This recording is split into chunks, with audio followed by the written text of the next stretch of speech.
The True Story of the White Nation. Settlers, The Mythology of the White Proletariat. By Sakai, this audiobook was generated locally on my MacBook without data centers. The minority puts a dogmatic view in place of the critical, and an idealist one in place of the materialist. They regard mere discontent instead of real conditions as the driving wheel of revolution, whereas we tell the workers, you have to go through 15, 20, 50 years of civil wars and national struggles, not only in order to change conditions, but also to change yourselves and make yourselves capable of political rule. You, on the contrary, say, we must come to power immediately, or else we may as well go to sleep.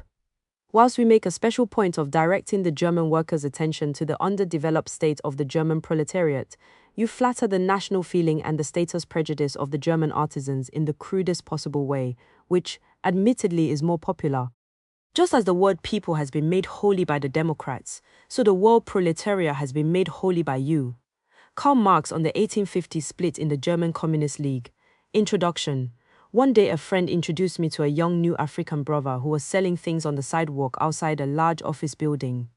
When our talk turned to this book, the young brother looked up proudly and said, I already know everything about the white man, and he knows nothing about me. As we were talking away, I couldn't help thinking how many people had the same thought. Because they know that the white man is completely racist and treacherous, they wrongly assume that they know all about his society.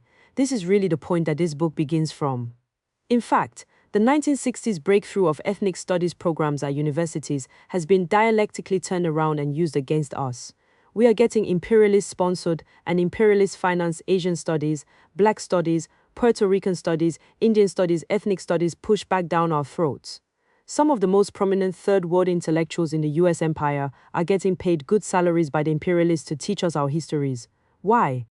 US imperialism would rather that all third-world people in their empire remain totally blank and ignorant about themselves, their nations, their cultures, their pasts, about each other, about everything except going to work in the morning.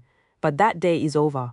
So instead they oppose enlightenment by giving into it in form, but not in essence. Like jiu-jitsu, our original demand that our separate and unique histories be uncovered and recognized is now being used to throw us off our ideological balance.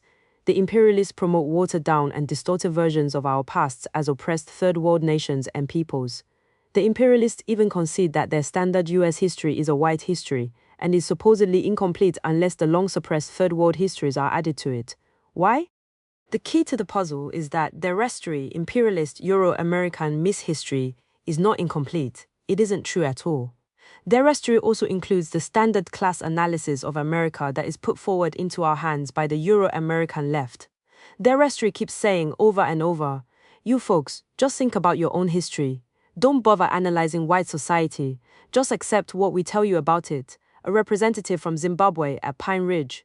In other words, it's as if British liberals and socialists had told African anti-colonial revolutionaries in Ghana or Kenya to just study their own traditions, but not to study the British Empire. Their story is not incomplete at all. It's a series of complete lies, an ideological worldview cleverly designed to further imperialist domination of the oppressed. This work throws the light of historical materialism on Babylon itself. For so long, the oppressed have been the objects of investigation by Euro-imperialist sociology, anthropology, psychology, etc. All to further pacifying and controlling us. Anthropology, for example, had its origins as an intelligence service for European colonialization of the world. Now it is time to scientifically examine the oppressor society. The final point we must make is that this document, while it deals with aspects of our history within the US empire, is nothing like a history of Asians here. Nor is it a history of Indian nations, the African nation, Aslan, or other third world nations or peoples. While we discuss third world struggles and movements, this is not a critical examination of these political developments. This is a reconnaissance into enemy territory. The heart of whiteness won. The land is the basis of nationhood. The key to understanding America is to see that it was a chain of European settler colonies that expanded into a settler empire. To go back and understand the lives and consciousness of the early English settlers is to see the embryo of today's American empire. This is the larger picture that allows us to finally relate the class conflicts of settler Euro-Americans to the world struggle.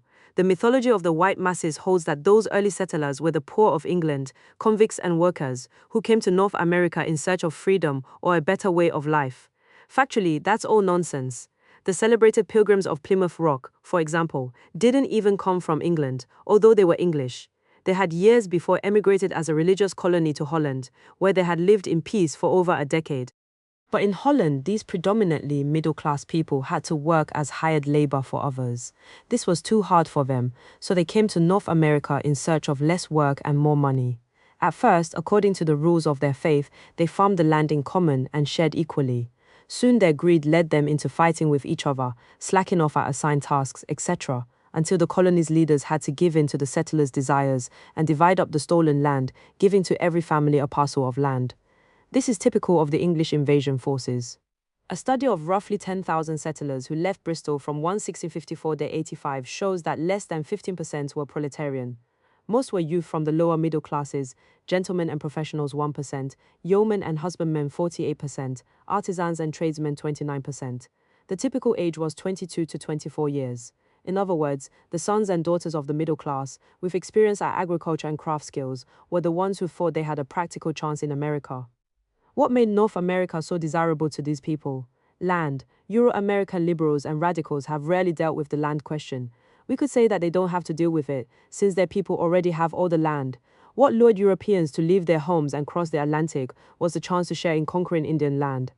At that time, there was a crisis in England over land ownership and tenancy due to the rise of capitalism. One scholar of the early invasion comments on this. Land hunger was rife among all classes. Wealthy clothiers, drapers, and merchants who had done well and wished to set themselves up in land were avidly watching the market, ready to pay almost any price for what was offered. Even prosperous yeomen often could not get the land they desired for their younger sons. It is commonplace to say that land was the greatest inducement the New World had to offer, but it is difficult to overestimate its psychological importance to people in whose minds land had always been identified with security, success, and the good things of life. It was these younger sons, despairing of owning land in their own country, who were willing to gamble on the colonies. The brutal Enclosure Acts and the ending of many hereditary tenancies acted as a further push in the same direction. These were the principal reasons given on the emigration list of 1773 to 76 for settling in America, so that participating in the settler invasion of North America was a relatively easy way out of the desperate class struggle in England for those seeking a privileged life.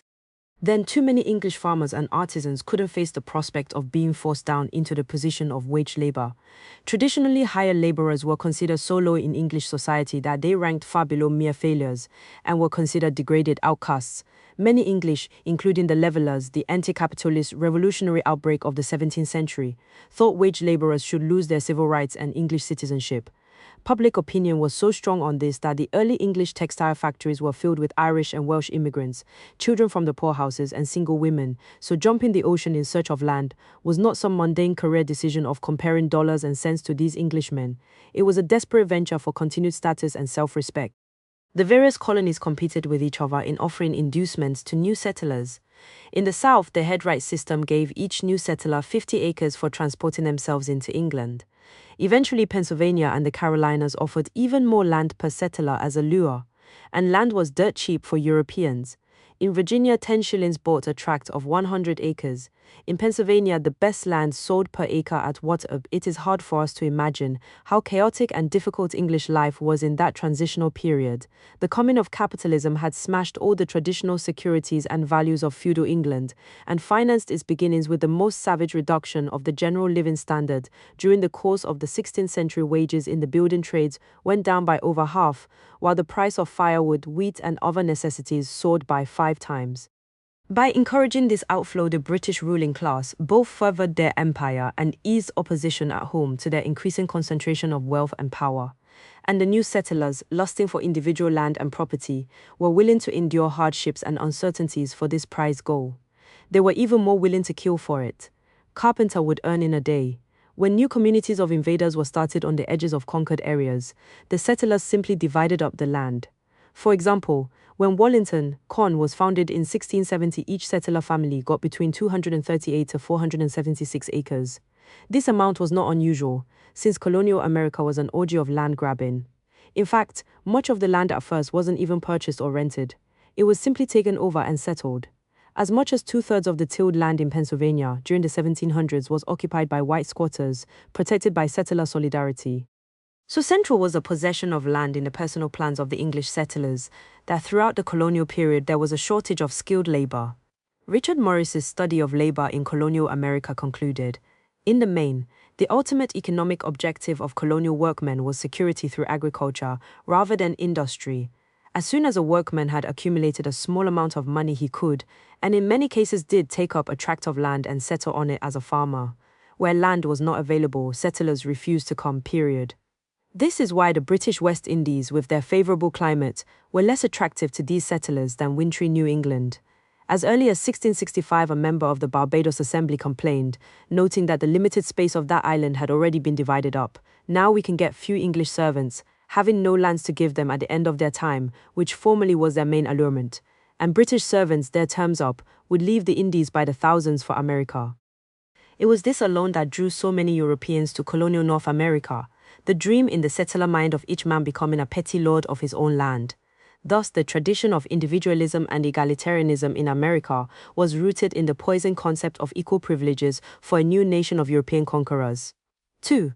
The foundations of settler life. The life of European settlers and the class structure of their society was abnormal because it was dependent upon a foundation of conquest, genocide, and enslavement. The myth of the self-sufficient white settler family, clearing the wilderness and supporting themselves through their own initiative and hard labor, is a propaganda fabrication. It is the absolute characteristic of settler society to be parasitic, dependent upon the super-exploitation of oppressed peoples for its style of life. Never has Euro-American society completely supported itself. This is the decisive factor in the consciousness of all classes and strata of white society from 1600 to now. Settler society was raised up, above the level of backward old Europe, as a foundation of conquest. This conquest was a miracle drug for a Europe convulsed with the reaction of decaying feudalism and deadly capitalism.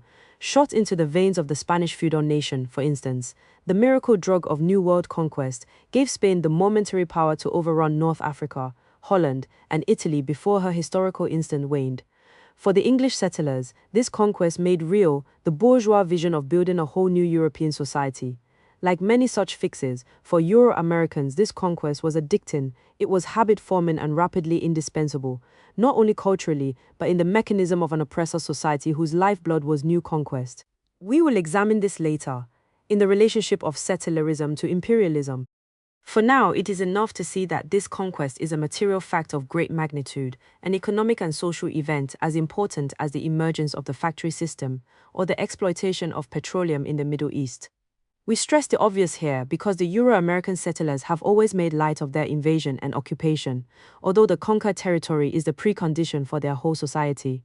Traditionally, European settler societies throw off the propaganda smokescreen that they didn't really conquer and dispossess other nations.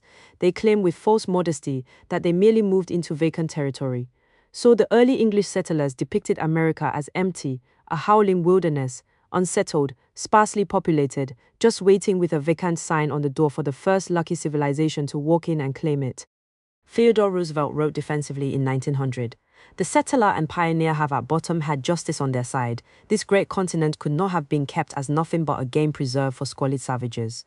It is telling that this lie is precisely the same lie put forward by the white Afrikaner settlers, who claimed that South Africa was literally totally uninhabited by any Afrikaans when they arrived from Europe. To universal derision, these European settlers claim to be the only rightful historic inhabitants of South Africa. Or we can hear similar defenses out forward by the European settlers of Israel, who claim that much of the Palestinian land and buildings they occupy are rightfully theirs, since the Arabs allegedly decided to voluntarily abandon it all during the 1948-49 war. Are these kind of tales any less preposterous when put forward by Euro-American settlers? America was spacious and sparsely populated, only because the European invaders destroyed whole civilizations and killed off millions of Native Americans to get the land and profits they wanted. We all know that when the English arrived in Virginia, for example, they encountered an urban village-dwelling society far more skilled than they in the arts of medicine, agriculture, fishing, and government. This civilization was reflected in a chain of 300 Indian nations and peoples stretched from the Arctic Circle to the tip of South America, many of whom had highly developed societies. There was in fact a greater population in these Indian nations in 1492 than in all of Western Europe. Recent scholarly estimates indicate that at the time of Columbus, there were 100 million Indians in the hemisphere. 10 million in North America, 25 million in Central Mexico, with an additional 65 million elsewhere in Central and Southern America. These numbers have long been concealed, since they give rise to the logical question of what happened to this great mass of people. The European invaders, Spanish, Dutch, English, Portuguese, and French, simply killed off millions and millions to safeguard their conquest of the land and provide the disposable slave labor they needed to launch their new world. Conservative Western historical estimates show that the Spanish reduced the Indian population of their colonies from some 50 million to only 4 million by the end of the 17th century. And from the 10 million Indians that once inhabited North America, after 4 centuries of settler invasion and rule, there were in 1900 perhaps 200,000 to 300,000 surviving descendants in the USA. That was the very substantial down payment towards the continuing blood price that third world nations have to pay to sustain the Euro-American way of life. So when we hear that the settlers pushed out the Indians or forced the Indians to leave their traditional hunting grounds, we know that these are just code phrases to refer politely to the most barbaric genocide imaginable. It could well be the greatest crime in all of human history. Only here the Adolf Eichmanns and Heinrich Himmlers had names like Benjamin Franklin and Andrew Jackson. The point is that genocide was not an accident, not an excess, not the unintended side effect of virile European growth. Genocide was the necessary and deliberate act of the capitalists and their settler shock troops. The final solution to the Indian problem was so widely expected by whites that it was openly spoken of as a commonplace thing. At the turn of the century, a newspaper as respectable as the New York Times could editorially threaten that those peoples who opposed the New World capitalist order would be extinguished like the North American Indian. Only a relative handful of Indians survived the time of the great extermination campaigns. You see, the land wasn't empty after all, and for America to exist, the settlers had to deliberately make the land empty. The second aspect of colonial America's foundation was, of course, slavery. It is hardly necessary to repeat here the well-known history of that exploitation. What is necessary is to underline how universally European capitalist life was dependent upon slavery, and how this exploitation dictated the very structure of Euro-American society. The mythology of the white masses pretends that Dutch and English settlers unite to slaughter the Pequots, 1637, while the evil planter and the London merchant grew fat on the profits of the slave labor. The poor white of the South, the northern small farmer and white worker were all uninvolved in slavery and benefited not at all from it. The mythology suggests that slavery even lowered the living standard of the white masses by supposedly holding down wages and monopolizing vast tracts of farmland. Thus, it is alleged, slavery was not in the interest of the white masses. Yet Karl Marx observed, "Cause slavery to disappear, and you will have wiped America off the map of nations." Marx was writing during the zenith of the cotton economy of the mid-1800s, but this most basic fact is true from the bare beginnings of European settlement in America. Without slave labor, there would have been no America. It is as simple as that. Long before the cotton economy of the South flourished, for example, African slaves literally built the city of New York. Their work alone enabled the original Dutch settlers to be fed and sheltered while pursuing their drinking, gambling, fur trading, and other non-laboring activities. Africans were not only much of early New York's farmers, carpenters, and blacksmiths, but also comprised much of the city's guards. The Dutch settlers were so dependent on African labor for the basics of life that their governor finally had to grant some African slaves both freedom and land in return for their continued food production. The African-owned land on Manhattan included what is now known as Greenwich Village, Astor Place, and Herald Square. Later, the English settlers would pass laws against African land ownership and take these tracts from the free Africans. Manhattan was thus twice stolen from oppressed peoples. Indian slavery was also important in supporting the settler invasion beachhead on the New World from New England, where the pious pilgrims called them servants, to South Carolina. The forced labor of Indian slaves was essential to the very survival of the young colonies. In fact, the profits from the Indian slave trade were the economic mainstay of the settler invasion of the Carolinas. In 1708, the English settlements in the Carolinas had a population of 1,400 Indian slaves and 2,900 African slaves to 5,300 Europeans. Indian slaves were common throughout the colonies. In 1730, the settlers of Kingston, Rhode Island had 223 Indian slaves as well as 333 African slaves. As late in 1740, we know that some 14,000 Indian slaves labored in the plantations of South Carolina. The recorded number of Indian slaves within colonial English settlements was only a small indication of the larger picture, since most Indian slaves were sold to Jamaica, Barbados, and other West Indian colonies. One reason for the depopulation of the once numerous Indian peoples of the southern colonies was the unrestrained ravages of the slave trade. In the first 5 decades of the English settlement of the Carolinas, it appears that the main cash export item was Indian slaves. Armed expeditions, made up largely of Indian puppet soldiers already addicted to rum and other capitalist consumer goods, scoured the countryside for Indians to capture and sell. The total sold away is unknown, but large. We do know that in just 6 years after 1704, some 12,000 Indian slaves were sold out of Charleston to the West Indies. Additional uncounted thousands of Indian slaves were exported from the other settlements of the Middle and New England colonies. Indian slaves in large numbers were very difficult to deal with, since the settlers were trying to hold them on terrain that was more theirs than the invaders. Usually the minimum precaution would be to in effect swap Indian slaves around, with New England using slaves from southern colonies and vice versa. In most cases, the slave catchers killed almost all the adult Indian men as too dangerous to keep around, only saving the women and children for sale. But by 1715, the diverse conspiracies, insurrections of rebellious Indian slaves had reached a point where all the New England colonies barred any further imports of Indian slaves. The Pilgrims of New England had seen that the most profitable and safe use of their Indian slaves was to sell them abroad. Indeed, the wife and 9-year-old son of King Philip, the great leader of the 1675 Indian uprising, was sold into West Indian captivity, as was even then customary with many captured Indians. Thus, the early settlers were not just the passive beneficiaries of a far-off African slave trade. They bankrolled their settlements in part with the profits of their own eager explorations into native slave trading. The point is that white America has never been self-sufficient, has never completely supported itself. Indian slavery died out and was gradually lost in the great river of African slavery, only because the settlers finally decided to exterminate the heavily depopulated Indian nations altogether. The essence is not the individual ownership of slaves, but rather the fact that world capitalism in general and Euro-American capitalism in specific had forged a slave-based economy in which all settlers gained and took part.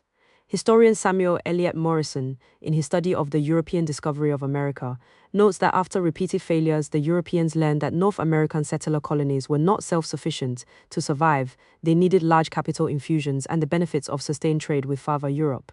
But why should the British aristocracy and capitalists invest in small family farms, and how great a trade is possible when what the settlers themselves produced was largely the very raw materials and foodstuffs they themselves needed?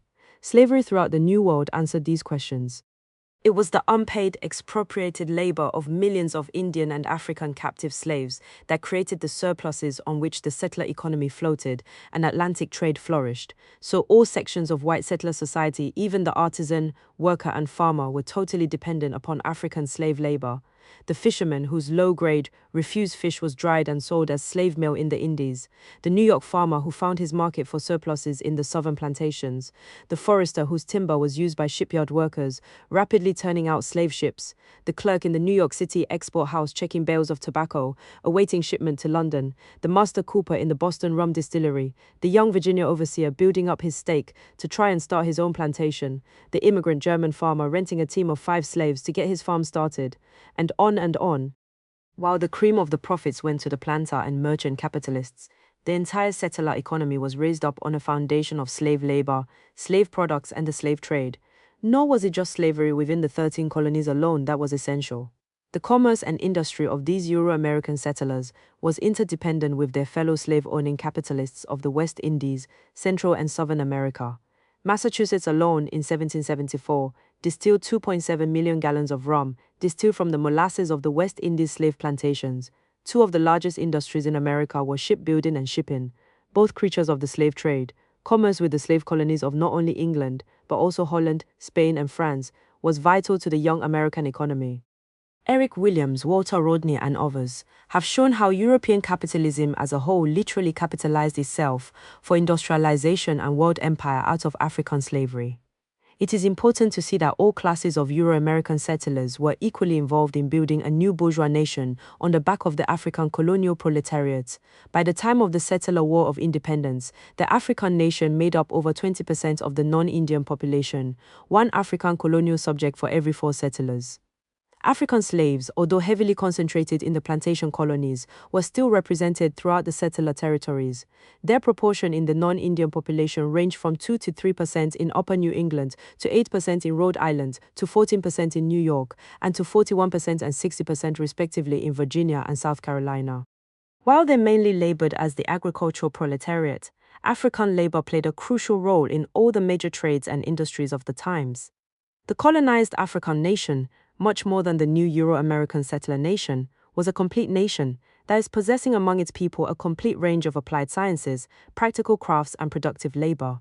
Both that colonized nation and the Indian nations were self-sufficient and economically whole, while the Euro-American invasion society was parasitic. While the class structure of the new African nation was still in a formative stage, distinct classes were visible within it well before the U.S. War of Independence. In Virginia, it appears that an overwhelming majority of the skilled workers, carpenters, ship pilots, coopers, blacksmiths, etc., were Africans. Nor was it just non-market production for direct use on the plantation.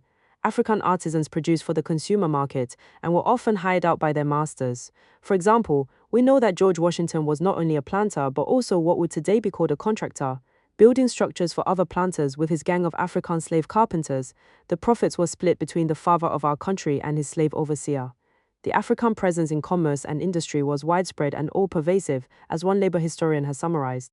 Some of the Africans who were brought to America in chains were skilled in woodcarving, weaving, construction, and other crafts. In the South, black slaves were not only field hands, many developed a variety of skills that were needed on a nearly self-sufficient plantation.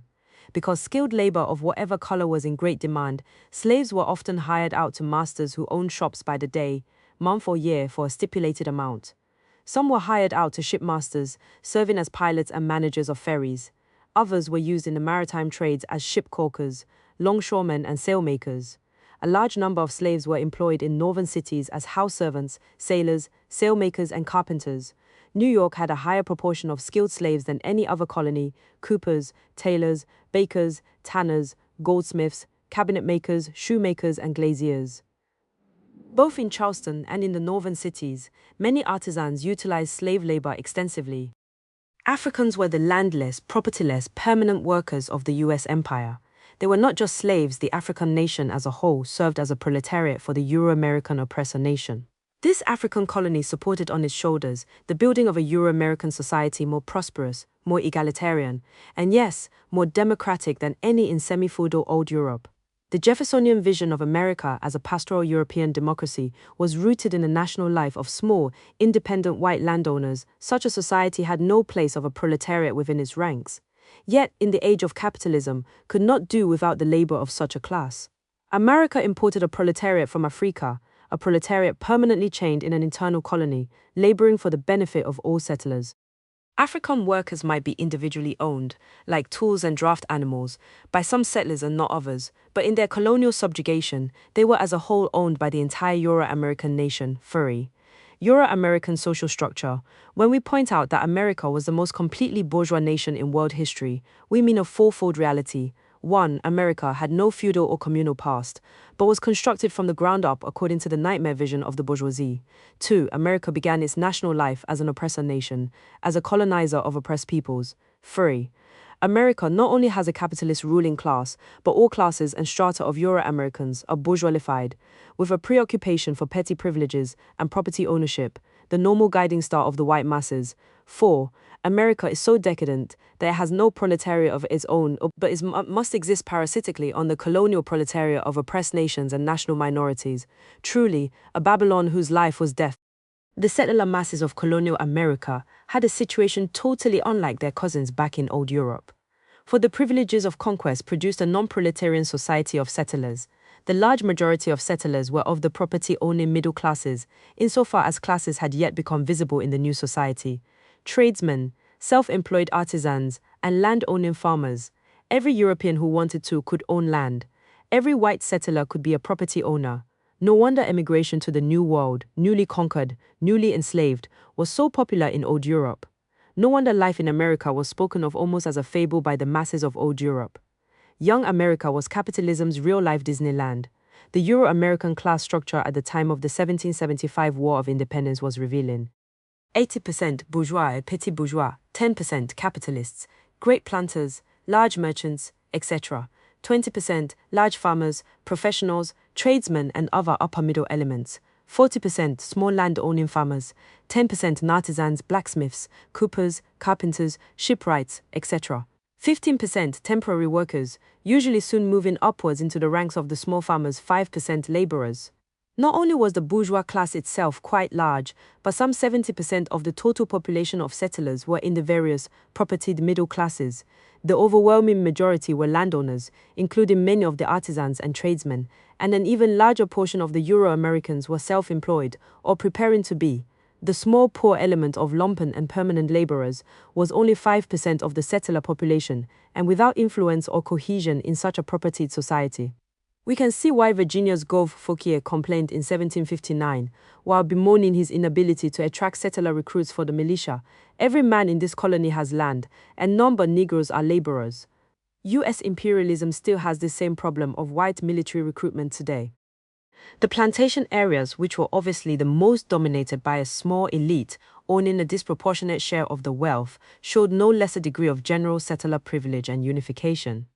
South Carolina was the state with the highest degree of large plantation centralization, yet there too, no settler working class development was evident. The South Carolina settler class structure shows only an intensification of the same bourgeois features evident at the national level. 86% bourgeois and petit bourgeois, 3%, grey planter elite, above 1,000 acres landholding, 15% planters, 500 and 999 acres, 8% merchants and shop owners, 5% professionals, 42%, middle and small farmers, under 500 acres, 10% artisans, 14%, laborers, majority only temporary. When we speak of the small land-owning farmer as the largest single element in settler society, it is important to see what this means. An example is Rebecca Royston of Calvert County, Maryland, who died in 1740 with an estate worth 81 bond, which places her well in the middle of the small medium farmers. That sum represented the value of 200 acres of farmland, 31 head of cattle, 15 of sheep, 29 pigs, 1,463 pounds, of tobacco stored for market, 5 feather beds, 2 old guns, assorted furniture, tools and kitchen utensils, and the contract of an 8-year-old indentured small servant. No wealth, no luxury, but a life with some small property, food, shelter, and a cash crop for market. Certainly a far reach upwards from the bitter bare existence of the colonial African proletariat, or for that matter, the British or French proletariat of the period. Although there were Euro-American craftsmen and workers, they never coalesced into a proletariat because they were too privileged and transitory in condition. It is important to grasp firmly that the mere presence of settler craftsmen and workers doesn't automatically mean that they were a conscious class. With their extra-proletarian living standard and their future in the propertied middle classes, most settler workmen had no reason to develop a proletarian consciousness. Further, the rapid turnover of settlers in these strata left no material basis for the formation of a class. We can see this more clearly when we examine the details of work and wages. Rather than the mass production factory, the colonial-era workshop was a setting for the highly skilled, piece-by-piece hand production of a few craftsmen. Even a shipyard customarily only employed 5 to 10 artisans and workers of all types, total. The workshop was a business owned and managed by the master artisan, who might employ in his workshop 1 or 2 journeyman artisans and several apprentices, servants or slaves. It is easy to grasp how, in small settler communities, social and class lines were blurred and still unformed. For example, most of the settler artisans were also small farmers who grew some or all of their own food. While some artisans never advanced, others were already becoming small capitalists, since the historic extension of the craft workshop was capitalist manufacture. The most famous colonial-era settler artisan, Paul Revere, was not only a silversmith and an artist engraver, but also a dentist and the small capital operator of a copper foundry. In the colonial era, the majority of Euro-American artisans and wage laborers eventually bought farmland and/or business property and rose into the middle strata. The special and non-proletarian character of settler artisans and workers, which has been so conveniently forgotten about by today's Euro-American radicals, was well known a century ago by Europeans such as Marx and Engels. In 1859, Marx wrote of the United States of North America, where, though classes already exist, they have not yet become fixed, but continually change and interchange their elements in constant flux. What Marx saw in this class fluidity was the ultimate privilege of settler society, the privilege of having no proletariat at all. He later pointed out, hence the relatively high standard of wages in the United States. Capital may there try its utmost. It cannot prevent the labor market from being continuously emptied by the continuous conversion of wages laborers into independent, self-sustaining peasants.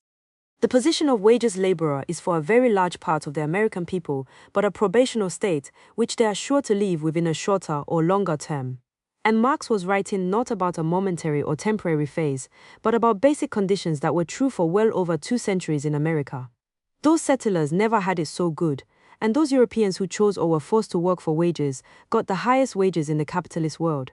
The very highest. Tom Paine, the revolutionary propagandist, boasted that in America a common laborer made as much money as an English shopkeeper. We know that George Washington had to pay his white journeyman carpenter £40 per year, plus £400 of meat, 20 bushels of corn, and the use of a house and vegetable garden.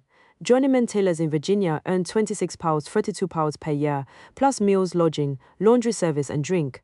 In general, it's commonly agreed that Euro-American workers earned at least twice what their British kinfolk made. Some reports say the earnings gap was 5 or 6 times what Swedish or Danish workers earned. Even a whole century later, the difference was still so large that Marx commented, "Now, all of you know that the average wages of the American agricultural laborer amount to more than double that of the English agricultural laborer, although the prices of agricultural produce are lower in the United States than in the United Kingdom." It was only possible for settler society to afford this best-paid, most bourgeoisified white workforce because they had also obtained the least-paid, most proletarian African colony to support it.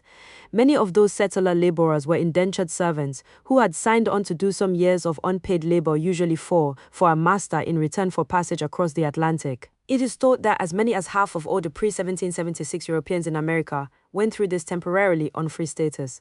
Some settler historians dwell on this phenomenon, comparing it to African slavery in an attempt to obscure the rock of national oppression at the base of America. Harsh as the time of indenture might be, these settlers would be free, and African slaves would not. More to the national difference between oppressor and oppressed, white indentured servants could look hopefully toward the possibility of not only being free, but of themselves becoming landowners and slave masters. For this initiation, this dues to join the oppressor nation was a rite of passage into settler citizenship. For example, as early as 1629, almost 1 member out of 6 of Virginia's House of Burgesses was a former indentured servant. Much of Pennsylvania's prosperous German farming community originally emigrated that way. Christopher Hill, the British Marxist historian, directly relates the European willingness to enter servitude to the desire for land ownership, describing it as a temporary phase through which one worked one's way to freedom and land ownership. This is important because it was only this bottom layer of settler society that had the potential of proletarian class consciousness. In the early decades of Virginia's tobacco industry, gangs of white indentured servants worked the fields side by side with African and Indian slaves, whom in the 1600s they greatly outnumbered. This was an unstable situation, and one of the results was a number of joint servant-slave escapes, strikes, and conspiracies. A danger to the planter elite was evident, particularly since white servants constituted a respectable proportion of the settler population in the 2 tobacco colonies, accounting for 16% in Virginia in 1681 and 10% in Maryland in 1707. The political crisis waned as the period of bound white plantation labor ended. First, the greater and more profitable river of African labor was tapped to the fullest, and then the flow of British indentured servants slackened off. The number of new European servants entering Virginia fell from 1,500 to 2,000 annually in the 1670s to but 91 in 1715.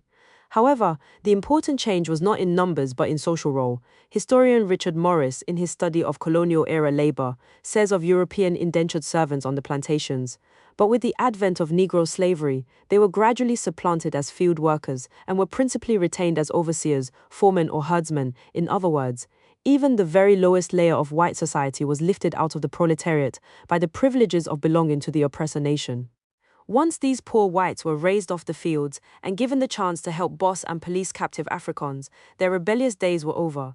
The importance of this experience is that it shows the material basis for the lack of class consciousness by early Euro-American workers, and how their political consciousness was directly related to how much they shared in the privileges of the larger settler society. Further, the capitalists proved to their satisfaction that dissent and rebelliousness within the settler ranks could be quelled by increasing the colonial exploitation of other nations and peoples. Struggles and alliances. The popular political struggles of settler America, the most important being the 1775-83 War of Independence, gave us the first experience of alliances between Euro-American dissenters and oppressed peoples. What was most basic in these alliances was their purely tactical nature. Not unity, but the momentary convergence of the fundamentally differing interests of some oppressors and some of the oppressed. After all, the national division between settler citizens of emerging America and their colonial African subjects was enormous, while the distance between the interests of Indian nations and that of the settler nation built on their destruction was hardly any less. While tactical alliances would bridge this chasm, it is important to recognize how calculated and temporary these joint efforts were. We emphasize this because it is necessary to refute the settler propaganda that colonial America was built out of a history of struggles for representative government, democratic struggles, or class struggles in which common whites and Africans joined together. No one, we note, has yet summoned up the audacity to maintain that the Indians too wished to fight and die for settler democracy. Yet that same claim is advanced for African prisoners, slaves, as though they either had more common interests with their slave masters or were more brainwashed to examine the actual conflicts and conditions under which alliances were reached, totally rips apart these lies. A clear case is Bacon's Rebellion, one of the two major settler uprisings prior to the War of Independence. In this rebellion, an insurgent army literally seized state power in the Virginia colony in 1676. They defeated the loyalist forces of the Crown, set the capital city on fire, and forced the governor to flee. Euro-Americans of all classes as well as African slaves took part in the fighting, the latter making up much of the hardcore of the rebellion's forces at the war's end. Herbert Aptheker, the Communist Party USA's expert on Afrikaans, has no hesitation in pointing to this rebellion as a wonderful, heroic example for all of us. He clearly loves this case of an early anti-capitalist uprising where whites and blacks joined hands. But the outstanding example of popular uprising, prior to the American Revolution itself, is Bacon's Rebellion of 1676, a harbinger of the greater rebellion that was to follow it by exactly a century. The Virginia uprising was directed against the economic subordination and exploitation of the colony by the English rulers, and against the tyrannical and corrupt administrative practices in the colony which were instituted for the purpose of enforcing that subordination. Hence, the effort led by the young planter, Nathaniel Bacon, was multi-class, encompassing in its ranks slaves, indentured servants, free farmers, and many planters. It was one in which women were, as an anti-Baconite contemporary noted, great encouragers and assisters, and it was one in which demands for political reform along democratic lines formed a central feature of the movement. Bacon challenges Gov. Berkeley. It makes you wonder how a planter came to be leading such an advanced political movement. Aptheker is not the only Euro-American radical to point out the important example in this uprising. To use one other case, in 1974 a paper dealing with this was presented at a New Haven meeting of the New Left Union of Radical Political Economists, URPE. It was considered important enough to be published in the Cambridge journal Radical America, and then to be reprinted as a pamphlet by the New England Free Press.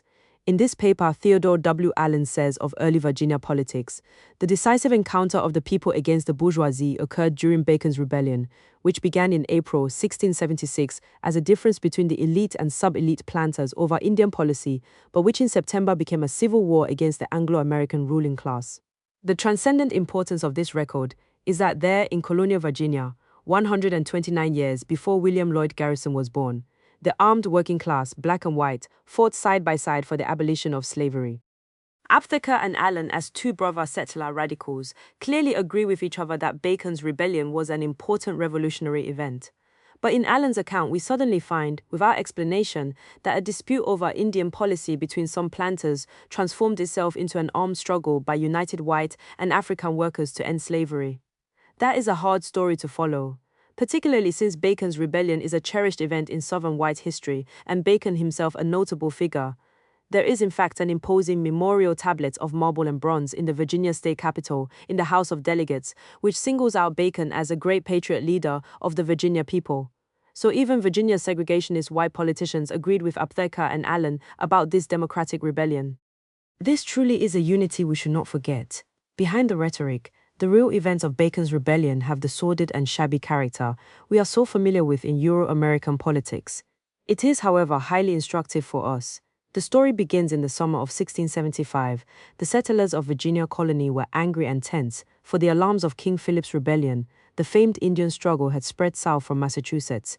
Further, the colony was in an economic depression due to both low tobacco prices and a severe drought, which had cut crop yields down by as much as 3/4. One of the leading planters on the colony's frontier was Nathaniel Bacon Jr., the newest member of the colony's elite. Bacon had emerged just the year before, swiftly purchasing 2 plantations on the James River. He and his partner, William Byrd, founder of the infamous Virginia planter family, had also obtained commissions from Governor Berkeley to engage in the lucrative Indian fur trade. All this was not difficult for Bacon, for he came from a wealthy English family and was cousin to both Governor Berkeley's wife and to Nathaniel Bacon Sr., a leading planter who was a member of Virginia's Council of State. In the spring of that year, 1675, Governor Berkeley honored young Bacon by giving him an appointment to the Council of State. As events were to prove, Bacon's elite lifestyle and rapid political rise did but throw more fuel on the fires of his arrogance and unlimited ambition. In July of 1675, war broke out between the settlers and the Susquehannock Indians. As usual, the war was started by settler harassment of Indians, climaxing in a militia raid which mistakenly attacked the Susquehannock, who were allied to the settlers. The Susquehannock resisted and repelled the Virginians' attack.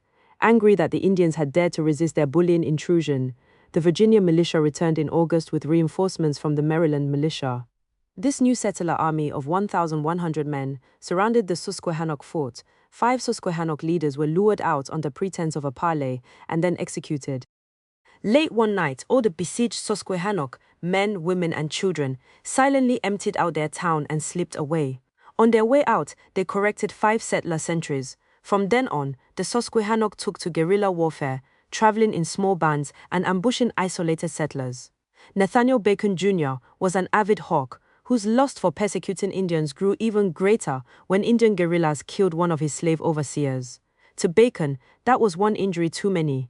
At that time, the Virginia settlers had become polarized over Indian policy, with Bacon leading the pro-war faction against Governor Berkeley.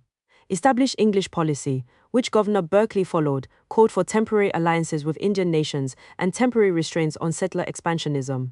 This was not due to any royal humanitarianism, but was a recognition of overall strategic realities by the English rulers. The Indian nations held, if only for a historical moment, the balance of power in North America between the rival British, French, and Spanish empires. Too much aggression against Indian territories by English settlers could drive the Indians into allying with the French. It is also true that temporary peace with nearby Indians accomplished 3 additional ends. The very profitable fur trade was uninterrupted. Indians could be played off against each other. With some spying and fighting for the settlers, Indian pledges could be gotten to return runaway African slaves, although few were ever returned.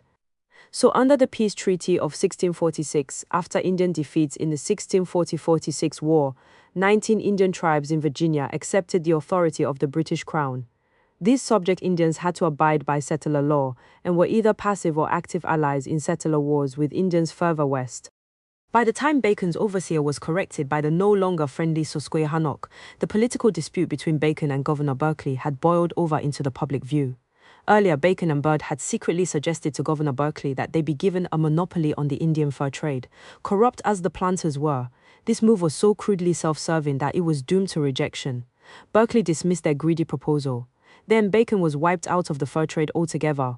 In March with 1676, the Virginia Assembly, reacting to rumors that some traders were illegally selling guns to the Indians, permanently suspended all the existing traders and authorized commissioning a wholesale replacement by new traders. Bacon was outraged, his pride and pocketbook stung, his anger and ambition unleashed. The dispute between Bacon and Governor Berkeley was very clear-cut. Both favored war against the formerly allied Susquehannock. Both favored warring on any Indians opposing settler domination. But Berkeley believed in the usefulness of keeping some Indian subjects. As he said, "I would have preserved those Indians that I knew were hourly at our mercy to have been our spies and intelligence to find out the more bloody enemies." Bacon disagreed, scorning all this as too meek. In short, what we did in that short time and poor condition we were in was to destroy the king of the Susquehannocks and the king of Okonoji, i.e. Okonichi, and the Mannequin king with 100 men, besides what was unknown to us. The king's daughter we took prisoner with some others and could have brought more. But in the heat of the fight we regarded not the advantage of the prisoners nor any plunder, but burnt and destroyed all. And what we reckon most material is that we have left all nations of Indians where we have been engaged in a civil war amongst themselves, so that with great ease we hope to manage this advantage to their utter ruin and destruction. From Nathaniel Bacon's report on the 1676 expedition against the Indians, too soft, almost treasonous, he believed in wiping out all Indians, including allied and subject Indians. As he put it in his manifesto, our design was to ruin and extirpate all Indians in general. Thus did Bacon's rebellion define its main program. This was a classic settler liberal-conservative debate, which still echoes into our own times, like that between Robert F. Kennedy versus George Wallace, OEO versus KKK, CIA versus FBI, and so on. Bacon had been denied a militia officer's commission by Gov. Berkeley on the grounds that he refused to follow British policy. But in May 1676, Bacon refused to be blocked by Gov. Berkeley any longer. He had become a charismatic leader among the frontier settlers, and he and his neighbors were determined to reach a final solution to their Indian problem. This was an increasingly popular program among the settler masses, since it also promised to end their economic depression by a new round of looting Indian lands and goods. Nothing raises more enthusiasm among Euro-American settlers than attacking people of color. They embrace it as something between a team sport and a national religion. Thus did the rebellion win over the settler masses. In May 1676, word came to the settlers on the frontier from their Occaneechi Indian allies that a band of Susquehannock had camped near the Occaneechi fort on the Roanoke River. Bacon and his friends formed a vigilante group against government orders and promptly rode off to begin their war against all Indians. This marks the beginning of Bacon's rebellion. When Bacon and his men arrived at the Occaneechi fort, they were exhausted, out of food, and clearly in no shape to fight the Faunin. Occaneechi treated the settlers to a festive dinner. They even proposed that Bacon's force should rest while the Occaneechi would defeat the Susquehannock for them. Naturally, Bacon agreed. Using treachery, the Occaneechi overran the Susquehannock, killing some 30 of them. The surviving prisoners were either publicly executed or given to Bacon as slaves. But this did not end the battle, for Bacon and his vigilante band had really come to kill and enslave all the Indians. The Occaneechi were rumored to have a store of beaver furs worth some 1,000 pounds. At least some of Bacon's men later confessed that the great design was to get the beaver. In any case, Bacon demanded that the Occaneechi give him all the loot from the Susquehannock camp, plus additional friendly Indians as slaves. Even at that, the servile Occaneechi leader tried to temporize, offering to give him hostages. Suddenly, Bacon's force assaulted the unprepared Occaneechi. Most of the Indians inside the fort were killed, although they did stand off the settler assault. The surprised Occaneechi outside their fort were helpless, however. As Bacon proudly reported, his heroic settler comrades fell upon the men, women and children without, disarmed and destroyed them all. Bacon's rebellion had won its first important victory, and he and his men marched homeward, loaded with loot and new slaves as heroes. Bacon was now the most popular figure in the Virginia colony, famed and respected as an Indian killer. Berkeley's refusal to grant him a military commission meant nothing, for Bacon was acclaimed as the people's general. He, much more than any governor or councillor, commanded the loyalty of the settler masses, nor did he find any trouble attracting armed volunteers to do his bidding. Wiping out and looting all the Indians around was a program many whites could relate to, particularly since Governor Berkeley, under popular pressure, had forced the subject Indians to turn in their muskets and disarm. Killing disarmed, oppressed people is much more satisfying to Euro-Americans than having to face armed foes. In fact, as one historian pointed out, Bacon and his men did not kill a single enemy Indian, but contented themselves with frightening away, killing or enslaving most of the friendly neighboring Indians, and taking their beaver and land as spoils. Now, Bacon was on the offensive against Governor Berkeley, and his clique as well. Over and over, he publicly damned Berkeley as a traitor to settlers. Bacon was swinging from his heels, aiming at nothing less than state power. His big gun against the governor was the charge that Berkeley was a secret friend to the Indians. No charge could have been more damaging. As we all know, when Euro-Americans really get serious about fighting each other, the most vicious accusation they can hurl at one another is that of nigger lover, or Indian lover, or some such. Bacon charged that the governor was literally a traitor who had secretly sold the Indians guns so that they could attack the settlers. We can see the parallels to the 1960s, when white liberals were widely charged with giving third world militants money, legal aid, and even weapons so that they could kill whites. Berkeley, charged Bacon, had so intimidated the settlers that no man dared to destroy the Indians until I adventured to cut the knot, which made the people in general look upon me as the country's friend. Bacon's wife, whose ardent support for the rebellion led some of today's Euro-American radicals to see feminist stringings in it, cried, "Thanks be to God that her husband did destroy a great many of the Indians. Killing, enslaving and robbing was the exact central concern of this movement, which Euro-Americans tell us is an example of how we should unite with them." There's a message there for those who wish to pick it up. Bacon had been proscribed as a lawbreaker and rebel, but he still easily won election to the Assembly, which was to meet on June 5, 1676.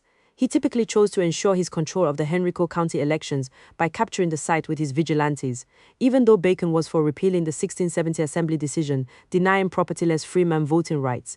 These votes and assemblies were just window dressing to his dictatorial ambitions. On June 7, 1676, the rebellion suffered its first reverse. Bacon was captured as he and 50 of his armed band tried to slip into Jamestown, the capital of Virginia colony. Then began a dizzying series of maneuvers, coups and counter-coups. Preferring shame to execution, Bacon begged Gov. Berkeley's pardon on bended knee in front of the crowded assembly. He was quickly pardoned and even restored to his position on the Council of State. Young Bacon just as quickly fled Jamestown, returning on June 23, 1676 with over 500 armed supporters. He easily captured the capital, governor and all. But now he in turn had to release Gov. Berkeley and his loyal supporters, for they invoked their settlers' right to return home to defend their plantations and women against the Indians. It was at that point that we find white indentured servants entering the scene. Without an army, with almost all of the planters turned against him, an exiled Gov. Berkeley outbids Bacon for support. Berkeley promises freedom to white indentured servants of the Baconites if they would desert their masters and take arms with the loyalist forces of the crown. He also authorizes looting, with every white servant sharing in the confiscated estates of the Baconites. Aided by the lucky recapture of 3 armed ships, Gov. Berkeley soon rebuilt his military forces. On Sept 7, 1676, the Loyalists arrived at Jamestown. Gov. Berkeley shrewdly offered a general pardon to all rebel settlers except Bacon and his 2 chief lieutenants. Although they still commanded the fortified capital, Bacon's men abandoned their positions in immediate flight without any pretense of battle. Most eagerly took up Berkeley's offer of pardon. Now it was Bacon's turn to find himself virtually armyless, deserted by many of his followers. It appears as though a good number of settlers rallied to and deserted from the various sides depending on how the tide of fortune was running. They had an opportunistic regard for their immediate gain as the main contour in their minds. Just 1 month before, Bacon had been confidently sketching out how sister rebellions could easily be ignited in Maryland and South Carolina, and how if London refused their demands then an independent nation could be formed. This, incidentally, is why Jefferson and the other 1776 patriots considered Bacon one of the first architects of the United States. But now his situation was perilous. In his extreme need, refusing to swallow the bitter dose of either compromise or defeat, Bacon followed Gov. Berkeley's example, but did him one better. Bacon recruited not only the white servants of his opponents, but also their African slaves. Hundreds of new recruits flocked to his army. On September 19, 1676, Baconite forces recaptured Jamestown. Once again, there was no battle. Berkeley's forces deserted him as swiftly as Bacon's had, and the fortified capital was abandoned. Bacon, ever the master psychologist, had skillfully barricaded his besieging ramparts with the bodies of both his new Indian slaves and the captured wives of loyalists. That night, he triumphantly ordered Jamestown put to the torch, and the fires that consumed the capital were dramatic evidence that he was once again master of Virginia. But then Bacon died suddenly from an unexpected illness. His successor as general of the rebellion lost heart and made a secret deal with the crown to disarm the rebel forces. The last diehards were some 80 African slaves and 20 white servants who refused to surrender to a fate they knew all too well. They were tricked into coming aboard a ship, taken out to the middle of the river, and forced to disarm at cannon point. As quickly as it had begun, Bacon's rebellion was over. Out of the debris of this chaotic dispute, we can pick out the central facts. First, that there was no democratic political program or movement whatsoever. Bacon's rebellion was a popular movement representing a clear majority of the settlers to resolve serious economic and social problems by stepping up the exploitation of oppressed peoples. Far from being democratic, it was more nearly fascistic. Bacon was the diseased mind of the most reactionary faction of the planters, and in his ambitious schemes, the fact that a few more freemen or ex-slaves had paper voting rights meant little. Far from fighting to abolish slavery, the rebellion actually hoped to add to the number of slaves by Indian conquest. And finally, there was no black and white unity at all. Needing fighting bodies, Bacon at the very end offered a deal to his opponent's slaves. He paid in the only coin that was meaningful, a promise of freedom for them if he won. Those Africans who signed up in his army didn't love him, trust him, view him as their leader, or anything of the kind. They were tactically exploiting a contradiction in the oppressor ranks, maneuvering for their freedom. It is interesting to note that those Indians who did give themselves up to unity with the oppressors, becoming the settlers' lackeys and allies, were not protected by it, but were destroyed. We can also see here the contradiction of democratic reforms within the context of settler capitalism. Much has been made of the reforms of Bacon's Assembly, the June 1, 166 session of the Virginia Assembly, which was so named because of its newly elected majority of Baconites and their sympathizers. Always singled out for praise by Euro-American historians was Act 7 of the Assembly, which restored voting rights to property-less freemen. The most eminent Euro-American radical labor historian, Philip S. Foner, has written how the rebellion gained a number of democratic rights for the people. The statute preventing propertyless freemen from electing members to the House of Burgesses was repealed. Freeholders and freemen of every parish gained the right to elect the vestries of the church. None of these democratic reforms remained after the revolt was crushed, yet their memories lived on. Bacon was truly the torchbearer of the revolution, and for generations after any leader of the common people was called a Baconist. It is easy to see how contemptible these pseudo-Marxist white supremacist lies are. When we examine the entire work of that legislature of planter reforms, we find that the first three acts passed all involved furthering the genocidal war against the Indians. Act 3 legalized the settler seizure of Indian lands, previously guaranteed by treaty, deserted by Indians fleeing from Bacon's attacks. How meaningful is a democratic extension of voting rights amidst the savage expansion of a capitalist society based on genocide and enslavement? Would voting rights for white ranchers have been the democratic answer at Wounded Knee, or free speech for prison guards the answer at Attica? The truth is that Euro-Americans view these bourgeois democratic measures as historic gains, because to them they are, but not to us. The inner content, the essence of these reforms was the consolidation of a new settler nation. Part of this process was granting full citizenship in the settler society to all strata and classes of Euro-Americans. As such, these struggles were widespread in colonial America and far more important to settlers than mere wage disputes. The early English settlers of Virginia colony, for example, were forced to import German, Polish, and Armenian craftsmen to their invasion beachhead in order to produce the glass beads used in the fur trade, as well as pitch used in shipbuilding, etc. Since these foreign craftsmen were not English, they were considered subjects and not members of the colony. So in 1619, those European artisans went on strike, quickly winning full citizenship rights as free as any inhabitant there whatsoever. Similar struggles took place throughout the colonial era in both North and South. In 1689, Leisler's rebellion, led by a German immigrant merchant in New York, found the settler Democrats ousting the British garrison from Albany and holding the state capital for several years. The New York State Assembly has its origins in the settler legislature, granted by the Crown as a concession after the revolt had been ended. The Roosevelt family first got into settler politics as supporters of Leisler. We need to see the dialectical unity of democracy and oppression in developing settler America. The winning of citizenship rights by poorer settlers or non-Anglo-Saxon Europeans is democratic in form. The enrollment of the white masses into new mass instruments of repression, such as the formation of the infamous slave patrols in Virginia in 1727, is obviously anti-democratic and reactionary. Yet these opposites in form are, in their essence, united as aspects of creating the new citizenry of Babylon. This is why our relationship to democratic struggles among the settlers has not been one of simple unity. This was fully proven in practice once again by the 1776 War of Independence, a war in which most of the Indian and African peoples opposed settler nationhood and the consolidation of America. In fact, the majority of oppressed people gladly allied themselves to the British forces in hopes of crushing the settlers. This clash between an old European empire and the emerging Euro-American empire was inevitable decades before actual fighting came. The decisive point came when British capitalism decided to clip the wings of the new Euro-American bourgeoisie. They restricted emigration, hampered industry and trade, and pursued a long-range plan to confine the settler population to a controllable strip of territory along the Atlantic seacoast. They proposed, for their own imperial needs, that the infant America be permanently stunted.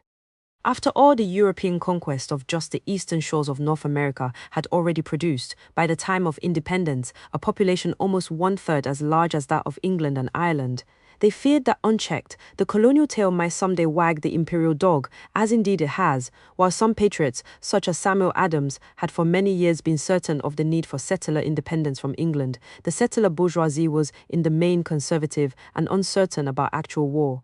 It was the land question that in the end proved decisive in swaying the doubtful among the settler elite. By first the Proclamation Act of 1763 and then the Quebec Act of 1773, the British capitalists kept trying to reserve for themselves alone the great stretches of Indian land west of the Alleghenies. This was ruinous to the settler bourgeoisie, who was suffering from the first major depression in American history. Then, as now, real estate speculation was a mania, a profitable obsession to the Euro-American patriots. Ben Franklin, the Whartons and other Philadelphia notables tried to obtain vast acreages for speculation. George Washington, together with the Lees and Fitzhughs, formed the Mississippi Company, which tried to get 2.5 million acres for sale to new settlers. Heavily in debt to British merchant bankers, the settler bourgeoisie had hoped to reap great rewards from seizing new Indian lands as far west as the Mississippi River. The British Quebec Act of 1773, however, attached all the American Midwest to British Canada. The 13 colonies were to be frozen out of the continental land grab, with their British cousins doing all the looting. And as for the southern planter bourgeoisie, they were faced with literal bankruptcy as a class without the profits of new conquests and the expansion of the slave system. It was this one issue that drove them, at the end, into the camp of rebellion. Historian Richard G. Wade, analyzing the relation of frontier issues to the War of Independence, says of British restrictions on settler land grabbing. Settlers hungered to get across the mountains and resented any efforts to stop them. The revolution was fought in part to free the frontier from this confinement, like Bacon's rebellion. The liberty that the American revolutionists of the 1770s fought for was in large part the freedom to conquer new Indian lands and profit from the commerce of the slave trade without any restrictions or limitations. In other words, the bourgeois freedom to oppress and exploit others. The successful future of the settler capitalists demanded the scope of independent nationhood, but as the first flush of settler enthusiasm faded into the unhappy realization of how grim and bloody this war would be, the settler sunshine soldiers faded from the ranks to go home and stay home. Almost one-third of the Continental Army deserted at Valley Forge. So enlistment bribes were widely offered to get recruits. New York State offered new enlistments 400 acres each of Indian land. Virginia offered an enlistment bonus of an African slave, guaranteed to be not younger than age 10, and 100 acres of Indian land. In South Carolina, Sumter used a share the loot scheme, whereby each settler volunteer would get an African captured from Tory estates. Even these extraordinarily generous offers failed to spark any sacrificial enthusiasm among the settler masses. It was Afrikaans who greeted the war with great enthusiasm. But while the settler slave masters sought democracy through wresting their nationhood away from America, their slaves sought liberation by overthrowing America or escaping from it. Far from being either patriotic American subjects or passively enslaved neutrals, the African masses threw themselves daringly and passionately into the jaws of war on an unprecedented scale, that is, into their own war against slave America and for freedom. The British, short of troops and laborers, decided to use both the Indian nations and the African slaves to help bring down the settler rebels. This was nothing unique. The French had extensively used Indian military alliances, and the British extensively used African slave recruits in their 1756-63 war over North America, called the French and Indian War in settler history books. But the Euro-American settlers, sitting on the dynamite of a restive, nationally oppressed African population, were terrified and outraged.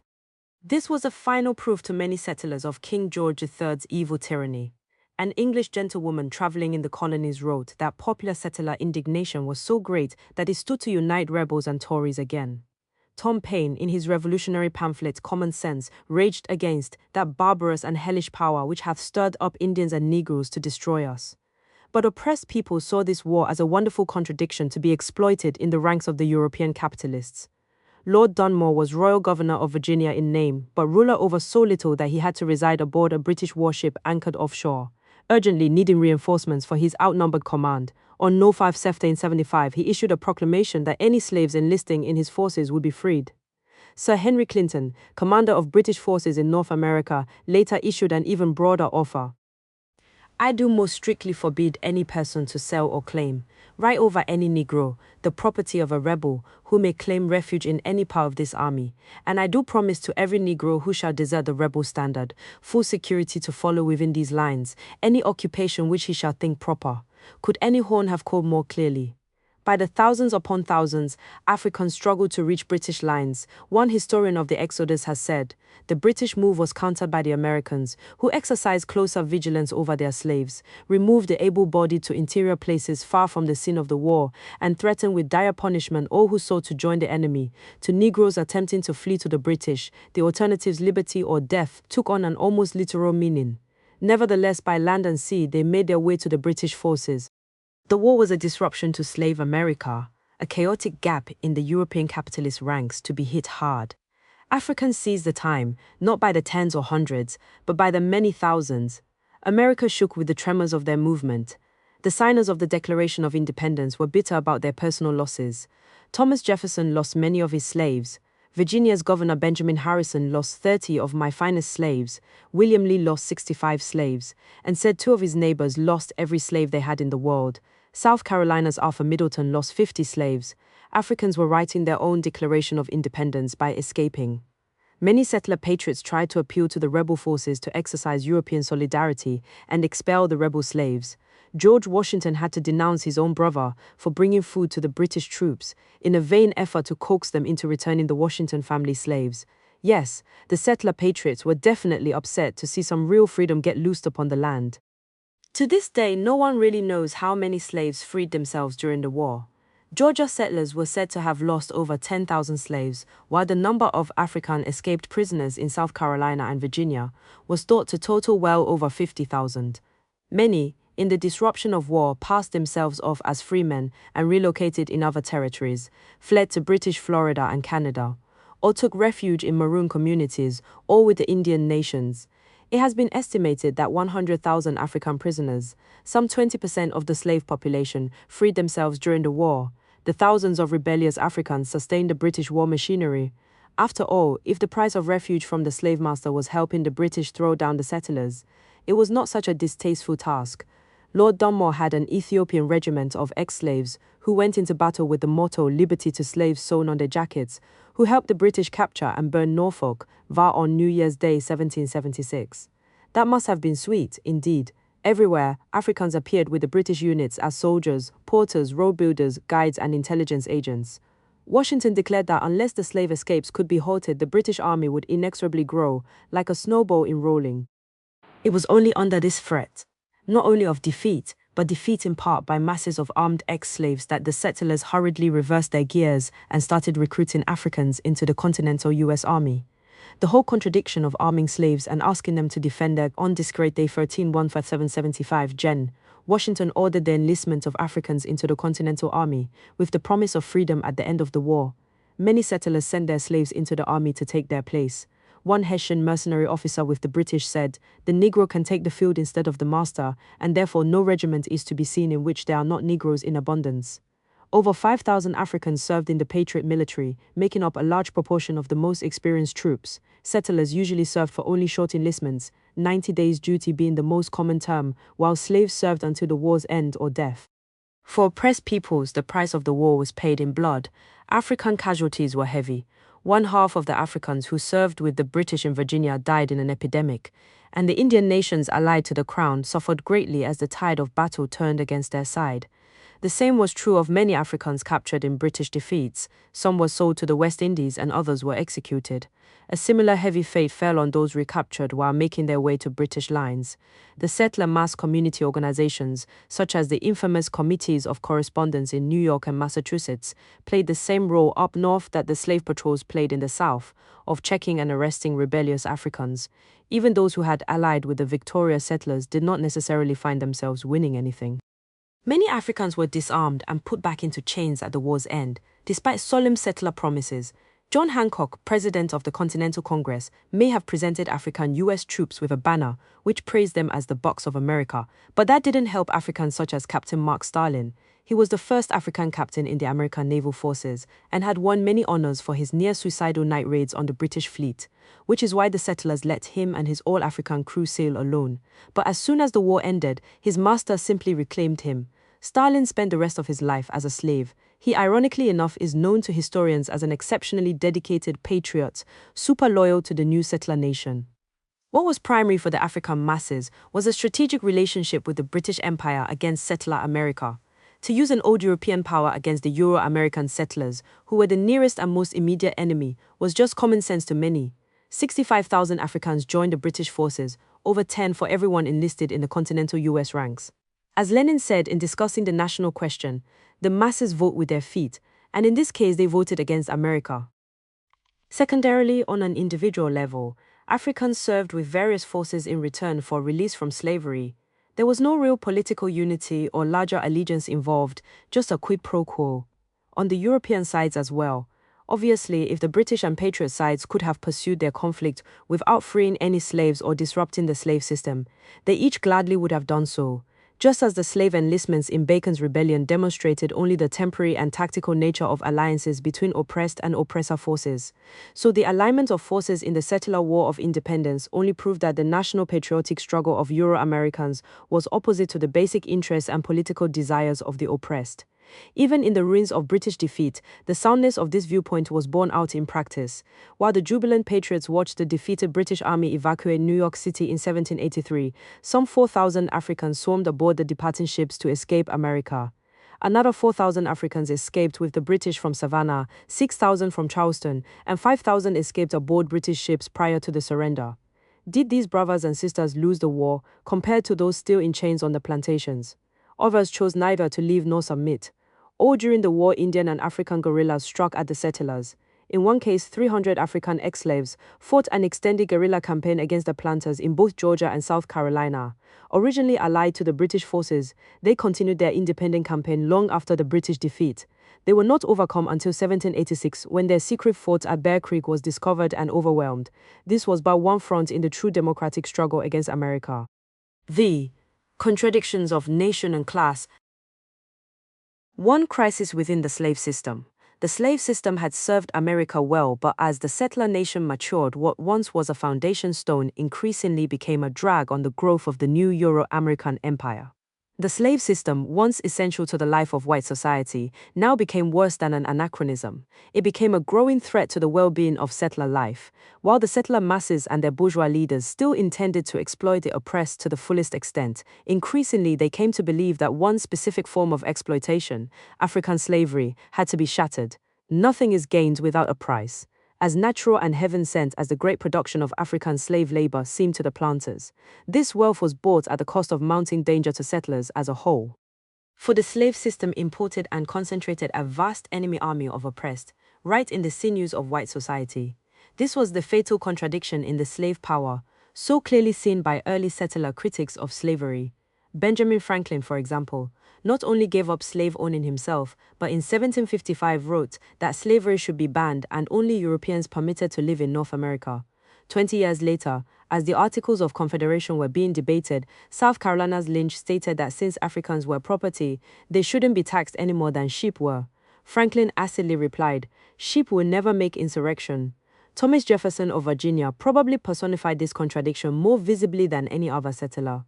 He is well known in settler history books as the liberal planter who constantly told his friends how he agonized over the immorality of slavery. He is usually depicted as an exceptional human being of great compassion and much intellect. What was pushing and pressuring his capitalist mind was the contradiction between his greed for the easy life of the slave master and his fear for the safety of his settler nation. He knew that successful revolution against settler rule was a possibility, and that in a land governed by ex-slaves the fate of the former slave masters would be hard. As he put it, a revolution of the wheel of fortune and exchange of situation is among possible events. That is why, as US President in 1791, he viewed the Great Haitian Revolution led by Toussaint Louverture as a monstrous danger. His administration quickly appropriated relief funds to subsidize the French planters fleeing their island. Jefferson's agile mind came up with a theoretical solution to their Negro problem: gradual genocide. He estimated that returning all slaves to Africa would cost America $900 million in lost capital and transportation expenses, a sum 45 times the annual export earnings of the settler economy at the time. This was an impossible cost, one that would have bankrupted not only the planters but the entire settler society as well. President Jefferson's solution to this dilemma was to take all African children away from their parents for compact shipment to the West Indies and Africa, while keeping the adults enslaved to support the American economy for the rest of their lives. This would theoretically generate the necessary profits to prop up the capitalist economy, while still moving towards an all-white America. Jefferson mused, the old stock would die off in the ordinary course of nature until its final disappearance. The president thought this Hitlerian fantasy both practicable and blessed. It is easy to understand why this fantastic plan never became reality.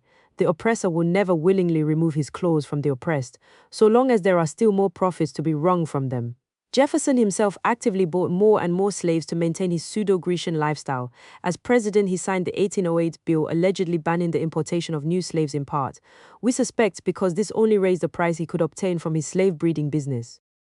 Jefferson gloated over the increase in his wealth from the birth of new slaves. I consider the labor of a breeding woman as no object, and that a child raised every 2 years is of more profit than the crop of the best laboring man. It sums matters up to note that President Jefferson, who believed that the planters should restrict and then wipe out entirely the African colony, ended his days owning more slaves than he started with. The northern states had slowly begun abolishing slavery as early as Vermont in 1777, in the hopes that the numbers of Africans could be kept down. It was also widely believed by settlers that in small numbers, the childlike ex-slaves could be kept docile and easily ruled. The explosive growth of the number of Afrikaans held prisoner within the slave system, and the resultant eruptions of Afrikaans struggles in all spheres of life, blew this settler illusion away. The Haitian Revolution of 1791 marked a decisive point in the politics of both settler and slave. The news from Santo Domingo that African prisoners had risen and successfully set up a new nation electrified the entire Western Hemisphere. When it became undeniably true that African people's armies, under the leadership of a 50-year-old former field hand, had in protracted war outmaneuvered and outfought the professional armies of the Toussaint Louverture old European powers, the relevancy of the lesson to America was intense. The effect of Haiti's great victory was felt immediately. Haitian slaves forcibly evacuated from that island with their French masters helped spread the word that revolution and independence were possible. The new Haitian Republic proudly offered citizenship to any Indians and Africans who wanted it, and thousands of free Africans emigrated. This great breakthrough stimulated rebellion and the vision of national liberation among the oppressed, while hardening the resolve of settler society to defend their hegemony with the most violent and naked terror. The Virginia insurrection led by Gabriel some 9 years later, in which thousands of Africans were involved, as well as that of Nat Turner in 1831, caused discussions within the Virginia legislature on ending slavery.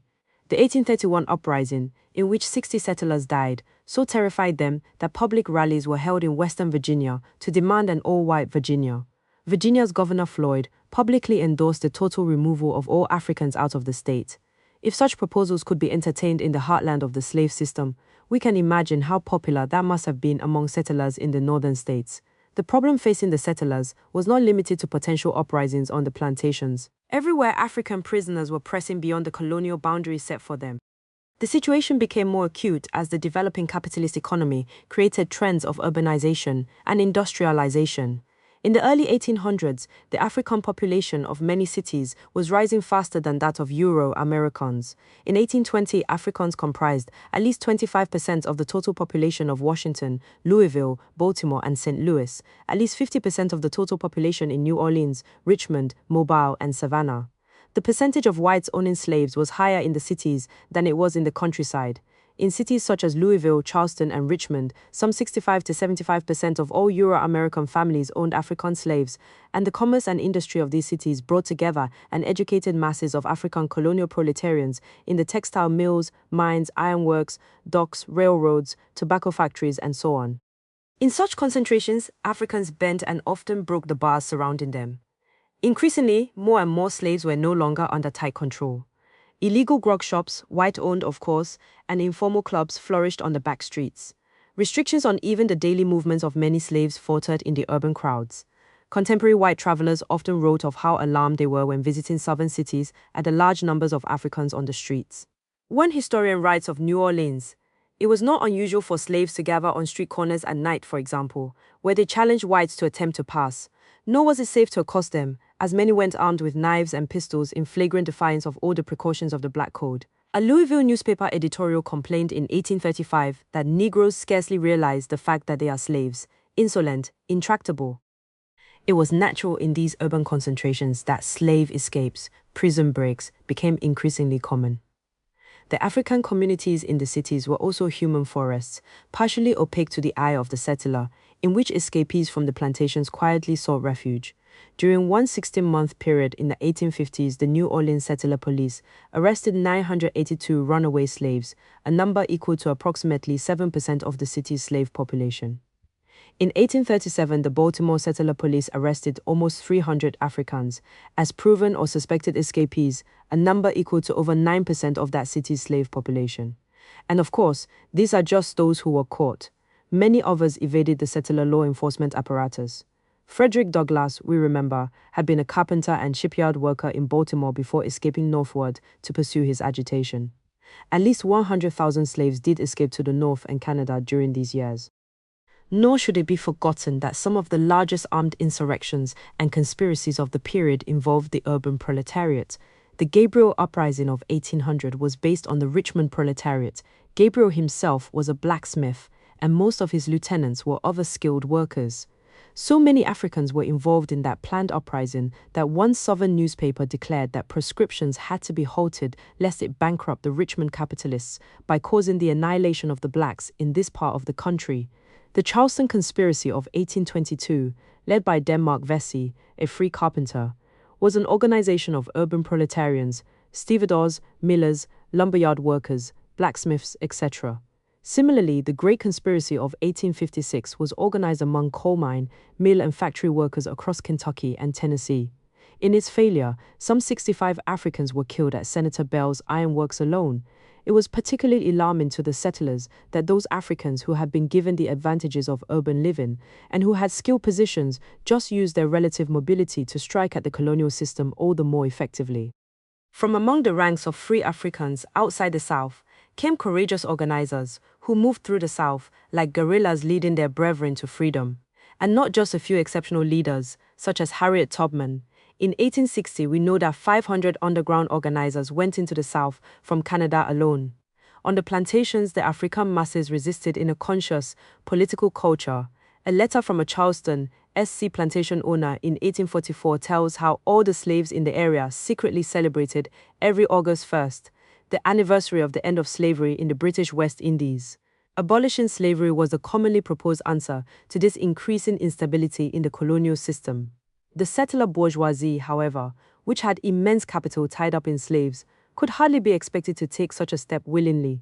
One immediate response in the 1830s was to break up the African communities in the cities, in the wake of the Vesey Conspiracy. For instance, the Charleston City Council urged that the number of male Africans in the city be greatly diminished, and they were. Throughout the South, much of the African population was gradually shipped back to the plantations, declining year after year until the Civil War. In New Orleans, the drop was from 50% to 15% of the city population. In St. Louis, from 25% to only 2% of the city population.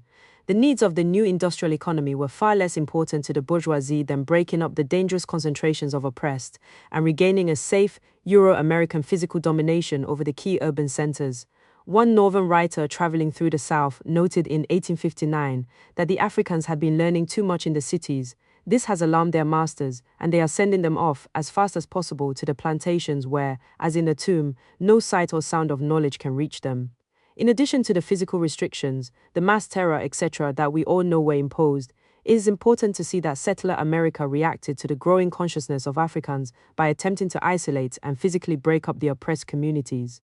It is a measure of how strongly the threat of revolution was rising in the African nation that the settlers had to restructure their society in response. The relative backwardness of the Southern economy was an expression of the living contradictions of the slave system. 2. Slavery versus settlerism. Slavery had become an obstacle to both the continued growth of settler society and the interests of the Euro-American bourgeoisie. It was not that slavery was unprofitable itself, it was worker for worker, much more profitable than white wage labor. African slaves in industry cost the capitalist less than one-third the wages of white workingmen. Even when slaves were rented from another capitalist, the savings in the factory or mine were still considerable. For example, in the 1830s, almost one-third of the workers at the U.S. Navy shipyard at Norfolk were Africans, rented at only two-thirds the cost of white wage labor. But the American capitalists needed to greatly expand their labor force. While the planters believed that importing new millions of African slaves would most profitably meet this need, it was clear that this would only add fuel to the fires of the already insurrectionary African colony. Profit had to be seen not in the squeezing of a few more dollars on a short-term individual basis, but in terms of the needs of an entire empire and its future. And it was not just the demand for labor alone that outmoded the slave system. Capitalism needed giant armies of settlers, waves and waves of new European shock troops, to help conquer and hold new territory, to develop it for the bourgeoisie and garrison it against the oppressed. The Mississippi Valley, the plains, the northern territories of Mexico, the Pacific West, a whole continent of land and resources awaited, that could only be held by millions of loyal settlers. After Haiti, it was increasingly obvious that a thin white line of a few soldiers, administrators, and planters could not safely hold down whole oppressed nations. Only the weight of masses of oppressors could provide a Euro-American bourgeoisie with the empire they desired. This was a fundamental element in the antagonistic but symbiotic relationship of the white masses to their rulers. The slave system had committed the fatal sin of restricting the white population while massing great numbers of Africans. In the 1860 census, we can see the disparity of the settler populations of North and South. Excluding the border states of Delaware and Maryland, the slave states had a median population density of a bare 18 whites per sq mile. The most heavily populated slave state, Kentucky, had a population of only 31 whites per sq mile. In sharp contrast, northern states such as Ohio, New Jersey, and Massachusetts had populations of 59, 81, and 158 whites per sq mile respectively. This disparity was not only large, but was qualitatively significant for the future of the Euro-American empire. It is no surprise that the planter bourgeoisie viewed society far differently than did the New York banker or Massachusetts mill owner. The thought of an America crowded with millions and millions of poverty-stricken European laborers, all sharing citizenship with their mansion-dwelling brothers, horrified the planter elite. They viewed themselves as the founders of a future America that would become a great civilization akin to Greece and Rome, a slave empire led by the necessarily small elite of aristocratic slave owners. These retrogressive dreams had definite shape in plans for expansion of the slave power far beyond the South. After all, if the Spanish Empire had used armies of Indian slaves to mine the gold, silver, and copper of Peru and Mexico, why could not the southern planter bourgeoisie colonize the great minefields of New Mexico, Utah, Colorado, and California, with millions of African helots sending the great mineral wealth of the West back to Richmond and New Orleans? These super profits might finance a new world empire, just as they once did for semi-feudal Spain. Why could not the plantation system be extended, not just to Texas, but to swallow up the West Mexico, Cuba, and Central America? If masses of Africans already sweated so profitably in the factories, mills, and mines of Birmingham and Richmond, why couldn't the industrial process be an integral part of a new slave empire that would bestride the world as Rome once did Europe and North Africa? The planter capitalists who tantalized themselves with these bloody dreams had little use for great numbers of penniless European immigrants piling up on their doorstep, while Northerners saw the increasing dangers of a slave economy, with its mounting captive armies of Africans. The planters saw the same dangers in importing a white proletariat. The creation of such an underclass would inevitably, they thought, divide white society, since the privileged life of settlerism could only stretch so far. Or in other words, too many whites meant an inevitable squabble over dividing up the loot. In 1836, Thomas Ardew of William and Mary College warned his northern cousins that importing Europeans, who were meant to stay poor, could only lead to class war, between the rich and the poor, the capitalist and the laborer. When these things shall come, when the millions, who are always under the pressure of poverty, and sometimes on the verge of starvation, shall form your numerical majority, as is the case now in the old countries of the world, and universal suffrage shall throw the political power into their lands, can you expect that they will regard as sacred the tenure by which you hold your property?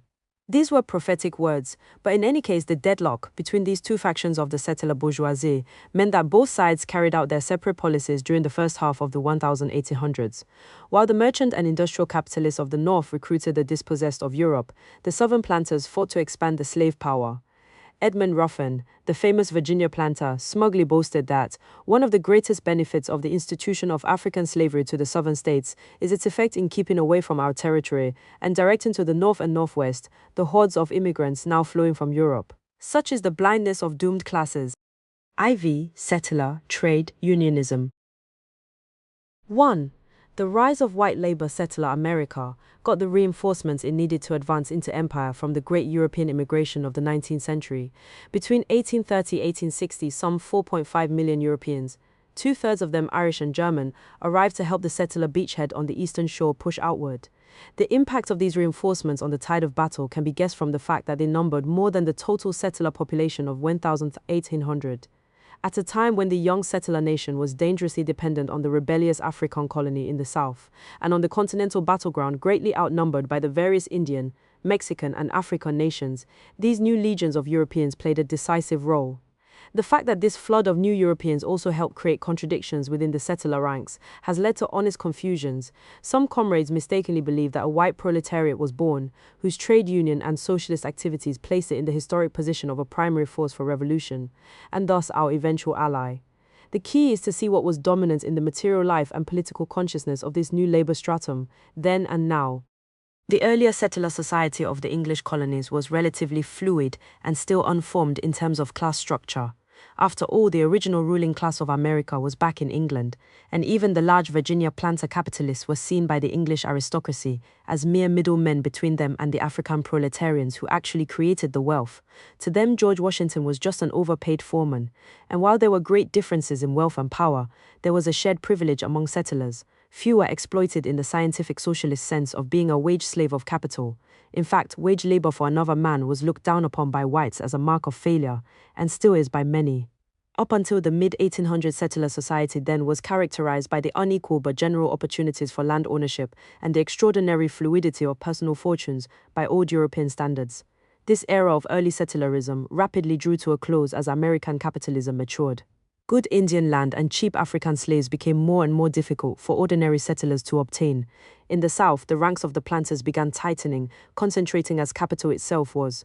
One historian writes, "During the earlier decades, when the lower South was being settled, farmers stood every chance of becoming planters. Until late in the 50s, 1850s ed, most planters or their fathers before them started life as yeomen, occasionally with a few slaves but generally without any hands except their own. The heyday of these poor people lasted as long as land and slaves were cheap, enabling them to realize their ambition to be planters and slave owners, as so many succeeded in doing. But the day of the farmer began to wane rapidly after 1850. If he had not already obtained good land, it became doubtful he could ever improve his fortunes. All the fertile soil that was not under cultivation was generally held by speculators at mountain prices, while in the cities of the north, the small local business of the independent master craftsman, shoemaker, blacksmith, cooper, etc., was giving way step by step to the large merchant, with his regional business and his capitalist workshop factory. This was the inevitable casualty list of industrialism. At the beginning of the 1800s, it was still true that every ambitious young Euro-American apprentice worker could expect to eventually become a master, owning his own little business, and often his own slaves. There is no exaggeration in saying this. We know, for example, that in the Philadelphia of the 1820s, craft masters actually outnumbered their journeyman employees by 3 to 2, and that various tradesmen, masters, and professionals were an absolute majority of the Euro-American male population. But by 1860, the number of journeyman workers compared to masters had tripled, and a majority of Euro-American men were now wage earners. Working for a master or merchant was no longer just a temporary stepping stone to becoming an independent landowner or shopkeeper. This new white workforce for the first time had little prospect of advancing beyond wage slavery. Unemployment and wage slashing were common phenomena, and an increasing class strife and discontent entered the world of the settlers. In this scene, the new millions of immigrant European workers, many with old European experiences of class struggle, furnished the final element in the hardening of a settler class structure. The political development was very rapid once the nodal point was reached. From artisan guilds to craft associations to local unions, national unions and labor journals soon appeared. And in the workers' movements, the championing of various socialist and even Marxist ideas was widespread and popular, particularly since these immigrant masses were salted with radical political exiles. Marx, in the inaugural address to the First International in 1864, says, "Crushed by the iron hand of force, the most advanced sons of labor fled in despair to the transatlantic republic." All this was but the outward form of proletarian class consciousness, made all the more convincing because those white workers subjectively believed that they were proletarians, the exploited, the creators of all wealth, the sons of toil, etc., etc. In actuality, this was clearly untrue. While there were many exploited and poverty-stricken immigrant proletarians, these new Euro-American workers as a whole were a privileged labor stratum. As a labor aristocracy, it had, instead of a proletarian revolutionary consciousness, a petit bourgeois consciousness that was unable to rise above reformism. This period is important for us to analyze, because here for the first time we start to see the modern political form of the Euro-American masses emerge. Here, at the very start of industrial capitalism, are trade unions, labor electoral campaigns, Marxist organizations, nationwide struggles by white workers against the capitalists, major proposals for white and Negro labor alliance. What we find is that this new class of white workers was indeed angry and militant, but so completely dominated by petit bourgeois consciousness that they always ended up as the pawns of various bourgeois political factions. Because they clung to and hungered after the petty privileges derived from the loot of empire, they as a stratum became rabid and reactionary supporters of conquest and the annexation of oppressed nations. The trade union unity deemed so important by Euro-American radicals then and now kept falling apart and was doomed to failure. Not because white workers were racist, although they were, but because this alleged trade union unity was just a ruse to divide, confuse, and store the oppressed until new genocidal attacks could be launched against us and completely drive us out of their way. This new stratum, far from possessing a revolutionary potential, was unable to even take part in the democratic struggles of the 19th century. When we go back and trace the Euro-American workers' movements from their early stages in the pre-industrial period up through the end of the 19th century, this point is very striking.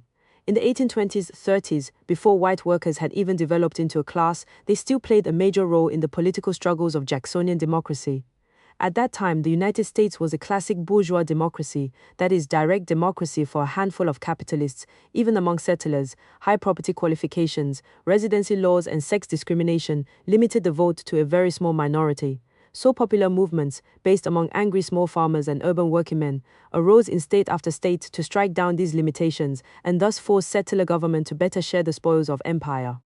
In New York State, for example, one liberal landmark was the Reform Convention of 1821, where the supporters of Martin Van Buren swept away the high property qualifications that had previously barred white workingmen from voting. This was a significant victory for them. Historian Leon Litwack has pointed out that the 1821 convention has come to symbolize the expanded democracy, which made possible the triumph of Andrew Jackson 7 years later. Van Buren became the hero of the white workers and was later to follow Jackson into the White House. Did this national trend for the extension and not the restriction of popular rights, to quote the Voting Rights Committee of the Convention, involve the unity of Euro-American and African workers? No, in fact, the free African communities in the North opposed these reform movements of the settler masses. The reason is easy to grasp. Everywhere in the North, the pre-Civil War popular struggles to enlarge the political powers of the settler masses also had the program of taking away civil rights from Africans. These movements had the public aim of driving all Africans out of the North. The 1821 New York Reform Convention gave all white workingmen the vote, while simultaneously raising property qualifications for African men so high that it effectively disenfranchised the entire community. By 1835, it was estimated that only 75 Africans out of 15,000 in that state had voting rights. This unconsidered attack on Africans was in point of fact a compromise, with Van Buren restraining the white majority which hated even the few remaining shreds of civil rights left for well-to-do Africans. Van Buren paid for this in his later years, when opposing politicians, such as Abraham Lincoln, attacked him for letting any Africans vote at all. For that matter, this new expanded settler electorate in New York turned down bills to let Africans vote for many years thereafter. In the 1860 elections, while Lincoln and the GOP were winning New York by a 32,000 vote majority, only 1,600 votes supported a bill for African suffrage. Frederick Douglass pointed out that civil rights for Africans was supported by neither Republicans nor abolitionists. These earlier popular movements of settler working men found significant expression in the presidency of Andrew Jackson, the central figure of Jacksonian democracy. This phrase is used by historians to designate the rabble-rousing, anti-elite reformism he helped introduce into settler politics. His role in the early political stirrings of the white workers was so large that even today some Euro-American communist labor historians proudly refer to the national struggle for economic and political democracy led by Andrew Jackson. Jackson did indeed lead a national struggle to enrich not only his own class, the planter bourgeoisie, but his entire settler nation of oppressors. He stood at a critical point in the great expansion into empire. During his 2 administrations, he personally led the campaigns to abolish the National Bank, which was seen by many settlers as protecting the monopolistic power of the very few top capitalists and their British and French backers, and to ensure settler prosperity by annexing new territory into the empire. In both, he was successful. The boom in slave cotton and the parallel rise in immigrant European labor was tied to the removal of the Indian nations from the land. After all, the expensive growth of railroads, canals, mills, and workshops was only possible with economic expansion, an expansion that could only come from the literal expansion of America through new conquests. And the fruits of new conquests were very popular with settlers of all strata, north and south. The much-needed expansion of cash export crops, primarily cotton, and trade was being blocked as the settled land areas ran up against the Indian-US Empire borders. In particular, the so-called five civilized nations, Creeks, Cherokees, Choctaws, Chickasaws, and Seminoles, Indian nations that had already been recognized as sovereign territorial entities in U.S. treaties, held much of the South, northern Georgia, western North Carolina, southern Tennessee, much of Alabama, and two. Cherokee Nation on Trail of Tears, 1838. The settlers were particularly upset that the Indian nations of the Old Southwest showed no signs of collapsing, dying out, or trading away their land. All had developed stable and effective agricultural economies with considerable trade. Euro-Americans, if anything, thought that they were too successful. The Cherokee, who had chosen a path of adopting many Western societal forms, had a national life more stable and prosperous than that of the Euro-American settlers who eventually occupied those Appalachian regions after they were forced out. A Presbyterian church report in 1826 records that the Cherokee Nation had 7,600 houses, 762 looms, 188 spinning wheels, 10 sawmills, 31 grain mills, 62 blacksmith shops, 18 schools, 70,000 head of livestock, a weekly newspaper in their own language, and numerous libraries with thousands of good books. The Cherokee national government had a two-house legislature and a Supreme Court. Under the leadership of President Jackson, the U.S. government ended even its limited recognition of Indian sovereignty and openly encouraged land speculators and local settlers to start seizing Indian land at gunpoint. A U.S. Supreme Court ruling upholding Cherokee sovereignty versus the state of Georgia was publicly ridiculed by Jackson, who refused to enforce it. In 1830, Jackson finally got Congress to pass the Removal Act, which authorized him to use the army to totally relocate or exterminate all Indians east of the Mississippi River. The whole eastern half of this continent was now to be completely cleared of Indians, every square inch given over to the needs of European settlers. In magnitude, this was as sweeping as Hitler's grand design to render continental Europe free of Jews. Under Jackson's direction, the U.S. Army committed genocide on an impressive scale. The Cherokee Nation, for instance, was dismantled, with one-third of the Cherokee population dying in the winter of 1838, from disease, famine, exposure, and gunfire, as the U.S. Army marched them away at bayonet point on the Trail of Tears. So the man who led the settlers' national struggle for economic and political democracy was not only a bourgeois politician, but in fact an apostle of annexation and genocide. The president of the Trail of Tears was a stereotype frontiersman, a fact which made him popular with poorer whites. After throwing away his inheritance on drinking and gambling, the young Jackson moved to the frontier, at that time Nashville, Tennessee, to find his fortune. That's a common phrase in the settler history books, which only conceals the reality that the only fortune on the frontier was from genocide. Jackson eventually became quite wealthy through speculating in Indian land, like Washington, Franklin, and other settlers before him, and owning a cotton plantation with over 100 African slaves. The leader of Jacksonian democracy had a clear, practical appreciation of how profitable genocide could be for settlers, first as a land speculator, then as slave master, and finally as general and then president. Jackson literally spent the whole of his adult life personally involved in genocide. During the Creek War of 1813-14, Jackson and his fellow frontiersmen slaughtered hundreds of unarmed women and children, afterwards skinning the bodies to make souvenirs. 12. Naturally, Jackson had a vicious hatred of Indians and Africans. He spent the majority of his years in public office pressing military campaigns against the Seminole in Florida, who had earned special enmity by sheltering escaped Africans. U.S. military campaigns in Florida against first the Spanish and then the Seminole were in large part motivated by the need to eliminate this land base for independent African regroupment. The Seminole Wars that went on for over 30 years began when Jackson was an army officer and ended after he had retired from the White House, though he still sent Washington angry letters of advice on the war from his retirement. They were as much African wars as Indian wars, for the escaped Africans had formed liberated African communities as a semi-autonomous part of the sheltering Seminole Nation. The first attacks on these African Seminole took place in 1812-14, when Georgia vigilantes invaded to enslave the valuable Africans. African forces wiped out almost all of the invaders, including the commanding Georgia major and the U.S. general. 2 years later, in 1816, U.S. naval gunboats successfully attacked the African FT Apalachola on the Atlantic coast. 200 defenders were killed when a lucky shot touched off the African ammunition stores. The next year, in 1817, Army troops under Jackson's command invaded Florida in the First Seminole War. The Africans and Seminoles evaded Jackson's troops and permanently withdrew deeper into central Florida.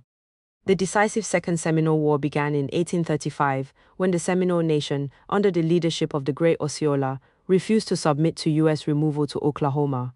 A key disagreement was that the settlers insisted on their right to separate the Seminole from their African co-citizens, who would then be re-enslaved and put on the auction block.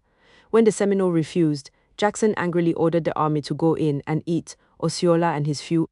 Fighting a classic guerrilla war, 2,000 Seminole and 1,000 African fighters inflicted terrible casualties on the invading U.S. Army. Even capturing Osceola in a false truce couldn't give the settlers victory. Finally, U.S. Commanding General Thomas Jessup conceded that none of the Africans would be re-enslaved, but all could relocate to Oklahoma as part of the Seminole Nation. With this, most of the Seminole and African forces surrendered and left Florida. Those who refused to submit simply retreated deeper into the Everglades and kept ambushing any settlers who dared to follow. In 1843, the U.S. gave up trying to root the remaining Seminole guerrillas out of the swamps. The settlers lost some 1,600 soldiers killed and additional thousands wounded or disabled through disease. The war, which General Jessup labeled a Negro, not an Indian war, cost the U.S. some $30 million. That was 80 times what President Jackson had promised Congress he would spend in getting rid of all Indians east of the Mississippi. By the time he left office, Jackson was infuriated that the Seminole and Africans were resisting the armed might of the empire year after year.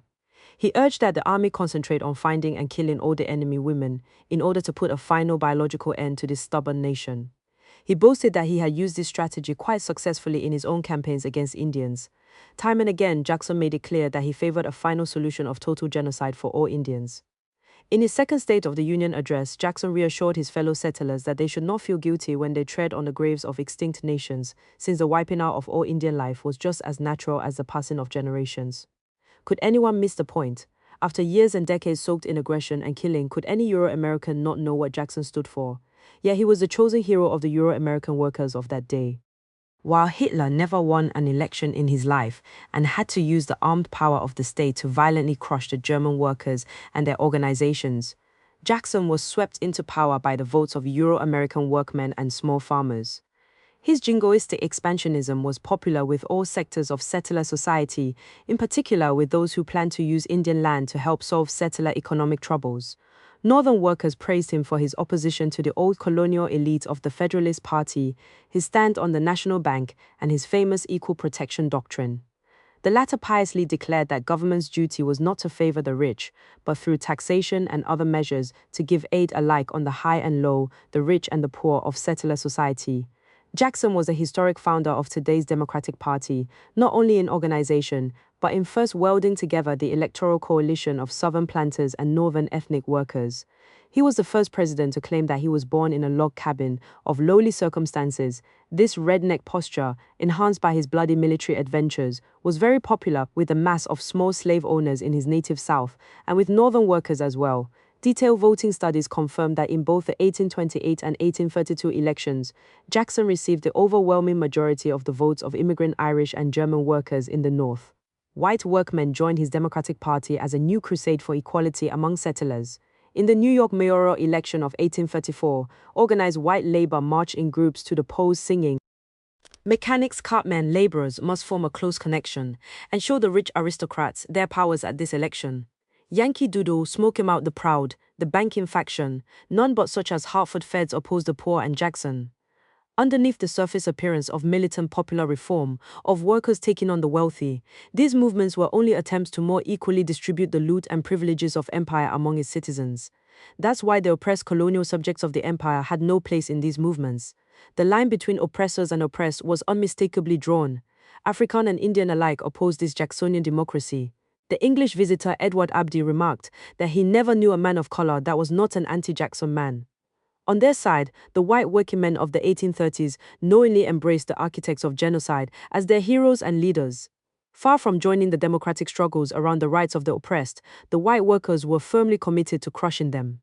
Even as they were gradually being pressed downward by the emerging juggernaut of industrial capitalism, faced with wage cuts, increasing speed-up of machine-powered production, individual craft production disappearing in the regimented workshop, etc., Those Euro-American workers saw their hope for salvation in non-proletarian special privileges and a desperate clinging to petty bourgeois status at a time when the brute labor of the empire primarily rested on the backs of the unpaid, captured African proletariat. The white workers of the 1830s were only concerned with winning the 10-hour day for themselves. In the 1840s, as the empire annexed the northern 40% of Mexico and by savage invasion reduced truncating Mexico to a semi-colony, the only issue to the white workingmen's movement was how large would their share of the looting be. It is one thing to be bribed by the bourgeoisie, and still another to demand, organize, argue, and beg to be bribed. The dominant political slogan of the white workers' movement of the 1840s was, "Vote yourself a farm." This expressed the widespread view that it was each settler's right to have cheap land to farm, and that the ideal lifestyle was the old colonial era model of the self-employed craftsmen who also possessed the security of being part-time farmers. The white labor movement, most particularly the influential newspaper Working Man's Advocate of New York, called for new legislation under which the empire would guarantee cheap tracts of Indian and Mexican land to all European settlers, and impoverished workmen in particular. The white workers literally demanded their traditional settler right to be petty bourgeois, little bourgeois, little bourgeois. Petty imitators who would annex their small individual plots each time the real bourgeoisie annexed another oppressed nation. It should be clear that the backwardness of white labor is not a matter of racism, of mistaken ideas, of being tricked by the capitalists, or idealistic instead of materialist formulations. Rather, it is a class question and a national question. This stratum came into being with its feet on top of the proletariat and its head straining up into the petty bourgeoisie. It's startling how narrow and petty its concerns were in an age when the destiny of peoples and nations was being decided, when the settler empire was trying to take into its hands the power to decree death to whole nations. We keep coming back to genocide, the inescapable center of settler politics in the 19th century. So to fully grasp the politics of emerging white labor, we must penetrate to the connection between their class viewpoint and genocide. 2. The popular appeal of genocide. By 1840, most of the Indian nations of the East had been swept away, slaughtered, or relocated. By 1850, the empire had consolidated its grip on the Pacific coast, overrunning and occupying northern Mexico. The empire had succeeded in bringing the continent under its control. These victories produced that famous opportunity that the new waves of European immigrants were coming for, but these changes also brought to a nodal point the contradictions within the fragmented settler bourgeoisie, between planter and mercantile industrial capital, contradictions which were reflected in all facets of settler society. The tremendous economic expansion of the conquest was a catalyst. The ripping open of the New South to extend the plantation system meant a great rise of African slaves on the western frontier. These new cotton areas became primarily African in population, and the ambitious planter bourgeoisie started seeding slave labor enterprises far outward as tentacles of the slave power. So at a salt mine in Illinois, a gold mine in California, a plantation in Missouri, aggressive planters appeared with their movable factories of African slaves. Southern adventurers even briefly seized Nicaragua in 1856 in a premature attempt to annex all of Central America to the slave power. If the clearing away of the Indian nations had unlocked the door to the spread of the slave system, so too it had given an opportunity to the settler opponents of the planters. And their vision was not of a reborn Greek slavocracy, but of a brand new European empire, relentlessly modern, constructed to the most advanced bourgeois principles with the resources of an entire continent, united under its command. This new empire would not only dwarf any power in old Europe in size, but would be secured through the power of a vast occupying army of millions of loyal settlers. This bourgeois vision could hardly be considered crackpot, since 20th century America is in large part the realization of it. But the vision was of an all-European America, an all-white continent. We can only understand the deep passions of the slavery dispute, the flaring gunfights in Missouri and bloody Kansas between pro-slavery and anti-slavery settlers, and lastly the grinding, monumental Civil War of 1861-1865, as the final play of this greatest contradiction in the settler ranks. It was not freedom for Africans that motivated them. No, the reverse. It was their own futures, their own fortunes. Gov. Morton of Ohio called on his fellows to realize their true interests. We are all personally interested in this question, not indirectly and remotely as in a mere political abstraction, but directly, pecuniarily, and selfishly. If we do not exclude slavery from the territories, it will exclude us.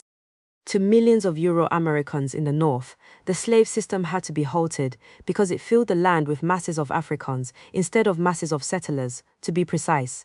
In the 19th century, a consensus emerged among the majority of Euro-Americans that just as the Indian nations before them, the dangerous African colony had to be at first contained and then totally eliminated so that the land could be filled by the loyal settler citizens of the empire. This was a strategic view endorsed by the majority of Euro-Americans. It was an explicit vision that required genocide. How natural for a new empire of conquerors, believing that they had, like gods, totally removed from the earth one family of oppressed nations, to think nothing of wiping out another. The start was to confine Africans to the south, to drive them out of the free states in the north. Indeed, in the political language of 19th century settler politics, the word free also served as a code phrase that meant non-African. The movement to confine Africans to the slave South took both governmental and popular forms. 4 frontier states, Illinois, Indiana, Iowa, and Oregon, passed immigration clauses in their constitutions which barred Africans as aliens from entering the state. Interesting that the concept of Africans as foreign immigrants, a concept which tacitly admits separate African nationality, keeps coming to the surface over and over. Legal measures to force Africans out by denying them the vote, the right to own land, use public facilities, practice many professions and crafts, etc., were passed in many areas of the North at the urging of the white mobs. White labor not only refused to defend the democratic rights of Africans, but played a major role in these new assaults. Periodic waves of mass terror also were used everywhere against African communities in the North. The abolitionist press records 209 violent mob attacks in the North between 1830 and 1849. These violent assaults were not the uncontrolled outpouring of blind racism, as often suggested. Rather, they were carefully organized offensives to achieve definite goals. These mobs were usually led by members of the local ruling class, merchants, judges, military officers, bankers, etc., and made up of settlers from all strata of society. The 3 most common goals were: 1. To reverse some local advance in African organization, education, or employment. 2. To destroy the local abolitionist movement. 3. To reduce the African population. In almost every case, the mobs, representing both the local ruling class and popular settler opinion, were successful. In almost no cases did any significant number of Euro-Americans interfere with the mobs, save to restore order or to nobly protect a few lives after the violence had gained its ends. But to most settlers in the North, these attacks were just temporary measures. To them, the heart of the matter was the slave system. They thought that without the powerful self-interest of the planters to protect Africans, that Africans as a whole would swiftly vanish from this continent. Today, it may sound fantastic that those 19th century Euro-Americans expected to totally wipe out the African population. Back then, it was taken as, I'm ready to clean the text, but you haven't provided any text to clean. Please provide the extracted page text so I can process it. 3. White labor against the oppressed, the great democratic issues of that time, could only grow out of this intense, seething nexus of empire and colony, of oppressor nation and oppressed nations. Nothing took place that was not a factor on the battleground of empire and oppressed. Nothing. Everyone was caught up in the war, however dimly they understood their own position. The new millions of immigrant European workers were desperately needed by the empire. By 1860, half of the populations of New York, Chicago, Pittsburgh, and St. Louis were new immigrant Europeans. These reinforcements were immediately useful in new offensives against the Indian, African, and Mexicano peoples. While the settler economy was still absolutely dependent upon the forced labor of the African proletariat, cotton alone accounted for almost 60% of U.S. export earnings in 1860. The new reinforcements provided the means to reverse the dangerous concentrations of Africans in the metropolitan centers. Frederick Douglass said in 1855, "Every hour sees us elbowed out of some employment to make room perhaps for some newly arrived immigrants, whose hunger and color are thought to give them a title to especial favor." White men are becoming house servants, cooks, and stewards, common laborers and flunkies to our gentry. The Philadelphia newspaper Colored American said as early as 1838 that free Africans have ceased to be hackney coachmen and draymen, and they are now almost displaced as stevedores. They are rapidly losing their places as barbers and servants. In New York City, Africans were the majority of the house servants in 1830, but by 1850, Irish house servants outnumbered the entire African population there. The empire was swiftly moving to replace the rebellious and dangerous African proletariat by more submissive and loyal Europeans. Even in the Deep South, urban African proletarians were increasingly replaced by loyal European immigrants. In New Orleans, the draymen were all African proletarians were increasingly replaced by loyal European immigrants. In New Orleans, the draymen were all African in 1830, but by 1840 were all Irish. One historian points out, occupational exclusion of blacks actually began before the Civil War. In an unpublished study, Weinbaum has demonstrated conclusively such exclusion and decline of skilled African workers, ed. for Rochester, New York, blacks between 1840 and 1860. My own work shows a similar decline in Charleston, SC, between 1850 and 1860. And these trends continued in southern cities during Reconstruction.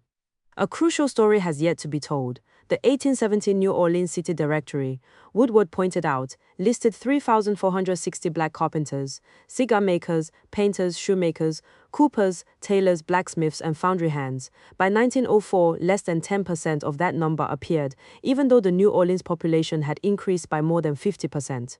Beneath the great events of the Civil War and Reconstruction, the genocidal restructuring of the oppressed African nation continued year after year.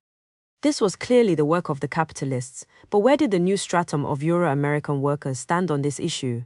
The defeat of the slaveocracy, the political upheavals of the Great Conflict, and the enormous expansion of European immigration had stirred and heartened white labor. In both North and South, local unions revived, and new unions began. New attempts emerged to form effective national federations of all white workers. Between 1863-73, some 130 white labor newspapers began publication. The 8-hour-day movement ran with express speed, from coast to coast in the wake of the war. During the long and bitter depression of 1873-78, militant struggles broke out, ending in the famous General Strike of 1877. In this last strike, the white workers won over to their side the troops sent by the government or defeated them in bloody street fighting in city after city. White labor in its rising cast a long shadow over the endless banquet table of the bourgeoisie. Truly, white labor had become a giant in size. Even in a deep South state such as Louisiana, by the 1860 census, white laborers made up 1/3 of the total settler population. In St. Louis, then the third largest manufacturing center in the empire, the 1864 census showed that slightly over 1/3 of that city's 76,000 white men were workers, rivermen, factory laborers, stevedores, etc. In the Boston of the 1870s, fully 1/2 of the total white population were workers and their families, mostly Irish. In some northern factory towns, the proportion was even higher. The ideological head on this giant body, however, still bore the cramped little features of the old artisan farmer mentality of previous generations. When this giant was aroused by the capitalist cuts and kicks, its angry flailings knocked over troops and sent shock waves of fear and uncertainty spreading through settler society. But its petty bourgeois confusions let the capitalists easily outmaneuver it, each time herding it back to resentful acquiescence with skillful applications of the carrot and the stick. What was the essence of the ideology of white labor? Petty bourgeois annexationism. Lenin pointed out in the great debates on the national question that the heart of national oppression is annexation of the territory of the oppressed nations by the oppressor nation. There is nothing abstract or mystical about this. To this new layer of European labor was denied the gross privileges of the settler bourgeoisie, who annexed whole nations, even the particular privileges that so comforted the earlier Euro-American farmers and artisans, most particularly that of annexing individual plots of land every time their empire advanced, were denied these European wage slaves. But typically, their petit bourgeois vision saw for themselves a special, better kind of wage slavery. The ideology of white labor held that as loyal citizens of the empire, even wage slaves had a right to special privileges, such as white man's wages, beginning with the right to monopolize the labor market. We must cut sharply through the liberal camouflage concealing this question. It is insufficient and therefore misleading to say that European workers wished to discriminate against or exclude or were prejudiced against colored workers. It was the labor of African and Indian workers that created the economy of the original America. Likewise, the economy of the Southwest was distilled from the toil of the Indian Mexicano workers and that of Northern California, and the Pacific Northwest was built by Mexicano and Chinese labor. Immigrant European workers proposed to enter an economy they hadn't built and annex, so as to speak, the jobs that the nationally oppressed had created. Naturally, the revisionists always want to talk about it as a matter of white workers not sharing equally enough, as though when a robber enters your home and takes everything you've earned, the problem is that this thief should share your property better. Since the ideology of white labor was annexationist and predatory, it was of necessity also rapidly pro-empire, and despite angry outbursts, fundamentally servile towards the bourgeoisie. It was not a proletarian outlook, but the degraded outlook of a would-be labor aristocracy. We can grasp this very concretely actually investigating the political rising of European labor in that period in relation to the nationally oppressed. Even today, few comrades know how completely the establishment of the empire in the Pacific Northwest depended upon Chinese labor. In fact, the Chinese predate the American settler presence on the West Coast by many years, when the famous Lewis and Clark expedition sent out by President Jefferson reached the Pacific in 1804. They arrived some 16 years after the British established a major shipyard on Vancouver Bay, a shipyard manned by Chinese shipwrights and sailors. For that matter, the Spanish further south in California had even earlier imported skilled Chinese workers. We know that Chinese had been present at the founding of Los Angeles in 1781. This is easy to understand when we see that California was closer to Asia than New York in practical terms. In travel time, San Francisco was but 60 days sail from Canton, but 6 months by wagon train from Kansas City. The settler capitalists used Chinese labor to found virtually every aspect of their new American economy in this region. The Mexicano people, who were an outright majority in the area, couldn't be used because the settlers were engaged in reducing their numbers so as to consolidate U.S. colonial conquest. During the 1830s, 40s, and 50s, the all-too-familiar settler campaign of mass terror, assassination, and land grabbing was used against the Mexicanos. Rodolfo Acuña summarizes, during this time, the Chinese were used as an alternative to the Chicanos as California's labor force. Chicanos were pushed to the southern half of the state and were literally forced out of California in order to escape the lynching, abuses, and colonized status to which they had been condemned. Thus, the Chinese were not only victims of America, but their very presence was a part of genocidal campaign to dismember and colonize the Mexican nation. In the same way, decades later, Mexicano labor, now driven from the land and reduced to colonial status, would be used to replace Chinese labor by the settlers. The full extent of Chinese labor's role is revealing. The California textile mills were originally 70–80% Chinese, as were the garment factories. As late as 1880, Chinese made up 52% of all shoemakers and 44% of all brick makers in the state, as well as 1/2 of all factory workers in the city of San Francisco. The fish canneries were so heavily manned by Chinese, over 80%, that when a mechanical fish cleaner was introduced, it was popularly called the iron chink. The fish itself, salmon, squid, shrimp, etc., was often caught and brought in by Chinese fishermen, who pioneered the fishing industry in the area. Chinese junks were then a common sight in California harbors, and literally thousands of Chinese seamen lived in the numerous all-Chinese fishing villages that dotted the coast from San Diego up to Oregon.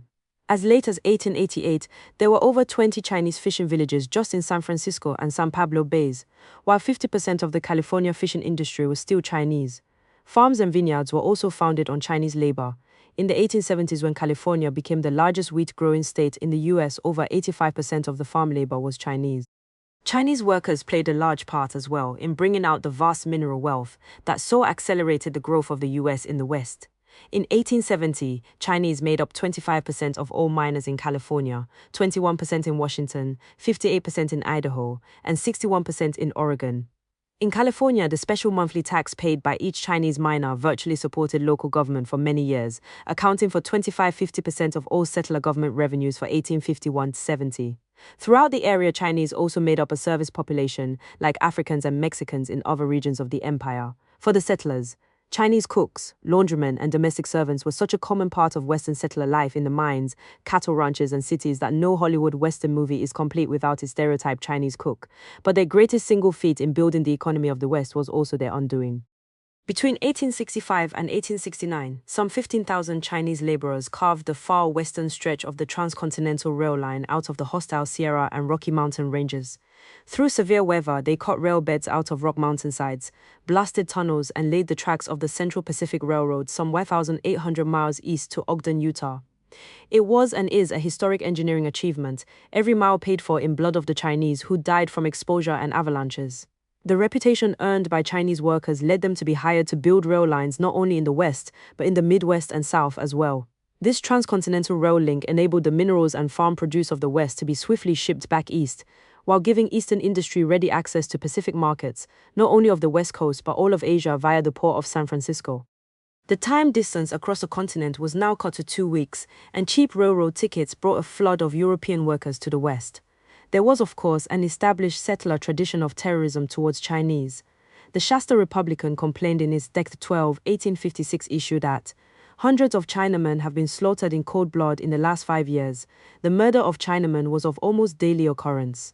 Now the new legions of immigrant European workers demanded a qualitative increase in the terroristic assaults, and the 1870s and 1880s were decades of mass bloodshed. The issue was very clear-cut: jobs. By 1870, some 42% of the whites in California were European immigrants. With their dreams of finding gold boulders lying in the streams having faded before reality, these new crowds of Europeans demanded the jobs that Chinese labor had created. More than demanded, they were determined to annex, to seize by force of conquest, all that Chinese workers had in the West. In imitation of the bourgeoisie, they went about plundering with bullets and fire. In mining camps and towns from Colorado to Washington, Chinese communities came under attack. Many Chinese were shot down, beaten, their homes and stores set afire and gutted. In Los Angeles, Chinese were burned alive by the European vigilantes, who also shot and tortured many others. In perverse fashion, the traditional weapons of trade unionism were turned against the Chinese workers in this struggle. Many manufacturers who employed Chinese were warned that henceforth all desirable jobs must be filled by European immigrants. Boycotts were threatened, and in some industries, such as wineries and cigar factories, the new white unions invented the now famous union label printed tags, which guaranteed that the specific product was produced solely by European unions. In 1884, when one San Francisco cigar manufacturer began replacing Chinese workers, who then made up 80 to 85% of the industry there, with European immigrants, the Chinese cigar makers went on strike. Swiftly, the San Francisco white labor movement united to help the capitalists break the strikes. Scabbing was praised, and the Knights of Labor and other European workers' organizations led a successful boycott of all cigar companies that employed Chinese workers. Boycotts were widely used in industry after industry to seize Chinese jobs. In the political arena, a multitude of anti-coolie laws were passed on all levels of settler government. Special taxes and license fees on Chinese workers and tradesmen were used both to discourage them and to support settler governments at their expense. Chinese who carried laundry deliveries on their backs in San Francisco had to pay the city a $60 license fee each year. Many municipalities passed laws ordering all Chinese to leave, enforced by the trade union mobs. The decisive point of the empire-wide campaign to plunder what the Chinese had built up in the West was the 1882 Chinese Exclusion Act. Both Democratic and Republican parties supported this bill, which barred all Chinese immigration into the U.S. and made Chinese ineligible for citizenship. The encouragement offered by the capitalist state to the anti-Chinese offensive shows the forces at work. In their frenzy of petty plundering, European labor was being permitted to do the dirty work of the bourgeoisie. The empire needed to promote and support this flood of European reinforcements to help take hold of the newly conquered territories, as California Gov. Henry Haight, whose name lives on in a certain San Francisco neighborhood, said in 1868, "No man is worthy of the name of patriot or statesman who countenances a policy which is opposed to the interests of the free white laboring and industrial classes. What we desire for the permanent benefit of California is a population of white men. We ought not to desire an effete population of Asiatics." The national bourgeoisie used the anti-coolie movement and the resulting legislation to force individual capitalists to follow empire policy and discharge Chinese in favor of Europeans. Now that the Chinese had built the economy of the Pacific Northwest, it was time for them to be stripped and driven out. The passage of the 1880 Act was taken as a green light, a go-ahead signal of approval to immigrant European labor from Congress, the White House, and the majority of Euro-Americans. It was taken as a license to kill, a declaration of open looting season on Chinese. Terence Powderly, head of the Knights of Labor, which boasted that it had recruited African workers to help European labor, praised the victory of the Exclusion Act by saying that now the task for trade unionists was to finish the job by eliminating all Chinese left in the US within the year. The settler propaganda kept emphasizing how pure, honest Europeans had no choice but defend themselves against the dark plots of the Chinese. Wanting to seize, annex Chinese jobs and small businesses, European immigrants kept shouting that they were only defending themselves against the vicious Chinese who were trying to steal the white man's jobs. And in case any European worker had second thoughts about the coming lynch mob, a constant ideological bombardment surrounded him by trade union and socialist leaders, bourgeois journalists, university professors, and religious figures, politicians of all parties, and so on. Having decided to annex the fruits of the Chinese development of the Northwest, the unusual settler propaganda about defending themselves was put forth. Nor was Euro-American racial sexual hate propaganda neglected, just as bizarre and perverted as it is about Africans. In 1876, for example, the New York Times published an alleged true interview with the Chinese operator of a local opium den. The story has the reporter asking the Chinaman about the handsome but squalidly dressed young white girl he sees in the opium den. The Chinaman allegedly answers, "Oh, hard time in New York. Young girl hungry, plenty come here." Chinaman always have something to eat, and he like young white girl, A woman's magazine warned their readers to never leave little white girls alone with Chinese servants. The settler public was solemnly alerted that the Chinese plot was to steal white workers' jobs and thus force the starving wives to become their concubines. The most telling sign of the decision to destroy the Chinese community was the settler realization that these Chinese looked just like Africans in women's garments. The 10 years after the passage of the Exclusion Act saw the successful annexation of the Chinese economy on the West Coast.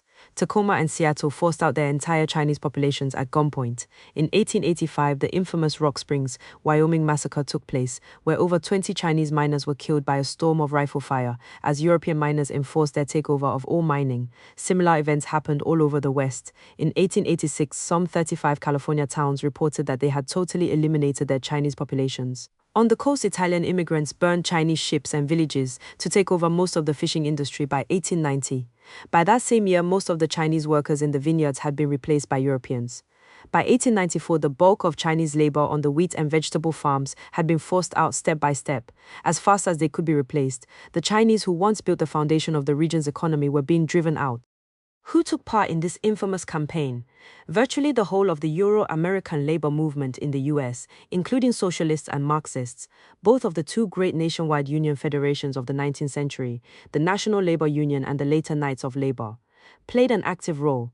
The Socialist Labor Party was involved. The leading independent white labor newspaper, the Working Man's Advocate of Chicago, was edited by AAC Cameron. He was a leader of the National Labor Union, a respected printing trades unionist, and the delegate from the NLU to the 1869 Switzerland Conference of the Communist First International. His paper regularly printed speeches and theoretical articles by Karl Marx and other European communists. Yet, he loudly called in his newspaper for attacks on the immigrant Chinamen, Japanese, Malays, and monkeys from Asia. Even most Marxists who deplored the crude violence of the labor mobs, such as Adolf Dubai, one of the leading German communist immigrants, agreed that the Chinese had to be removed from the US. It is easy to predict that if even European Marxists were so strongly pulled along by the lynch mobs, the bourgeois trade union leaders had to be running like dogs at the head of the hunt. Andrew Firusev, the founder of the Seafarers International Union, AFL-CIO, Pat McCarthy, leader of the San Francisco Building Trades Council, Sam Gompers, leader of the Cigar Makers Union and later founder of the American Federation of Labor, AFL, were just a few of the many who openly led and incited the settler terror. Similar news stories are very popular today, reminding the white masses about all the runaway white teenagers who become captives of African pimps and dope dealers. When we see such themes being pushed in the bourgeois media, we should know what's behind it. When we say that the petty bourgeois consciousness of European immigrant labor showed that it was a degraded stratum seeking extra proletarian privileges, we aren't talking about a few nickels and dimes. The issue was genocide, carrying out the dirty work of the capitalists in order to reap some of the bloody fruits of national oppression. It is significant that the organizational focus of the early anti-Chinese campaign was the so-called Working Men's Party of California, which was organized by an Irish immigrant confidence man named Dennis Kearney. Kearney was the usual corrupt phrase-making demagogue that the white masses love so well. I am the voice of the people, I am the dictator, I owe the people nothing, but they owe me a great deal. This sleazy party, built on the platform of wiping out Chinese labor and federal reforms to aid white workers and farmers, attracted thousands of European workers, including most of the European socialists in California. Before falling apart from corruption, thugism and factionism, Kearney's party captured seats in the state assembly, the mayoralty in Sacramento, and controlled the Constitutional Convention, which reformed the California Constitution. Even today's settler historians, while deploring Kearney's racism, speak respectfully of the party's role in liberal reforms. Even revisionist CPUSA historians apparently feel no shame in praising this gang of degenerates for arousing public support for a number of important labor demands, forcing old established parties to listen more attentively to the demands of the common people. What this shows is that if the respectable Euro-American trade unionists and Marxists were scrabbling on their knees before the bourgeoisie along with known criminals such as Kearney, then they must have had much in common. Is it so different today? The monopoly on desirable jobs that European labor had won in the West was continually defended by new white supremacist assaults. The campaign against Chinese was continued long into the 20th century, particularly so that its momentum could be used against Samuel Gompers. Unfortunately, we have carnies of our own Japanese, Filipino, and other Asian immigrant labor, The AFL played a major role in this. Gompers himself, a Jewish immigrant who became the most powerful bourgeois labor leader in the US, co-authored in 1902 a mass-distributed racist tract entitled Some Reasons for Chinese Exclusion, Meat versus Rice, American Manhood versus Asiatic Cooleyism, which shall survive, in this crudely racist propaganda. The respected AFL president comforted white workers by pointing out that their cowardly violence toward Asians was justified by the victims' immoral and dangerous character. The yellow man found it natural to lie, cheat, and murder. Further, he suggested, in attacking Asian workers, whites were just nobly protecting their own white workers, thousands of whom were supposed to be opium-addicted prisoners kept in the unseen back rooms of neighborhood Chinese laundries. What other crimes were committed in those dark, fetid places when those little innocent victims of the Chinaman's wiles were under the influence of the drug are too horrible to imagine. What's really hard to imagine is how anyone could believe this fantastical porno propaganda. In truth, settlers will eagerly swallow any falsehoods that seem to justify their continuing crimes against the oppressed. The empire-wide campaign against the Chinese national minority played a major role in the history of Euro-American labor. It was a central rallying issue for many, a point around which immigrant European workers and other settlers could unite. It was a campaign in which all the major Euro-American labor federations, trade unions, and socialist organizations joined together. The annexation of the Chinese economy of the West during the later half of the 19th century was but another expression of the same intrusion that Africans met in the South and North. All over the empire, immigrant European labor was being sent against the oppressed to take what little we had. At times, even their bourgeois masters wished that their dogs were on a shorter leash. Many capitalists saw, even as we were being cut down, that it would be useful to preserve us as a colonial labor force to be exploited whenever needed. But the immigrant white worker had no use for us whatsoever. Therefore, in the altered geometry of forces within the empire, the new Euro-American working masses became willing pawns of the most vicious elements in the settler bourgeoisie, seeing only advantages in every possibility of our genocidal disappearance. And in this scramble upwards, those wretched immigrants shed, like an old suit of clothes, the proletarian identity and honor of their old European past. Now they were true Americans, real settlers who had done their share of the killing, annexing, and looting. 4. The test of black reconstruction. If Euro-American labor's attitude towards Chinese labor was straightforward and brutal, towards the African colony, it was more complex, more tactical. Indeed, the same Euro-American labor leaders who sponsored the murderous assaults on Chinese workers kept telling African workers how the unity of labor was the first thing in their hearts. Terence Powderly, the Grand Master Workman of the Knights of Labor, who had personally called for wiping out all Chinese in North America within 1 year, suddenly became the apostle of brotherhood when it came to persuading Africans to support his organization. The color of a candidate shall not debar him from admission, rather let the coloring of his mind and heart be the test. This apparent contradiction arose from the unique position of the African colony, where the Chinese workers had been a national minority, whose numbers at any one time probably never exceeded 100,000, roughly 2/3 of the Chinese returned to Asia. Africans were an entire colonized nation. On their national territory in the South, they numbered some 4 million. This was an opponent Euro-American labor had to engage more carefully. The relationship between Euro-American labor and African labor cannot be understood just from the world of the mine and mill. Their relationship was not separate from but a part of the general relation of oppressor nation to colonized oppressed nation, and at that time the struggle over the African colony was the storm center of all politics in the US empire.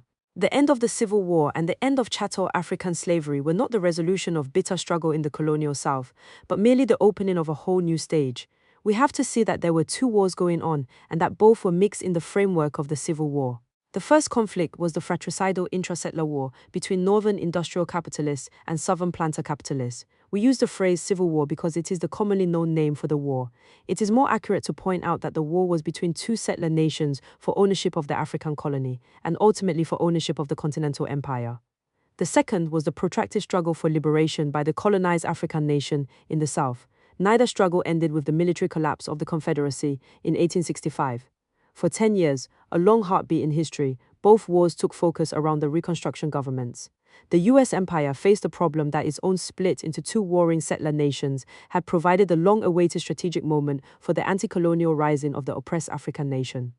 Just as in the 1776 War of Independence, both capitalist factions in the Civil War hoped that Africans would remain docilely on the sidelines while Confederate America and Union America fought it out. But the rising of millions of Africans striking off their chains became the decisive factor in the Civil War. As Du Bois so scathingly points out, freedom for the slave was the logical result of a crazy attempt to wage war in the midst of 4 million black slaves, and trying the while sublimely to ignore the interests of those slaves in the outcome of the fighting. While marching through a region, the black troops would sometimes pause at a plantation, ascertain from the slaves the name of the meanest overseer in the neighborhood, and then, if he had not fled, tie him backward on a horse and force him to accompany them.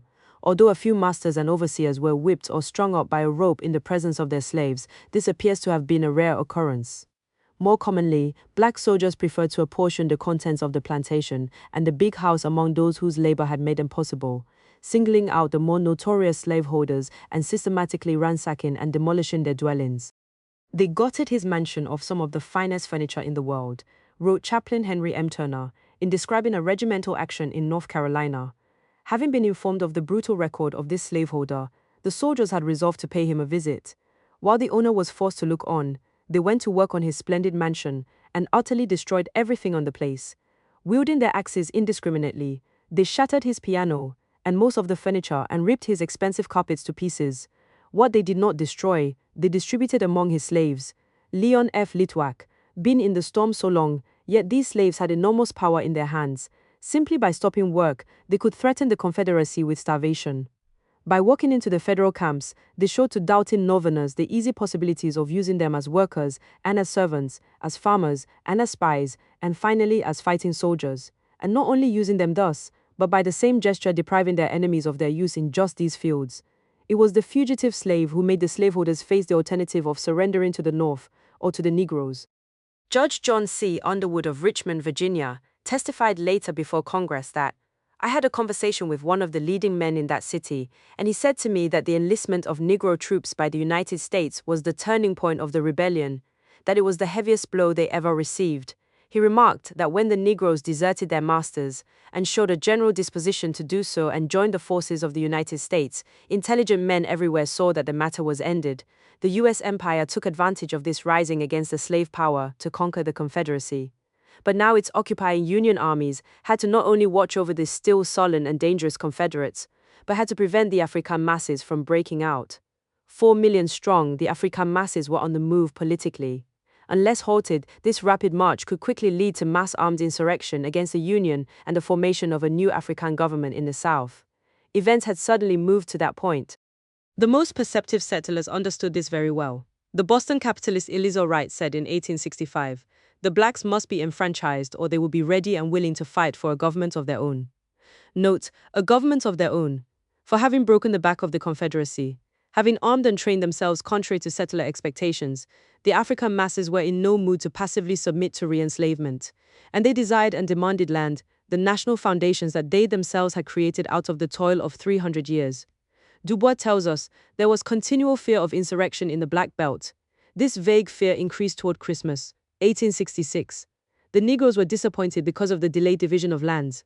There was a natural desire to get possession of firearms, and all through the summer and fall, they were acquiring shotguns, muskets, and pistols in great quantities. All over their nation, Africans had seized the land that they had sweated on. Literally millions of Africans were on strike in the wake of the Confederacy's defeat. The Southern economy, now owned by Northern capital, was struck dead in its tracks, unable to operate at all against the massive stony resistance of the African masses. This was the greatest single labor strike in the entire history of U.S. empire. It was not done by any AFL-CIO-type official union for higher wages, but was the monumental act of an oppressed people striking out for land and liberation. Africans refused to leave the lands that were now theirs, refused to work for their former slave masters.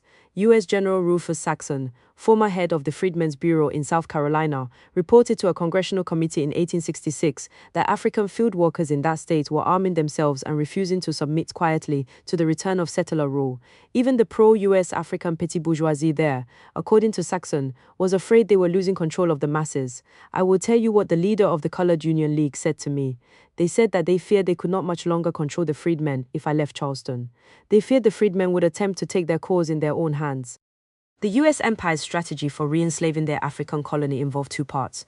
1. the military repression of the most organized and militant African communities. 2.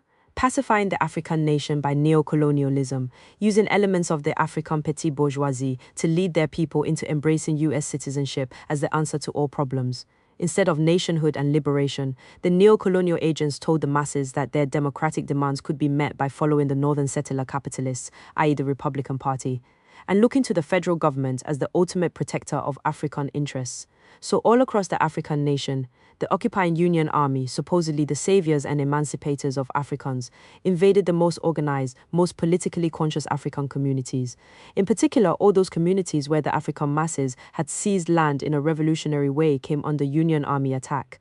In those areas, the liberation of the land was a collective act, with the workers from many plantations holding meetings and electing leaders to guide the struggle. Armed resistance was the order of the day, and planter attempts to retake the land were rebuffed at rifle point. The US empire had to both crush and undermine this dangerous development that had come from the grassroots of their colony. In August 1865, around Hampton, Virginia, for example, Union cavalry was sent to dislodge 5,000 Africans from liberated land. 21 African leaders were captured, who had been armed with revolvers, cutlasses, carbines, shotguns.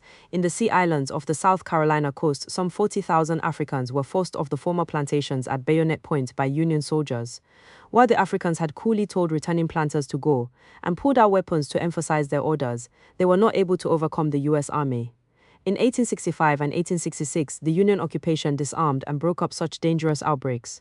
The special danger to the US empire was that the grassroots political drive to have armed power over the land, to build economically self-sufficient regions under African control, would inevitably raise the question of African sovereignty. African soldiers who had learned too much for the US empire's peace of mind were a special target of both Union and Confederate alike. Even before the war's end, a worried President Lincoln had written to one of his generals, "I can hardly believe that the South and North can live in peace unless we get rid of the Negroes." Certainly they cannot, if we don't get rid of the Negroes whom we have armed and disciplined, and who have fought with us, I believe, to the amount of 150,000 men. I believe it would be better to export them all. African US Army units were hurriedly disarmed and disbanded, or sent out of the South, out west to serve as colonial troops against the Indians, for example. The U.S. Freedmen's Bureau said in 1866 that the new secret white terrorist organizations in Mississippi placed a special priority on murdering returning African veterans of the Union Army.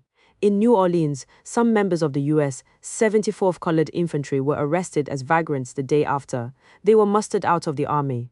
Everywhere in the occupied African nation, an emphasis was placed on defusing or wiping out the political guerrillas and militia of the African masses. The U.S. empire's second blow was more subtle. The northern settler bourgeoisie sought to convince Africans that they could, and should want to, become citizens of the US empire.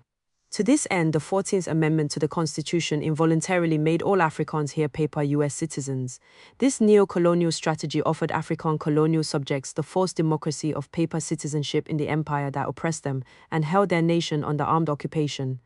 While the US empire had regained its most valuable colony, it had major problems. The Union armies militarily held the territory of the African nation, but the settlers who had formerly garrisoned the colony and overseen its economy could no longer be trusted. Even after their attempted rival empire had been ended, the southern settlers remained embittered and dangerous enemies of the US bourgeoisie. The African masses, whose labor and land provided the wealth that the empire extracted from their colony, were rebellious and unwilling to peacefully submit to the old ways. The empire needed a loyalist force to hold and pacify the colony. The US empire's solution was to turn their African colony into a neo-colony. This phase was called Black Reconstruction. Africans were promised democracy, human rights, self-government, and popular ownership of the land, but only as loyal citizens of the US empire. Under the neo-colonial leadership of some petty bourgeois elements, Africans became the loyalist social base. Not only were they enfranchised en masse, but Africans were participants and leaders in government. African jurors, judges, state officials, militia captains, governors, congressmen, and even several African US senators were conspicuous.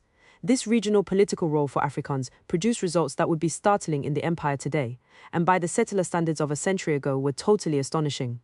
The white supremacist propagandist James Pike reports angrily of state government in South Carolina, the state with the largest African presence in government. The members of the assembly issued forth from the state house. About 3/4 of the crowd belonged to the African race. They were such a looking body of men as might pour out of a market house or a courthouse at random in any southern state. Every Negro type and physiognomy was here to be seen, from the genteel serving man to the rough-hewn customer from the rice or cotton field. Their dress was as varied as their countenances. There was the second-hand black frock coat of infirm gentility, glossy and threadbare. There was the stovepipe hat of many ironings and departed styles. There was also to be seen a total disregard of the proprieties of costume in the coarse and dirty garments of the field. The speaker is black, the clerk is black, the doorkeepers are black, the little pages are black, the chairman of the Ways and Means is black, and the chaplain is coal black. At some of the desks sit colored men whose types it would be hard to find outside the Congo. It was not all sham, nor all burlesque. They have a genuine interest and a genuine earnestness in the business of the assembly, which we are bound to recognize and respect. They have an earnest purpose, born of conviction that their conditions are not fully assured, which lends a sort of dignity to their proceedings. This dramatic reversal outraged the Confederate masses, who saw their former property now risen over them. The liberal Reconstruction government swept away the social garbage of centuries, releasing modern reforms throughout Southern life. Public school systems, integrated juries, state highway and railroad systems, protective labor reforms, divorce and property rights for women, and so on. What was most apparent about Black Reconstruction was its impossible contradictions. Now we can say that while it was a bold course for the empire to embark upon, it so went against the structure of settler society that it could only have been temporary. Africans were organized politically into the Loyalist Union Leagues, which were often armed, organized militarily into state militia companies, and all for the purpose of holding down some Euro-American settlers, both for themselves and for the US empire. Yet, at the same time the empire wanted Africans disarmed and disorganized. This neo-colonial bourgeois government of Black Reconstruction was doomed from its first day, since it promised that Africans would share the land and the power with settlers. The African petty bourgeois leadership in government made every effort to stabilize relations with the former planter ruling class, and in fact, to cement relations with all classes of settlers. They openly offered themselves as allies of the planters in return for settler acceptance of the new neo-colony, but in vain. The Reconstruction politicians hoped for a bourgeois democratic reconciliation, wherein the northern industrialists, they and even the former slave masters could all harmoniously unite to prosper off the labor of the African proletariat. Beverly Nash, one of the African leaders in the South Carolina legislature, told his people, "We recognize the Southern white man as the true friend of the black man. It is not our desire to be a discordant element in the community or to unite the poor against the rich. The white man has the land, the black man has the labor, and labor is worth nothing without capital." Nash promised the banned ex-Confederates that he would fight to not only get their voting rights restored, but to get our first men, the former Confederate leaders, back in their customary places in Congress and the judge's bench. This desire to be accepted by the planter elite was far too common. Henry Turner, the most prominent African politician in Georgia, opposed seizing tax-delinquent planter estates and campaigned to free Jefferson Davis from prison. But Reconstruction fell, its foundations eroded away by the ever-growing mass terror against the African population, by settler reaction. It was militarily overthrown by the secret planter paramilitary groups of the Ku Klux Klan, White Caps, White Cross, White Legion, and so on. In town after town, county and parish, one after another. Then in state after state, Reconstruction was broken in bloody killings. During the 1868 elections in Louisiana, for example, some 2,000 Africans were thought to have been killed or wounded, with many more forced to flee. In Shreveport, a gang of Italian fishermen and market vendors called the Innocents roamed the streets for 10 days before the elections, literally killing every African they could find. Some 297 Africans were murdered in New Orleans. In Bossier Parish, 120 corpses were found in the woods and were taken out of the Red River after a Negro hunt. Although it took 10 years for Reconstruction to be finally defeated, and another 20 years before its advances were all erased, the guerrilla war between planter and African forces was disastrously one-sided. The war could only have had one end, since Africans were disarmed militarily and politically. By 1874, only 4 states, Mississippi, Louisiana, South Carolina, and Florida, still remained in the hands of Reconstruction.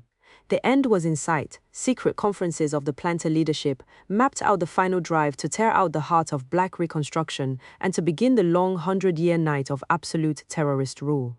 The White League was organized as the armed united front of the KKK and all the other planter organizations. Within months, it had 40,000 members. The white violence intensified. Even at this late date, the African petty bourgeois leaders of Reconstruction remained true to their loyalty to the empire. In 1876, there was a militant strike wave among the African plantation laborers in South Carolina. Scabs were beaten and taken prisoner, and even the local police were overpowered by the armed strikers. But the African U.S. Congressman Robert Smalls led the state militia in and pacified the angry workers, ending the strike. In Mississippi, when the armed planter takeover drowned the 1876 elections in a sea of blood, African U.S. Congressman John Lynch, who had just lost his seat through vote fraud at gunpoint, reminded everyone to remain loyal to the empire. You certainly cannot expect to resort to mob law and brute force, or to use what may be milder language inaugurate a revolution. My opinion is that revolution is not the remedy to be applied in such cases. Our system of government is supposed to be one of law and order. There is patriotism enough in this country and sufficient love of justice and fair play in the hearts of the American people. In 1876-77, the final accommodation between Northern capital and the Southern planters was reached in the Hayes-Tilden deal. The South promised to accept the dominance of the Northern bourgeoisie over the entire empire, and to permit the Republican candidate Rutherford B. Hayes to succeed Grant in the U.S. presidency. In return, the Northern bourgeoisie agreed to let the planters have regional hegemony over the South, and to withdraw the last of the occupying Union troops so that the Klan could take care of Africans as they wished. While the guarded remnants of Reconstruction held out here and there for some years, African congressmen were elected from the South until 1895. The critical year of 1877 marked their conclusive defeat. During these fateful years, when the central political issue in the empire was the war in the African colony, the white labor movement lined up on the side of the KKK terror and against the African masses. Even the Neo-Colonial Society of Black Reconstruction was hated by white labor, since it involved giving Africans at least an outward form of democratic rights and government power. Even neo-colonialism was too good for Africans, in the opinion of white labor. Some may consider it unusual that white workers oppose black Reconstruction, particularly since black Reconstruction not only bent over backwards to treat the entire white community, from planters to poor whites, with great respect, but introduced social reforms which gave a real boost upwards to poor whites. Poor whites were able to send their children to the new public schools, and for the first time in much of the South, they were able to vote and hold minor public offices. During the slave power reign, stiff property qualifications barred many whites from having political rights. These gifts failed to win the gratitude of poor whites. Karl Marx and Friedrich Engels saw that the mean whites, as they call them, of the South, were hopeless politically. They felt that nothing could be done with them but to render them powerless until they died out of old age. This was not a unique observation. Wendell Phillips, the great radical abolitionist, bluntly pleaded in 1870, "Now is the time to guarantee the South against the possible domination or the anger of the white race." We adhere to our opinion that nothing or not much, except hostility, can be expected of 2/3 of the adult white men. They will go to their graves unchanged. No one of them should ever again be trusted with political rights, and all the elemental power of civilization should be combined and brought into play to counterwork the anger and plots of such foes. No sooner had the Planter Confederacy been struck down, than poor whites began responding to the appeals of the KKK and the other planter guerrilla organizations. This was a mass phenomena. Their motivation was obvious. They desired to keep Africans as colonial subjects below even wage labor. Du Bois relates, when then he faced the possibility of being himself compelled to compete with a Negro wage laborer, while both were hirelings of a white planter, his whole soul revolted. He turned therefore from war service to guerrilla warfare, particularly against Negroes. He joined secret organizations like the Ku Klux Klan, which fed his vanity by making him co-worker with the white planter, and gave him a chance to maintain his race superiority by killing and intimidating niggers, and even in secret forays of his own, he could drive away the planter's black help, leaving the land open to white labor, or he could murder two successful freedmen. North or South, East or West, Euro-American working men were intent on driving out or pushing further down all subject labor, whether African, Mexicano, or Chinese. In fact, despite the divisions of the Civil War, there were few qualitative differences between Northern and Southern white labor. In part, this is because there was considerable merging through migration within the empire. So when Euro-American labor, greatly revived by the massive reinforcements immigrating from old Europe, reorganized itself during the Civil War. It was not any strengthening of democratic forces, rather, it added new formations of oppressors, new blows being directed against the oppressed. Just as the petit bourgeois working men's movements of the 1840s and 1850s, these were white unions for settlers only, so that when the representatives from 8 craft trades met in Louisville in 1864 to form the short-lived International Industrial Assembly of North America, there was no mention of the emancipation of African labor. Similarly, when the National Labor Union was formed in 1866, most of its members and leaders clearly intended to simply push aside African labor. The NLU was the first major labor federation of white workers, the forerunner of today's AFL-CIO. Delegates from 59 trade unions and craft organizations took part in its first Baltimore meeting, with observers from much of the rest of the settler craft unions joining into the heady talking and planning. The most advanced settler unionists strongly argued for unity with African workers. It was repeatedly pointed out how the capitalists had used African workers to get around strikes and demands for higher wages by white workmen. Rather than let Africans compete in the job market against settlers, it was urged to restrain them by taking them into the NLU, as Du Bois pointed out. Here was a first halting note. Negroes were welcome to the labor movement not because they were laborers, but because they might be competitors in the market, and the logical conclusion was either to organize them or guard against their actual competition by other methods. It was to this latter alternative that white American labor almost unanimously turned. In other words, settler trade unionists preferred to limit job competition between whites and Africans by driving the latter out of the labor market. All motions to admit Africans to the NLU were defeated, as the settler trade unionists continued following the capitalist long-range plan to use them to replace African labor. It should be remembered that in all these deeds, Euro-American labor, no matter how much it huffed and puffed itself up, was just servilely following the genocidal strategies of the industrial bourgeoisie, for which service the capitalists had imported them in the first place, rewarding their pawns with a customary mixture of table scraps and kicks. But note, the radical conservative difference of opinion within the ranks of settler unionism was just like that between Gov. Berkeley and Bacon, a difference between following cooperative strategies of genocide or seeking an immediate final solution through overwhelming force. These two opposites in the eternal settler debate are obviously inseparable and interwoven.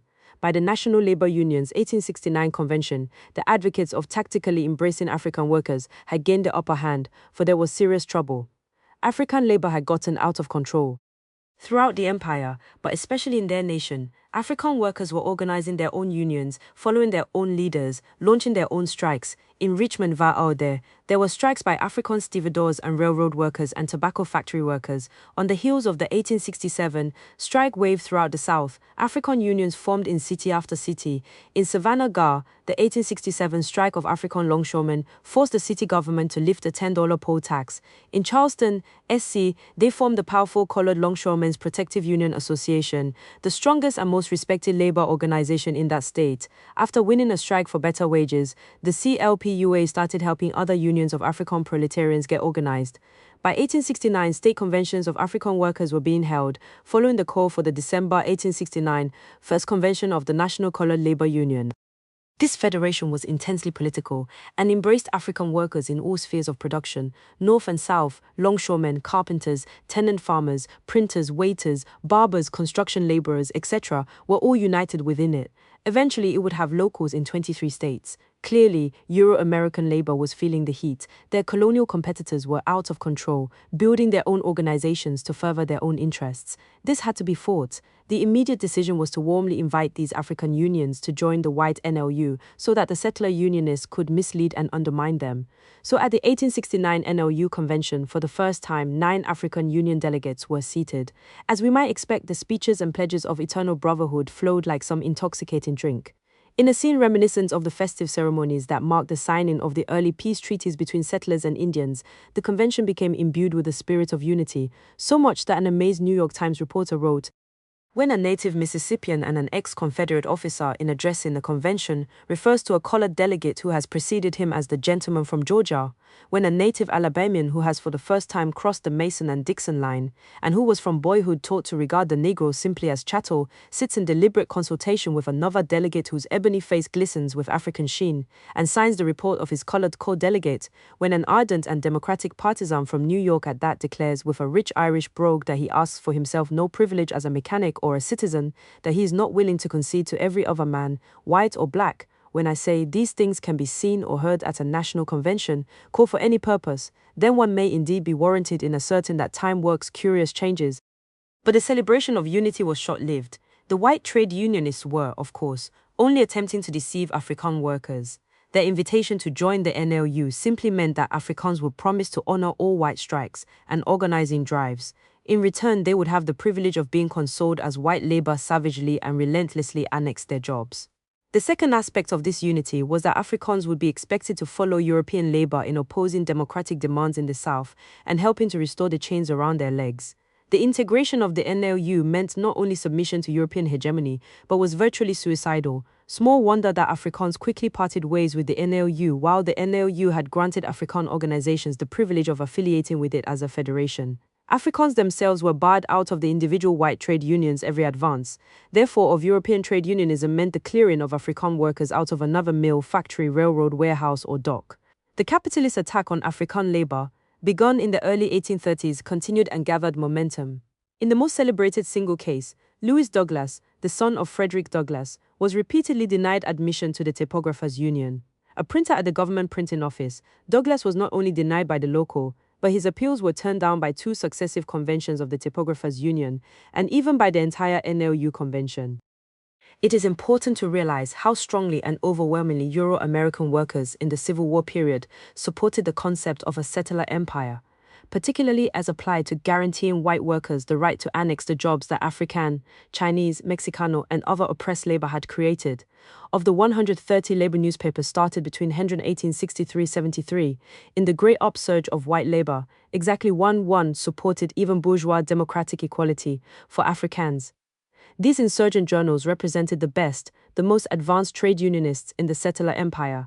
Yet only 1 out of 130 supported democratic rights for Africans. That lone journal, the Boston Daily Evening Voice of the Boston printing trades, opposed President Johnson, supported African admission to the unions, backed the demand for free land for Africans, and so on.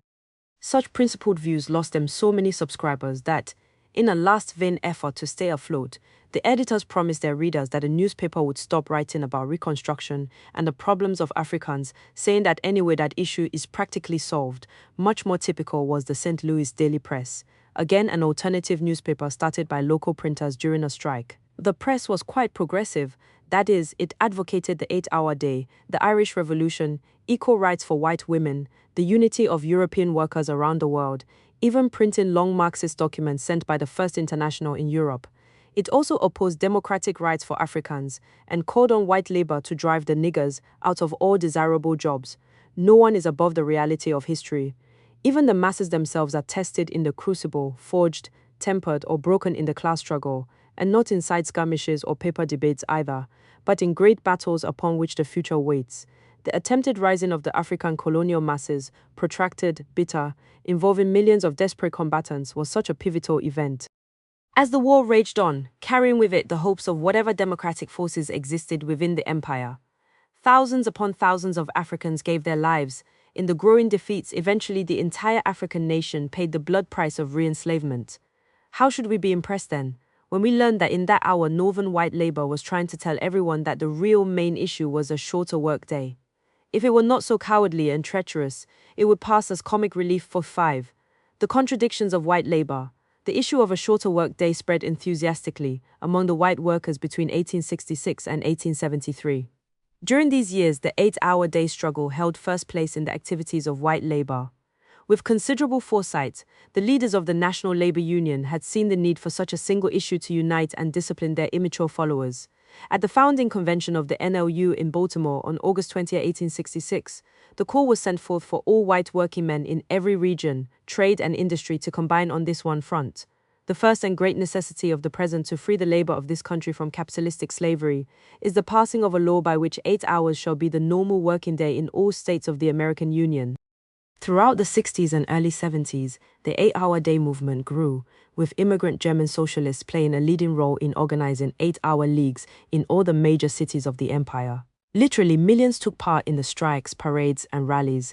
By 1868, 6 states, led by California, a number of cities, and the federal government had passed 8-hour day laws, the last only applying to federal employees. In 1872, when the New York City building trades won a 3-month strike for the 8-hour day, a festive parade of 150,000 white workmen took over the main streets of the city. But this campaign folded like wet cardboard during the Depression of 1873-78, when it turned out that the capitalists had no intention of honoring any promises, agreements, or laws. The white trade unionists found their hours of toil increasing while their pay was steadily slashed. Not until the CIO and New Deal in the 1930s would white workers attain their goal of the 8-hour day. Defeat, however, is not the same thing as failure. The 8-hour campaign was a success for white labor. It was a new stage of unity, the first empire-wide coast-to-coast political campaign.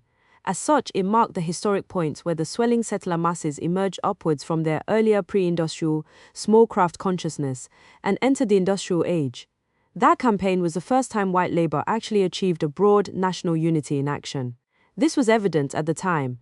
Alexander Kennedy, head of the San Francisco Trades Assembly and a leader of both the 8-hour campaign and the National Labor Union, said, "By far the most important result of this 8-hour agitation, to those who look forward to the day when labor, organized and effectively drilled, shall assume its legitimate sphere in the body politic, is visible in the marked improvement in the character of the men engaged in the movement." A few years ago, the working population of California were in a chaotic state, disorganized, and at the mercy of the capitalists, with very rare exceptions. Today, nearly every branch of skilled industry has its own union, fixing its own rate of wages and regulating its domestic differences. A spirit of independence and a feeling of mutual confidence inspire its members. 8-hour day movement, New York, 1872. Of course, when Kennedy talks about the working population, he isn't referring to Mexicanos, Chinese, Indians, or Africans. He is only discussing white settlers. When he proudly points out how every branch of skilled industry has its own union, he means unions of white workers. While he refers to these new unions taking care of domestic differences, it is interesting that he fails to mention the trade union role in the primary labor conflict of the time, the drive by the white unions to annex the jobs of oppressed workers. This is a curiously right-wing result from such a supposedly class-conscious labor campaign. This contradiction sums up the 8-hour struggle and the Great Strike Wave of 1873-77. The 8-hour demand was not only righteous, but it was a demand that hit home to working people across the widest variety of industries, trades, and nationalities. It became the first truly international campaign of European workers, as the first international spread it to England, France, and all of Europe. The largest single 8-hour demonstration was not in Europe or the US, however, but was in Manila. Filipino workers defied the Spanish colonial authorities and struck in a massive rally of 1 million. Many African, Mexicano, and Chinese workers responded militantly to the call for the 8-hour struggle, and in some areas, African workers took an early lead in stirring up action. But the campaign, instead of uniting working people, furthered disunity. It was no coincidence that no sooner had the early victories of the 8-hour campaign unified and strengthened white labor in California, then they began stepping up their attack against Chinese workers. Nor is it true that the 8-hour campaign was the work of noble, class-conscious trade unionists, while the anti-Chinese and anti-African campaigns were the work of some totally separate bands of D-class hoodlums and bigots. Both were the acts of the same hands. All of the individual craft unions, the large federations, such as the National Labor Union and the Knights of Labor, the local trades assemblies, the labor press, the left organizations, such as the Socialist Labor Party and the communist-led General German Working Men's Association, were involved in these white supremacist offensives. Unlike the experience of other nations, the 8-hour campaign in the US empire had an anti-democratic character, consolidating the settler masses around pro-capitalist politics. In regard to the pivotal struggle of Black Reconstruction, it is clear that the overwhelming majority of the 8-hour day activists were in the camp of the enemy, while only a minority of a few hundreds of thousands were personally active in killing and re-enslaving Africans.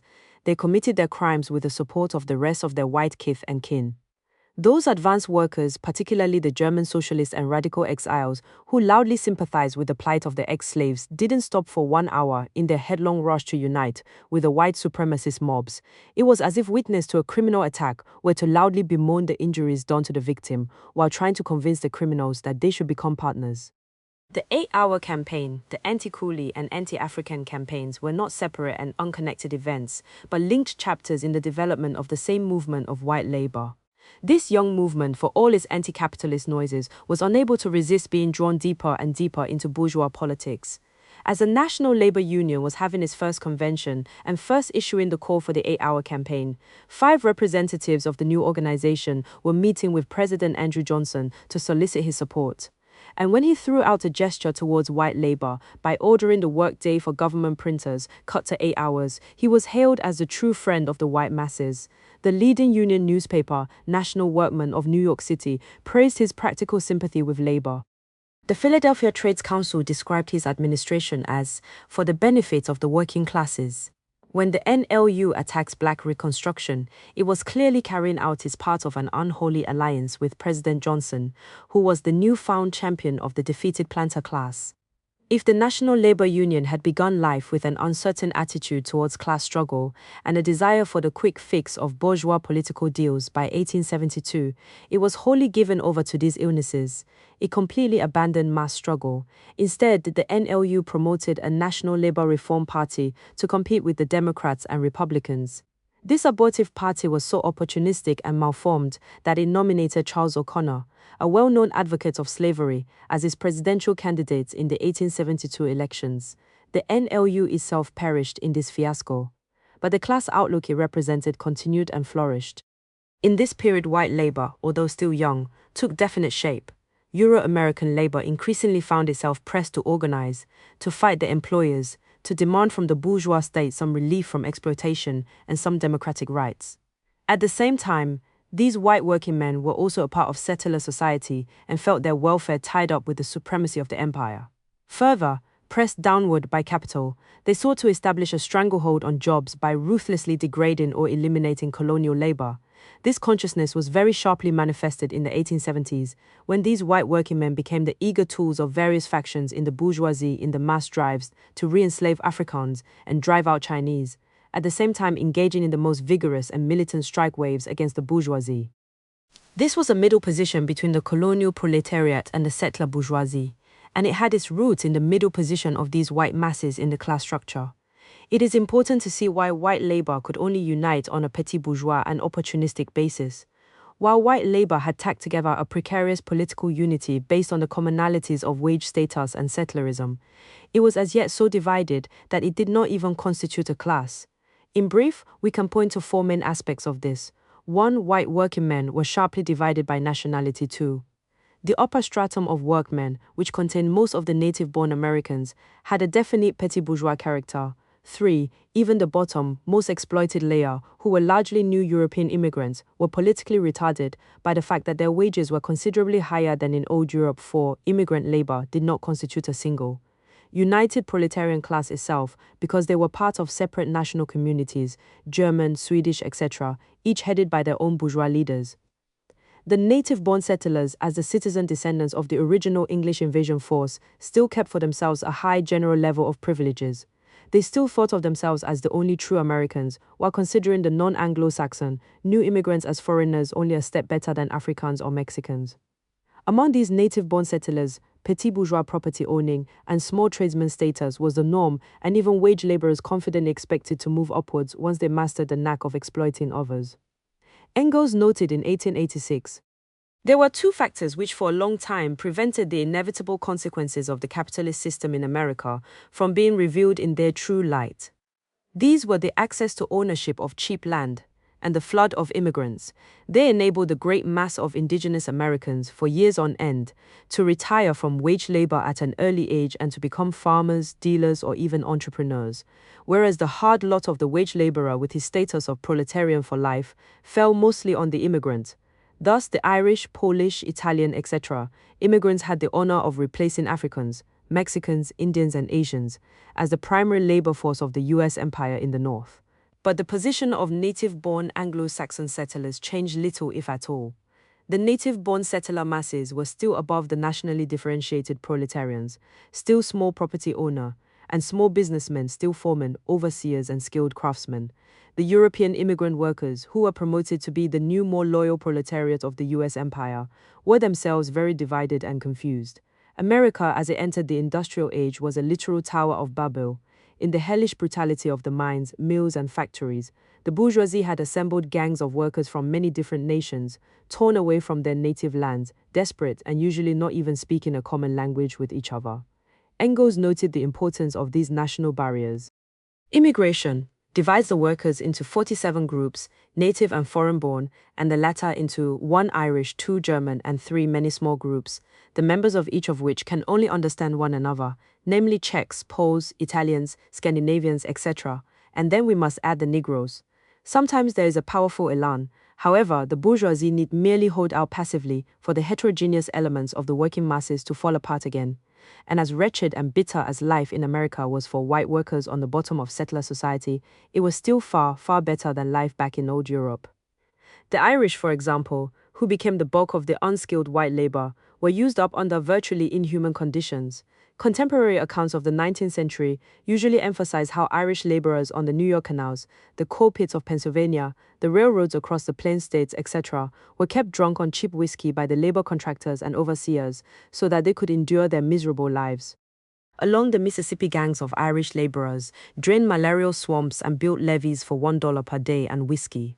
An overseer explained it was much better to have the Irish do it, who cost nothing to the planter if they died, than to use up good field hands in such severe employment. While it is hard for us today to imagine that this could be better than life in colonial Ireland, it was in 1846 alone some 1 million Irish died from famine. Those who emigrated did so under sure sentence of death as the alternative. Even for those on the bottom stratum of white wage labor, the actual wages were significantly higher than in old Europe. Rural farm laborers, usually the worst paid of workers, earned a much better wage in the US empire. Marx, as we remember, pointed out in this period that, now all of you know that the average wages of the American agricultural laborer amount to more than double that of the English agricultural laborer. Further, as European immigrants or poor Euro-Americans, they were still eligible for the privileges of settlerism, and if not for them, then for their children. While this was markedly true for poor whites in the South, it applied with a few modifications throughout the empire. Du Bois points out, it must be remembered that the white group of laborers, while they received a low wage, were compensated in part by a sort of public and psychological wage. They were given public deference and titles of courtesy because they were white. They were admitted freely with all classes of white people to public functions, public parks, and the best schools. The police were drawn from their ranks, and the courts, dependent upon their votes, treated them with such leniency as to encourage lawlessness. Their votes selected public officials, and while this had small effect upon the economic situation, it had great effect upon their personal treatment and the deference shown them. The other powerful moderating force upon the bottom, immigrant layers of white wage labor, is that they were part of immigrant, national minority communities here in the New World. And these communities had their own culture, class structure, and leadership. The German and Scandinavian immigrant communities were on the whole fairly prosperous, with a very high degree of business and property ownership. The vast farming lands of the upper Midwest and the Plain States were in large measure settled by these two nationalities. The 1900 census revealed that there were 700,000 German and Scandinavian-owned farms in the empire, then more than 3 times the number owned by native-born Anglo-Saxon Americans. The question of the bourgeois leadership of immigrant workers is very clearly shown by the Irish here. Nor was this disconnected with settlerism. The community leaders of the Irish national minority here were not revolutionary proletarians, but ward politicians, police chiefs, mayors, the Roman Catholic Church, etc. It is hardly a secret that during the mid-1800s, the Irish workers of the North, under the leadership of the Church and other bourgeois elements, were surpassed by none in their vicious hatred of Africans. The Archdiocese of New York City, for example, publicly opposed emancipation and undoubtedly helped create the anti-African riots that took thousands of lives during the Civil War. It is interesting that Irish patriots, themselves engaged in the bloody armed struggle to throw off British colonialism, saw from across the Atlantic that their countrymen here were being led into taking the reactionary road. In 1841, some 70,000 Irish patriots signed a revolutionary petition to Irish Americans, Irish men and Irish women: treat the colored people as your equals, as brethren.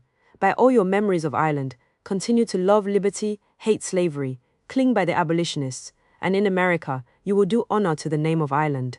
Despite mass meetings organized to generate support for this message of international solidarity, the full weight of the Catholic Church, and Irish ward politicians and trade union leaders kept the Irish immigrant masses firmly loyal to reaction.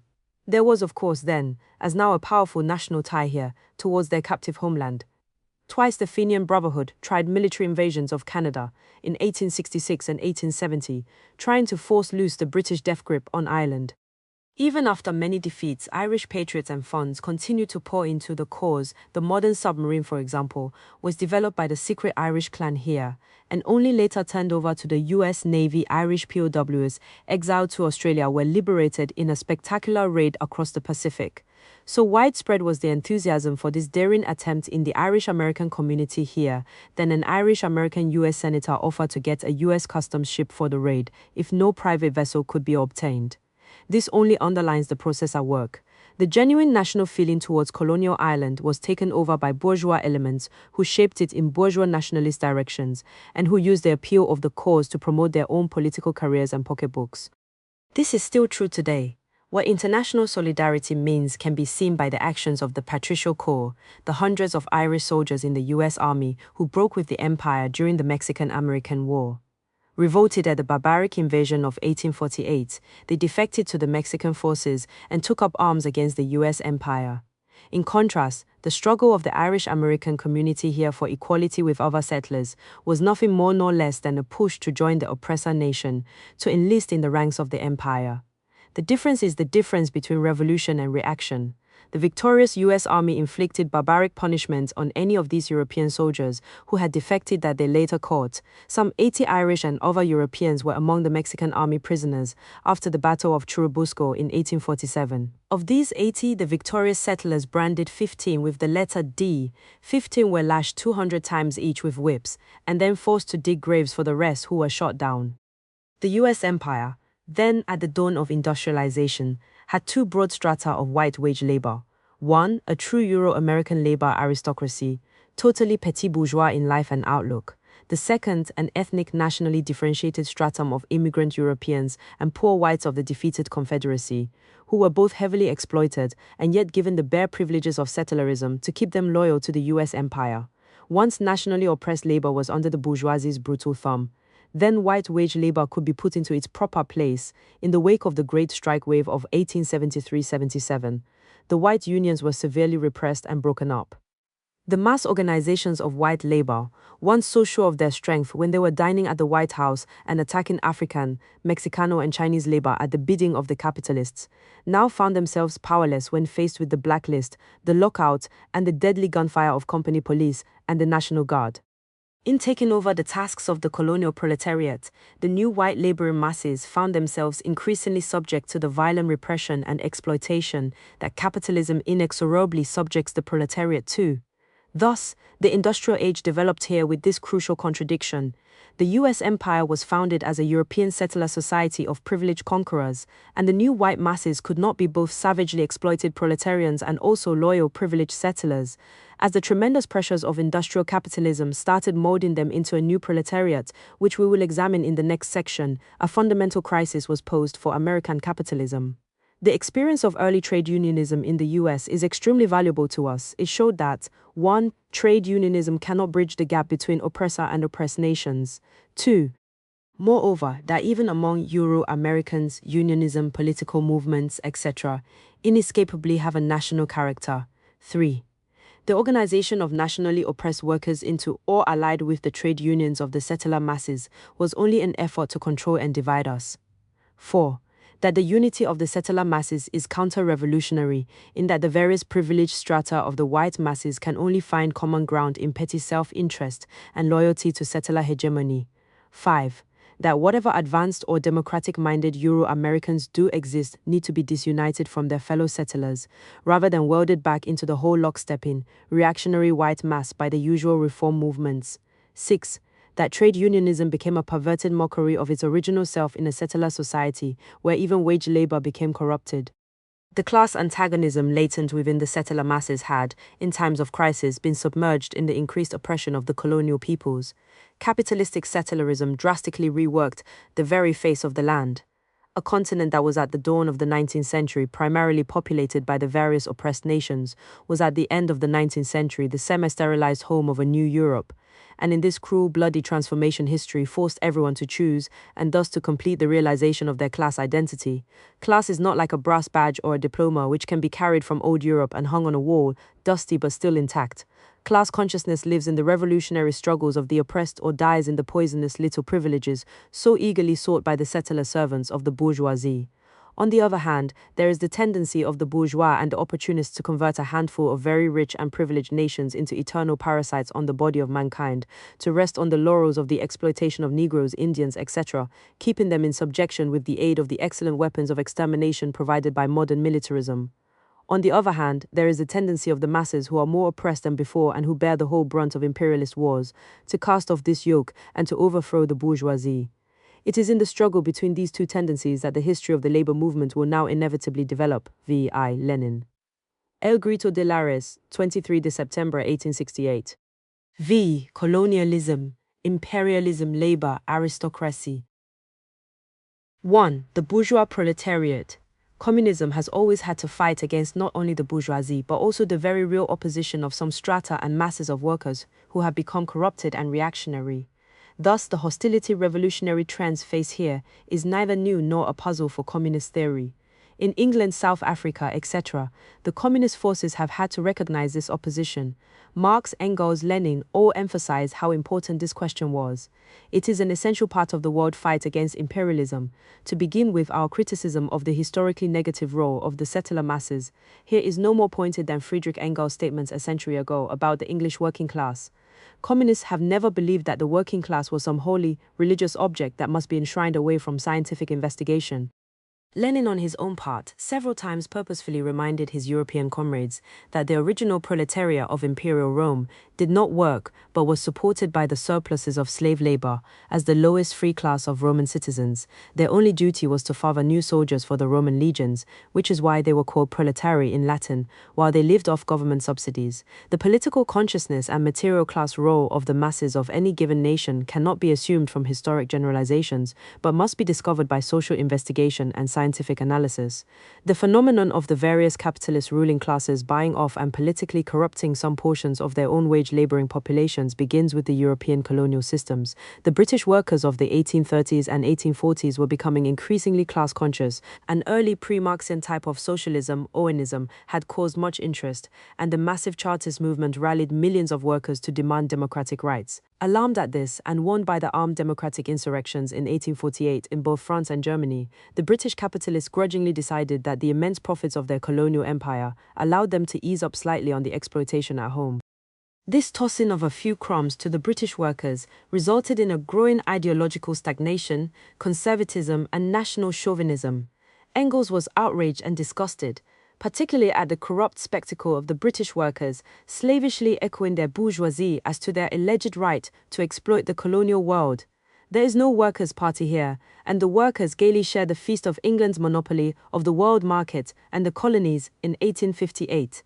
Engels sarcastically described the tamed British workers in the bluntest terms. The English proletariat is actually becoming more and more bourgeois, so that this most bourgeois of all nations is apparently aiming ultimately at the possession of a bourgeois aristocracy and a bourgeois proletariat alongside the bourgeoisie. For a nation which exploits the whole world, this is to a certain extent justifiable. Britain was the Imperial Rome, the American empire of that day, a nation which feasted on the exploitation of colonies around the entire world. Engels, as a communist, didn't make lame excuses for the corrupted English workers, but exposed them. He held the English workers accountable to the world proletariat for their sorry political choices. This was not a matter of English factory hands suddenly wearing gold jewelry and designer jeans. The change was historic. It raised the English masses past the bare floor of survival. As we discussed earlier, in the early stages of capitalist development, the bourgeoisie exploited the English workers to the point of early death. Workers, women, and children in particular, were overworked and starved as disposable and easily replaced objects. The change didn't mean that English workers as a whole weren't exploited, just that their exploitation was lightened in the golden flow of colonial profits. In 1840, the wages of an ordinary laborer in England were 8 shillings per week, while it cost some 14 shillings per week to live on a minimal but stable basis. By 1875, both the common wages and the cost of living were up to 15 shillings per week, an event that historian Arnold Toynbee points to as the first time in British capitalist history that unskilled laborers earned enough to survive. At the same time, reform legislation sponsored by the big factory owners placed restrictions on the use of child labor. The length of the working day declined at both Jarron shipyards and the Newcastle Chemical Works, for example. Workers succeeded in lowering the work week from 61 to 54 hours. In 1892, Engels explained that the prolonged conservatism of the English workers was due to this generalized bribery. The truth is this: during the period of England's industrial monopoly, the English working class have, to a certain extent, shared in the benefits of monopoly. These benefits were very unequally parceled out amongst them. The privileged minority pocketed most, but even the great mass had, at least, a temporary share now and then. And that is the reason why, since the dying out of Owenism, there has been no socialism in England. Engels divides the workers into two groups: the privileged minority of the labor aristocrats and the great mass of common wage labor. While the labor aristocracy engages in wage labor and grows up out of the working class, it is no longer exploited.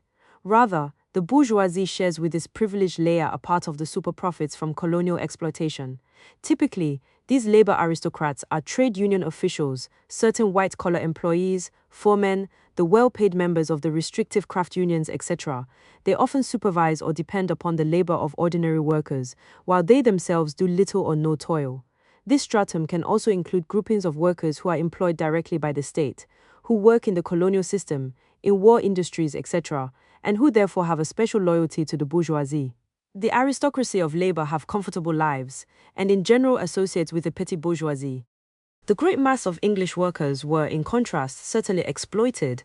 They lived lives of hardship, yet they had in their own lifetimes seen an uneven but upward trend in their wages and working conditions, a rise dependent upon the increasing profits of the overseas empire. Under the leadership of the aristocracy of labor, who were looked up to as the most successful, best organized, and most unionized layer of the class, these ordinary laborers increasingly identified their own progress with the progress of their British Empire.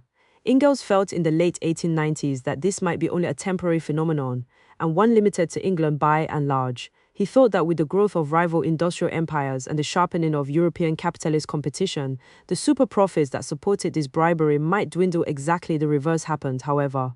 With the coming of imperialism and the tremendous rise of the most modern colonial empires, the trend of social bribery of the working classes spread from England to France, Germany, Belgium, etc. Between the fall of the Paris Commune of 1871 and the eve of World War I in 1913, real per capita income in both England and Germany doubled.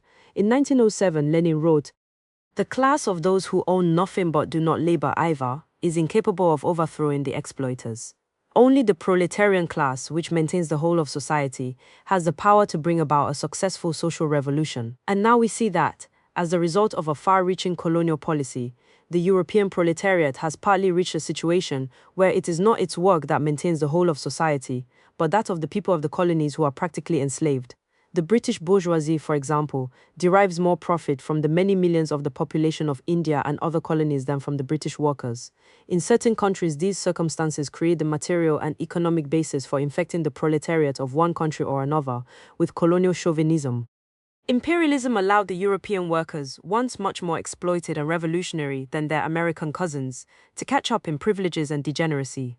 Lenin said that imperialism gives the bourgeoisie enough super profits to devote a part, and not a small one at that, to bribe their own workers, to create something like an alliance between the workers of a given nation and their capitalists. The pro-imperialist labor aristocracy, which in 1914 Lenin estimated at roughly 20% of the German working class, were the leaders of the German trade unions, the Socialist Party, etc. Using their state-sanctioned positions, they led millions of workers in the more proletarian strata. This labor aristocracy succeeded in sabotaging the revolutionary movements in Western Europe and disrupting unity between the anti-colonial revolutions and the workers of the oppressed nations. We can sum up key lessons in this theoretical development of analyzing social bribery in the imperialist oppressor nations. 1. Lenin's insistence on a total break with those socialists who were unwilling to support the anti-colonial revolutions in deeds was proven correct. The shallow argument that racist European workers would be brought to revolutionary enlightenment by union activity and reformist economic movements, the same arguments preached here in America, was proven to be totally untrue. While in every mass there are those who have backward or chauvinistic prejudices in the yet-to-be-cleaned corners of their minds, Lenin insisted that this was not the primary problem. Under imperialism, racist politics were an outward manifestation of a class alliance with the imperialists. 2.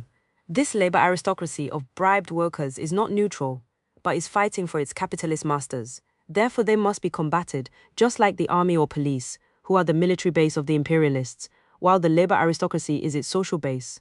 Lenin told his comrades, no preparation of the proletariat for the overthrow of the bourgeoisie is possible, even in the preliminary sense, unless an immediate, systematic, extensive and open struggle is waged against this stratum free. When the new communist movement was formed, it was greatly outnumbered and out-organized everywhere in Europe outside of Russia.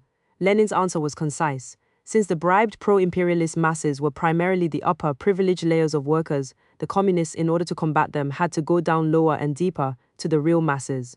And again he noted the sufferings, miseries, and revolutionary sentiments of the ruined and impoverished masses. He pointed to, particularly those who are least organized and educated, who are most oppressed and least amenable to organization. We might say that he shared the same perception that Malcolm X had of where to find a base for revolution. On the global scale, Lenin's strategy of go down lower and deeper to the real masses meant that the communist movement became truly internationalist, organizing the masses of Asia, Latin America, and Africa, the real masses of imperialism. Near the end of his life, noting the unexpected setbacks in revolutionizing Western Europe, Lenin remarked that in any case of the future of the world would be decided by the fact that the oppressed nations constitute the overwhelming majority of the world's population. 4. The analysis of the labor aristocracy under imperialism helps deepen the understanding of our own varied struggles and the evolution of the US empire in general. As the US empire jumped into the imperialist scramble for world domination at the turn of the 20th century, its Euro-American workers were the most privileged in the entire capitalist world. In 1900, labor in America was sharply divided into three very separate and nationally distinct strata, literally, of different nations: Euro-American, European, and oppressed nations.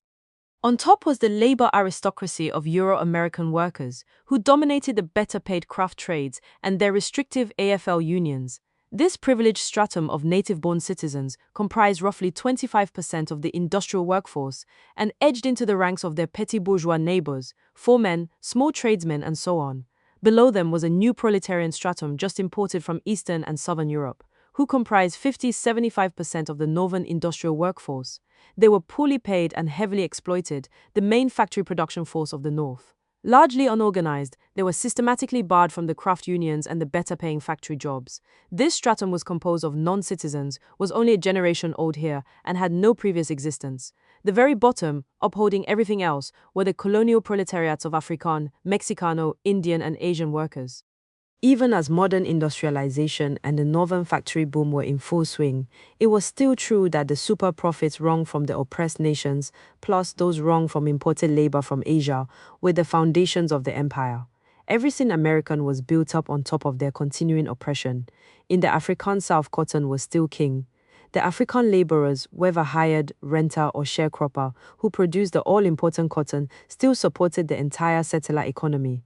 Between 1870 and 1910, cotton production had gone up by 3 times, while domestic cotton usage had gone up by 600%, and king cotton still was the leading U.S. export product, 25% of all exports.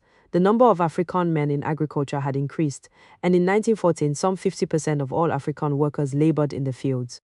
African women not only worked in the fields, as did their children, but they involuntarily continued cleaning, cooking, washing clothes, and child-raising for the upper half of Euro-American families. Over 40% of the entire African workforce was still bound into domestic labor, maintaining for the southern settlers their conquest lifestyle.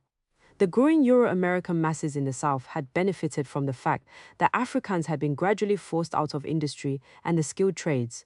While roughly 80% of all skilled workers in the South had been African in 1868, by 1900 those proportions had been reversed.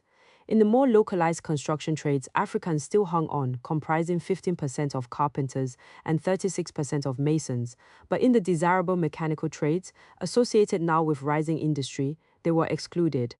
Only 2% of machinists in the South, for example, were African. On the southern railroads, where Africans once predominated, and as late as 1920 still accounted for 20–25% of all firemen, brakemen, and switchmen, the 1911 Atlanta Agreement between Southern Railroads and the AFL Railroad Brotherhoods called for the gradual replacement of all Africans by settlers. Even the jobs in the new textile mills were reserved for poor whites forced off the land, so that settler labor in the South, however exploited, was grateful to the bourgeoisie for every little privilege they got. The settler masses of the South, in the tradition of the slave patrols, the Confederate Army and the KKK, were still in the main the loyal garrison over occupied New Africa. Even though the empire tried to use industry to build up a settler occupation population, African labor was necessary as the super-exploited base of southern industry. In lumber, they made up the bottom half of the workforce. In the coal mines of Alabama, there were 54% of the miners at the turn of the century. In the southern iron and steel mills, we find that in 1907, Africans still made up 40% of the workers. In the Mexicano Southwest, the same basic foundation of oppressed nation labor was present. Together with Asian labor, Native American workers were present throughout the region, on cattle and sheep ranches, in the fields and in the mines. Navajo miners, for example, played an active role in building the Western Federation of Miners Local at the Great Telluride, Colorado mines. Asian labor played an equally important role, although much of the Chinese national minority had been driven by repression out of the US or to retreat into the ghetto economy of laundries, food service, etc. New waves of Asian workers were being recruited from Japan, the Philippines, and Korea. By the many thousands they toiled on the railroads, the urban service economy in canneries, and above all in the fields. Much less industrialized and economically developed than the North or even the South, the Southwestern economy rested on agriculture and mining.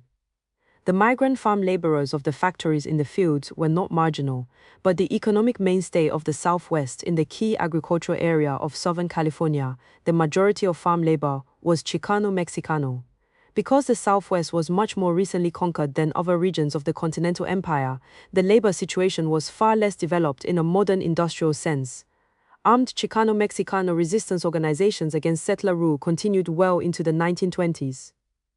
The Euro-American settlers were in general wary of concentrated masses of Mexicanos, and long into the 20th century, the main interest of many Anglo settlers was the continuing terroristic seizure of the remaining lands and water rights of the Chicano-Mexicano and Indian nations. Thus, the settler economy in the Southwest, even in the imperialist era, was still concentrated in the conquest and looting stage. Here the conquered Chicano-Mexicanos were necessary to the settlers as ranch labor and domestic labor, just as in the rural South with Africans.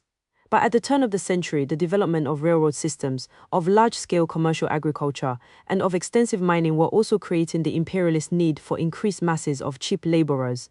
Thousands, and then tens of thousands of Mexicano workers were brought northward to fill this need. By 1909, on both the Santa Fe and Southern Pacific Railroads, some 98% of the crews working west of Albuquerque were Chicano-Mexicano, while varying mixtures of Mexican, Indian, and immigrant European nationalities were used in the mines. Mexicano labor played the largest role. In mines closest to the artificial border, Mexicano workers were often a large majority, such as in the major copper center of Clifton, Arizona. Once driven out of much of the West by settler terrorism, Mexicanos were now being brought back to their own national land as immigrant or contract labor. Mexicanos became 60% of the miners, 80% of the agricultural workers, and 90% of the railroad laborers in the West. Thus, in the West, the importance of colonial labor was rapidly growing. In terms of income and lifestyle, it is easy to see the gulf between the labor of the oppressor nation of settlers, imported European national minorities, and the colonial labor of the oppressed nations and minorities. The African tenant family usually lived in debt slavery, laboring as a family for little more than some food, a few clothes, and use of a shack. Those Chicano-Mexicano families trapped in the Texas peonage system earned just as little. One Texas rancher testified in 1914, "I was paying Pancho and his whole family 60 cents a day. There were no hours. He worked from sun to sun." As late as the 1920s, African farm laborers in the South earned 75 cents per day when employed. For both Africans and Mexicanos at the turn of the century, even in industry and mining, it was common to earn one half of white man's pay. One step up from this was the northern industrial proletariat from Eastern and Southern Europe, newly created, heavily exploited, but whose ultimate relationship to the imperialists was still uncertain. The honky and dago commonly earned 6.10 per week in the early 1900s for 6- and 7-day work weeks. One giant level up from there was the privileged stratum of Euro-American labor aristocrats, skilled workers, foremen, office staff. They usually earned $15, $20 per week, with the majority being homeowners and voting citizens of the empire. This top stratum dominated the trade unions and the socialist organizations, consistently supporting the US empire. Bribed and helped to be the imperialist leadership of all white workers as a whole, they sabotaged any militant outbreaks in the industrial ranks. Always they prevented any internationalist unity between white workers and the colonial proletariats. It is with this background, and being able to trace the continuing role of social bribery, that we can begin to examine settler mass politics in the imperialist era. 2. Settler opposition to imperialism. There have always been significant contradictions among the settlers, and even in the earliest stages of imperialism, we have seen conflicts between the monopoly capitalists and their settler base. While the US was an empire just as soon as it started to breathe, the Spanish-American War of 1898 marked this early settler empire's transition into imperialism. The pivotal nature of this imperialist war was well understood by the settler citizenry of that earlier day, and it caused not only a great public debate but an angry split in the settler ranks. The well-organized mass movement of settlers opposed to imperialism then foreshadowed the anti-Vietnam War movement of our times. These are important contradictions. In the brief 1898 war, the US easily removed Puerto Rico, the Philippines, and Cuba from the feeble hands of the aging Spanish Empire. This armed robbery was so effortless because the Spanish bourgeoisie had already lost most of their former power over these colonies, due to both their own weakness and to the rise of national liberation movements. On Sept 23, 1868, at Lares, Puerto Rican patriots proclaimed the First Republic of Puerto Rico amidst an armed uprising against the Spanish occupiers. Although crushed, the cry of Lares marks the start of an unbroken history of patriotic warfare by the Puerto Rican people. Increasingly, the Puerto Rican forces controlled not only the mountains, but also the rural areas right up to the towns of the isolated Spanish garrisons. Finally, in 1897, the desperate Spanish Empire agreed in negotiations with Puerto Rican representatives to a charter of autonomy.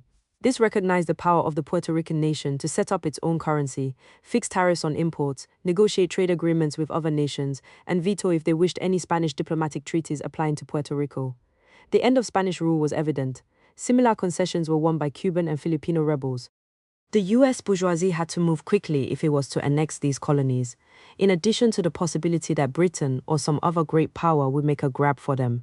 There was the certainty that the oppressed nations of the Spanish Empire were raising the beacon of national independence and anti-colonialism, as had Haiti a century before, so that on April 25, 1898, the US declared war on Spain while moving to invade Puerto Rico, Cuba, and the Philippines.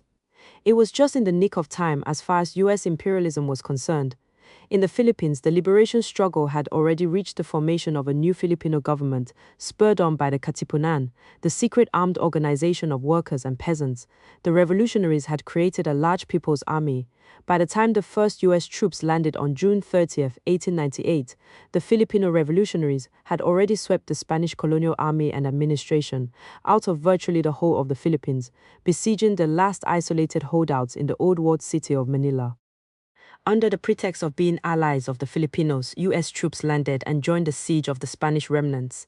It is a fact that in the siege, the Filipino patriots held 15% miles of the lines facing the Spanish positions, while the US troops held only a token 600 yards of front line.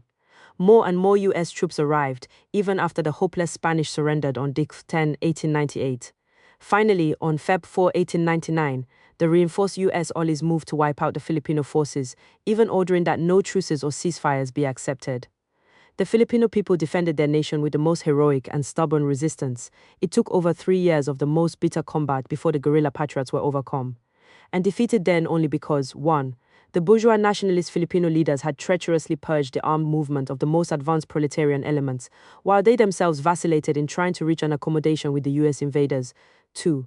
Over half of the total US Army, 1.2 million troops, were eventually poured into the Philippines with weapons and organization far advanced over the former Spanish foes. 3. The Filipino people were unprepared for the brutal effectiveness of the genocidal strategy used by the US invaders. The last became an international scandal when the full details became known, shaking even some settlers.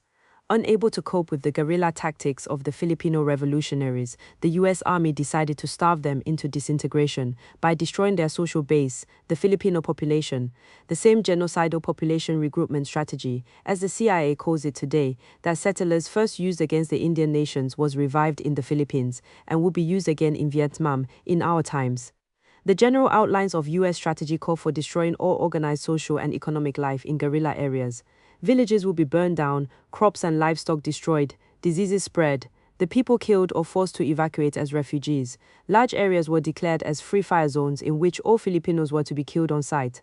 Of course, even Euro-American settlers needed some indoctrination in order to daily carry out such crimes. Indiscriminate killing, looting, and torture were publicly encouraged by the US Army Command. American reporters were invited to witness the daily torture sessions in which Filipinos would be subjected to the water cure, having salt water pumped into their stomachs under pressure. The Boston Herald said, "Our troops in the Philippines look upon all Filipinos as of one race and condition, and being dark men, they are therefore niggers and entitled to all the contempt and harsh treatment administered by white overlords to the most inferior races." U.S. imperialism took the Philippines by literally turning whole regions into smoldering graveyards. U.S. Brig. Gen. James Bell, upon returning to the U.S. in 1901, said that his men had killed 1 out of every 6 Filipinos on the main island of Luzon. That would be some 1 million deaths just there. It is certain that at least 200,000 Filipinos died in the genocidal conquest. In Samar Province, where the patriotic resistance to the U.S. invaders was extremely persistent, U.S. Gen. Jacob Smith ordered his troops to shoot every Filipino man, woman, or child they could find over 10 years of age. The settler anti-imperialist movement that arose in opposition to these conquests focused on the Philippines. It was not a fringe protest by a few radicals. Many of its leaders were men of wealth and standing, many of them old veterans of the abolitionist cause. The author Mark Twain, Gov. Pingree of Michigan, former U.S. Secretary of Agriculture, J. Sterling Morton, and steel magnate Andrew Carnegie were but a few of the notable settlers involved. From its center in New England, the movement spread coast to coast and then organized itself into the American Anti-Imperialist League. The League had over 40,000 members in some 40 chapters, with hundreds of thousands of settler supporters.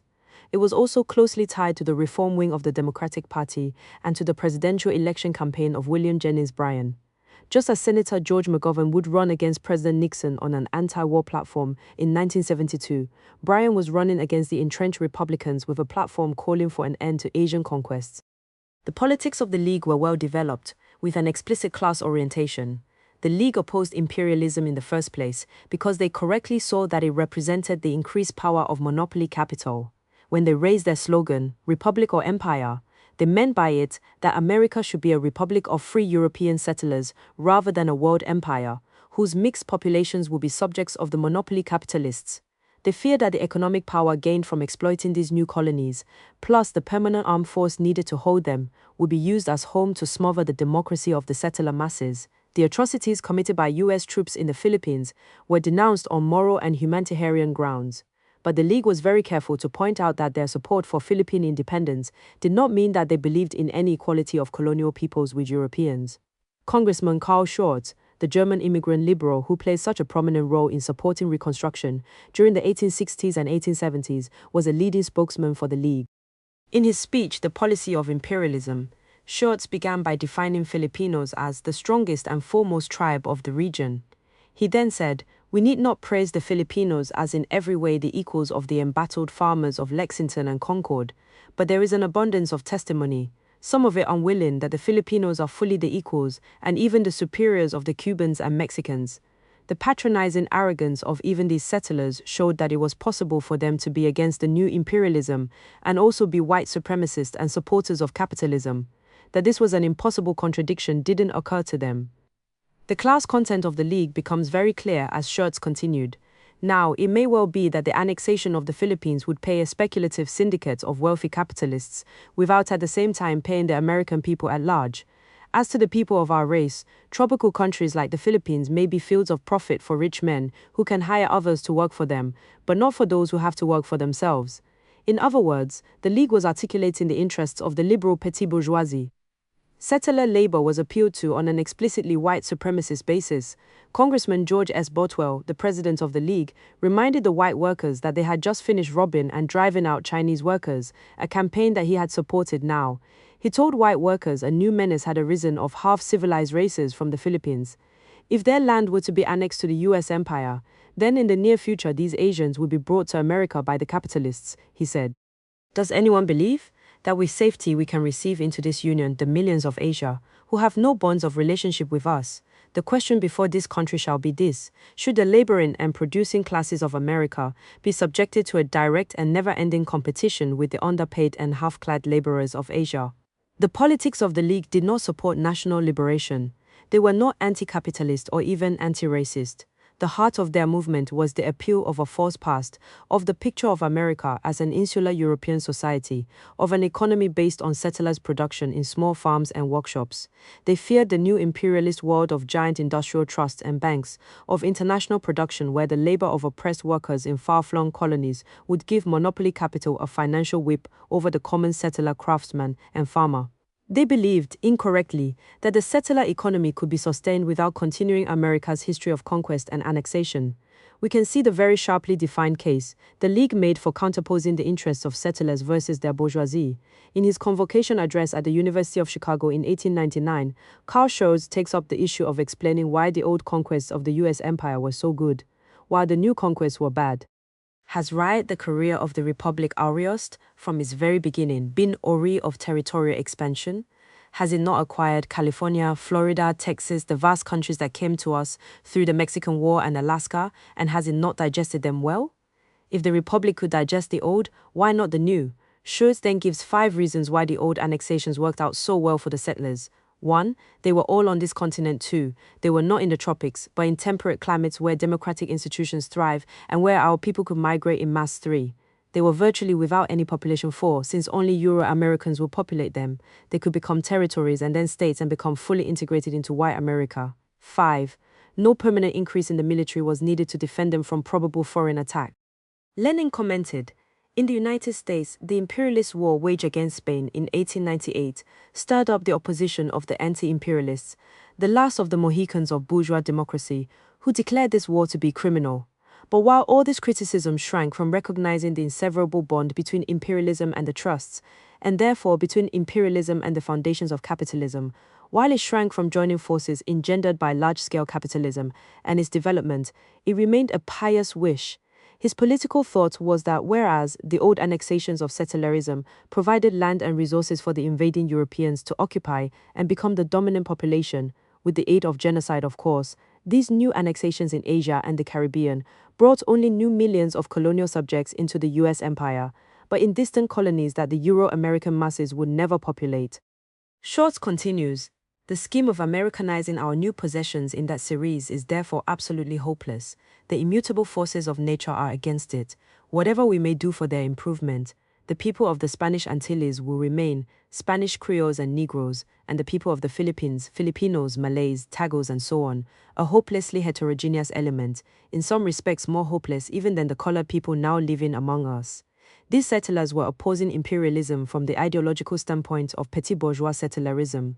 It is significant that the League refused to take a stand on the Boer War going on in South Africa, or on the dispatch of US Marines to join other Western powers in crushing the Boxer Rebellion in China, and obviously the League had no objection to colonialism at home in the annexed and settled territories of Mexico, the Indian nations, and New Africa.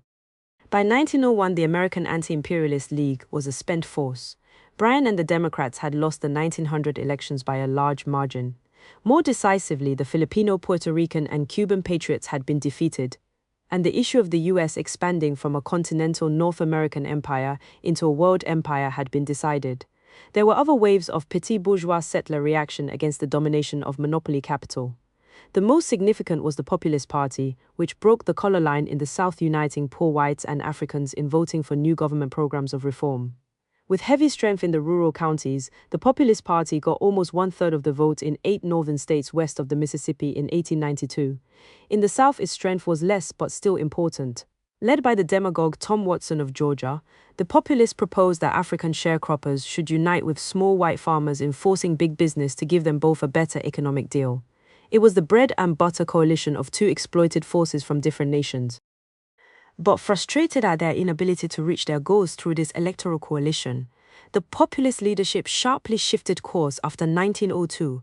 Watson and his cronies had discovered that the tactical position of the poor whites in the bourgeois elections might be improved if they drove out African voters, a conclusion the imperialists were glad to encourage.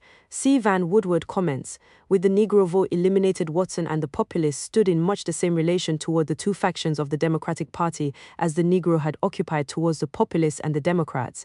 They held a balance of power, Watson himself, still the captivating spokesman of the cracker and redneck, therefore moved rapidly to the right. He encouraged new waves of terrorism against Africans. Lynch law is a good sign. It shows that a sense of justice lives among the people. In 1904, Watson started campaigning for disenfranchisement of the 1 million African voters in Georgia. With flamboyant rhetoric, Watson supported the 1905 Russian Revolution at the same time. He swore that the key to a movement of poor whites in America was disenfranchising Africans. The white people dare not revolt so long as they can be intimidated by the fear of the Negro vote. Not surprisingly, these stands only increased Watson's popularity as a leader of the poor whites. In 1920, shortly before his death, he was finally elected to the U.S. Senate. At his death, Eugene Debs, leading figure of the Euro-American Socialist Party, hailed Watson as a true hero of the white workers. He was a great man, a heroic soul who fought the power of evil his whole life long in the interests of the common people, and they loved him and honored him. By that time, naturally, Watson had become a wealthy plantation owner and publisher. The Populists had faded away as a party to become just another pressure group lobby within the Democratic Party. Just as in the anti-imperialism of the League, the Settler African coalition of the Populists had nothing to do with any real unity of settlers with the oppressed. Rather, these poor but still privileged settlers were tactically maneuvering to improve their position relative to the monopoly capitalists and recruiting Africans to give their settler party a boost. Historian Michael Rogan points out, populism, however, was a movement of the farm-owning proprietors, not property-less workers. It attempted to reassert local community control against the economic and political centralization of corporate capital. These two movements did not cross the lines of battle between the empire and the oppressed nations. Their limitation and their special importance is that they represented the eruption of class contradictions within the camp of the enemy.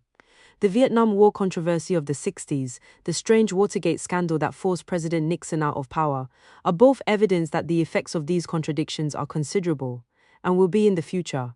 If we become confused about their basic nature, we damage our strategic self-reliance.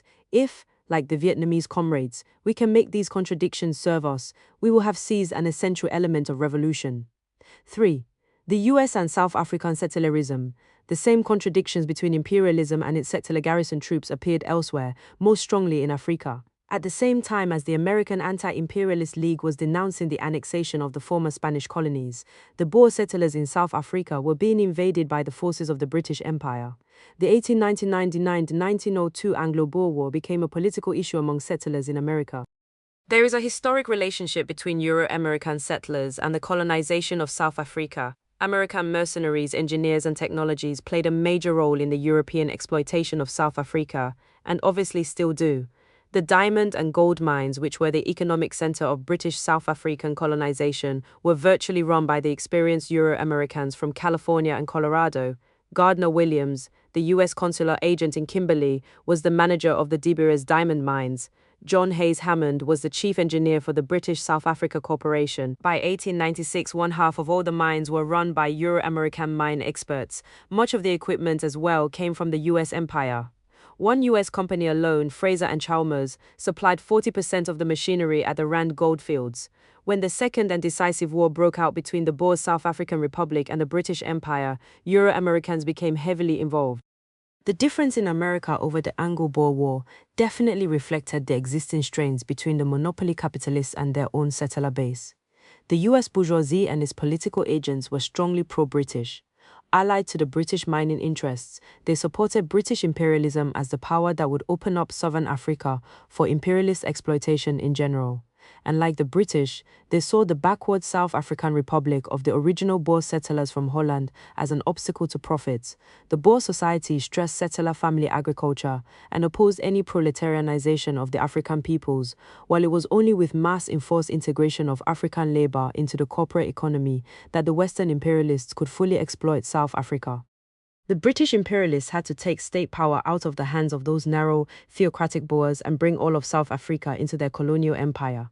Euro-Americans were heavily involved in the 1895 Jameson Raid, the private British military expedition of imperialist Cecil Rhodes.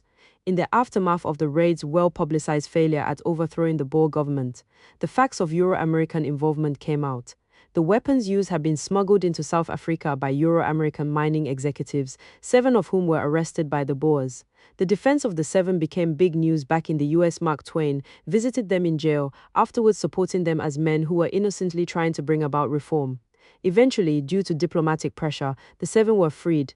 Gardner-Williams simply paid his fine and resumed his post as U.S. consular agent. John Hayes Hammond was ousted from the colony, however, and returned to a hero's welcome in the U.S. He later became national chairman of the Republican Party. When the war broke out in 1899, the U.S. government openly sided with the British. The Republican McKinley administration approved the sale of much-needed provisions and munitions to the British forces. Permission was even given for the British to recruit mercenaries here. Just as covertly, the White Rhodesians obtained military reinforcements here in the 1970s, but many Euro-American settlers identified with the Boers, who were, after all, just fellow European settlers ruling occupied lands like themselves, and saw the Boers as losing their rights to greedy monopoly capital. The parallel to the US was very close in many minds, and if the Republican administration in Washington was publicly championing the British side, still there were others who identified with the Boer Davids against the British Goliath. There was so much popular sympathy for the Boer settlers among the US settlers that the 1900 Democratic Party platform saluted the heroic burghers in their unequal struggle to maintain their liberty and independence. Much of the most impassioned support in the US for the Boers came, to no surprise, from the Irish community. They saw the Boers not only as fellow European settlers, but as fellow rebels fighting for nationhood against British colonialism. An Irish brigade was actually assembled and sent to the Transvaal to join the Boer army. As the eventual defeat of the Boers loomed closer, public settler sympathy for them only increased. The states of Texas, New Mexico, and Colorado formally offered their welcome and free land stolen from the Indians and Mexicanos to any Boers who wished to immigrate, just as the governor of South Carolina in 1979 officially invited the losing Rhodesian settlers fleeing Zimbabwe to come settle in that state. So the present U.S. imperialist involvement in South Africa has a long history, as does the Euro-American settler solidarity with their Afrikaner counterparts. Once these two trends were counterposed, now they are joined. South Africa played out, in a form much condensed, the same pattern of relations between settler workers and African labor, as in the U.S. African laborers not only conducted strikes, but starting with the July 1913 mine strike, Africans tried honoring the strikes of the white workers. Indeed, in the mines, a strike by white workers alone would hardly have stopped production. But in every case, the white workers themselves refused in return to support African strikes, customarily serving as scabs and special constables, volunteer police, to put down African struggles. The December 1919 Cape Town strike by African longshoremen and the Feb 1920 African miners' strike were both broken by the authorities with the help of white labor. One Afrikaner radical comments, "But the white workers believed that they had nothing in common with the blacks. The white miners earned 10 times as much as the blacks, that many of them employed black servants in their homes, that a victory of the black miners would have increased the desire of the mine owners to reduce the status of the white miners, since any increase in black wages would have to be met either by a reduction in white wages or by a reduction of profit." Such was the reality of the situation, which the white workers, consciously or not, understood very well. Imperialism knows no gratitude, not even towards its servants. From 1907 on, the mining companies kept pushing at the white miners, kept trying to gradually replace white miners with low-paid Africans to reduce white wages and to reduce the total numbers of expensive white miners. In response, from 1907 to 1922, there was a series of militant white strikes. Finally, in 1922, the Chamber of Mines announced that the companies had repudiated the existing labor agreements and had decided to lay off 2,000 white miners. This touched off the Great Rand Revolt of 1922. In which an 8-week strike escalated into a general strike of all white workers, and then into a week of armed revolt with fighting between the Red Guards of white miners and the imperialist troops. The main slogan of this amazing explosion was for a white South Africa. The white communists marched through the streets with banners reading, "Workers of the world fight and unite for a white South Africa." The main demand was obvious. The white miners, who were Boer, British, Scottish and Welsh, gained the support not only of the other white workers, but of the whole Boer people as well. As the strike grew, the armed Red Guards of the miners started attacking African workers. Between the production halts and the attacks, thousands of Africans had to evacuate the Rand. In recognition of the reactionary character of the revolt, all the leading African political organizations, churches and unions denounced it. The violent upheaval of settler discontent corrected the erring course of imperialism in South Africa. In 1924, the rigidly pro-company Smuts government was voted out by the settler electorate. The new Afrikaner government granted the white workers all they wanted, except for driving out the African population wholesale. The Colabar Act was passed, which legally enforced a settler monopoly on highly paid wage labor. Toil was now to be reserved for the African proletariat. Afrikaner wage labor had stabilized its position as a subsidized, non-exploited aristocracy of labor. The main function of the Afrikaner masses was no longer to produce and support society, but only to serve as the social base for the occupation garrison that imperialism needed to hold down the colonial peoples. Indeed, today it is evident that South African mining, industry and agriculture are all the products of colonial African labor alone.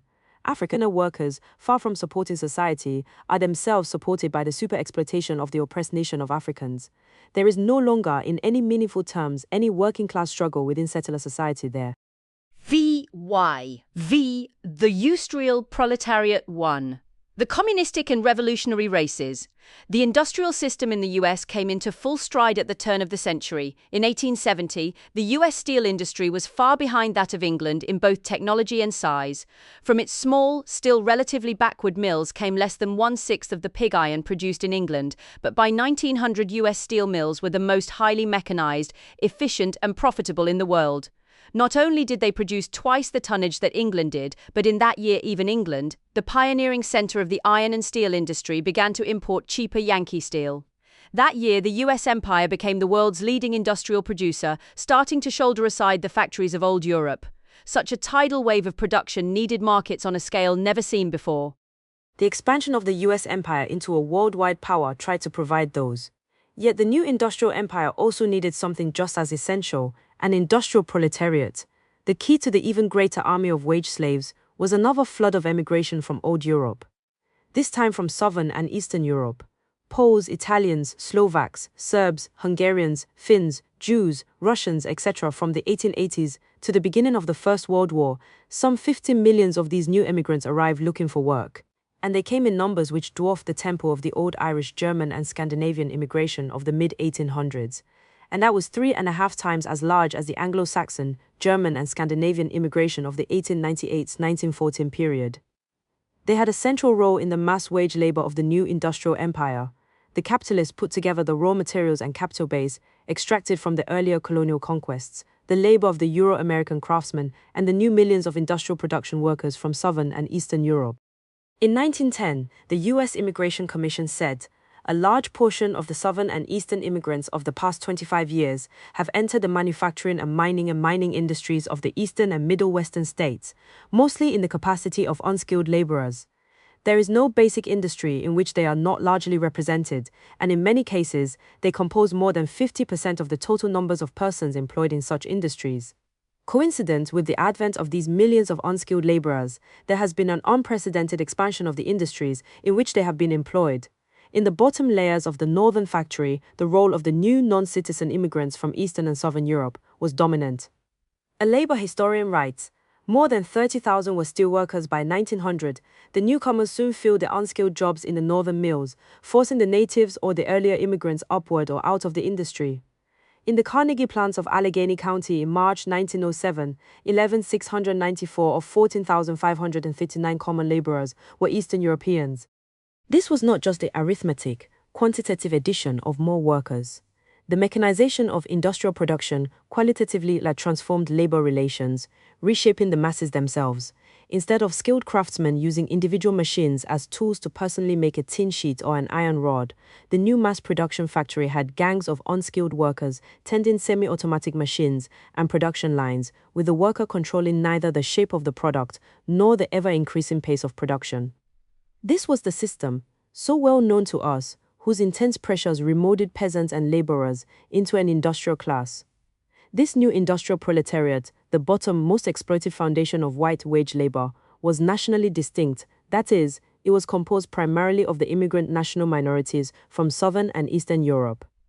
Robert Hunter's famous exposé, Poverty, which in 1904 caused a public sensation in settler society, pointed this national distinction out in very stark terms. In the poorest quarters of many great American cities and industrial communities, one is struck by a most peculiar fact. The poor are almost entirely foreign-born. Great colonies, foreign in language, customs, habits, and institutions, are separated from each other and from distinctly American groups on national and racial lines. These colonies often make up the main portion of our so-called slums. In Baltimore, 77% of the total population of the slums was, in the year 1894, of foreign birth or parentage. In Chicago, the foreign element was 90%.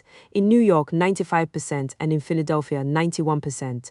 The Ninth Special Report of the Federal Bureau of Labor revealed that immigrant Italian workers in Chicago had average earnings of less than $6 per week. 57% were unemployed part of the year, averaging 7 months out of work.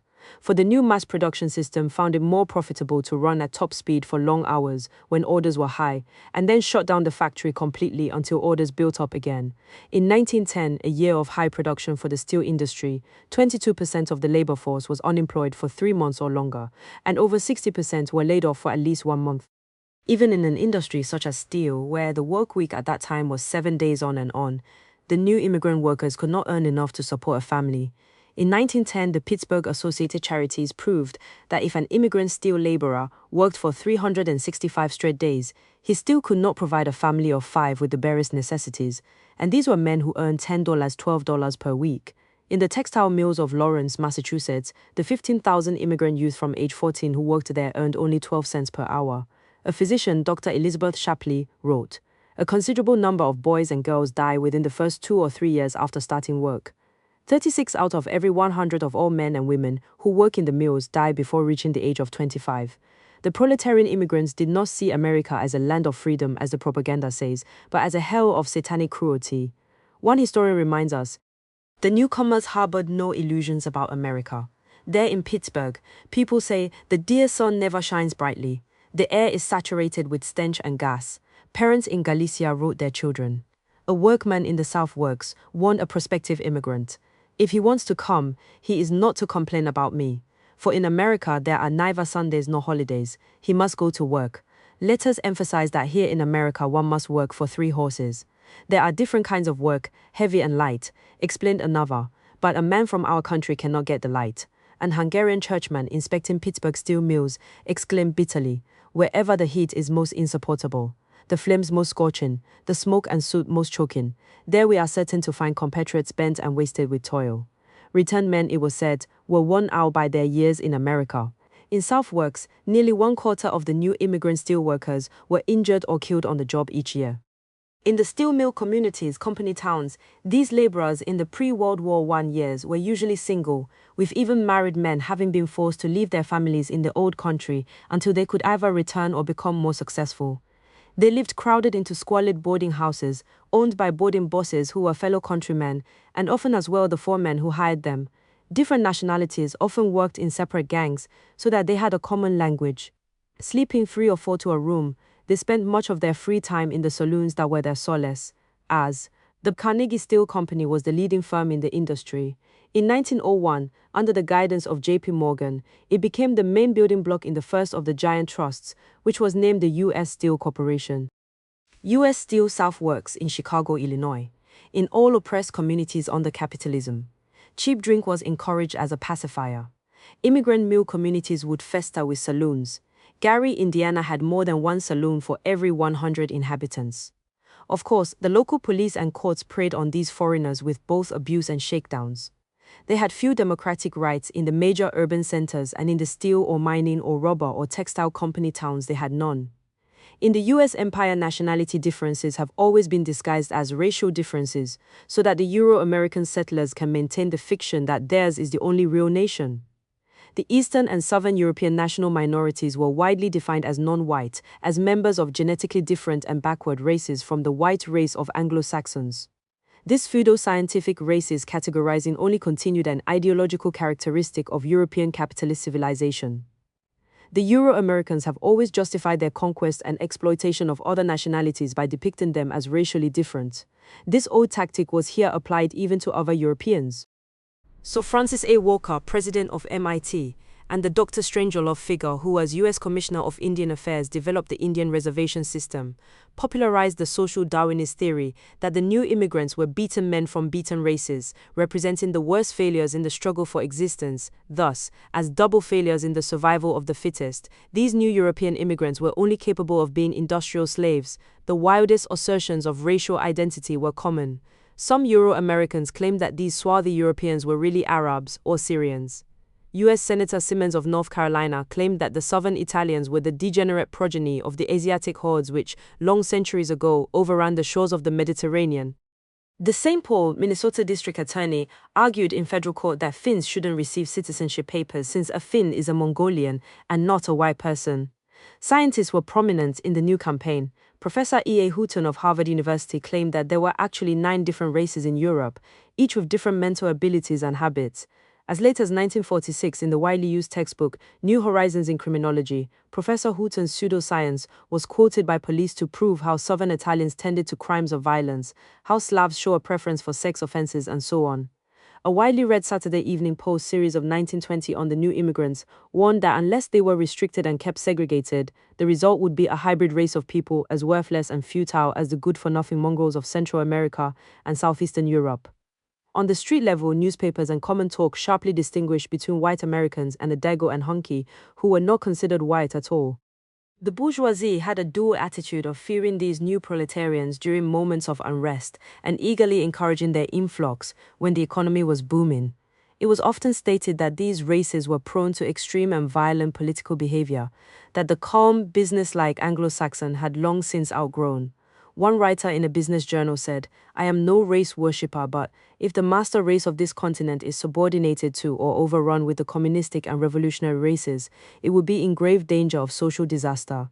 One answer, and one that became extremely important, was to Americanize the new laboring masses, to tame them by absorbing them into settler America, to remake them into citizens of empire. The big bourgeoisie, which very much needed this labor, was interested in this solution. In November 1918, a private dinner meeting of some 50 of the largest employers of immigrant labor discussed Americanization. This was the phrase used at the time. Previous social work and employer indoctrination campaigns directed at the immigrants had not had much success. It was agreed by those capitalists that the spread of Bolshevism among the industrial immigrants was a real danger, and that big business should undercut this trend and break up the nationalistic racial groups by combining their members for America.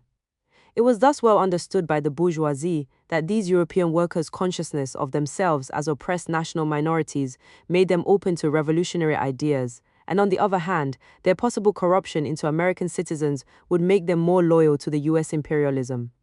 The meeting formed the Interracial Council with corporate representatives and a tactical window dressing of conservative bourgeois leaders from the immigrant communities. T. Coleman DuPont became the chairman. Francis Keller, the well-known social worker and reformer, became the paid coordinator of the council's programs. It sounded just like so many of the establishment pacify the ghetto committees of the 1960s, only the races being uplifted were all European. The council's main efforts were directed at propaganda. The American Association of Foreign Language Newspapers, in actuality a private company that placed American big business advertising in the many foreign language community newspapers, was purchased. With total control over the all-important major advertising, the council began to dictate the political line of many of those newspapers. Anti-communist and anti-union articles were pushed. The council also, in concert with government agencies and private capitalist charities, promoted Americanization education programs, i.e. political indoctrination, adult education night schools for immigrants, state laws requiring them to attend Americanization classes, laws prohibiting the use of any language except English in schools, etc., etc. The Americanization movement had a lasting effect on the empire. The Interracial Council was dropped by the capitalists in 1921, since by then Americanization had its own momentum. At the same time, national chauvinism and the specific class interests of the Euro-American petty bourgeoisie and labor aristocracy led to campaigns against the new immigrants. State licensing acts in New York, Connecticut, Michigan, Wyoming, Arizona, and New Mexico barred non-citizen immigrants from competing with the settler professionals in medicine, pharmacy, architecture, engineering, and so on. Under the banner of anti-Catholicism, various right-wing organizations attempted to mobilize the settler masses against the new immigrants. One such group, the Guardians of Liberty, was headed by retired U.S. Army Chief of Staff Gen. Nelson Miles, who had commanded the military repressions at both Wounded Knee and later in the invasion of Puerto Rico. The Loyal Legion, the Ku Klux Klan, and other secret paramilitary groups were also heavily involved in attacks on immigrants, particularly when they became active in socialist organizations or went out on strikes. Most significantly, the settler trade unions themselves started picturing these new proletarians as the enemy. The unions of the American Federation of Labor, AFL, were heavily imbued with the labor aristocracy viewpoint of the native-born settlers. This was true even though an earlier wave of German and Irish immigrants had played such a large role in founding those unions. Now they fought to bar the Dago and Hunky from the better-paid work, from union membership, and even from entering the U.S. in New York. The Bricklayers Union got Italians fired from public works projects. AFL President Samuel Gompers united with right-wing U.S. Senator Henry Cabot Lodge in campaigning to extend the anti-Asian immigration bars to the non-white Eastern and Southern Europeans as well. This process was very visible in the steel mills. It became socially unacceptable for white settlers to work with the Slavs and the Italians on the labor gangs. Increasingly, they left the hard work to the European national minorities and even moved up to foreman skilled positions or out of the mills. The companies pushed the separation. Euro-Americans applying for ordinary labor jobs were told, only hunkies work on those jobs, they're too damn dirty and too damn hot for a white man. No white American works in steel plant labor gang unless he's nuts or booze fighter. As steel labor history tells us, the English-speaking workman was in general content to ignore the immigrants. Outside the mill, he rarely encountered them or entered their crowded streets, but indifference often edged into animosity. Disdain could be read also in the stereotyped Dago and Honky, in the short stories that appeared in labor papers, and in the frankly hostile remarks of native workers. Eager to dissociate himself from the honky, the skilled man identified with the middling group of small shopkeepers and artisans, and with them came to regard the merchants and managers as his models. Whatever his interests may have been, the English-speaking steelworker had a psychological commitment in favor of his employer. So the imperialist era had begun with Euro-American wage labor, still a privileged, upper stratum dominated by a petty bourgeois viewpoint. And although the new industrial proletariat was overwhelmingly European in origin, it was primarily made up of the oppressed national minorities from Eastern and Southern Europe, foreigners widely considered non-white by the settlers. The U.S. Empire's policy of relegating the work of supporting society, of carrying out the tasks of the proletariat, to oppressed workers of other nationalities, was thus continued in a more complex way into the 20th century.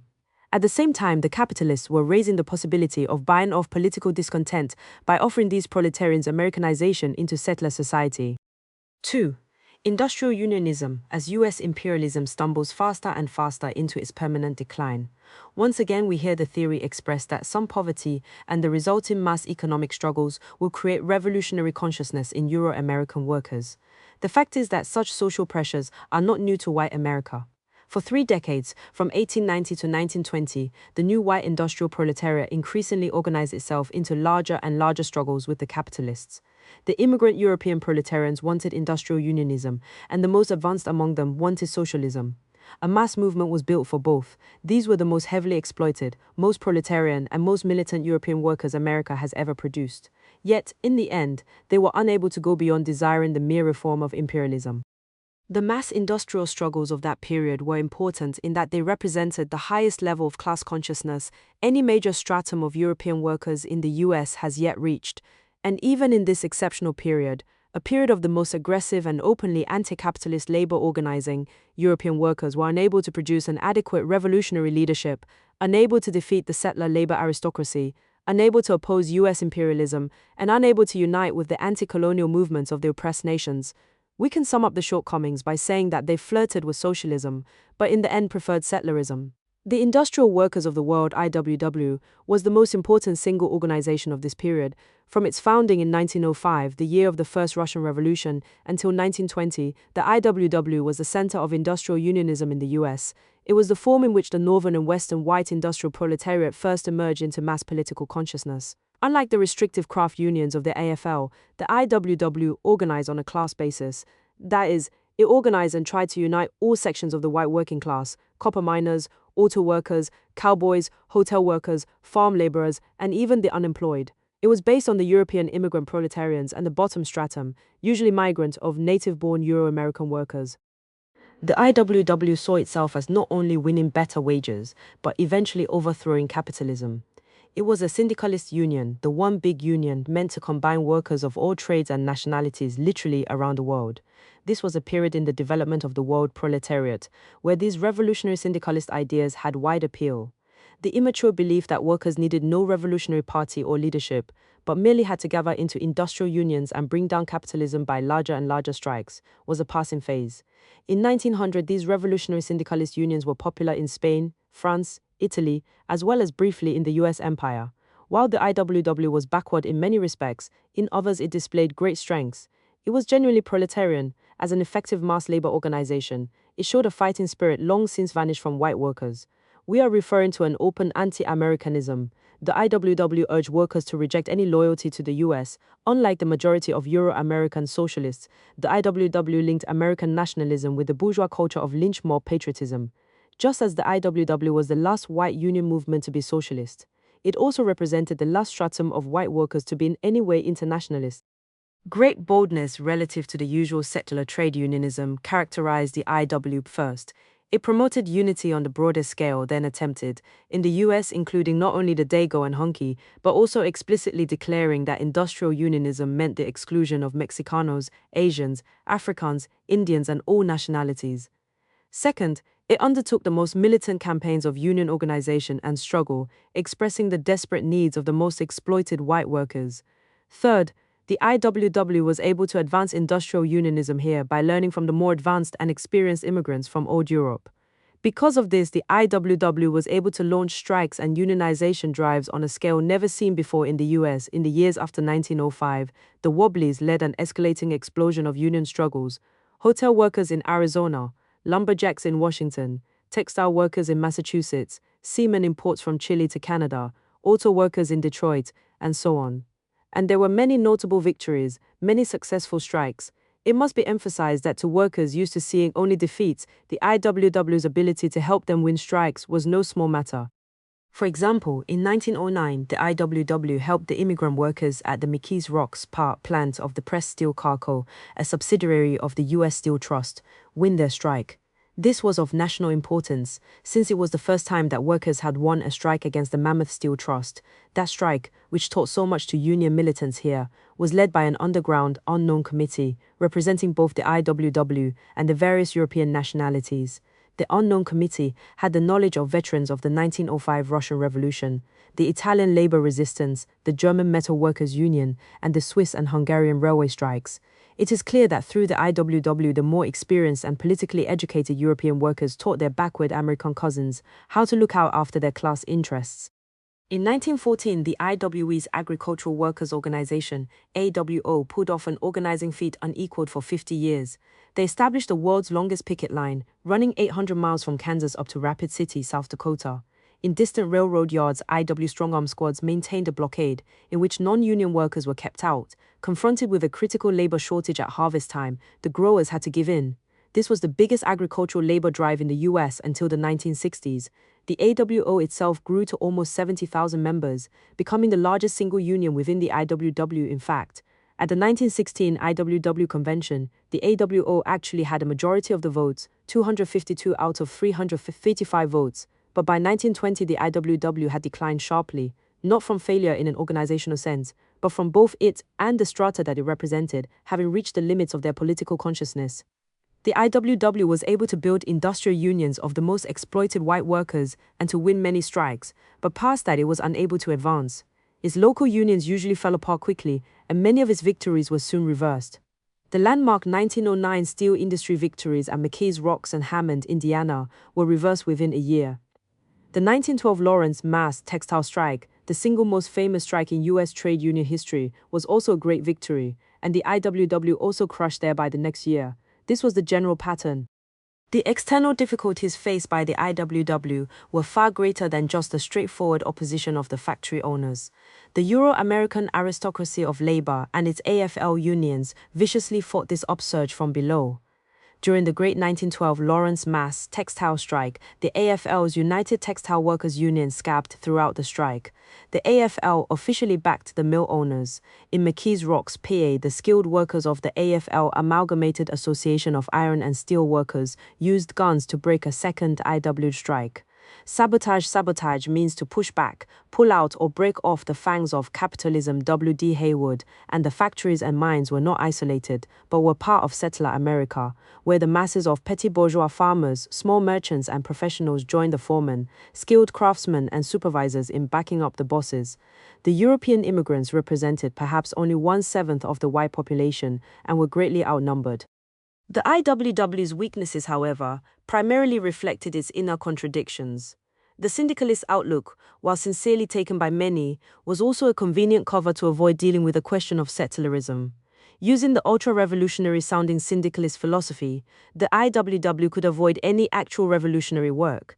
In fact, despite its anti-capitalist enthusiasm, the IWW never even made any plans to oppose the US government, and never did. Similarly, its Marxist vision of all nations and peoples being merged into one big union, covering the globe, only covered up the fact that it had no intention of fighting colonialism and national oppression. If the IWW had fought colonialism and national oppression, it would have lost most of its white support. What it did instead, laying out a path that the CIO would follow in the 1930s, was to convince some white workers that their immediate self-interest called for a limited tactical cooperation with the colonial proletariats. Underneath all the fancy talk that in the IWW the colored worker, man or woman, is on an equal footing with every other worker, was the reality that the IWW was a white organization for whites. While this new immigrant industrial proletariat was thrown together from many different European nations, speaking different languages and having different cultures and class backgrounds, they were united by two things: their exploited state as foreign proletarians and their desire to achieve a better life in America. The resolution of these pressures was in their Americanization, in them becoming finally integrated into settler citizens of the empire. In changing America, they themselves were decisively changed. Some 1/3 of the immigrant workers went back to Europe, with many of the most militant being deported or forced to flee. Looking back, this underlying trend can be seen in the life of the IWW. While the IW fancied itself as a dangerous revolutionary organization, in reality it was nothing more nor less than the best industrial union that class-conscious white workers could build to improve their condition. It was a public, fully legal union open to all. It was therefore just as dependent upon bourgeois legality and government toleration as the AFL. The IWW could be very strong against local employers or even the municipal government, against the imperialist state. It dared only to submit in unhappy confusion. The national IW leadership understood this unpleasant fact in an unscientific, pragmatic way. As the great powers were drawn into World War I, the central issue in the European oppressor nation, socialist movements, was the opposition to imperialist war. Not primarily because of the mass bloodshed, but because in a war for expanding empires, it was the absolute duty of all oppressor nation revolutionaries to oppose the aggression of their own empire, to work for the defeat of their own bourgeoisie, and for the liberation of the oppressed nations. This is the issue that created the international communist movement of the 20th century. On this most important struggle, the IWW was revealed as being immature and lacking as a revolutionary organization. It was simply unwilling to directly oppose US imperialism. The IWW verbally criticized the war many times. At the 1914 convention, they said, "We, as members of the Industrial Army, will refuse to fight for any purpose except for the realization of industrial freedom." But when US imperialism entered the war to grab more markets and colonies, the IWW became frantic to prove to the bourgeoisie that they wouldn't oppose them in any way. The surface problem was that since the IWW was a totally legal and public union, it was totally unable to withstand any major government repression. Therefore, the leadership said, regardless of every class-conscious worker's opposition to the war, the IW dare not fight it. Walter Neff, head of the IWCA Agricultural Workers Organization, said, "We are against the war but not organized and can do nothing." Imagine a revolutionary organization that built for 12 years, with a membership of over 100,000, but was not organized to oppose its own bourgeoisie. The many requests from IWW members for guidance as to how to fight the imperialist war went unanswered. Even Big Bill Haywood, the angry and militant IW leader, had to back off. "I am at a loss as to definite steps to be taken against the war." Finally, the IWD decided to duck the issue as much as possible. The word went out to white workers to stick to local economic issues of higher wages, etc., and not oppose the government. Organize now for the post-war struggle should be the watchword. This surface political retreat only revealed the growing settler sickness at the heart of the IWW and sabotaged the most advanced and revolutionary-minded white proletarians within their ranks. They never organized to oppose US imperialism because that's not what even the immigrant proletarian masses wanted. They wanted militant struggle to reach some social justice for themselves during the July 1915 AFL strike at the Connecticut munitions plants. The charge was made that the whole strike was a plot by German agents, with the strike secretly subsidized by the Kaiser's treasury. In a lead editorial in its national journal, Solidarity, the IWW hurried to put itself on record as not opposing the war effort. While admitting that they had no proof that the strike was a German conspiracy, the IWW urged the strikers to settle quickly. The editorial angrily suggested that the strike leaders might move to Germany. Then they came to the main point, which was undermining the anti-imperialist sentiment among the workers, and urging them to think only of getting more money for themselves. The owners of these factories are making millions out of the murder fest in Europe. Their slaves should likewise improve the opportunity to get a little something for themselves. The point may be made here that we should all be interested in stopping the production of war munitions. Yes, of course, but that's only a dream, so the only thing the workers in these factories can do is to try to improve their condition. The line was very clear. Far from fighting US imperialism, the IWW was spreading defeatism among the workers and urging them to concentrate only on getting a bigger bribe out of the imperialist super profits. The IWW is often praised by the settler left as very American, very grassroots. We can say that their cynical, individualistic slant, that workers can only get a little something for themselves out of the slaughter of millions, does represent the essence of American settler degeneracy. In Russia, the Bolsheviks were telling the Russian workers to turn the imperialist war into a revolutionary war and overthrow the imperialists, which they did. The IW's pathetic efforts to avoid antagonizing the bourgeoisie did them little good. The US empire, tired of these pests, viewing the militant organization of immigrant labor as dangerous, finally cranking its police machinery up, the imperialist state proceeded to smash the defenseless IWW, clear into virtual non-existence. It wasn't even very difficult, since throughout the West vigilante mobs of settlers declared an open reign of terror against the IWW in Arizona. Some 1,300 miners suspected of IWW involvement were driven from the state at gunpoint. In July 1918, 101 WW leaders past and present were convicted in Chicago federal court of sabotaging the imperialist war effort in a rigged trial that dwarfed the Chicago conspiracy trial of the Vietnam War era. The political verdict was certain even though the prosecution was unable to prove that the IWW had obstructed the war in any way. Only one defendant out of 101 had violated the draft registration laws. While the IWW unions had led strikes that disrupted war production in Western copper and timber, the government was forced to admit that of the 521 disruptive strikes that had taken place since the US empire entered the war, only 3 were by the IWW while 519 were by the pro-government AFL unions. Federal raids on the IWW took place from coast to coast. Immigration agents held mass roundups, which resulted in long jail stays while undergoing deportation hearings. In 1917, the federal agents arrested 34 IWW organizers in Kansas, who eventually got prison terms of up to 9 years. In Omaha, Nebraska, the 64 IWW delegates at the Agricultural Workers Organization Convention were arrested and held 18 months without trial. In 21 states, criminal syndicalism laws were passed, directed at the IWW, under which thousands were arrested. In California alone, between 1919 and 1924, some 500 IWW members were indicted, 128 of whom ended up serving prison terms of up to 14 years. The IWW never recovered from these blows, and from 1917 on quickly declined. Such an unwillingness to fight US imperialism could hardly come from those with anti-imperialist politics. The reason we have to underline this is that for obvious ends the settler left has been emphasizing how the IWW was a mass example of anti-racist labor unity. This poison bait has been naively picked up by a number of third world revolutionary organizations and used as one more small justification to move towards revisionist integrationist ideology. There is no doubt that much of the IWW genuinely despised the open, white supremacist persecution of the colonial peoples. Unlike the smug, privileged AFL aristocracy of labor, the IWs represented the voice of those white workers who had suffered deeply and thus could sympathize with the persecuted. But their inability to confront the settleristic ambitions within themselves reduced these sparks of real class consciousness to vague sentiments and limited economic deals. The IWW never attempted to educate the most exploited white workers to unite with the national liberation struggles. Instead, it argued that racial unity on the job to raise wages was all that mattered. This is the approach used by the AFL-CIO today. Obviously, it's a way of building a union in which white supremacist workers tolerate colonial workers. This was the narrow economic self-interest pitch underneath all the syndicalist talk. The IWW warned white workers, leaving the Negro outside of your union makes him a potential, if not an actual scab, dangerous to the organized workers. Words reveal that the IW's goal was to control colonial labor for the benefit of white workers, and the Africans were viewed as dangerous if not controlled. So that even in 1919, after 2 years of severe race riots in the North, armed attacks by white workers on African exile communities, the IWW kept insisting that there was no race problem. There is only a class problem. The economic interests of all workers, be they white, black, brown, or yellow, are identical and all are included in the IWW. It has one program for the entire working class: the abolition of the wage system.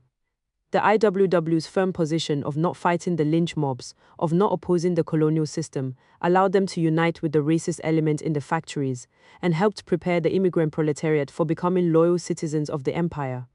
It must never be forgotten that the IWW contained genuinely proletarian forces, some of whom could have been led forward towards revolution. We can see this supposed unity actually at work in the AW's relationship to the Japanese workers on the West Coast. In the western region of the empire, the settler masses were deeply infected with anti-Asian hatred. Much of this at that time was directed at the new trickle of Japanese immigrant laborers, who were working mainly in agriculture, timber, and railroads. These Japanese laborers were subjected to the most vicious persecution and exploitation, with the bourgeois politicians and press stirring up mob terror against them constantly. Both the Socialist Party of Eugene Debs and the AFL unions helped lead the anti-Asian campaign among the settler masses. In April 1903, 1,000 Japanese and Mexicano sugar beet workers struck near Oxnard, California. They formed the Sugar Beet and Farm Laborers Union and wrote the AFL asking for a union charter of affiliation. AFL President Samuel Gompers, in his usual treacherous style, tried in his reply to split the ranks of the oppressed. Your union must guarantee that it will under no circumstances accept membership of any Chinese or Japanese. The union's Mexicano secretary, the president was Japanese, answered Gompers for his people. In the past we have counseled, fought and lived on very short rations with our Japanese brothers and toiled with them in the fields, and they have been uniformly kind and considerate. We would be false to them, and to ourselves, and to the cause of unionism, if we now accepted privileges for ourselves which are not accorded to them. We are going to stand by men who stood by us in the long, hard fight, which ended in victory over the enemy. Japanese workers were not only unable to find unity with the settler unions, but had to deal with them as part of the oppressor forces. There was a high level of organization among us, expressed usually in small, local Japanese national minority associations of our own. The news, therefore, that the new IWW was accepting Asian workers as members was quite welcome to us. In 1907, 2 white IW organizers went to the office of the North American Times, a Japanese-language newspaper in Seattle. They asked the newspaper to publish an announcement of a forthcoming meeting. As the newspaper happily informed its readers, every worker, no matter whether he is Japanese or Chinese, is invited. This new organization does not exclude you as others do, but they heartily welcome you to join. Don't lose this chance. The IWW publicly criticized those socialists who were part of the anti-Asian campaign. In a special pamphlet, they appealed to white workers to see that Asians were good union men who would be helpful in winning higher wages. They are as anxious as you to get as much as possible. This is proven by the fact that they have come to this country. But while scattered Japanese workers joined the IWW in the main, we did not. The reason, quite simply, is that while the IWW wanted our cooperation, they did not want the hated Japanese workers inside the IWW wanted our cooperation. They did not want the hated Japanese workers inside the IWW in order to keep amicable relations with the mass of white supremacist settlers in the West. The IWW limited their relationship to us. Some Asians would be acceptable, but any conspicuous mass recruitment of Japanese was too controversial, a sympathetic writer about the IWW at the time noted. At the third convention, George Speed, a delegate from California, quite accurately expressed the sentiment of the organization in regard to the Japanese question. The whole fight against the Japanese, he said, is the fight of the middle class of California, in which they employ the labor faker to back it up. He added, however, that he considered it practically useless, under present conditions, for the IWW to take any steps to organize the Japanese. This position was seen in action at the 1914 Hop Pickers Strike near Maryville, California, which was the well-publicized struggle that launched the IW's farm worker organizing drive in that state. That year, the Durst Ranch hired 2,800 migrant workers at below-market wages and forced them to toil in isolated near slavery. IWW organizers soon started a strike in which the Japanese, Mexicano, Greek, Syrian, Puerto Rican, and other nationalities were strongly united. The strike led to a national defense campaign when the sheriff, after shooting 2 striking workers, arrested the 2 main IWW organizers as the alleged murderers. Although the strike was victorious and led to bigger organizing drives, the Japanese workers had disappeared. We were persuaded to withdraw while still honoring the picket lines in order to help the IWW, since the feeling of the working class against the Japanese was so general throughout the state that the association of the Japanese with the strikers would, in all probability, be detrimental to the latter. The IWW tried to justify everything by saying that move was on the initiative of the Japanese workers, and then praising it as an act of solidarity. Notice that while the Japanese laborers lived and worked and went out on strike with the others, that the IWW statement separates the Japanese from the strikers. The IWW considered its solidarity for oppressed Asian workers to be excluded from their own struggle, so that the IWW could get together with the open racists. It should be clear that while the IWW hoped to establish the unity of all workers as a principle, they were willing to sacrifice the interests of colonial and oppressed workers in order to gain their real goal, the unity of all white workers. While it was advantageous for the IW to keep Asians at arm's length, in occupied New Africa there was literally no way to build industrial unions without winning the cooperation of African workers. In the South, the African proletariat was the bedrock of everything.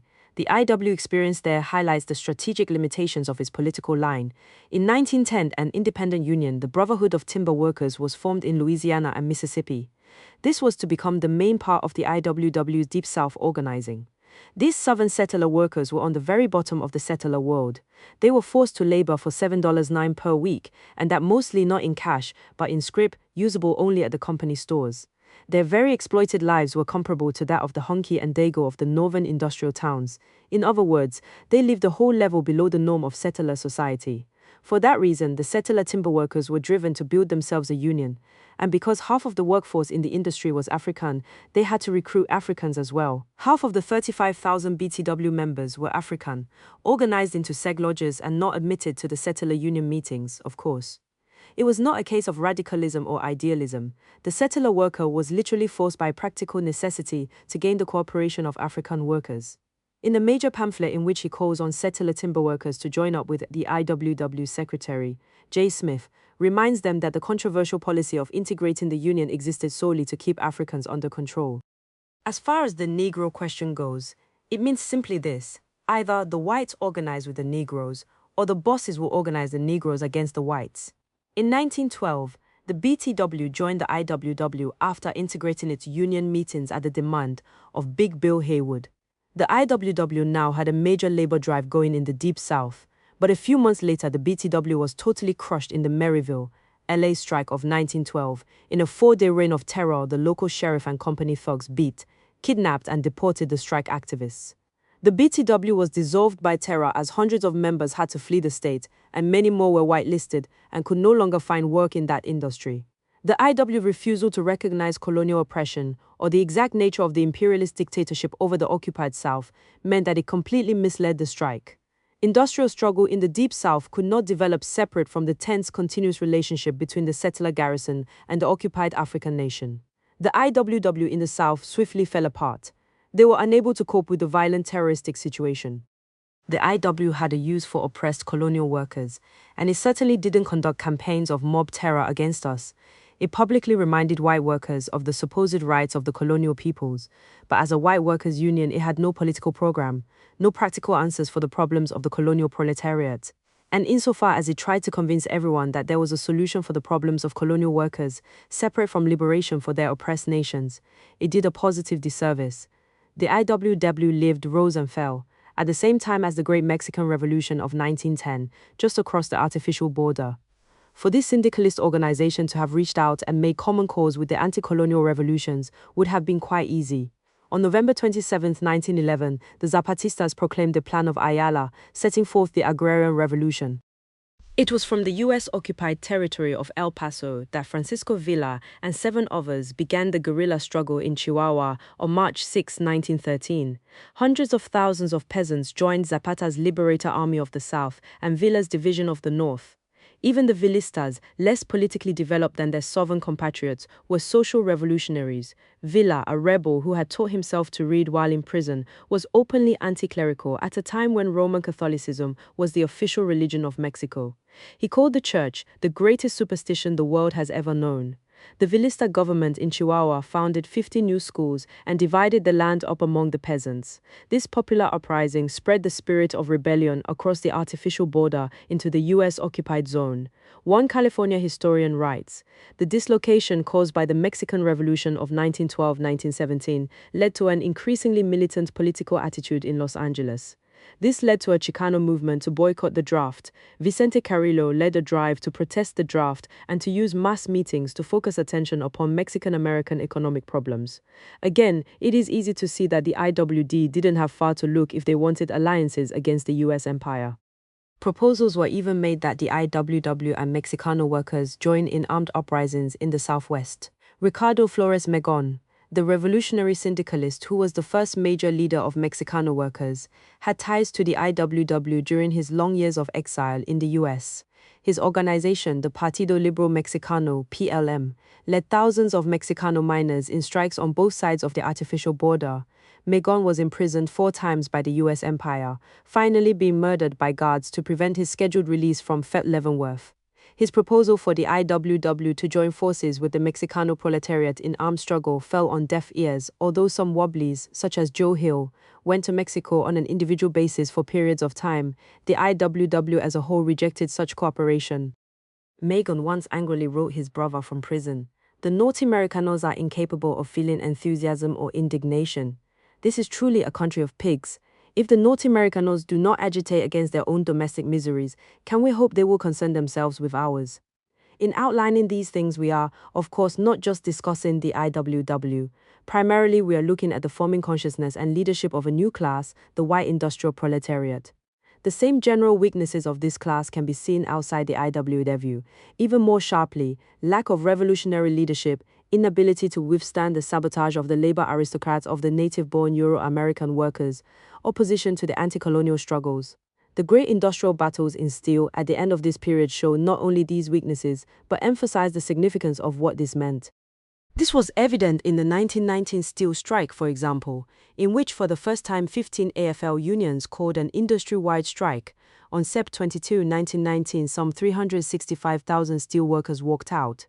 But while the mass of non-unionized immigrant European laborers held firm, the unionized Euro-American skilled workers were a weak element.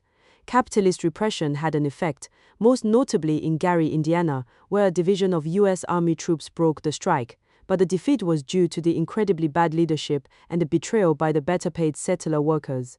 The disaster of the strike shows why even the inadequate politics of the IWW looked so good to the proletarians of that day. Many of the skilled Euro-American workers never joined the strike at all in places like Pittsburgh, and many who had struck started trickling back to work, afraid of losing their good jobs.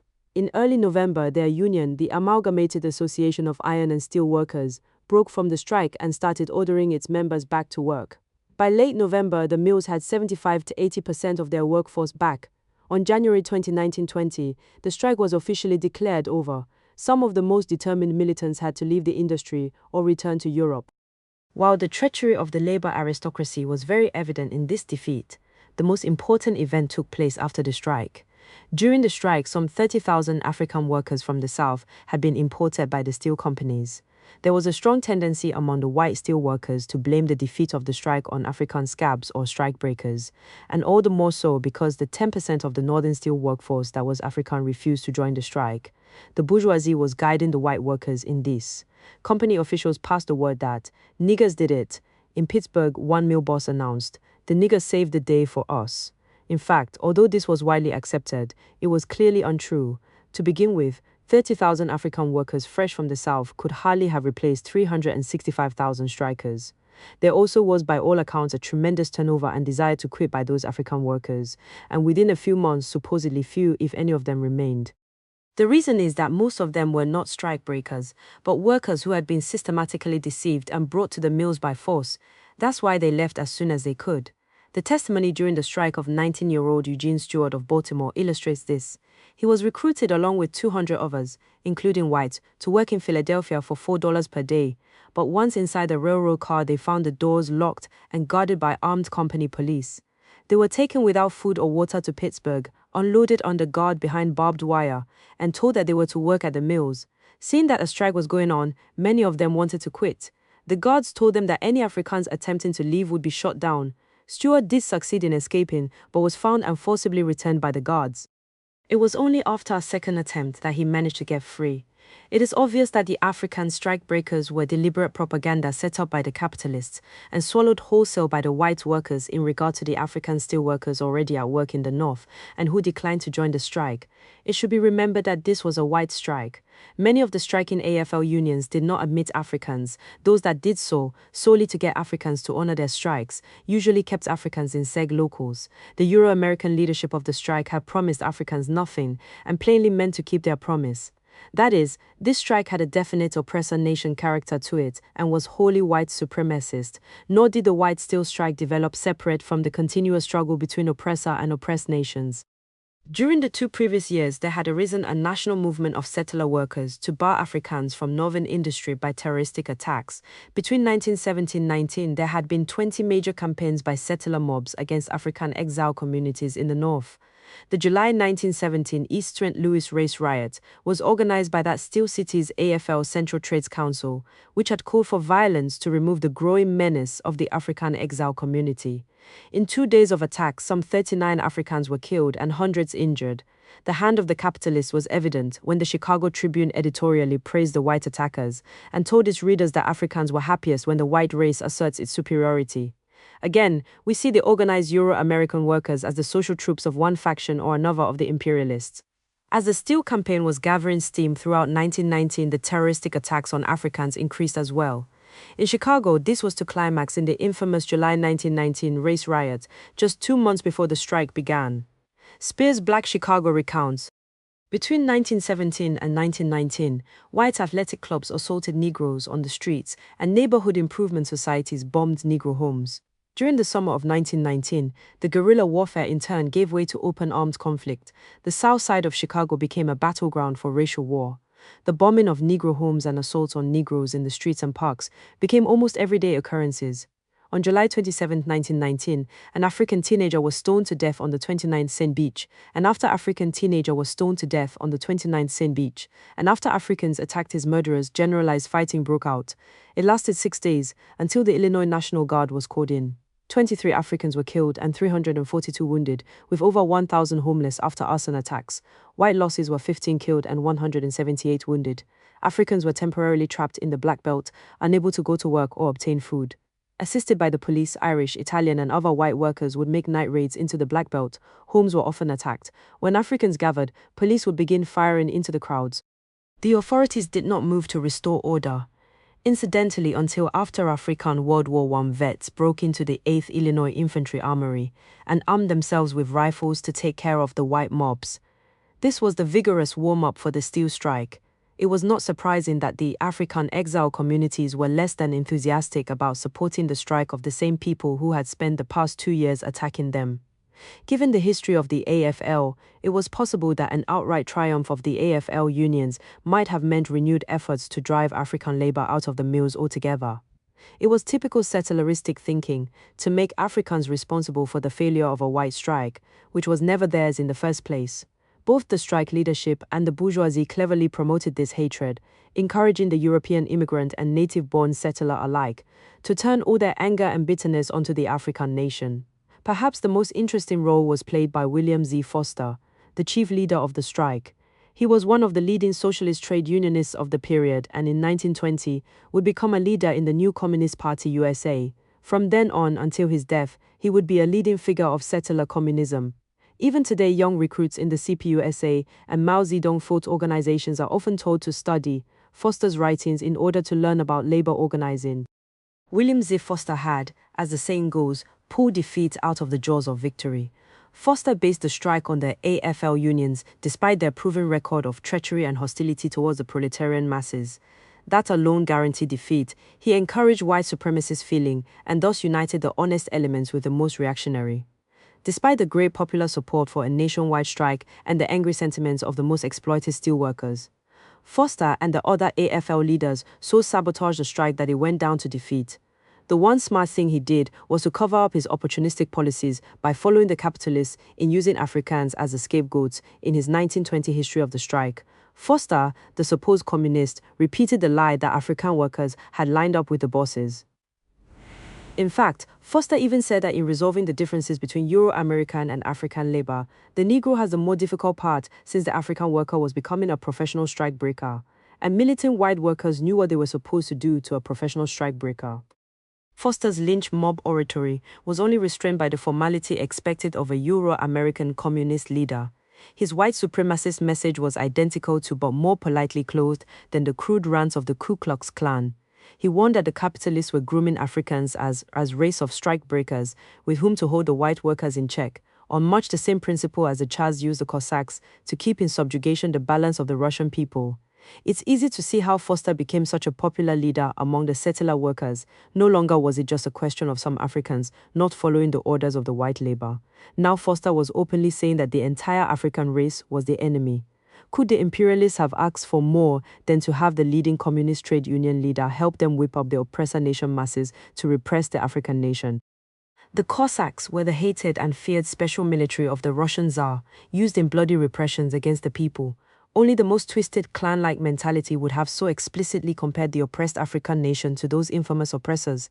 And was this message not an incitement to mob terror and genocide? For the poor immigrants from Eastern Europe, much of which was under the lash of Tsarist tyranny, to kill a Cossack was an act of justice, of retribution. The threat was easy to read in case Africans didn't get Foster's threat, which was also being delivered in the streets, as we know. Foster made it even more plain. He said that if Africans failed to obey the decisions of settler labor, it would make our industrial disputes take on more and more the character of race wars, a consummation that would be highly injurious. During the 1919 race riots, a white mob chases a Negro into his home and then stones him to death with bricks. He is dead by the time the police arrive to the white workers and eventually ruinous to the blacks. The threat of a genocidal race war against Africans, unless they followed the orders of settler labor, makes it very clear just what kind of unity Foster and his associates had in mind. We should say that once Foster started dealing with the problem of how to build the Euro-American left, he discovered that it was much more effective to pose as an anti-racist and use soft sell in promoting a semi-colonial mentality in oppressed nationalities. Foster the communist declared himself an expert on civil rights, poverty in Puerto Rico, African history, and so on. The tragic failure of the new white industrial proletariat to take up its revolutionary task, its inability to rise above the level of reform, is not just a negative. The failure was an aspect of a growing phenomenon, the Americanization of the foreign proletariat from Eastern and Southern Europe. By the later part of World War I, it was possible to see that these immigrants were starting the climb upwards towards becoming settlers. Revolutionary fervor, as distinct from economic activity, declined sharply among them from this point on. This was not a smooth process. The sharp repression of 1917-1924, in which not only government forces but also the unleashed settler mob terror struck out across the US empire, was a cleanup campaign directed at the European national minorities. Thousands were forced out or returned home. Many were imprisoned, killed, or terrorized. Historians talk of this campaign as a Red Scare, but it was also the next to final step in purifying these foreigners so that America could adopt them. The chairman of the Iowa Council of Defense said, "We are going to love every foreigner who really becomes an American, and all the others we are going to ship back home." A leader of the Native Sons of the Golden West said that immigrants must live for the United States and grow an American soul inside of him, or get out of the country. The offer was on the table. The hunky and dago could become white, though barely, through Americanization if they pledged their loyalty to the US empire. In the steel mills, World War I meant wholesale Americanization campaigns. Hungarian Hollow, the immigrant slum quarter in Granite City, Ill, was renamed Lincoln Place at the prompting of the steel companies, with festive ceremonies and speeches. By 1918, the Gary in the US Steel Works had over 1,000 men enrolled in evening citizenship classes. Liberty bond drives and army enlistment offices in the plants were common. Immigrants were encouraged by their employers to join the US Army and prove their loyalty to imperialism. Americanization was not just a mental process. to become a settler was meaningless unless it was based on the promise of privileges and a willingness to become parasitic. As native-born Euro-Americans continued to leave the factories, the immigrant Europeans could now advance, and the importation of hundreds of thousands, soon to be millions, of Mexicano, African, Puerto Rican, and other colonial workers into northern industry gave the Americanized European someone to step up on in his climb into settlerism. In the steel mills, Mexicanos and Africans made up perhaps 25% of the workers in Indiana and Illinois by 1925. They were at the bottom of the labor there, making up for the immigrant European who had moved up or left for better things. A still labor history notes. Meanwhile, the Eastern Europeans were occupying the lesser positions once held by the English-speaking workmen. As they rose, the numbers of Slavs in the mills shrank. At one time 58% of the Jones and Laughlin labor force, the immigrants comprised only 31% in 1930. There were 30% fewer Eastern Europeans in Illinois Steel Company mills in 1928 than in 1912. Now largely the immediate bosses of the Negroes and Mexicans, the immigrants disdained their inferiors much as the natives had once disliked them. The bad feeling generated by the Red Scare abated only gradually. In Gary, the Ku Klux Klan flourished, but the respectable solidity of the immigrant communities in time put to rest unreasoning fear. The children were passing through the schools and into business and higher jobs in the mills. Each year the number of homeowners increased, the business prospered, and the churches and societies became more substantial. The immigrants were assuming a middling social and economic position in the steel towns. The US empire could afford gradually expanding the privileged strata because it had emerged as the big winner in the First Imperialist World War. Scott Nearing pointed out how in 1870 the US was the fourth-ranked capitalist economy. By 1922, the US had climbed to number one position, more than equal to the wealth of Britain, Germany, France, Italy, Russia, Belgium, and Japan combined. Successful imperialist war was the key to Americanization. Throughout the empire, this movement of the immigrant proletarians into the settler ranks was evident. A history of Mexican labor importation notes, in the best fields of Colorado, as elsewhere in the West, other immigrant groups, such as the Italians, Slavs, Russians, or Irish, found that they could move up from worker or tenant to owner and employer through the use of Mexican migrants. This point marks a historic change. Never again would white labor be anti-American and anti-capitalist, although it would organize itself millions strong into giant unions and wage militant economic campaigns. White labor from that time on would be branded by its servile patriotism to the US empire. As confused as the IWW might have been about revolution, its contempt for US national chauvinism was genuine and healthy. It was only natural for an organization so strongly based on immigrant labor, many of whose best organizers were not US citizens, and who often spoke little or no English, to feel no sympathy for the US empire. It was a tragedy that this strength was overturned, that this socialist possibility faded into a reinforcement for settlerism. And yet the contradiction between the reality of exploitation in the factories and the privileges of settlerism still remained. The immigrant masses could not be both settler and proletarian. This was the historic challenge of the CIO and New Deal. Breakthrough of the CIO.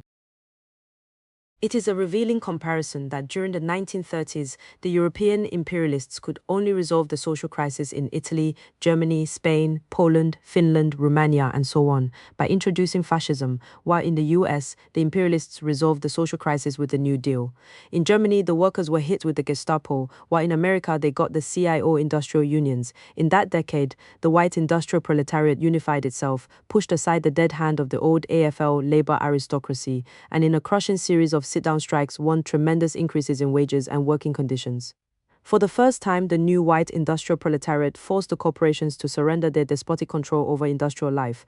The Eastern and Southern European immigrant national minorities won the better life that Americanization promised them. They became full citizens of the US empire, and with the rest of the white industrial proletariat won rights and privileges both inside and outside the factories.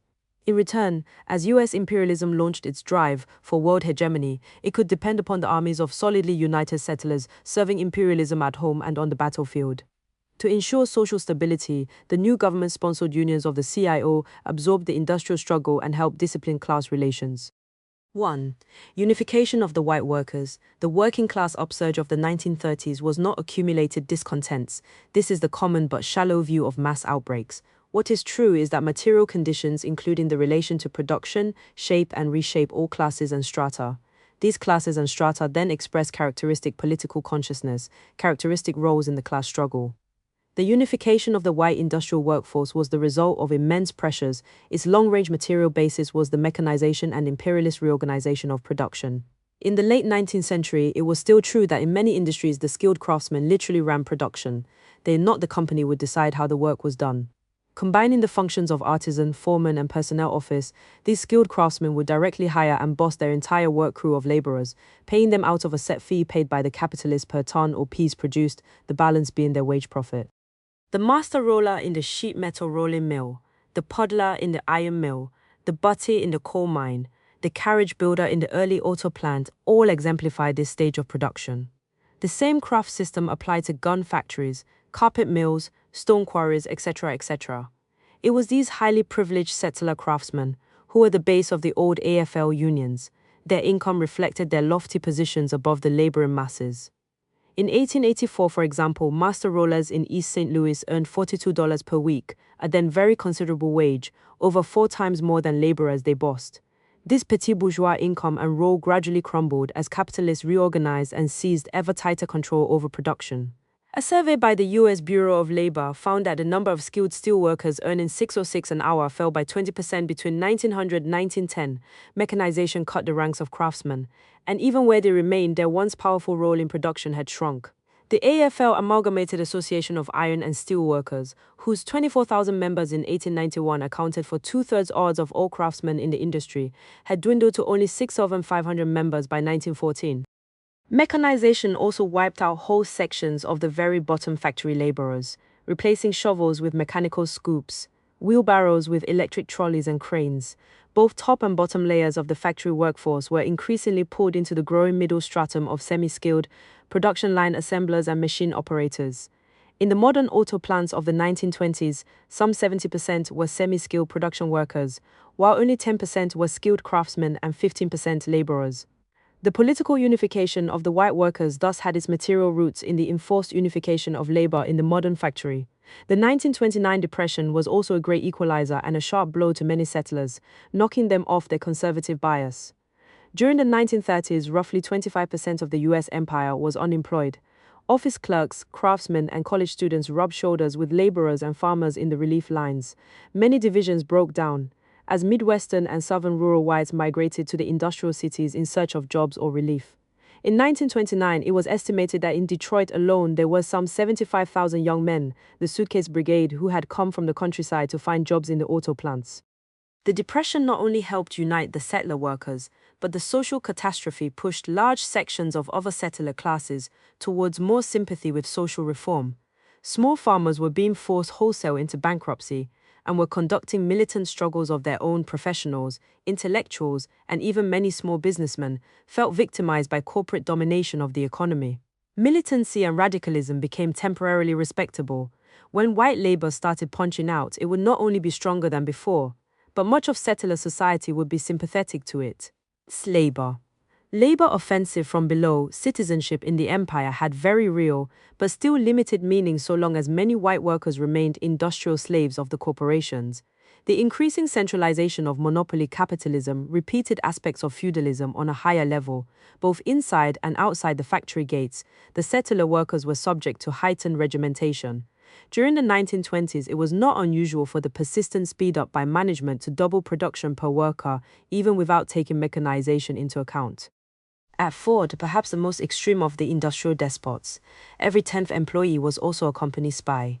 Workers overheard making resentful remarks would be beaten up right on the production line by the ever-present guards.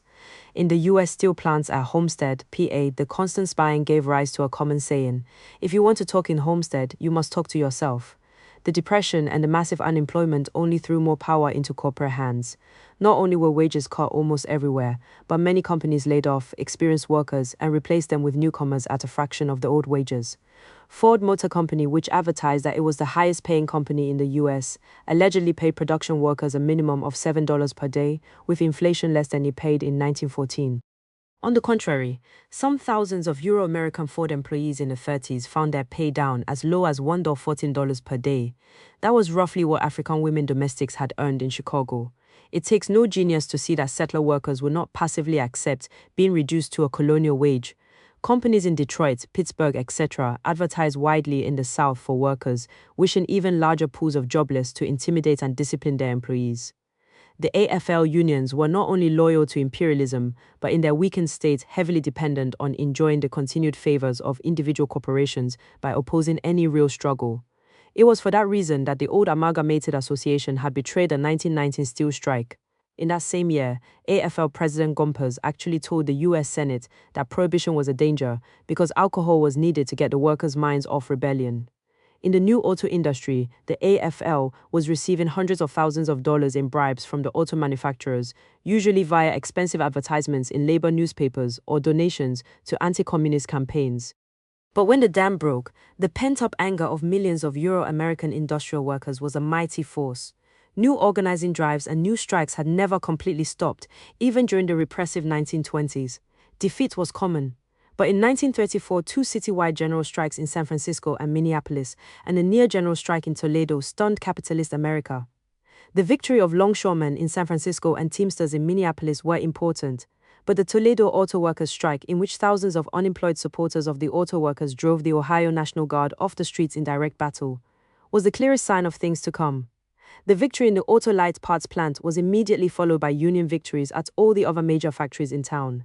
Toledo became in 1934 the first Union city in industrial America.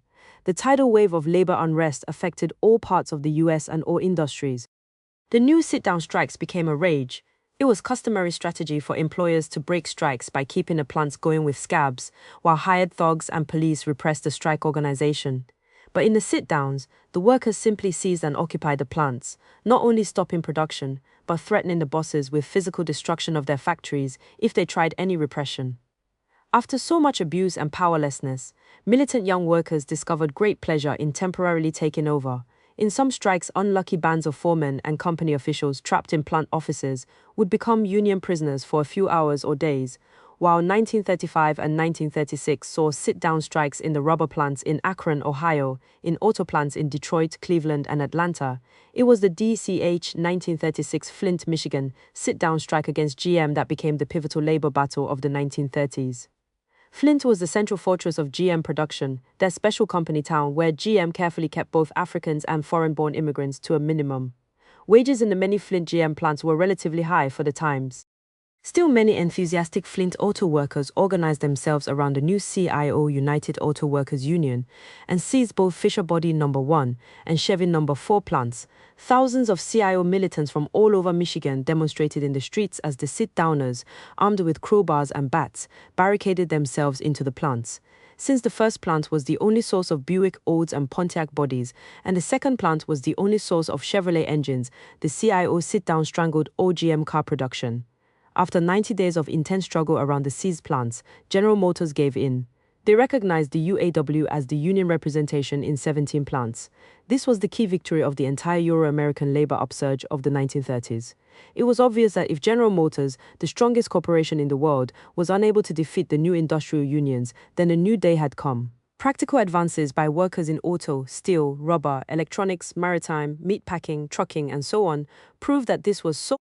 The new union upsurge, which had begun in 1933, continued into the World War II period and the immediate post-war years.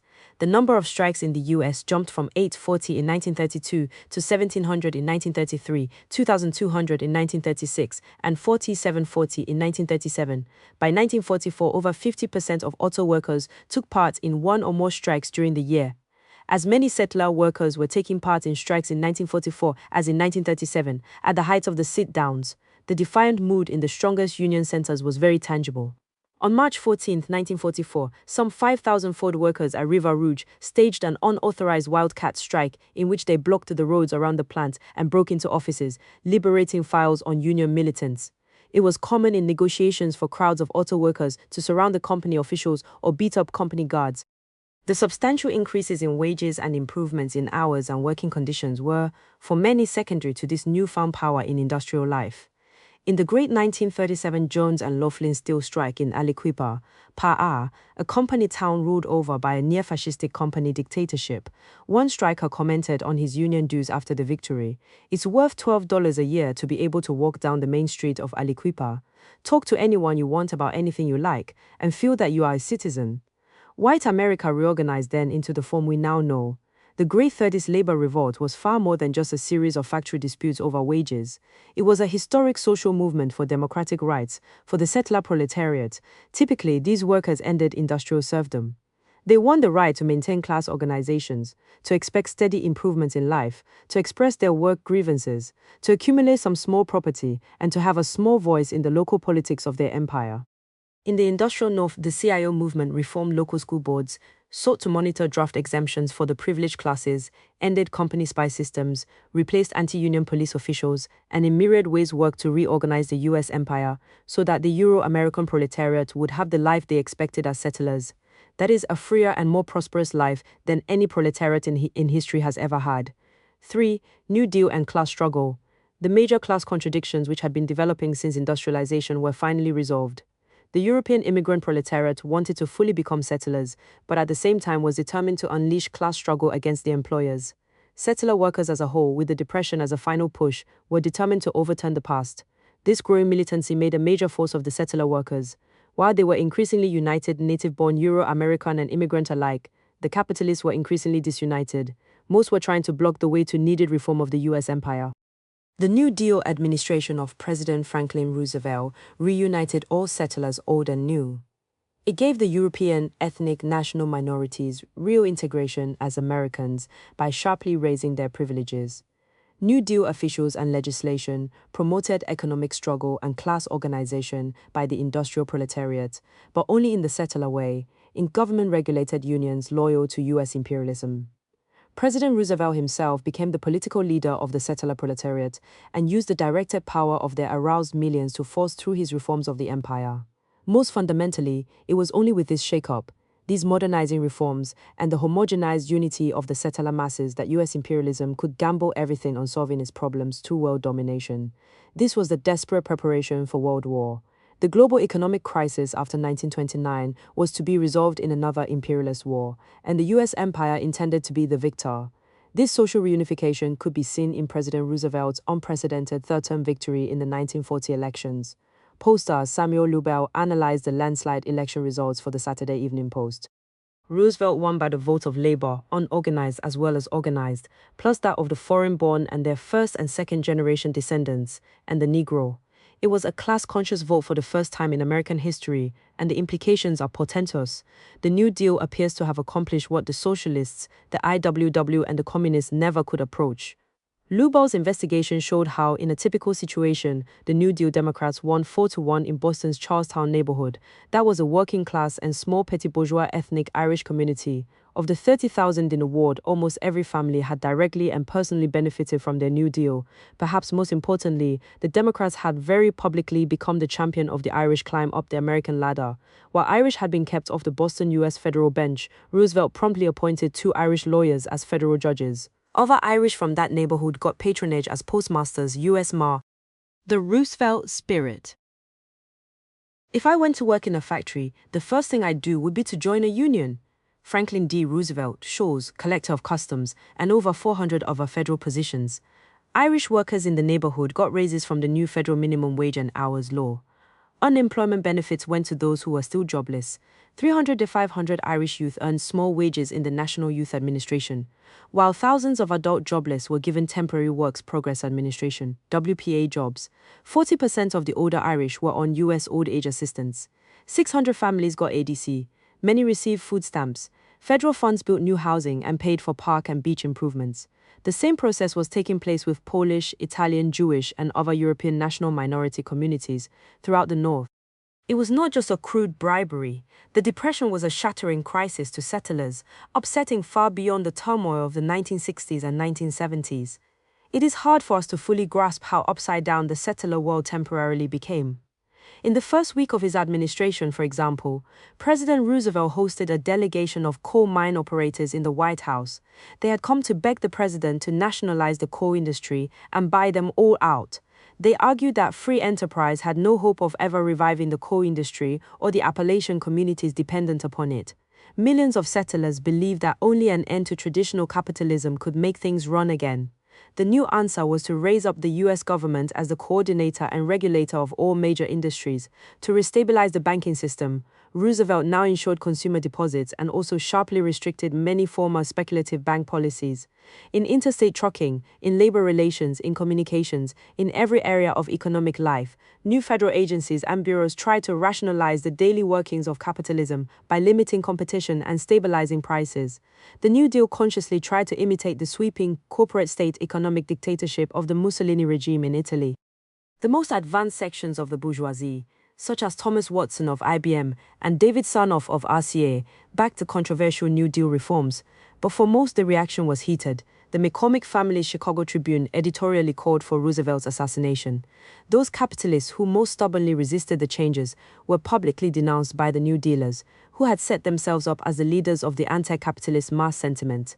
The contradictions within the bourgeoisie became so great that a fascist coup d'etat was attempted against the New Deal. A group of major capitalists, headed by Irene DuPont of DuPont Chemicals and the J.P. Morgan banking interests, set the conspiracy in motion in 1934. The DuPont family put up $3 million to finance a fascist stormtrooper movement, with the Remington Firearms Co. to arm as many as 1 million fascists. Gen. Douglas MacArthur was recruited to ensure the passive support of the U.S. Army. The plan was to seize state power, with a captive President Roosevelt forced to officially turn over the reins of government to a hand-picked fascist strongman. As their would-be American Führer, the capitalists selected Gen. Smedley Butler, twice winner of the Congressional Medal of Honor and retired Commandant of the U.S. Marine Corps. But after being approached by J.P. Morgan representatives, Gen. Butler went to Congress and exposed the cabal. An ensuing congressional investigation confirmed Gen. Butler's story.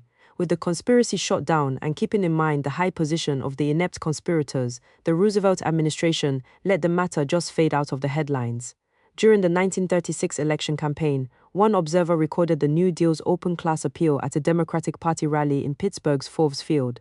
The packed crowd was whipped up by lesser politicians as they expectantly awaited the presidential motorcade. State Senator Warren Roberts recited the names of famous millionaires, pausing as the crowds thundered boos after each name. He orated, "The president has decreed that your children shall enjoy equal opportunity with the sons of the rich." Then Pennsylvania Gov. Earl took the microphone to punch at the Republican capitalists even more. There are the Mellons, who have grown fabulously wealthy from the toil of the men of iron and steel, the men whose brain and brawn have made this great city. Grundy, whose sweatshop operators have been the shame and disgrace of Pennsylvania for a generation. Pugh, who strives to build a political and economic empire with himself as dictator. The DuPonts, whose dollars were earned with the blood of American soldiers. Morgan, financier of war. Thousands of boos followed each name. Then, with the crowds worked up against their hated exploiters, the presidential motorcade drove into the stadium to frenzied cheering. The Observer wrote of Roosevelt's entry, "He entered in an open car. It might have been the chariot of a Roman emperor." So it was not just the social concessions that the government made. The deep allegiance of the Euro-American workers to this new leader and his New Deal movement was born in the feeling that he truly spoke for their class interests. This was no accident. Nations and classes in the long run get the leadership they deserve. In order to end the company town feudalism of their communities, the CIO unionists took their newfound strength into the bourgeois political arena. The mass voting base of the new unions was the bedrock of the New Deal in the industrial states. The union activists themselves merged into and became part of the imperialist New Deal.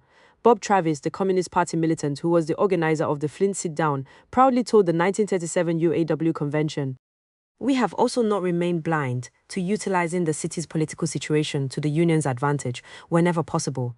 In this way, for 5 months after the strike, we were able to consolidate a 5-4 pro-labor majority bloc in the city commission, get a pro-labor city manager appointed, and bring about the dismissal of a vicious police chief notorious as a strikebreaker." By 1958, Robert Carter, the UAW regional director for Flint Lansing, could resign to become Flint city manager. Things had come full circle. Once outsiders challenging the local establishment, then angry reformers, the union was now part of the local bourgeois political structure. This was the universal pattern in the industrial areas. In Anderson, Indiana, the auto workers at GM Guide Lamp took over the plant in a 1937 sit-down. By 1942, strike leader Riley Etchison was a member of the local draft board. Another sit-downer was the new sheriff, John Mullen, the steelworkers union leader at U.S. Steel's Clayton Power Works, went on to become the mayor, as did steelworkers local leader Emma Malloy in Duquesne. Power everywhere the young CIO activists integrated into the local Democratic Party as a force for patriotic reform. Nor was this limited to Euro-Americans. Coleman Young, mayor of Detroit, John Conyers, U.S. congressman, and many other African politicians got their start as young CIO staff members. In Hawaii, the Japanese workers in the CIO International Longshoremen's and Warehousemen's Union became the active base of the Democratic Party's takeover of Hawaiian bourgeois politics after the war. The CIO unions became an essential gear in the liberal reform machine of the Democratic Party. A significant factor in the success of the 1930s union organizing drives was the U.S. government's refusal to use armed repression against it. No U.S. armed repression against Euro-American workers took place from January 1933, when Roosevelt took office, until the June 1941 North American aviation strike in California. The U.S. government understood that the masses of Euro-American industrial workers were still loyal settlers, committed to U.S. imperialism. To overreact to their economic struggles would only further radicalize them. Besides, why should President Roosevelt have ordered out the FBI or U.S. Army to break up the admiring supporters of his own Democratic Party? Attempts by the reactionary wing of the bourgeoisie to return to the non-union past by wholesale repression were opposed by the New Deal. In the 1934 West Coast Longshore Strike, which in San Francisco became a general strike after the police killed 2 strikers, President Roosevelt refused to militarily intervene, despite the fact that the governors of Oregon and Washington requested that he do so. In speaking for the shipping companies and business interests on the coast, Oregon Gov. Meyer telegraphed Roosevelt that troops were needed because we are now in a state of armed hostilities. The situation is complicated by communist interference. It is now beyond the reach of state authorities, insurrection which, if not checked, will develop into civil war. Roosevelt publicly scorned this demand. It is telling that at the most violent period of the strike, a picture of President Roosevelt hung in the Longshoremen's Union office in San Francisco. President Roosevelt privately said in 1934 that there was a conspiracy by the old conservative crowd to provoke general strikes as a pretext for wholesale repression. The president's confidential secretary wrote at the time that both he and U.S. Labor Secretary Francis Perkins believed that the shipowners deliberately planned to force a general strike throughout the country, and in this way they hoped they could crush the labor movement. I have no proof, but I think the shipowners were selected to replace the steel people who originally started out to do this job. The reactionary wing of the bourgeoisie were no doubt enraged at the New Deal's refusal to try and return the outmoded past at bayonet point. Almost 3 years later, in the pivotal labor battle of the 1930s, the New Deal forced General Motors to reach a deal with their striking Flint, Michigan employees. GM had attempted to end the Flint sit-down with force, using both a battalion of hired thugs and the local Flint police. Lengthy street battles with the police over union food deliveries to the sit-downers resulted in many strikers shot and beaten. 14 were shot in one day, but also in union control over the streets. In the famous Battle of Bulls Run, the auto workers, fighting in clouds of tear gas, forced the cops to run for their lives. The local repressive forces available to GM were unequal to the task. From the second week of the strike, GM had officially asked the government to send in the troops, but both the state and federal governments were in the hands of the New Deal. After 5 weeks of staring, Michigan Gov. Frank Murphy finally sent in 1,200 National Guardsmen to calm the street battles, but not to move against either the Union or the seized plants. Murphy used the leverage of the troops to pressure both sides to reach a compromise settlement. The governor reassured the CIO, "The military will never be used against you." The National Guard was ordered to use force, if necessary, to protect the sit-down from the local sheriff and any right-wing vigilantes. The administration had both the President's Secretary and the Secretary of Commerce call GM officials, urging settlement with the union. Roosevelt even had the head of R.J. Reynolds Tobacco Co. call his friend, the chairman of GM, to push for labor peace. The end of GM's crush the union strategy came on Feb. 11, 1937, after President Roosevelt had made it clear he would not approve repression and told GM to settle with the union. GM realized that the fight was over. The important effect of the pro-CIO national strategy can be seen if we compare the 30s to earlier periods. Whenever popular struggles against business grew too strong to be put down by local police, then the government would send in the National Guard or U.S. Army. Armed repression was the drastic but brutally decisive weapon used by the bourgeoisie. And the iron fist of the U.S. government not only inspired terror, but also promoted patriotism to split the settler ranks. The U.S. Army broke the Great 1877 and 1894 National Railway strikes, the coast-to-coast repressive wave led by the U.S. Department of Justice against the IWW during 1917-1924, effectively destroyed that un-American movement, even without Army troops. Yet, no such attempt was made during the even more turbulent 1930s. President Roosevelt himself turned to CIO leaders, in the words of the NY Times, for advice on labor problems rather than to any old-line AFL leader. There was a heavy split in the capitalist class. with many major corporations viewing the CIO as the red menace in their backyards and desperately using lockouts, company unions, and police violence to stop them. Not all, however. Years before the CIO came into being, Gerald Swope of General Electric had told AFL President William Green that the company would rather deal with one industrial union rather than 15 different craft unions. And when the Communist Party-led United Electrical Workers (CIO) organized at GE, they found that the company was glad to make a deal. While some corporations, such as Republic Steel, tolerated unionization only after bloody years of conflict, others wised up very quickly. US Steel tried to control its employees by promoting company unions, but in plant after plant, the company unions were taken over by CIO activists. It was no secret that the New Deal was pushing industrial unionization in Aliquippa, Pa R. Jones and Laughlin Steel Co. had simply made union militants disappear. One steelworkers organizer was later found after having been secretly committed to a state mental hospital. New Deal Gov. Pinchot changed all that, even assigning state police bodyguards to protect CIO organizers. In Homestead, where no public labor meeting had been held since 1919, 2,000 steelworkers and miners, steelworkers, now is the time to join with steelworkers everywhere to win higher wages, a square deal and security. The law says you have a right to organize into a genuine union under your own control. The powerful backing of the Committee for Industrial Organization will help you build a strong union in accordance with the law. The CIO will assist your efforts to get a wage agreement with the steel companies. A union can end favoritism, protect you against the speed up, and end unfair layoffs.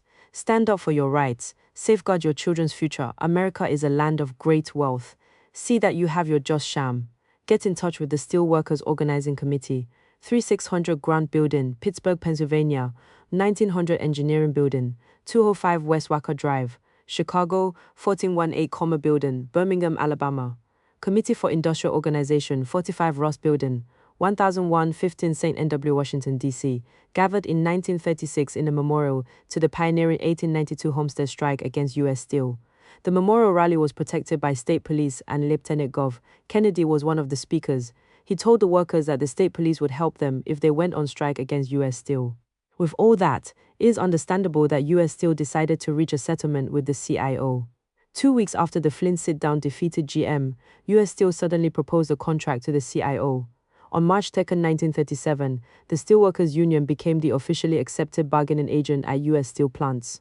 The corporation not only bowed to the inevitable, but by installing the CIO, it staved off even more militant possibilities. The CIO bureaucracy was unpopular in the mills. Only 7% of the U.S. Steel employees had signed union membership cards. In fact, Lee Pressman, the Communist Party lawyer for the Steelworkers Union, said afterwards that they just didn't have the support of the majority. There is no question that we could not have filed a petition through the National Labor Relations Board or any other kind of machinery asking for an election. We could not have won an election. At the U.S. Steel stockholders meeting the following year, Chairman Myron Taylor explained to his investors why the New Deal's pro-CIO approach worked. The union has scrupulously followed the terms of its agreement, and insofar as I know, has made no unfair effort to bring other employees into its ranks, while the corporation's subsidiaries, during a very difficult period, have been entirely free of labor disturbance of any kind. By holding back the iron fist of repression, by encouraging the CIO, the New Deal reform government cut down labor disturbance among the Euro-American proletariat. It should be kept in mind that the New Deal was ready to use the most direct repression when it was felt necessary. Or during the 1930s, for example, they directed an ever-increasing offensive against the Nationalist Party of Puerto Rico. Unlike the settler workers, the liberation struggle of Puerto Rico was not seeking the reform of the U.S. empire, but its ouster from their nation. The speed with which the nationalist fervor was spreading through the Puerto Rican masses alarmed U.S. imperialism. So, the most liberal, most reform-minded U.S. government in history repressed the nationalists in the most naked and brutal way. By 1936, the tide of pro-independence sentiment was running high, and Don Albizu Campos, president of the Nationalist Party, was without doubt the most respected political figure among both the intellectuals and the masses. School children were starting to tear the U.S. flag down from the school flagpoles and substitute the Puerto Rican flag. In the city of Ponce, the school principal defied a police order to take the Puerto Rican banner down. The New Deal response was to directly move to violently break up the Nationalist Center. In July 1936, 8 nationalist leaders were successfully tried for conspiracy by the U.S. government. Since their first trial had ended in a deadlocked jury, the government decided to totally rig the next judge and jury. Most of the jurors were Euro-Americans, for example. That done, the nationalist leaders were sentenced to 4 to 10 years in federal prison. Meanwhile, general repression came down. U.S. Governor Winship followed a policy of denying all rights of free speech or assembly to the pro-independence forces. Machine guns were placed in the streets of San Juan. On Palm Sunday, 1937, 1 month after President Roosevelt refused to use force against the Flint sit-down strike, the Ponce Massacre took place. A nationalist parade with a proper city permit was met with U.S. police gunfire. The parade of 92 youth from the Cadets and Daughters of the Republic, nationalist youth groups, was watched by 150 U.S. police with rifles and machine guns. As soon as the unarmed teenagers started marching, the police began firing and kept firing. 19 Puerto Rican citizens were killed and over 100 wounded. Afterwards, President Roosevelt rejected all protests and said that Governor Winship had his approval. The goal of paralyzing the pro-independence forces through terrorism was obvious. Similar pressures, although different in form, were used by the New Deal against Mexicano workers in the West and Midwest there. Mass roundups in the Mexicano communities and the forced deportation of 500,000 Mexicanos, many of whom had U.S. residency or citizenship, were used to save relief funds for settlers and, most importantly, to break up the rising Mexicano labor and national agitation. In a celebrated case in 1936, minor Jesus Palares was arrested and deported for the crime of leading the 8,000-member La Liga Obrera de Habla Española in New Mexico. The U.S. government used violent terror against the Puerto Rican people and mass repression against the Mexicano people during the 1930s, but it did nothing like that to stop Euro-American workers because it didn't have to. The settler working class wasn't going anywhere. In the larger sense, they had little class politics of their own anymore. President Roosevelt easily became their guide and patron saint, just as Andrew Jackson had for the settler workmen of almost exactly 1 century earlier. The class consciousness of the European immigrant proletarians had gone bad, infected with the settler sickness. Instead of the defiantly syndicalist IWW, they now had the capitalistic CIO. This reflected the desires of the vast majority of Euro-American workers. They wanted settler unionism with a privileged relationship to the government and their New Deal. Settler workers accepted each new labor law passed by the imperialist government to stabilize labor relations, but unions regulated, supervised, and reorganized by the imperialists are hardly the free working class organizations called by that name in the earlier periods of world capitalism. One reason that this CIO settler unionism was so valuable to the imperialists was that in a time of labor upheaval, it cut down on uncontrolled militancy and even helped calm the production lines. Even the left union militants were forced into this role. Bob Travis, the Communist Party leader of the 1937 Flint sit-down, reported only months after besting General Motors. Despite this terrifically rapid growth in membership, we have been able to conduct an intensive educational campaign against unauthorized strikes and for observation of our contract and in the total elimination of wildcat actions during the past 3 months. Fortune, the prestigious business magazine, said in 1941, "Properly directed, the UAW can hold men together in an emergency. It can be made a great force for morale. It has regularized many phases of production. Its shop stewards, who take up grievances on the factory floor, can smooth things as no company union could ever succeed in smoothing them." The Euro-American proletariat during the 30s had broken out of industrial confinement, reaching for freedoms and a material style of life no modern proletariat had ever achieved. The immense battles that followed obscured the nature of the victory. The victory they gained was the firm positioning of the Euro-American working class in the settler ranks, re-establishing the rights of all Europeans here to share the privileges of the oppressor nation. This was the essence of the equality that they won. This bold move was in the settler tradition, sharing the American pie with more European reinforcements, so that the empire could be strengthened. This formula had partially broken down during the transition from the America of the frontier to the industrial America. It was the brilliant accomplishment of the New Deal to mend this break. Kerry McWilliams watches a mass deportation. I watched the first shipment of repatriated Mexicans leave Los Angeles in February 1931. The loading process began at 6 o'clock in the morning. Repatriados arrived by the truckload, men, women, and children with dogs, cats, and goats, half-open suitcases, rolls of bedding, and lunch baskets. It cost the county of Los Angeles $77,249.29 to repatriate one train load, but the savings in relief amounted to $347,468.41 for this one shipment. In 1932 alone, over 11,000 Mexicans were repatriated from Los Angeles. The strikes in California in the 30s, moreover, were duplicated wherever Mexicans were employed in agriculture. Mexican field workers struck in Arizona, in Idaho and Washington, in Colorado, in Michigan, and in the lower Rio Grande Valley in Texas. When Mexican ship shearers went on strike in West Texas in 1934, one of the shipmen made a speech in which he said, "We are a pretty poor bunch of white men if we are going to sit here and let a bunch of Mexicans tell us what to do." With scarcely an exception, every strike in which Mexicans participated in the borderlands in the 30s was broken by the use of violence and was followed by deportations. In most of these strikes, Mexican workers stood alone.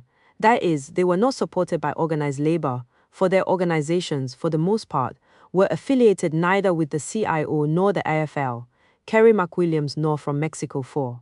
The CIO's integration and imperialist labor policy. The CIO played an important role for U.S. imperialism in disorganizing and placing under supervision the nationally oppressed.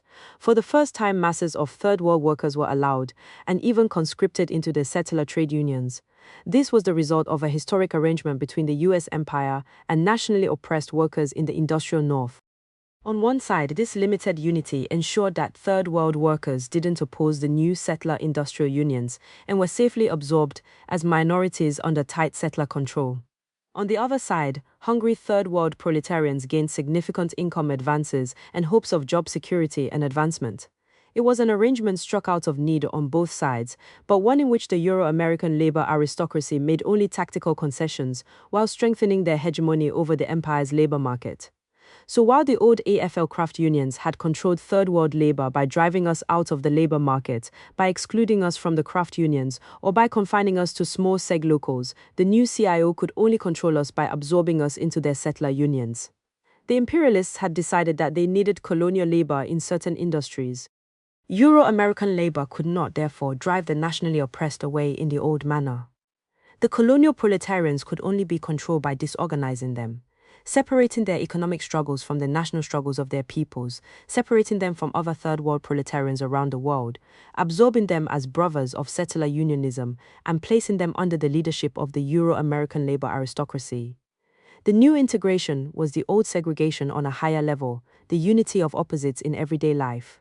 We can see how this all worked by reviewing the CIO's relationship to African workers. Large African refugee communities had formed in the major northern industrial centers. Well over 1 million refugees had fled northwards in just the time between 1910 and 1924, and new thousands came every month. They were an irritating presence to the settler north. Each refugee community was a foreign body in a white metropolis, like a grain of sand in an oyster. And just as the oyster eases its irritation by encasing the foreign element in a hard, smooth coating of pearl, settler America encapsulated African workers in the hard white layer of the CIO. Despite the race riots and the hostility of Euro-Americans, the African refugees streamed to the north in the early years of the century. After all, even the troubles of the north seemed like lesser evils to those fleeing the terroristic conditions of the occupied national territory. Many had little choice, escaping the revived Ku Klux Klan, increasingly forced off the land, barred from the new factories in the south. Africans were held down by the terroristic control of their daily lives. Each night found the Illinois Central Railroad wending its way northward through Louisiana, Mississippi, and Tennessee, following the Mississippi River up to the promised land of Gary or Chicago. Instead of sharecropping or seasonal farm labor for Mr. John, African men during World War I might get hired for the elite Chicago jobs as laborers at Argo Cornstarch or International Harvester. Each week, the Chicago Defender, in the 1920s, the most widely read race newspaper even in the South, urged its readers to forsake hellish Mississippi and come northward to freedom. One man remembers the long Mississippi nights tossing and turning in bed, dreaming about the fabled North. You could not rest in your bed at night for Chicago. The refugee communities were really small, new African cities, where the taut rope of settler domination had been partially loosened. Spears Black Chicago says, in the rural South, Negroes were dependent upon white landowners in an almost feudal sense. Personal supervision and personal responsibility permeated almost every aspect of life. In the factories and yards of the North, on the other hand, the relationship with the boss was formal and impersonal, and supervision limited to working hours. While there was less individual restriction, African refugees were under tight control as a national group. The free bourgeois labor market of Euro-Americans didn't really exist for Africans. Their employment was not individual, nor private. They got work only when a company consciously decided to use African labor as a group. So that African labor in the industrial North still existed under colonial conditions, driven into specific workplaces and specific jobs. Africans were understood by the companies as dynamite, extremely useful and potentially very dangerous. Their use in northern industry was the start. though little understood at the time, of gradually bringing the new European immigrants up from proletarians to real settlers. Imperialism was gradually releasing the honky and dago from laboring at the very bottom of the factories. Now even more Euro-Americans were being pushed upward into the ranks of skilled workers and supervisors. And if the African workers were paid more than their usual colonial wages in the South, they still earned less than white man's wages. Even the newest European immigrant on the all-white production lines could look at the African laborers and know his newfound privileges as a settler. The capitalists also knew that too many Africans might turn a useful and super profitable tool into a dangerous force. African labor was used only in a controlled way, with heavy restrictions placed upon it. One Indiana steel mill superintendent in the 1920s said, "When we got up to 10% black employees, I said, no more colored without discussion. I got the colored pastors to send colored men whom they could guarantee would not organize and were not Bolsheviks." This was at the time when the Garvey movement, the All-African labor unions, and the growth of Pan-Africanist and revolutionary forces were taking place within the African nation. The northern factories placed strict quotas on the number of African workers, not because they weren't profitable enough, not because the employers were prejudiced, as the liberals would have it, but because the imperialists believed that African labor could most safely be used when it was surrounded by a greater mass of settler labor. In 1937, an official of the U.S. Steel Gary Works admitted that, for the previous 14 years, corporate policy had set the percentage of African workers at the mill to 15%. The Ford Motor Co. had perhaps the most extensive system of using African labor under plantation-like control, with Henry Ford acting as the planter. A special department of Ford management was concerned with dominating not only the on-the-job life of African workers, but the refugee community as well. Ford hired only through the African churches, with each church being given money if its members stayed obedient to Ford. The company also subsidized African bourgeois organizations. His African employees and their families constituted about 1/4 of the entire Detroit African community. Both the NAACP and the Urban League were singing Ford's praises and warning African auto workers not to have anything to do with unions. One report on the Ford system in the 1930s said, "There is hardly a Negro church, fraternal body, or other organization in which Ford workers are not represented. Scarcely a Negro professional or businessman is completely independent of income derived from Ford employees. When those seeking Ford jobs are added to this group, it is readily seen that the Ford entourage was able to exercise a dominating influence in the community. The African refugee communities, extensions of an oppressed nation, became themselves miniature colonies, with an African bourgeois element acting as the local agents of the foreign imperialists. Ford's system was unusual, only in that one capitalist very conspicuously took as his role that which is usually done more quietly by a committee of capitalists through business, foundations, and their imperialist government. This colonial existence in the midst of industrial America gave rise to contradiction, to the segregation of the oppressed creating its opposite in the increasingly important role of African labor in industrial production. Having been forced to concentrate in certain cities and certain industries, and even certain plants, African labor at the end of the 1920s was discovered to have a strategic role in northern industry, far out of proportion to its still small numbers. In Cleveland, Africans comprised 50% of the metalworking industry. In Chicago, they were 40 to 50% of the meatpacking plants. In Detroit, the African auto workers made up 12% of the workforce at Ford, 10% at Briggs, 30% at Midland Steel Frame. Overall, African workers employed in the industrial economy were concentrated in just 5 industries: automotive, steel, meatpacking, coal, railroads. The first 4 were where settler labor and settler capitalists were about to fight out their differences in the 1930s and early 1940s, and African labor was right in the middle. In a number of industrial centers, then the CIO unions could not be secure without controlling African labor, and on their side, African workers urgently needed improvement in their economic condition. A 1929 study of the automobile industry comments, "As one Ford employment official has stated, many of the Negroes are employed in the foundry and do work that nobody else would do. The writer noticed in one Chevrolet plant that Negroes were engaged on the dirtiest, roughest, and most disagreeable work, for example, in the painting of axles. At the Chrysler plants, they are used exclusively on paint jobs, and at the Chandler Cleveland plants, certain dangerous emery wheel grinding jobs were given only to Negroes. In virtually all auto plants, Africans were not allowed to work on the production lines and were segregated in foundry work, painting, as janitors, drivers, and other service jobs. They earned 35 to 38 cents per hour, which was 1/2 of the pay of the Euro-American production line workers. This was true at Packard, at GM, and many other companies. The CIO's policy then became to promote integration under settler leadership, where African labor was numerous and strong, such as the foundries, the meatpacking plants, etc., and to maintain segregation and Jim Crow in situations where African labor was numerically lesser and weak. Integration and segregation were but two aspects of the same settler hegemony. Three other imperatives shaped CIO policy. 1. To maintain settler privilege in the form of reserving the skilled crafts, more desirable production jobs, and the operation of the unions themselves to Euro-Americans. 2. Any tactical concessions to African labor had to conform to the CIO's need to maintain the unity of Euro-Americans. 3. The CIO's policy on African labor had to be consistent with the overall colonial labor policy of the U.S. empire.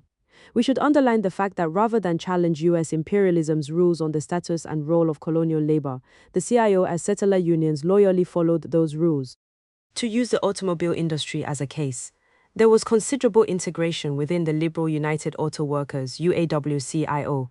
That is, there was considerable recruiting of African labor to help Euro-American workers advance their particular class interests. The first Detroit sit-down was at Midland Steel Frame in 1936. The UAW not only recruited African workers to play an active role in the strike, but organized their families into the CIO support campaign.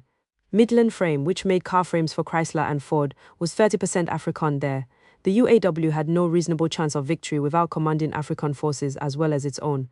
But at the many plants that were overwhelmingly settler, the CIO obviously treated African labor differently. In those majority of the situations, the new union supported segregation. In Flint, Michigan, the General Motors plants were Jim Crow. Africans were employed only in the foundry or as janitors, as substandard wages. Many, of course, did other work, although still officially segregated and underpaid as janitors. Not only skilled jobs, but even semi-skilled production line assembly work was reserved for settlers. While the UAW fought GM on wages, hours, civil liberties for settler workers, and so forth, it followed the general relationship to colonial labor that GM had laid down, so that the contradiction between settler labor and settler capitalists was limited, so to say, to their oppressor nation, and didn't change their common front towards the oppressed nations and their proletariats. At the time of the Flint sit-down victory in February 1937, the NAACP issued a statement raising the question of more jobs. Everywhere in Michigan, colored people are asking whether the new CIO union is going to permit Negroes to work up into some of the good jobs, or whether it is just going to protect them in the small jobs they already have in General Motors. That was an enlightening question. Many UAW radicals had already answered yes. Wyndham Mortimer, the Communist Party USA trade union leader, who was first vice president of the new UAW-CIO, left behind a series of autobiographical sketches of his union career when he died. Beacon Press, the publishing house of the Liberal Unitarian Universalist Church, has printed this autobiography under the stirring title, Organize. In his own words, Mortimer left us an inside view of his secret negotiations with African auto workers in Flint. Mortimer had made an initial organizing trip to Flint in June 1936 to start setting up the new union, anxious to get support from African workers for the coming big strike. Mortimer arranged for a secret meeting. A short time later, I found a note under my hotel room door. It was hard to read because so many grimy hands had handled it. It said, "Tonight at midnight," followed by a number on Industrial Avenue. It was signed Henry promptly. At midnight, I was at the number he had given. It was a small church and was totally dark. I rapped on the door and waited. Soon the door was opened and I went inside. The place was lighted by a small candle, carefully shaded to prevent light showing inside. There were 18 men, all of them Negroes and all of them from the Buick foundry. I told them why I was in Flint, what I hoped to do in the way of improving conditions and raising their living standards. A question period followed. The questions were interesting in that they dealt with the union's attitude toward discrimination and with what the union's policy was toward bettering the very bad conditions of the Negro people. One of them said, "You see, we have all the problems and worries of the white folks, and then we have one more. We are Negroes." I pointed out that the old AFL leadership was gone. The CIO had a new program with a new leadership that realized that none of us was free unless we were all free. Part of our program was to fight Jim Crow. Our program would have a much better chance of success if the Negro worker joined with us and added his voice and presence on the union floor. Another man arose and asked, "Will we have a local union of our own?" I replied, "We are not a Jim Crow union, nor do we have any second-class citizens in our membership." The meeting ended with 18 application cards signed and $18 in initiation fees collected. I cautioned them not to stick their necks out, but quietly to get their fellow workers to sign application cards and arrange other meetings. Mortimer's recollections are referred to over and over in Euro-American left articles on the CIO as supposed fact. In actual fact, there was little African support for the Flint sit-down strike. Only 5 Africans took part in the Flint sit-down strike, nor was that an exception. In the 1937 sit-down at Chrysler's Dodge Main in Detroit, only 3 African auto workers stayed with the strike. During the critical, organizing years of the UAW, African auto workers were primarily sitting out the fight between settler labor and settler corporations. It was not their nation, not their union, and not their fight, and the results of the UAW-CIO victory proved their point of view. The Flint sit-down was viewed by Euro-American workers there as their victory, and they absolutely intended to eat the dinner themselves. So at Flint's Chevrolet No. 4 factory, the first UAW and GM contract after the sit-down contained a clause on non-interchangeability reaffirming settler privilege. The new union now told the African workers that the contract made it illegal for them to move up beyond being janitors or foundry workers. That was the fruit of the Great Flint Sit-Down, a Jim Crow labor contract. The same story was true at Buick, exposing how empty were the earlier promises to African workers. This was not limited to one plant or one city. African janitors at Chevrolet No. 4 plant learned that GM was going to lay them off indefinitely during 1940 and early 1941. While settler workers were being hired for war production in great numbers, African labor found itself under attack.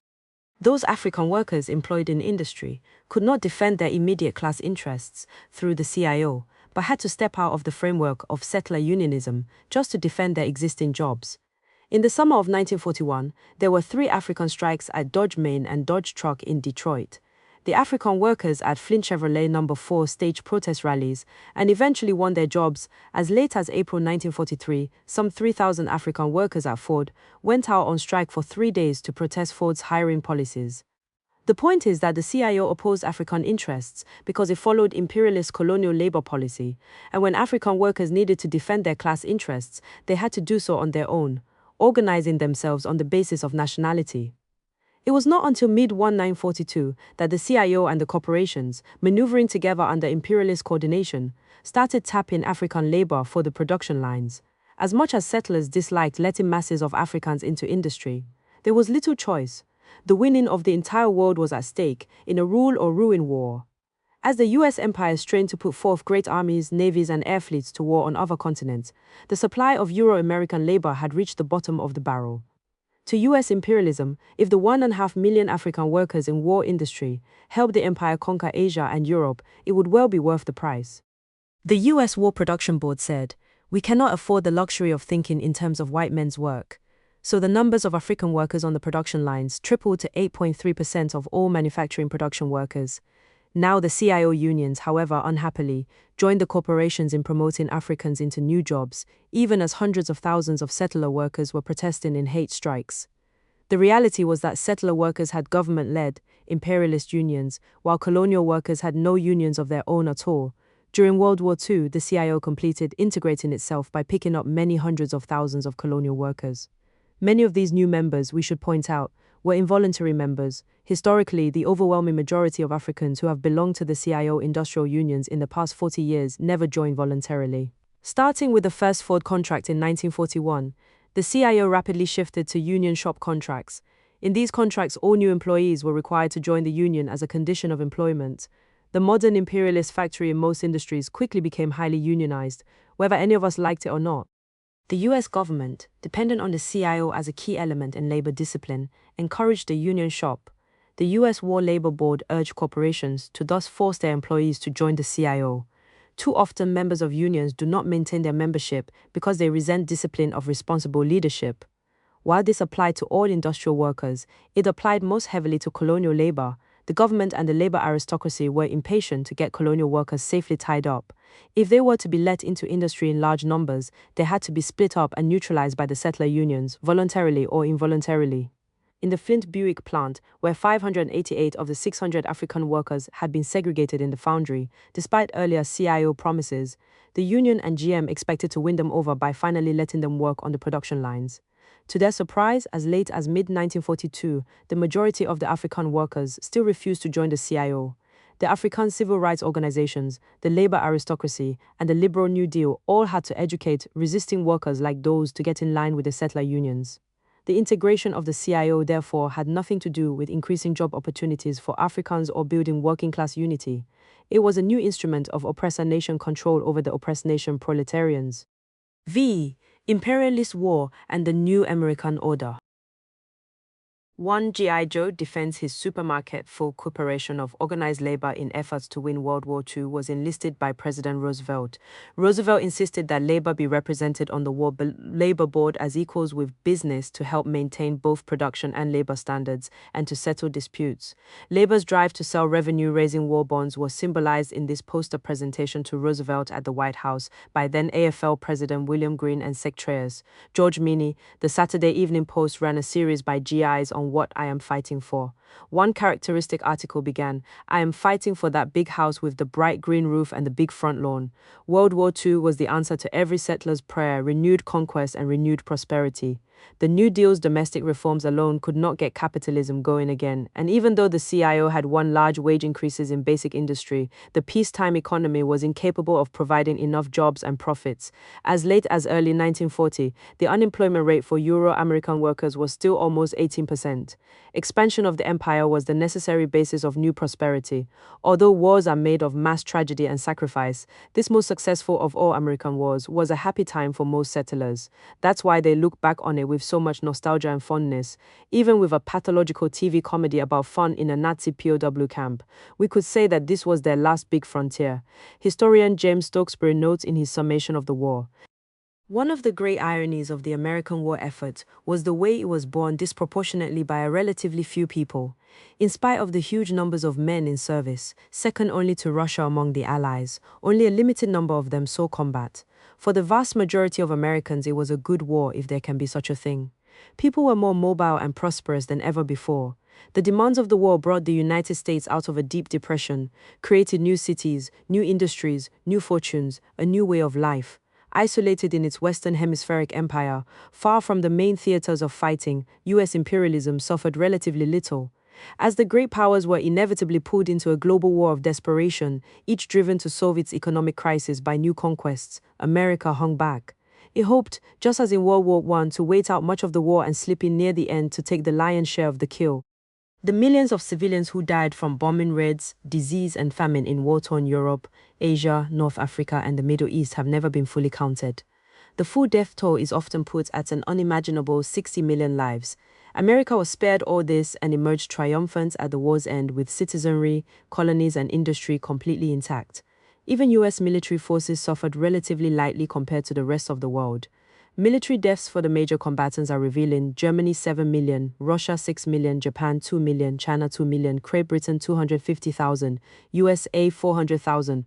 More Russian soldiers died in the Battle of Stalingrad alone than total US military casualties for the whole war. The war boom kicked depression out. Factories were roaring around the clock. The 16 million soldiers and sailors in the armed forces had left places everywhere for the unemployed to fill. The general prosperity that characterized American society all the way up to the 1970s began right there, in the war economy of World War II.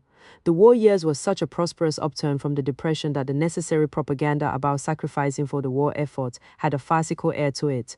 Lucky Strike, the biggest selling cigarette, caught the settler mood perfectly. When it changed its package color from green to white, and then announced nonsensically in big ads, Lucky Strike Green is going off to war. Average family income went up by 50% compared to the Depression years. In New York City, average family income rose from $2,760 to $4,044 to Volbrand between 1938 and 1942. Nor was this just a paper gain. A historian of the wartime culture writes, "Production for civilian use, while diminishing, remained so high that Americans knew no serious deprivations." At the peak of the war effort in 1944, the total of all goods and services available to civilians was actually larger than it had been in 1940. The number of supermarkets more than tripled between 1939 and 1944. Publishers reported book sales up 40% by 1943. The pari-mutuel gambling take at the racetracks skyrocketed 250% from 1940 to 1944. Just between 1941 and 1944, Joe's resales were up 20 to 100% by areas. By 1944, the cash and bank accounts held by the U.S. population reached a record $140 billion. That same year, Macy's department store in New York City had a sale on Pearl Harbor Day, which produced their most profitable business day ever. Once again, the exceptional life of settler America was renewed by war and conquest. This is the mechanism within each American cycle of internal conflict and reform. The New Deal was Hiroshima and Nagasaki as well. Consumeristic America was erected on top of the 60 million deaths of World War II.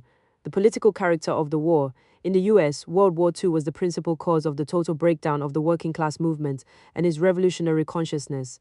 Resistance to the war would have seemed like simple common sense. If Stalin gave the order to support the US war effort, he was a fool. In any case, the old vanguard's support should have been for the people's struggle inside the US. George Jackson. In his March 29, 1939 issue, the Pittsburgh Courier, one of the major African newspapers, ran an editorial on the coming World War that summed up what most colonial peoples in the world thought about it. The democracies and the dictatorships are preparing to do battle in the near future. The referee is imperialism, who stands ready to award the decision to the victor. The stake is the right to exploit the darker peoples of the world. The audience consists of the vast majority of those who happen to be non-whites. They have no favorite because it makes no difference to them which party wins the fight. They are only interested in the bout taking place as soon as possible.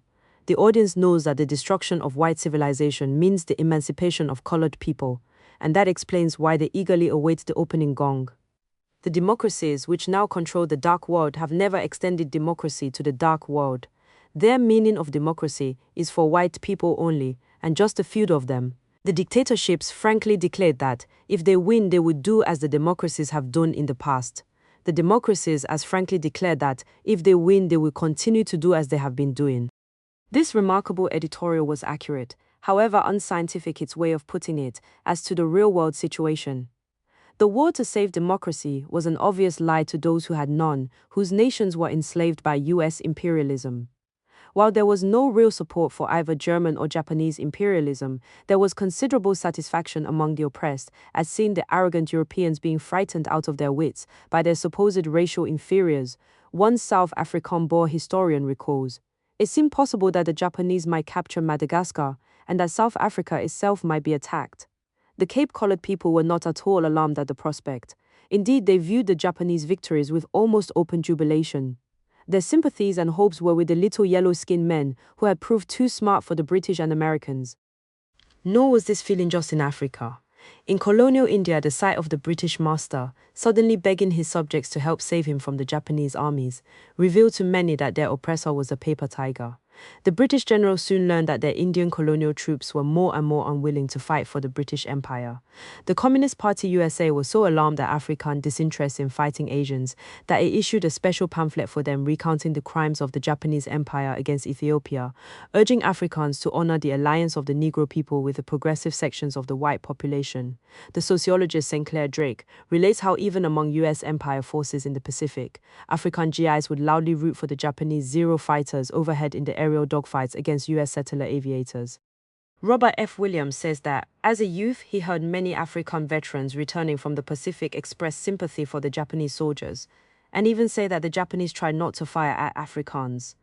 And studying the US propaganda posters of dark-skinned Japanese trying to rape blonde Euro-American women, Williams saw a connection to settler propaganda against Afrikaans.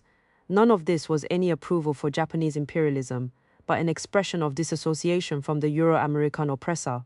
To the oppressed masses of the US, British, Dutch, French, German, and other Western empires, this war was not their war. It is important to deal with the nature of the US involvement in the war. Outside of the shallow and obviously untrue war for democracy propaganda, the two main arguments for the war were: 1. It was a war for European freedom to defeat the Nazis and save the Soviet Union. 2. It was a just war of self-defense after the US military was attacked by the Japanese Empire at Pearl Harbor, the main US naval base in its Hawaiian colony. Both lines were often used together, particularly by the settler radicals.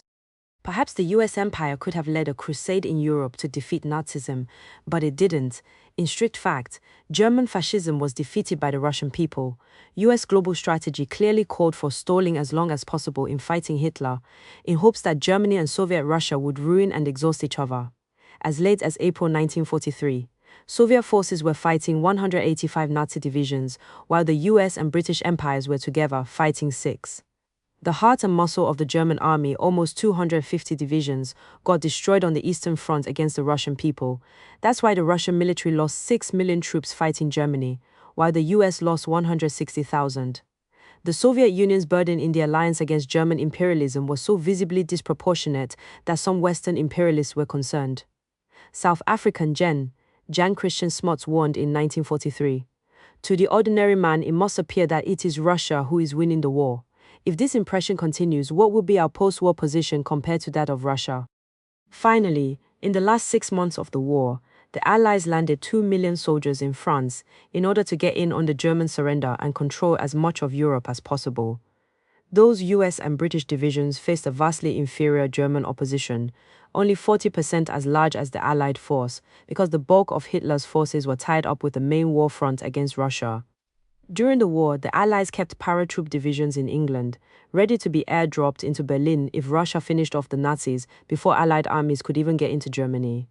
US imperialism's main concern was not to liberate anyone, but to dominate as much of Europe as it could, once the Russian people had, at such terrible cost, defeated Hitler. American war plans included being careful not to interfere with the Nazis' genocidal sterilization of Europe. Indeed, Washington and London appreciated how convenient it was to let Hitler do their dirty work for them, getting rid of millions of undesirable Jews, communists, socialists, trade unionists, and dissenters. This cleaned up Europe from the imperialist point of view, and Hitler took the weight. The Allies were notorious in blocking Jewish evacuation from the path of the oncoming Nazi conquest. Roosevelt refused to lift restrictions on Jewish immigration. As the war approached on April 23, 1939, the US State Dept announced that quotas were so filled that Jewish immigration was to be halted except for special cases. Desperate German Jews were told that they had a minimum 6-year wait until 1945. The New Deal's vicious attitude was displayed in their mocking statement that Jewish applicants of Polish origin, even those who spent most of their life in Germany, will have to wait at least 50 years to obtain entry visas to the WS. The same day, the Roosevelt administration announced that no tourist visas to America would be issued to German Jews. Only those Germans with Aryan passports could greet the Statue of Liberty. During the war, the US rejected pleas from the Jewish underground that they use bombers to knock out the rail lines to the death camps and even knock out the ovens themselves. Yet on September 13, 1944, the US 15th Air Force bombed the IG Farben industrial complex right next to Auschwitz death camp. A few bombs fell in Auschwitz itself, killing 15 SS men and 40 other fascists. Although this proved the US military's ability to strike at the Nazi death camps, US imperialism still refused to interfere with the genocide, and this was when the Nazis were feverishly slaughtering as many as possible, at Auschwitz as many as 24,000 per day.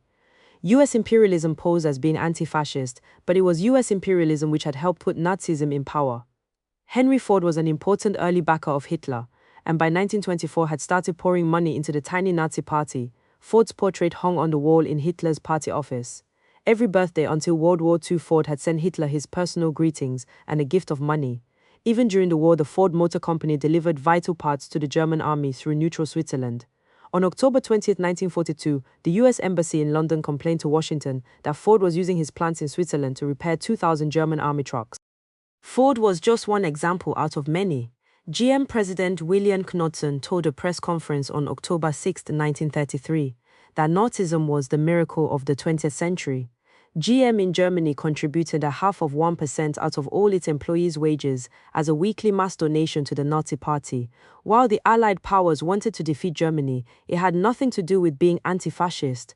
Both President Roosevelt and British Prime Minister Winston Churchill favored Mussolini and his fascist regime in Italy. Even after the European War broke out in 1939, Roosevelt privately urged Mussolini to be neutral and tried to mediate a British-German détente. Churchill, for his part, wanted to preserve the Mussolini fascist regime since the alternative to his rule might well have been a communist Italy. Churchill saw fascist Italy as a possible ally. He later wrote regretfully about Mussolini.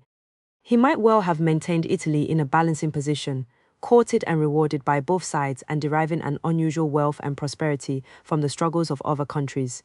Even when the issue of the war became certain, Mussolini would have been welcomed by the Allies. In Italy, Greece, and other nations, the liberating US-British forces put the local fascists back into power, while savagely repressing the anti-fascist guerrillas who had fought them. In Greece, the British had a problem since the German army had pulled out in September 1944, harassed by guerrillas who had installed a new democratic Greek government. The Allies invaded already liberated Greece in order to crush the independent government. Greece was liberated from democracy and returned to being a fascist neo-colony of Britain and the US. The mercenary collaborators and the fascist security battalions organized by the German occupation were preserved by the British Army, which used them to conduct a campaign of terrorism against the Greek people. By 1945, the British were holding some 50,000 anti-fascist activists in prisons. The Allies killed more Greek workers and peasants than the Germans had. The main focus of America's military interest had nothing to do with democratic or humanitarian concerns, but with expanding the empire at the expense of its German and Japanese rivals. Not only was a stronger position over Europe aimed at, but in the Pacific, a showdown was sought with Japanese imperialism. In the 1930s, both US and Japanese imperialism sought to become the dominant power over Asia. Japan's 1937 invasion of China, Korea, was already a Japanese colony, had upset the Pacific status quo. Giant China had long been an imperialist semi-colony, shared uneasily by all the imperialist powers. Japan broke up the club by invading to take all of China for itself. The Roosevelt administration, the main backer of Chiang Kai-shek's corrupt and semi-colonial Kuomintang regime, was committed to a decisive war with Japan from that point on. Both the US Empire and the Japanese Empire demanded in secret negotiations the partial disarmament of the other and a free hand in exploiting China. The Roosevelt administration and the British had secretly agreed in mid-1941 for a joint military offensive against Japan, the centerpiece of which was to be a new US strategic bomber force to dominate the Pacific. We know that President Roosevelt's position was that all-out war in the Pacific was desirable for US interests. His only problem was, the question was how we should maneuver them into the position of firing the first shot. Political necessities demanded that Roosevelt be able to picture the war as innocent self-defense. The New Deal started embargoing strategic war materials, notably scrap iron and petroleum, going to Japan.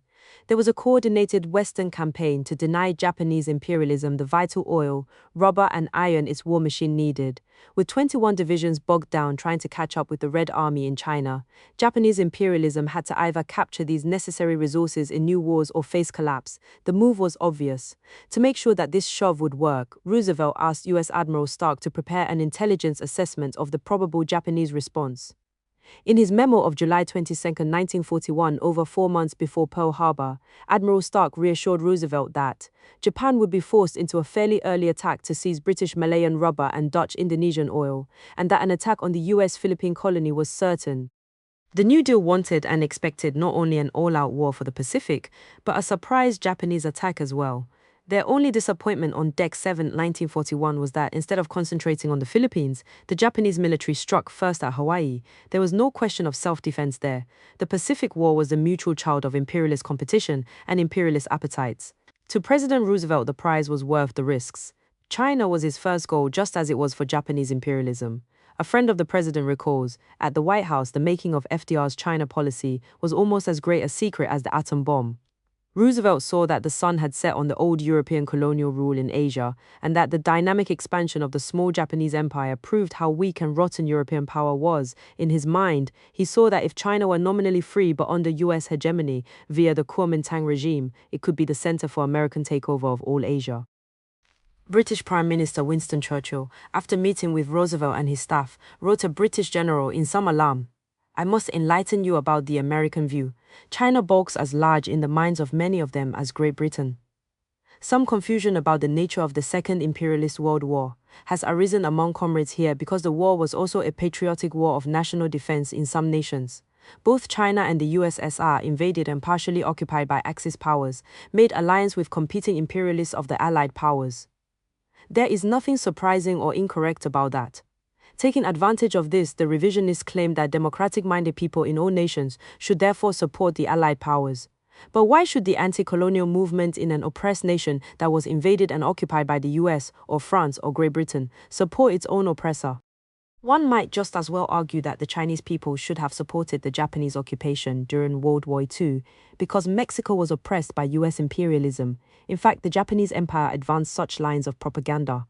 Contrary to the revisionists, World War II was not a war of democracy versus fascism, but a complex struggle between imperialist powers and between capitalism and socialism. The New Deal was prepared to do whatever necessary to modernize and stabilize US imperialism's home base because it was playing for the biggest stakes in the world. In the Pittsburgh Courier's words, the stake is the right to exploit the darker peoples of the world. 3. The war on the home front. As Euro-American settlers gathered themselves to conquer Asia, Europe, Africa, and hold on to Latin America, they started their war effort by attacking the oppressed closest at hand, those already within the US empire. In Puerto Rico, the colonial occupation tightened its already deadly hold on the masses, so that their very lives could be squeezed out to help pay for the US war effort. It is to the eternal honor of the Nationalist Party, already terribly wounded by repression, that it resisted this imperialist mobilization as best it could. The Nationalist Party denounced the military conscription of Puerto Rican youth, who were to be cannon fodder for the same U.S. Army that was oppressing their own nation. On the eve of selective service registration in 1940, the Nationalist Party declared, "If Puerto Ricans are the first line of defense of democracy in America, we claim the right to fight in the front line, and for that reason we demand that democracy be a reality in Puerto Rico, recognizing our national sovereignty." The newspapers on the island were afraid to print nationalist statements for fear of U.S. prosecution, a fear that the U.S. government said was well-founded. Some members of the Nationalist Party began openly refusing to register for the draft. Juan Estrada Garcia told the jury when he was tried that his concern was for the masses who live dying of malaria, hookworm and tuberculosis for lack of food. This was a just concern. Puerto Ricans had the highest death rate in the Western Hemisphere, thanks to the Yankee occupation that robbed them of everything needed for life. Every year 3,000 died from tuberculosis alone out of a population of 2 million. Over half were totally destitute, on relief. 80% of the population had hookworm, and the life expectancy was only 46 years. Small wonder, when even those lucky ones who had jobs didn't earn enough to ensure survival. In 1941, the Jibaros, the sugarcane workers, Puerto Rico's strategic location in the Caribbean made it a key island in the region's defense. But to Puerto Ricans, the U.S. soldiers stationed there were an occupying force, loud, exploitative, violent, granted privileges denied most Puerto Ricans, labored for an average of only 14 cents per hour. The war effort only intensified the misery. The relative prosperity that delighted Euro-Americans with the war was reversed in Puerto Rico. Starvation grew much worse. The New Deal WPA jobs program closed down in 1942. Unemployment more than doubled. With food shipments deliberately restricted, prices soared 53% in less than 1 year. A Presbyterian woman missionary wrote Eleanor Roosevelt, the U.S. president's wife, in despair from Mayaguez. The children in this region are slowly starving. U.S. Governor Winship made it clear that the New Deal's policy was not only to help subsidize the war effort out of the misery of the Puerto Rican people, but to use starvation to beat them into political submission. In his 1939 report, Winship proudly announced that the colonial administration was already extracting millions of dollars from starving Puerto Rico for the coming war. $10 million worth of valuable land had been given by the puppet colonial legislature free to the U.S. Navy for a naval base. Puerto Ricans had paid for dredging out San Juan Harbor so that it was deep enough for U.S. battleships. New U.S. Navy repair docks in San Juan were also paid for involuntarily by the Puerto Rican people. Further, local taxes had also paid for the construction of new U.S. military airstrips on Culebra, Isla Grande, Mona Island, and elsewhere. In desperately poor Puerto Rico, the local taxes collected by the imperialist occupation forces were used for their own military needs rather than clinics or food. This policy was actually quite common for World War II. For example, both the Nazi and Japanese armies also forced the local inhabitants in conquered areas to support military construction for them. The US imperialists were in good company. While it may have seemed like bad propaganda to so obviously increase misery among the Puerto Rican people, the New Deal believed otherwise. It was economic terrorism. U.S. military officials said that the nationalist resistance to the draft had been broken. They admitted that the reason hungry Puerto Ricans were submitting to the draft was that even army rations were pay and food exceeding prevailing island wages. It appeared to the military, however, that only 1/3 of the eligible men could be used due to the widespread physical debilitation from disease and malnutrition. Still, America's war to save democracy was off to a good start. The war further accelerated the trend towards settler reunification. The stormy conflicts between settlers in the 30s had a healing effect, like draining a swollen wound. The war completed the process. Fascist and communist, liberal and conservative alike all joined hands to follow their bourgeoisie into battle. In one small California town, the press discovered that the first man in line to register for the draft was James Remocchiata, a veteran of Mussolini's fascist black shirts, who proudly told everyone that he was now 100% American. The impact of America's entry into the war snapped the Italian and German communities right into line. The Italian-American petite bourgeoisie had been both loyally pro-US imperialism and pro-fascist Italy. Up to Pearl Harbor, 80% of the Italian community newspapers had been pro-fascist, with almost every Italian store in New York having a prominent picture of the Italian dictator Mussolini. Only the radical political exiles, most of them trade unionists who fled Italy just ahead of the black shirts, were openly anti-fascist. But once the US empire declared war on the Axis, every Italian community newspaper became anti-fascist overnight. Every Italian was now 100% American. In recognition, Italian citizens in the US were removed from the enemy alien category by President Roosevelt on Columbus Day, 1942. This growing settleristic unity promoted by the war sharply increased attacks on the nationally oppressed. This was one of the major social trends of the war period. While the tightened oppression of the Puerto Rican masses was a policy of the imperialists, these attacks came from all classes and sectors of settler society, from top to bottom. On the West Coast, the settler petit bourgeoisie, primarily farming interests and small merchants, used settler chauvinism and the identification of Japanese as members of a rival imperialist power to plunder and completely remove the Japanese population. Just as the Chinese had been robbed and driven out of mining, agriculture, and industry in the 19th century West, so now Japanese would be driven out. As everyone knows, some 110,000 of us were forcibly relocated into concentration camps by the US government in 1942. Settler rule had restricted and hemmed in Japanese labor into the national minority economy of specialized agriculture, wholesale and retail food distribution, and domestic labor. In 1940, these three categories accounted for 84% of all Japanese employment. But even this little was too much for the settler petit bourgeoisie on the West Coast. The Euro-Americans not only wanted the Japanese removed as competitors, but they wanted to take over and annex the agricultural business so painstakingly built up by the Japanese farmers. The typical Japanese farm of the period was very small, averaging only 42 acres each, less than one-fifth the average size of Euro-American farms in California. But these intensively developed lands, which comprise only 3.9% of California's farmland, produce fully 42% of the state's fresh fruits and vegetables. The settler farm lobby wanted our business, which was too valuable to be left to Japs. Austin E. Anson, representative of the Shipper-Grower Association of Salinas, told the public, "We're charged with wanting to get rid of the Japs for selfish reasons. We might as well be honest, we do." Through their political influence, these interests got U.S. Sen. Hiram Johnson to pull together the West Coast congressional delegation as a bloc and push through the concentration camp program. By military order enforced by the U.S. Army, the whole Japanese population was forced to leave or sell at giveaway prices all we had: houses, land, businesses, cars, refrigerators, tools, furniture, etc. The Federal Reserve Bank loosely estimated the direct property loss alone at $400 million, $1,942. The real loss was in the many billions and in lives. But it was no loss to settlers, who ended up with much of it. West Coast settlers had a festive time, celebrating the start of their war by greedily dividing up that $400 million in Jap property. It was a gigantic garage sale held at gunpoint. This was just an early installment in settler prosperity from World War. For Hawaii, a U.S. colony right in the middle of Asia, no such simple solution was possible. Early government discussions on removing and incarcerating the Japanese population quickly floundered. Over one-third of the working population there was Japanese, and without their labor, the island's economy might break down. The U.S. Army said that the labor shortage made it a matter of military necessity to keep the people of Japanese blood on the islands. Army and Navy officers proposed that the Japanese be kept at work there for the U.S. Empire, but treated as citizens of an occupied foreign country. The patriotic American war spirit congealed itself into the usual racist forms.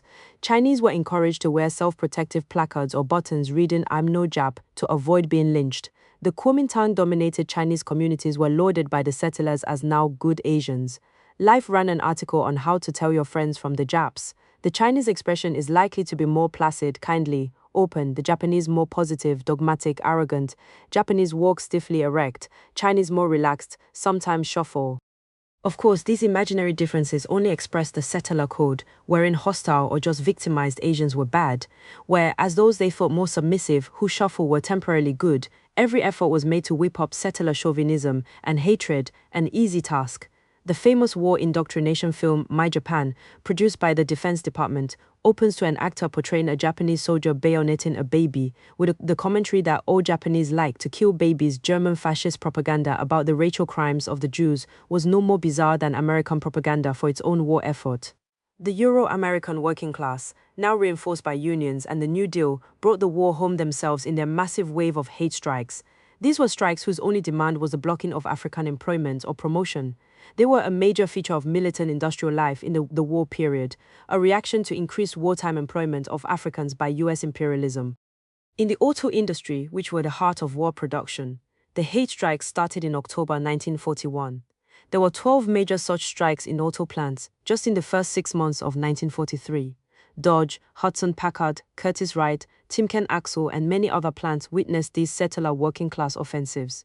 The UAW-CIO and the Detroit NOACP held a Brotherhood rally in Detroit's Cadillac Square to counteract the openly segregationist movement. That rally drew 10,000 people, but shortly thereafter, 25,000 Packard workers went out on hate strike for 5 days. An even bigger strike staged by UAW Local 190 brought out 39,000 settler auto workers to stop the threatened promotion of 4 Africans. These hate strikes took place coast to coast in a wave that hit all industries. In Baltimore, Bethlehem Steel's Sparrows Point plant went out in July 1943. In that same area, a major Western Electric plant was so solidly closed down by its December 1943 hate strike that the U.S. Army finally had to take it over. The same thing happened when Philadelphia municipal transit workers closed down the city for 6 days in August 1944 to block the hiring of 8 African motormen. 5,000 U.S. Army troops were needed to get transit going again. The U.S. government calculated that just in the 3 spring months of 1943 alone, some 2.5 million man-hours of industrial production were lost in hate strikes. Mob violence against the oppressed was another war phenomenon, particularly by Euro-American servicemen. They now constituted an important temporary stratum in settler life, drawn together by the millions and organized into large units and bases. Attacks by settler sailors, marines, and soldiers on Chicano-Mexicanos, Africans and Asians on the West Coast grew larger and larger in 1943. The climax came in the Zoot Suit riots in East Los Angeles on the nights of June 7th. They were so named because Euro-Americans were infuriated that the hip clothing styles of Chicano-Mexicano youth expressed disrespect for American culture. Groups of settler servicemen would beat up and cut the clothing off Chicano-Mexicano men. The June 7th climax involved thousands of settler GIs who, with the protection of the Los Angeles police and their military commanders, invaded the barrio, destroying restaurants and taking movie theater goers captive. Streetcars were seized, and one African who was pulled off had both eyes cut out. Finally, the social chaos and the intensely angry wave of anti-US feeling in Mexico grew so large that the US military ordered their troops to stop. Similar incidents took place throughout the US sailors. From the Naval Armory near Detroit's Belle Isle Park joined thousands of other settlers in attacking Africans, resulting in the citywide fighting of the 1943 Detroit race riot. 25 Africans and 9 settlers were killed, and many hundred seriously wounded. The growing African resistance and community self-defense there was also seen in the August 1943 Great Harlem Race Riot. Oppressed communities in the major urban areas had now grown so large that ordinary settler mob attacks were less and less successful. The New Deal didn't need the northern industrial cities burning with insurrection, and so moved to cool things. Bourgeois historians, in writing about the various multi-class settler offensives on the home front, invariably relate them to the tension and uncertainty of the war. But these government-sponsored attacks and repressions were not random explosions of tension. They had a clear direction. It is easy to see this by contrasting the above events to the treatment of the thousands of German POWs brought to the US after their defeat in North Africa. These enemy soldiers met no mob violence or other attacks from tense Euro-Americans. In fact, the German army prisoners were widely treated with hospitality and respect by Euro-Americans and fed and housed like settlers. Many were let out on work release to join the civilian US economy, with some even going off on their own to live on small Midwestern family farms. While overseas they were enemies, here in America they became honorary settlers, since they were fellow citizens of European imperialist powers, in contrast to the colonial subjects. Literally, captured Nazi officers were freer than Albizu Campos or the Honor. Elijah Muhammad, one African in the U.S. Army, wrote about how his unit was sent in 1942 to open Smoky Hill Army Airfield in Salinas, Kansas. They discovered to no surprise that they were barred from the town's best movie theater, the hotels, restaurants and grills, and so on.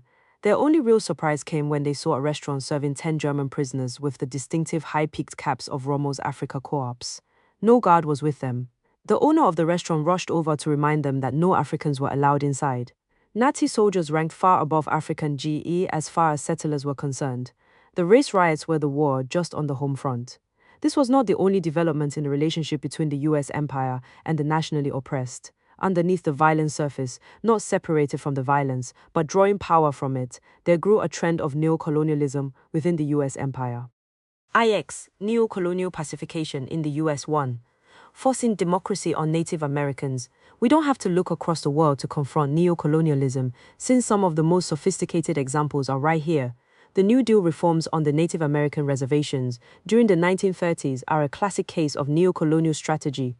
The US empire has always had a special problem with the Indian nations in that their varied ways of life were often communistic. As the US Commissioner of Indian Affairs said in 1838, common property and civilization cannot coexist. The US government enacted a genocidal campaign to erase Indian culture, including prison schools for Indian children, suppression of Indian institutions, economy and religion, and still the Indian nations and people survived, resisted, endured, an AIM comrade has pointed out. The founding fathers of the United States equated capitalism with civilization. They had to give in their mentality. To them, civilization meant their society, which was a capitalist society. Therefore, from the earliest times, the wars against Indians were not only to take over the land, but also to squash the threatening example of Indian communism. Jefferson was not the only man of his time to advocate imposing a capitalistic and possessive society on Indians as a way to civilize them. The bad example was a real threat. The reason the eastern Indian nations from Florida to New York State and from the Atlantic to Ohio and Louisiana are today so racially mixed is because indentured servants, landless poor whites, escaped black slaves, chose our societies over the white society that oppressed them. Beginning in the 1890s, we have been red-baited and branded as commies in Congress, see the congressional record, and in the executive boards of churches. That was a very strong weapon in the 1920s and 1930s, and in the Oklahoma area, any Indian traditional who was an organizer was called a communist or even a wobbly. So we have always defined our struggle not only as a struggle for land, but also a struggle to retain our cultural values. Those values are communistic values. Our societies were and are communistic societies. The US government has always understood that very well. It has not branded us all these years as communists because we tried to form labor unions or because we hung out with the IWW or the Communist Party, but because the US government correctly identified our political system. It did not make that a public issue because that would have been dangerous, and because it has been far more efficient to say that we are savages and primitive. Not only did the Indian nations resist, but this resistance included the determined refusal of many Indians to give up their collective land. This rejection of capitalism was a hindrance for the oil corporations, the mineral interests, and the ranchers. Characteristically, the New Deal decided, in the words of the US Commissioner of Indian Affairs, that the Indian, if given the right opportunities, could do what the government had failed to do. He could arrange a place for himself and his customs in this modern America. The New Deal pacification program for the reservations was to give Indians capitalistic democracy and self-government. Under the direction of the US government, bourgeois democratic, i.e. undemocratic, tribal governments were set up, with settleristic tribal constitutions, paid elected officials, and new layers of Indian civil servants. In other words, Indians would be given their own capitalistic reservation governments to do from within what the settler conquest had been unable to completely succeed at from the outside. This neo-colonial strategy was led by a young, liberal anthropologist, John Collier, who had been appointed U.S. Commissioner of Indian Affairs in 1933 to reform the reservation system. Unlike the openly hostile and repressive pronouncements of his predecessors, Collier spoke sweetly of how much he respected Indian culture and how much Indians should be freed to change themselves. Honeyed words indeed, covering up for a new assault. In the past, the government tried to encourage economic independence and initiative by the allotment system, giving each Indian a portion of land and the right to dispose of it. As a result of the 138,000 acres which Indians possessed in 1887, they have lost all but 47,000 acres, and the lost area includes the land that was most valuable. Further, the government sought to give the Indian the schooling of whites, teaching him to despise his old customs and habits as barbaric. We have proposed in opposition to such a policy to recognize and respect the Indian as he is. We think he must be so accepted before he can be assisted to become something else. There is the smooth talk of the welfare administrator and the colonial official in those words. Notice that the old law gave Indians only one right, the right to sell their land to the settlers. Having worked that strategy to its limits, the US empire now needed to switch strategies in order to keep exploiting the rest of the reservation lands. Now Washington would pose as the protector of Indian culture in order to change Indians into something else. Officially, Indian culture would become another respected ethnic remnant, like St. Patrick's Day parades, that would add color to settler society. But instead of Indian sovereignty, culture, economy, and national development, tribal government was local government according to the rules of capitalist culture. It was a partial reorganization of reservation life to capitalism. The 1934 Wheeler-Howard Act repealed the 1887 Allotment Act, authorized elections to pass new tribal constitutions to set up the new neo-colonial reservation governments, established a $10 million loan fund to support the new governments, and officially gave Indians preference for employment with the U.S. Indian Service.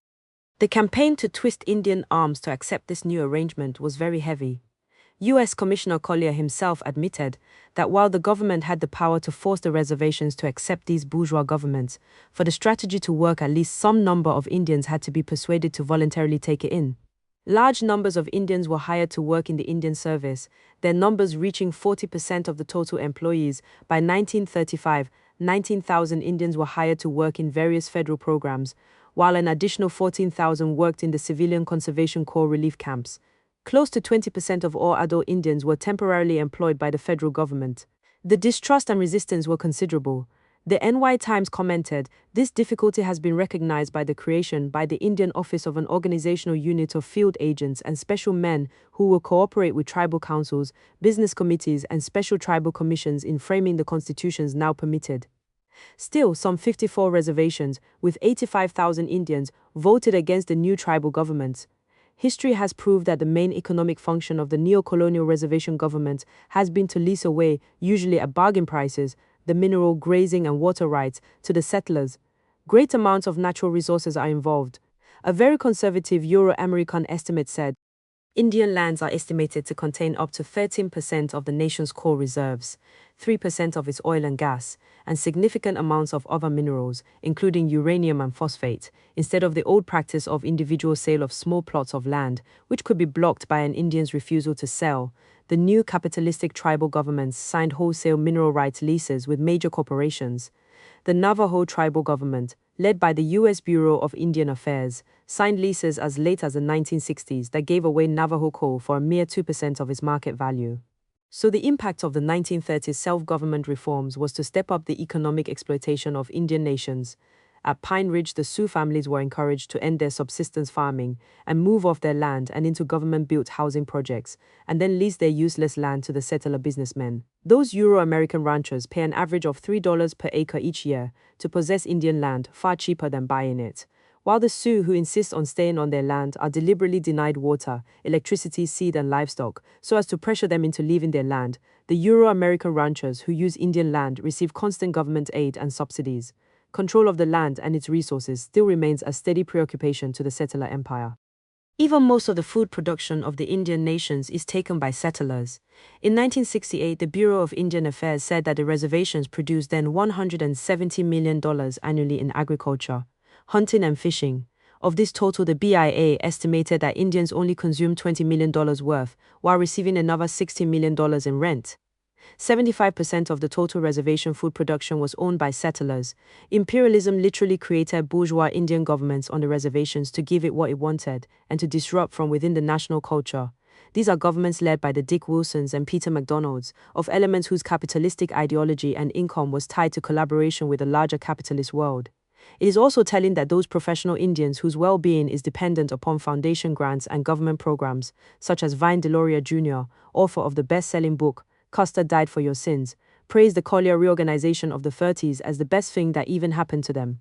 When Native Americans overcome the neo-colonial rule and assert their sovereignty against U.S. imperialism, as AIM has, then the fixed ballot box is reinforced by assassination, frame-ups, and even massive military repression. The U.S. military moved in 1972 to prop up the neo-colonial Dick Wilson regime at Pine Ridge, just as in Zaire the neo-colonial Mobutu regime had to be rescued in both 1977 and 1978 by airborne French Foreign Legionnaires and Belgian paratroopers. The white boss man said we was making a war on them and was going to take the government, but we was organizing for bread. One of the Camp Hill, Alabama sharecropper defendants, 1931. The new African national struggle moved decisively into the modern period during the 1920s and 1930s. It was a key indication of this development that thousands of African communists took up the liberation struggle in those years in which many African workers and intellectuals dedicated themselves to the goal of an independent and socialist African nation. The masses themselves intensified their political activities and grew increasingly nationalistic. In this period, nationalism started visibly shouldering aside all other political tendencies in the struggle for the allegiance of the oppressed African masses. Armed self-defense activity spread among the masses. This was a critical time in the rise of the African nation, and a critical time, therefore, for US imperialism. There is an incorrect tendency to confine the discussion of African nationality in the 1920s and 1930s to the well-known Garvey movement, as though it was the sole manifestation of nationalist consciousness. The Garvey movement, whose specific impact we shall cover at a later point, was but the point of the emerging politics of the African nation. In labor, in national culture, in struggles for the land, in raising the goal of socialism, in all areas of political life, a great explosion of previously pent-up national consciousness took place among Africans in the 1920s and 1930s. It was a time of major political offensives and of embryonic nation building. This outbreak of militant African anti-colonialism did not go unnoticed by the US empire. Even outside the national territory itself, US imperialism was increasingly concerned about this activity. One 1930s report on radicalism among New York Negroes noted, "The place of the Negro as a decisive minority in the political life in America received increasing attention during the early post-war years." The Department of Justice issued a 27-page report on radicalism and sedition among Negroes as reflected in their publications, and the New York State Lusk Committee for the Investigation of Seditious Activities published a complete chapter in its report entitled Radicalism Among Negroes. The general anti-labor, anti-radical offensive of government and employers was also leveled at the trade union and radical activities of the Negro people. For a time, censorship of Negro periodicals became so complete that even the mildly liberal magazine Crisis, edited by W. E. Berhard Dubois, was held up in the mails during May 1919. In August 1918, the editors of The Messenger, the African trade union magazine of Philip Randolph, were jailed for 3 days and second-class mailing privileges were denied the magazine. Marcus Mosiah Garvey, black nationalist leader of the 20s, is led to prison.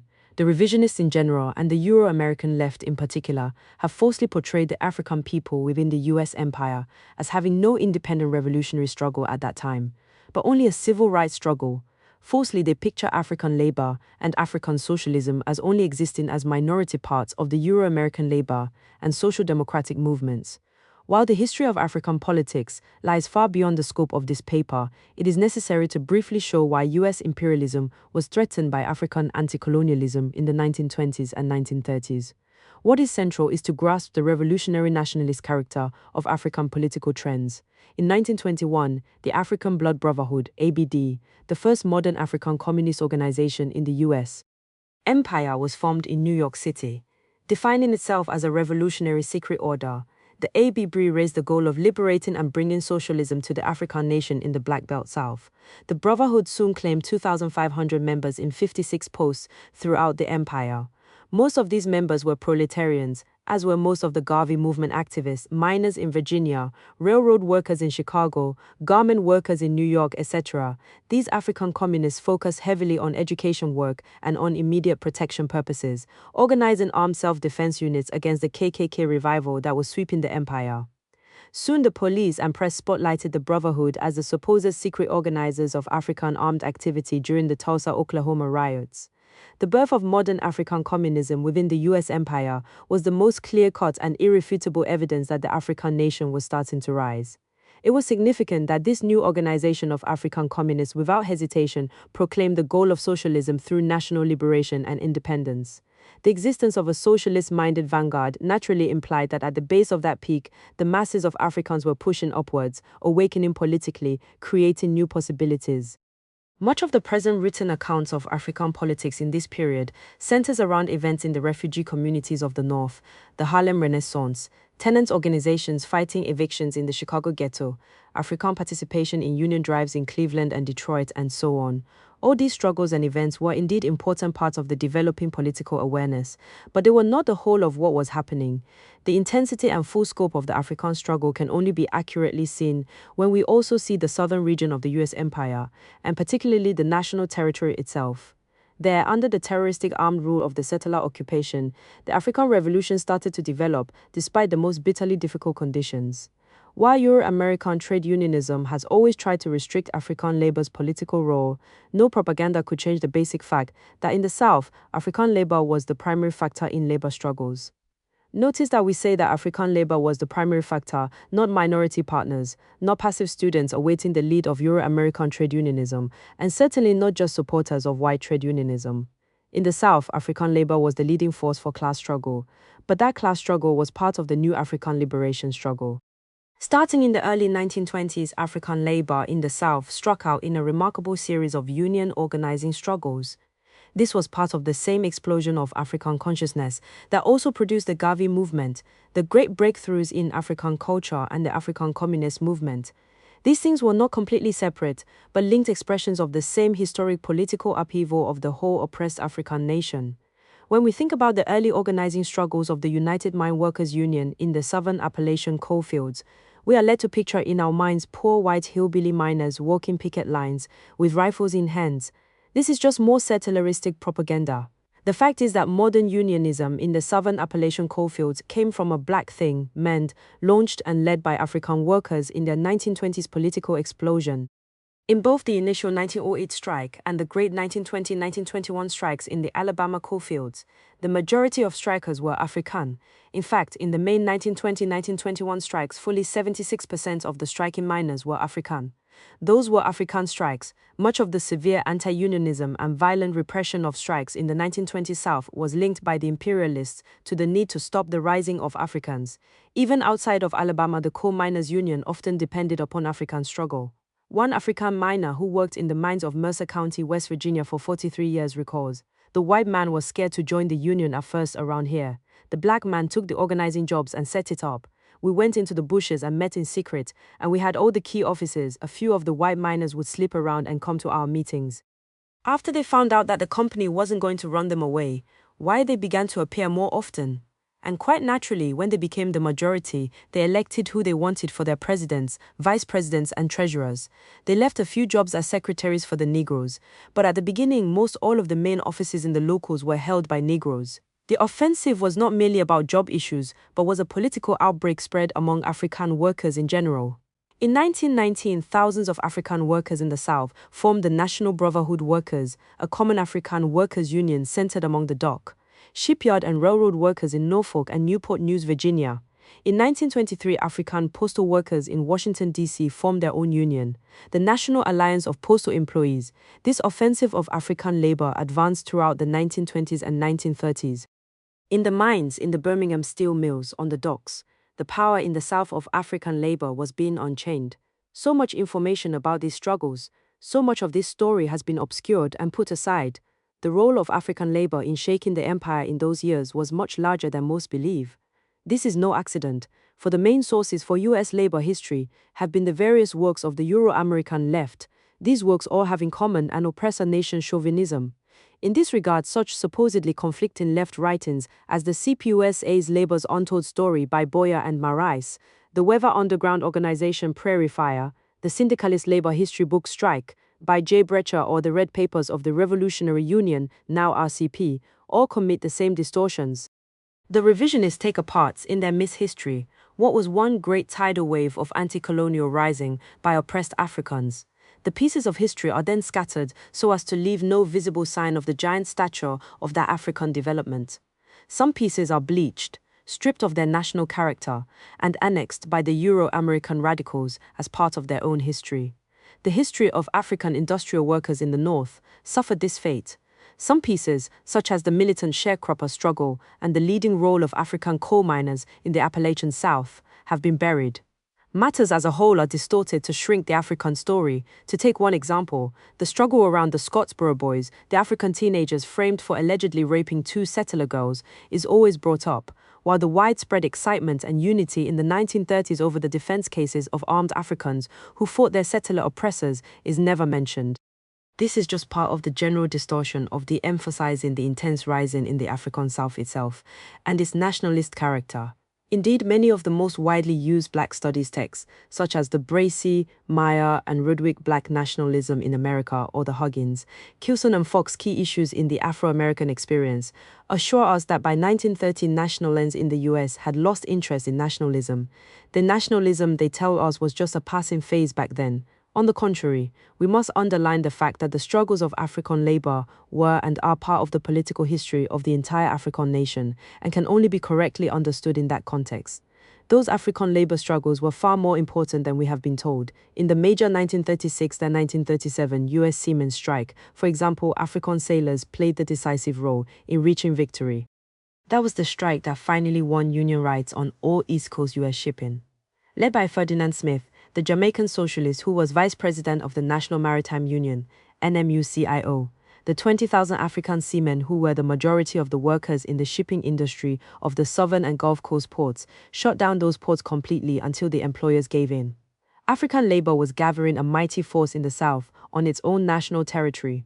The colonial contradictions became most intensified when these people's struggles caught fire in the cotton fields among the great oppressed mass of African tenants and sharecroppers. There, the rawest nerve of the Euro-American settler occupation was touched. Since the struggle was fundamentally over the land, revisionism has tried in its mishistory to picture these sharecropper struggles as minor conflicts in a backward sector of agriculture, allegedly marginal to the main arena of struggle in auto, steel, and the rest of northern heavy industry. The sharecropper and tenant struggles were central, however, because they involved the main landing force of the African nation and because they were fought over the land. That's why these struggles were fought out at gunpoint. The African sharecroppers and tenant farmers' struggles did not, and could not, take the public mass dimensions of Northern Union organization. Smoldering under the heavy-handed lynch rule of the settler occupation, the African plantation struggles would suddenly break the surface in an intense confrontation. While the issues were couched in the forms of pay, rest hours, tenants' rights, etc., the underlying issue of contention was the imperialist slavery of colonial oppression. Unlike the industrial struggles in the coal mines or steel mills, the African struggle on the land immediately and directly threatened the very fabric of Euro-American society in the South. For that reason, they were met by unrestrained settler violence, backed up by the imperialist state. In July 1931, the U.S. Empire was electrified by the news that a secret organization of African sharecroppers had been uncovered in Camp Hills, Alabama. Even worse, from the settler viewpoint, was the fact that these sharecroppers had engaged in a shootout with the local sheriff and his planter deputies. At a time when an African man in the South would take his life in his hands just in raising his voice to a local settler, this outbreak created settler panic throughout the colony, especially when it became known that the sharecroppers had brought in African communist organizers. The Alabama Sharecroppers Union had begun secretly organizing in Tallapoosa County in May of 1931. Within a month, they had gathered over 700 members. Under settler colonial rule, this effort was, of course, conspiratorial. Members were not only pledged to secrecy, but sworn to execute any African who betrayed the struggle to the settlers. Nevertheless, it was felt necessary to risk security in order to rally sentiment behind the planned strike. Weekly mass meetings were begun, as secretly as possible at night in a local church. But these stirrings had alerted the police forces at the sharecroppers' second mass meeting on July 15, 1931. The gathering was discovered and attacked by armed settlers. Tallapoosa County Sheriff Young and a force of planter deputies broke into the meeting right at the beginning, beating and cursing. Only the drawn gun held by the chairman of the meeting allowed people to escape. The next night, after a feverish day of gathering settler reinforcements, sheriff and an enlarged group of 200 armed settlers went night riding to prevent a planned African meeting and to assassinate the leaders. The settlers first targeted Ralph Gray, one of the most militant sharecroppers and one of the main organizers. Gray, who had been out on guard that night, was shot down without parley by the settlers as soon as he was identified. Badly wounded, he told his compatriots that he had emptied his shotgun at the enemy, but had become too weak to reload and continue fighting.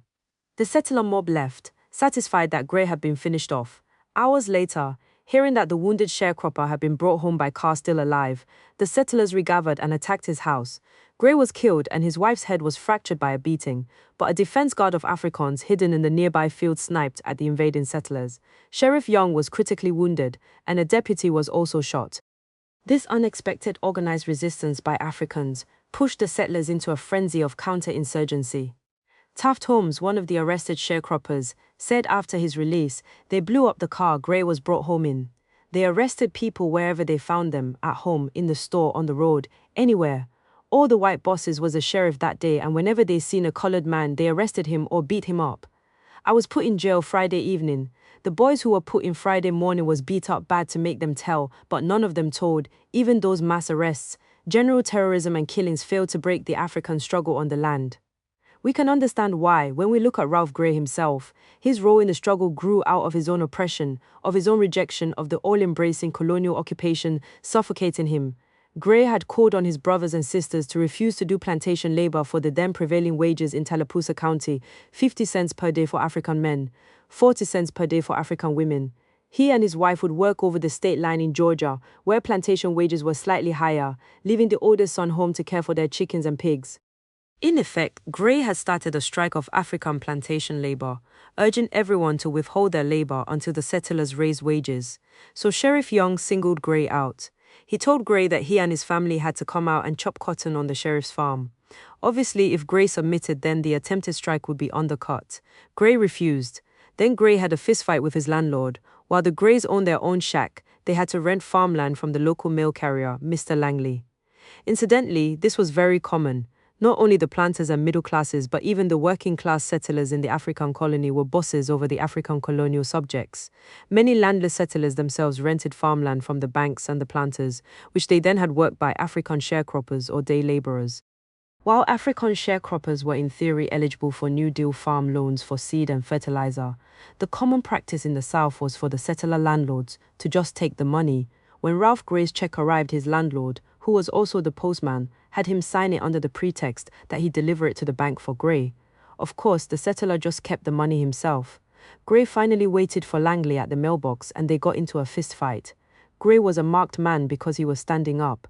The colonial oppression was so suffocating that despite any dangers, the Ralph Grays of the African nation were moving towards revolution.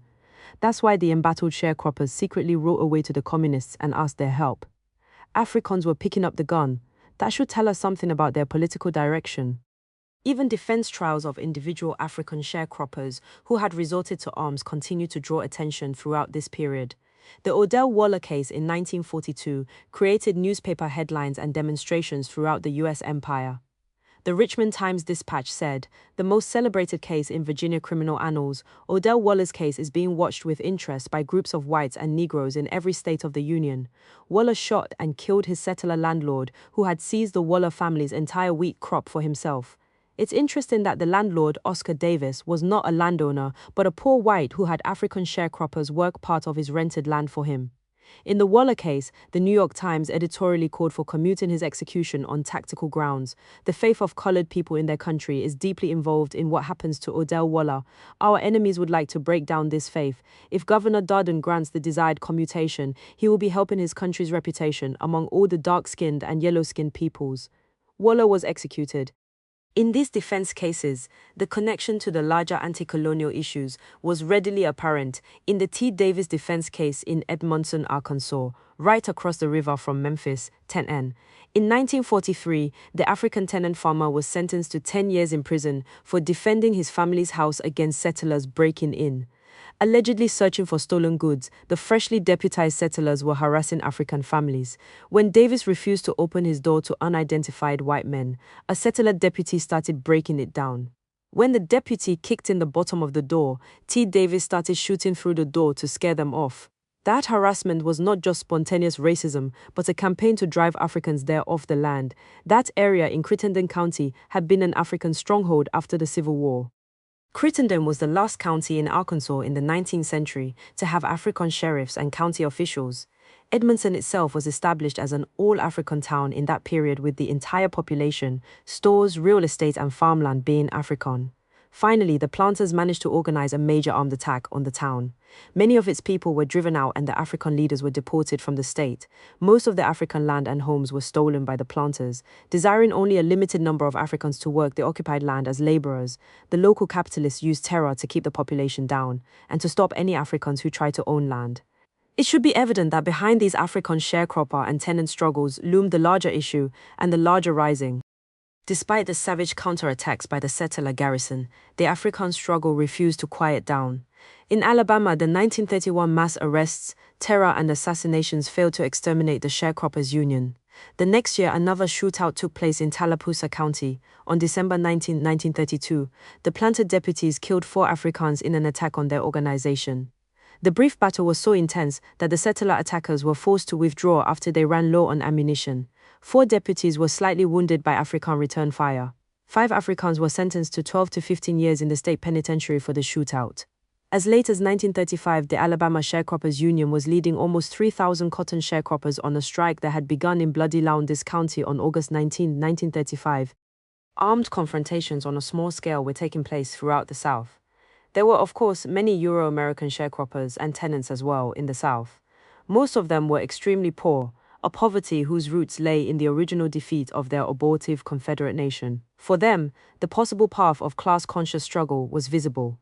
A unique union, the Southern Tenant Farmers Union, was formed in Teronza, Arkansas in 1934 to follow this path. The STFU was started by 2 Southern Euro-American Social Democrats, H.L. Mitchell, who owned a dry cleaners, and Henry East, a gas station operator. Their union involved many thousands of sharecroppers, tried several major strikes, and was notable in the upper rural South of that time for being heavily integrated. Briefly, the STFU was even a part of the National CIO, before splits between settler radicals led to its ouster, and had the same prominent role in official 1930s U.S. unionism that the farm workers UFW does in today's AFL-CIO. The STFU failed politically because it could not resolve the relationship between oppressor and oppressed nations, could find no other basis for workers' unity other than reformism under oppressor nation domination. How wide the gulf really was on the land can be seen from an incident in Oklahoma. STFU leader H.L. Mitchell had gone to Durant, Oklahoma on an organizing drive, addressing a group of Choctaw Indian farm workers. Mitchell called on them to get organized by joining the STFU. The Choctaw leader simply ended the discussion by saying, "Indian already organized. When white man and black man get ready to take back the land, we join them." The STFU's integrationism was just an effort to harness and use the militancy of the African masses to fight battles the poor whites could not sustain themselves. The African tenants and sharecroppers were the hardcore strength of the STFU, their steadfastness alone permitting enough organizations to hold together so that the poor whites had something to cling to. H.L. Mitchell, who always insisted on settler control of the Union himself, had to admit that intimidation moves were generally more successful against the whites than the Negroes. The latter have more sense of organization and the value of organization, a greater sense of solidarity. Even this social democratic union could not successfully absorb and tame the nationalist energy of its African members.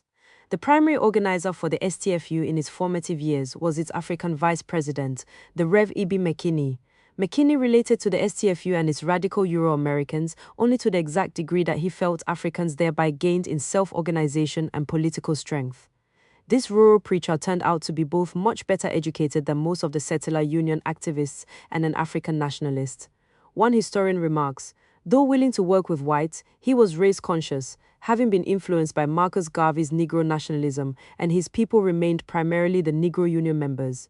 Badly wounded by U.S. imperialism's terroristic counter-blows, the African sharecropper struggle in the late 1930s continued to search for new directions. As late as 1939, there was considerable agitation. That year, Rev. McKinney quit the STFU in protest, saying that the Negro is the goat of the STFU.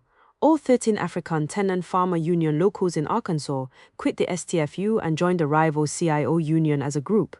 These African sharecroppers were trying to take advantage of Euro-American labor factional infighting, playing those factions off against each other, attempting to find a situation with the most resources and leverage for themselves. In January 1939, thousands of dispossessed, landless African sharecroppers in southeastern Missouri took to the highways in a major demonstration. To dramatize their demand for bread and land, the sharecroppers set up a tent city lining the roadsides of a national highway. This protest, which lasted for months, caught empire-wide attention and was an early forerunner to the 1960s freedom marches and other such actions. It was a very visible sign of the struggle of Africans to resist leaving their lands, to resist imperialist dispossession. Practice showed that the African sharecropper and tenant labor struggles not only had a class character but were part of a larger national struggle. They were anti-colonial struggles having the goal of removing the bull-thiel of settler occupation off of African life and land. In this stirring the African masses, rural as well as urban, sharecroppers as well as steelworkers, were creating new forms of organization, trying mass struggles of varied kinds, and taking steps toward revolution. Again, it is important to recognize the meaning of the reality that Africans were picking up the gun and raising the need for socialist liberation. This gradually developing struggle was against U.S. imperialism and had a revolutionary direction. In the 30s, African communism grew, taking root not only in the refugee ghettos of the North, but in the South as well. Primarily, this political activity took form within the Communist Party USA, which the AB had joined. While we can recognize the CPUSA finally as a settleristic party of revisionism, it is important to see that in the Deep South at that time, the CPUSA was predominantly an underground organization of African revolutionaries. The CPUSA was accepted not only because of its labor and legal defense activities, but because in that period the CPUSA was openly espousing independence for the oppressed African nation. Hosea Hudson, an African steelworker who played a major role in the CPUSA in Alabama in the 1930s, points out that the party of his personal experience was in reality an African organization, up in the top years in 33-34 of the party in Birmingham, and Alabama was dominated by Negroes. At one time we had estimated around Birmingham about 600 or 700 members, and in the whole state of Alabama it was considered about 1,000 members. We had only a few whites, and I mean a few whites. So that in the African nation, not just a small intellectual vanguard, not just a handful, but a significant number of Africans were illegally organizing for socialist revolution and national liberation. Hudson makes it plain that African communists then had very explicit ideas about their eventually leading a freed and sovereign African nation in the South. Our struggle was around many outstanding issues in our party program in the whole South. One, full economic, political, and social equality to the Negro people and the rights of self-determination of the Negro people in the Black Belt. When we got together, we discussed and we read The Liberator. The party put out this newspaper, The Liberator. It was always carrying something about the liberation of black people, something about Africa, something about the South, Scottsboro, etc., etc. We'd compare, we'd talk about the right of self-determination. We discussed the whole question of if we established a government, what role we comrades would play, about the relationship of the white, of the poor white, of the farmers, etc. in this area. 5. Farmers in Alabama, convicted terms. In prison for sharecroppers. Daredevil. Allah. May 5. Sentences of from 5 to 6 to 12 to 15 years were imposed on 5 race sharecroppers framed because they defended themselves when deputies and rangers attacked them last. Dec. 19. Killing 4 other croppers, witnesses terrorized. If you had a government in the South, they'd give you the right of self-determination in the Black Belt. You got whites there. What would you do with the whites? We say the whites would be recognized on the basis of their percentage, represented on all bodies and all committees, but the Negroes at all times would be in the majority. It's revealing that at that time when African communism had easily as much strength and numbers in the South as it did in the 1970s, they had a nationalist program. The goal of national independence very clearly made sense to the grassroots. And at that time, in the early 1930s, the overwhelming majority of African communists in the South were proletarians. As we put back together some of the pieces of the new African story, we see even in incomplete outline that this struggle had indeed renewed itself and entered the modern period. The African proletariat had stood up, particularly in the South, and had spearheaded new industrial unionism campaigns, with or without the alliances with white workers. On the plantations, the masses were starting to organize spontaneous resistance to the settler. Colonial occupation was breaking out. The most politically conscious of all these were becoming communists, with African communism rapidly growing and taking on its vanguard role. Thousands of Africans stepped forward in those years to commit themselves to armed revolution, self-government, through independence for the African nation and socialism. This was a program that had won respect amongst African people, particularly in the South. The political horizons for Africans had opened wide in those years. It is especially important to understand that masses of Africans viewed themselves as part of a world struggle that their aims and concerns encompassed, but went far beyond immediate economic issues. Nothing proved this more clearly than the spontaneous mass movement to support Ethiopia in its war against Italian imperialism.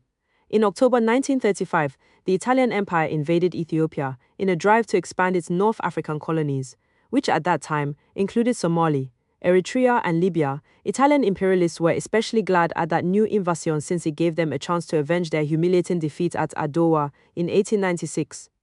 Ethiopia was then, however, feudalistic in society, the only actually independent nation left in Africa. It had remained independent for the only possible reason, because it had repeatedly maintained its national integrity and had militarily repulsed European intrusions. The early Portuguese slavers had been driven off.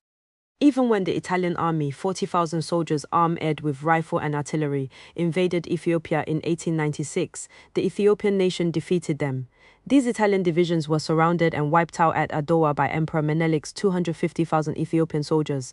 The humbled Italian Empire was forced after Adowa to publicly recognize the Ethiopian borders and even to pay the Ethiopian government heavy cash reparations. So in 1935, after some years of preparatory border incidents, the Mussolini regime eagerly sent its tank divisions and airplane squadrons slicksing into Ethiopia. Africans within the US Empire reacted instantly in a great uproar of anger and solidarity.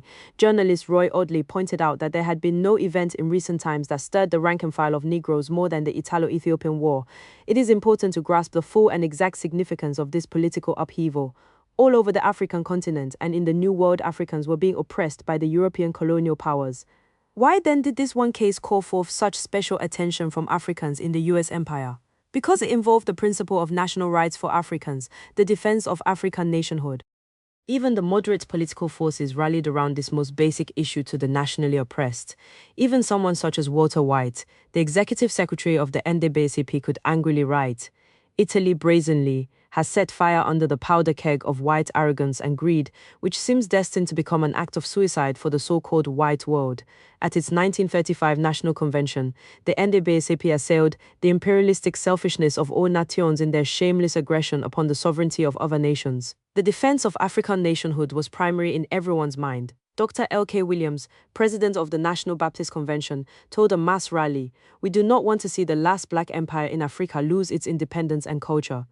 The Fraternal Council of Negro Churches, representing the major African denominations, issued an official resolution saying, "Americans of African descent are deeply stirred in their attitudes and sympathies for Ethiopia, a Negroid people who represent almost the only remaining example of independent government by the black race on the continent of Africa." So the concern was broadly shared by the African nation as a whole, not just by some strata or some political sectors. The support movement took many forms. Clearly, the leading group in the mass mobilization was the Garvey Movement's United Negro Improvement Association, UNIA. This was, we should recall, the same nationalist organization that prominent academic historians now assure us was abandoned and unimportant at that time. Captain A.L. King, head of the UNIA in New York, was the chairman of the United African Support Committee. J.A. Rogers, the leading intellectual of the Garvey movement in the U.S., was the main propagandist and educator for the support movement. The African United Front Committee involved not only the UNIA and other nationalist organizations, but the CPUSA, church leaders, African college groupings, and so on. Within several months after the invasion, the Friends of Ethiopia had 106 local branches, both north and south. There were mass church meetings, rallies, marches of thousands, and picket lines outside Italian government offices. The national character of the movement was underlined by the fact that virtually to the last person, Africans boycotted the well-funded and Euro-American-run international relief efforts. The American Red Cross admitted that Africans refused to join its Ethiopian aid campaign. Africans insisted on their own all-African campaign that was highly political. The political counterattack by US imperialism struck at this point. Somehow, the rumor kept spreading that the Ethiopians thought of themselves as Caucasian and that they allegedly viewed Africans, most especially in the US Empire, with contempt. There was a demoralizing confusion from this rumor. To expose this lie, representatives of the Ethiopian government came to the US. At a packed Harlem meeting of 3,000 people at Reverend Adam Clayton Powell Jr.'s Baptist Church, Ethiopian envoy Tasfai invoked the solidarity of oppressed African peoples. "It is said that we despise Negroes. In the first place, you are not Negroes. Who told you that you were Negroes? You are the sons and daughters of Africa, your motherland, which calls you now to aid her last surviving free black people." The volunteer movement arose spontaneously throughout the nation. Thousands upon thousands of Africans volunteered to go fight in Ethiopia. The Black Legion established a military training camp in rural New York, and its leaders urged Africans to prepare to renounce U.S. citizenship. While the volunteer movement was blocked by U.S. imperialism, its popular nature shows how powerful were the potential forces being expressed through the Ethiopian support issue. The two Africans from the US Empire who did fight in Ethiopia, both fighter pilots, were heroes back home whose adventures were widely followed by the African press. The conflict was fought out in miniature on the streets of Jersey City, Brooklyn, and Harlem between Africans and pro-fascist Italian immigrants. The night of August 11, 1935, over 1,000 Africans and Italians fought with baseball bats and rocks on the streets of Jersey City. On October 4, 1935, the day after the main invasion began, thousands of Africans attacked Italian shops in Harlem and Brooklyn. On the streets, the masses of ordinary Africans view their fight, and the fight in Ethiopia, as very close. It's indicative that in 1936, a late-night street corner rally of the African Patriotic League, called to protest Italian mass executions of Ethiopian patriots, rapidly turned into an attack on the police. Smashing Italian store windows, the crowd of 400 Africans marched down Lenox Ave in Harlem, looking for a particular policeman who made a point of arresting nationalists. In the mass fighting with police that followed, the New York police started shooting after the determined crowd charged them to successfully free one of their number who had been arrested. Ethiopia was close to home.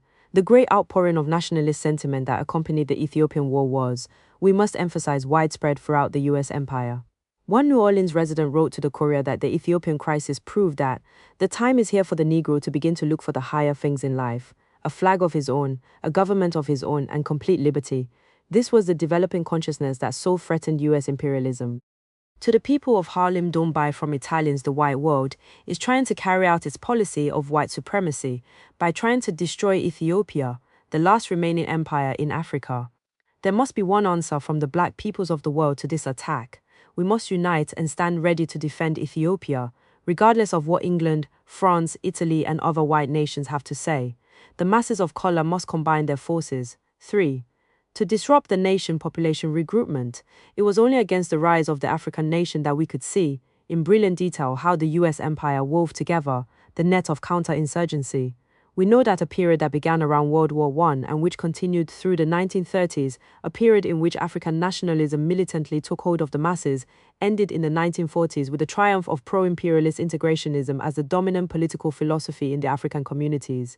U.S. counterinsurgency was the hidden factor in this paradoxical outcome. In the Philippine War of 1898 and 1901, the U.S. empire openly spoke of its counterinsurgency strategy. The same was true in Vietnam in the 1960s, but in the African colony of the 1930s, U.S. counterinsurgency was concealed. It was nonetheless real, nonetheless genocidal for having been done without public announcements. It is when we view what happened in this light, as components of a strategy of counterinsurgency, that the political events suddenly come into full focus. Usually, counterinsurgency involves three principal components. 1. Violent suppression or extermination of the revolutionary cadre and organizations. 2. Paralyzing the mass struggle itself through genocidal population regroupment. 3. Substituting pro-imperialist bourgeois leadership and institutions for patriotic leadership and institutions within the colonial society. The terroristic suppression of African militants in the South has been discussed, and in any case should be well understood. What has been less discussed are the other two parts. Population regroupment. In Mao Zedong's famous analogy, the guerrillas in People's War are fish, while the masses are the sea that both sustains and conceals them. Population regroupment, in the CIA's terminology strategy, seeks to dry up that sea by literally uprooting the masses and disrupting the whole social fabric of the oppressed nation. In Vietnam, the strategy resulted in the widespread chemical poisoning of crops and forest land, the depopulation of key areas, and the involuntary movement of 1/3 of the total South Vietnamese population off their lands to protected hamlets and refugee centers, i.e. the CIA's reservations for Vietnamese.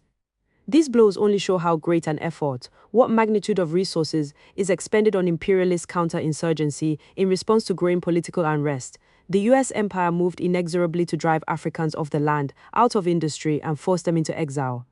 The New Deal of President Franklin Roosevelt, the major banks and corporations, and the main Euro-American political and social organizations, unions, political parties, etc., worked together to destroy the economic base of the African nation, to separate Africans from their lands, and to thus destabilize and gradually depopulate the African communities in and adjacent to the national territory. One history of U.S. welfare programs note. Many New Deal programs ran roughshod over the most destitute. Federal agricultural policy, for example, was designed to raise farm prices by taking land out of cultivation, an action that also took many tenant farmers and sharecroppers out of the economy. The National Recovery Administration, seeking to placate organized employers and organized labor, permitted racial differentials in wages to be maintained. The Tennessee Valley Authority deferred to local prejudice by not hiring blacks. All this was done not unknowingly, but rather out of concern for building a broad base for the new programs. It was left to FERA, Federal Emergency Relief Act, to succor the casualties of the New Deal's pragmatic policies. Since blacks got little from or were actually harmed by most programs, 30% of the black population ended up on the direct relief rolls by January 1935. Just as the 30% of the South Vietnamese people were forcibly made dependent upon direct US handouts in the 1960s in order just to eat, so 30% of the African people in the US were similarly reduced by 1935. But not for long. That was only the first stage. In the second, relief was turned over to the local planter governments, who proceeded to force Africans off the relief rolls to drive them out of the region. That history of U.S. welfare continues. Under pressure from Southern congressmen, any wording that might have been interpreted as constraining the states from racial discrimination in welfare was deleted from the Social Security Act of 1935. The Southern states then proceeded to use the free hand they had been given to keep blacks off the rolls. It is important to see that Africans were not just the victims of discrimination and blind economic circumstances, last hired, first fired, etc. Africans were the targets of imperialist New Deal policy. We must remember that the archaic, parasitic Euro-American planter capitalists were on the verge of final bankruptcy and literal dissolution in the early years of the Depression. Further, despite the 1929 Depression, there was in fact relatively little agricultural unemployment among Africans in the rich Mississippi River cottonland of the Delta, the Kush, until the winter of 1933-34. Then these two facts were suddenly reversed. The New Deal's 1934 Agricultural Adjustment Act rescued the ruined planter capitalists, giving them cash. These agricultural workers paid $8 apiece to be driven by truck to a work camp at Bridgetown, New Jersey. In 1942, subsidies so that they could hold on to the land and continue serving as U.S. imperialism's overseers in the African South. But those U.S. imperialist subsidies literally gave the planters cash for each sharecropper and tenant farmer they forced off the plantation. The primary effect then was to forcibly destabilize and eventually depopulate the rural African communities. One 1935 evaluation of the AAA program by the lawyer for the Southern Tenant Farmers Union pointed out. Before its passage, most of the plantations of the South were heavily mortgaged. It was freely prophesied that the plantation system was breaking down under its own weight and that the great plantations would soon be broken up into small farms owned by the people who cultivate them. But by federal aid, the plantation system of the South is more strongly entrenched than it had been for years. However, this is not the most significant effect of the federal aid. By cotton acreage was reduced about 40%, and something like 40% of the tenants were displaced. This displacement was also taking place in the factories and even the coal field, where, as we noted in the previous section, African workers had played a leading role in militant unionization. As the coal mines of the South gradually became unionized during the 1930s, African miners and their families were driven out by the tens of thousands. The large coal companies and the United Mine Workers Union, UMWCIO, while they had class differences, had oppressor-nation unity. The imperialists had decided to drive rebellious African labor out of the southern coal fields, and the pro-imperialist CIO unions eagerly cooperated. Between 1930 and 1940, the percentage of African miners in the 5 southern Appalachian states, Alabama, Virginia, Tennessee, West Virginia, and Kentucky, was deliberately cut from 23% to 16%. And it would keep on being cut year after year, regardless of economic boom or bust. The drive by capital to strike down African labor, to force the colonial masses out of the main economy, intensified throughout the 1930s. Between 1930 to 30% of all African skilled workers were pushed out of their jobs. Careful observers at that time made the point that this was not caused by the Depression alone, but clearly reflected a strategy used by imperialism against the African nation as a whole. Werby Du Bois said in the main address of the 1933 Fisk University commencement ceremony, "We do not know that American Negroes will survive. There are sinister signs about us, antecedent to and unconnected with the Great Depression. The organized might of industry north and south is relegating the Negro to the edge of survival and using him as a labor reservoir on starvation wage." 36. In the fields, tens of thousands of African farm families during the 1930s were driven not only off the land, but out of the South altogether. As we have seen, this was clearly not the result of blind economic circumstances, but was the genocidal result of imperialist policy, as enacted by the most liberal settler administration in U.S. history. The social disruption and depopulation were no less significant for Africans than for other dispersed colonial peoples, such as the Palestinians. The militant struggle on the land and the turn of African workers toward revolution was not only blunted by violent repression. Increasingly, the African masses were involuntarily dispersed, scattered into the refugee camps of the northern ghettoways, removed from established positions in industries and trades that were an irreplaceable part of the modern nation. It was not just a matter of dollars, important as income is to the oppressed. What was happening ravaged the national culture. the sea of African society was stricken at its material base for neocolonialism and leadership. The US empire has had a long and successful history of applying neocolonialism to hold down the oppressed. In Latin America and in New Africa during the mid-1800s, the US empire utilized neocolonialism prior even to the advent of world imperialism. But in the 1920s and early 1930s, US imperialism's neocolonial instruments lost control over the African masses. In order to re-establish pro-imperialist leadership over African politics, US imperialism had to forge new neocolonial instruments. These neocolonial instruments were not only traditional but also radical and even socialistic in outward form, and had the special task of controlling the modern forces of African trade unionism and African socialism that had arisen so widely. We should remember that the essence of neocolonialism is an outward form of national self-determination and popular democracy concealing a submissive relationship with imperialism on the part of the new bourgeois forces. As Amilcar Cabral pointed out almost 20 years ago concerning neocolonialism, the objective of the imperialist countries was to prevent the enlargement of the socialist camp, to liberate the reactionary forces in our countries which were being stifled by colonialism, and to enable these forces to ally themselves with the international bourgeoisie. The fundamental idea was to create a bourgeoisie where one did not exist, in order specifically to strengthen the imperialist and the capitalist camp. 37. The US empire had literally done exactly that in the 1870s. The neo-colonial stage known as Black Reconstruction had qualitatively changed and enlarged the new African petty bourgeoisie. This class, even in defeat by the Euro-American planter capitalists, were to a degree held up by and patronized by US imperialism, and they retained like a religion their loyalty and dependence upon the federal government. Washington, D.C. was their Mecca or Rome. Indeed, the federal government was for many years the prime employer of the African petty bourgeoisie. Many African politicians of the 19th century were consoled by federal patronage jobs for the lost glories of Reconstruction. U.S. Senator Blanche Bruce from Mississippi was the last African in the Senate. When his term ended in 1881, Mississippi politics were back under planter control and he was replaced. For his loyal example, the empire awarded him the position in Washington of U.S. Register of the Treasury. For the next 32 years, that post would be reserved for loyal African leaders.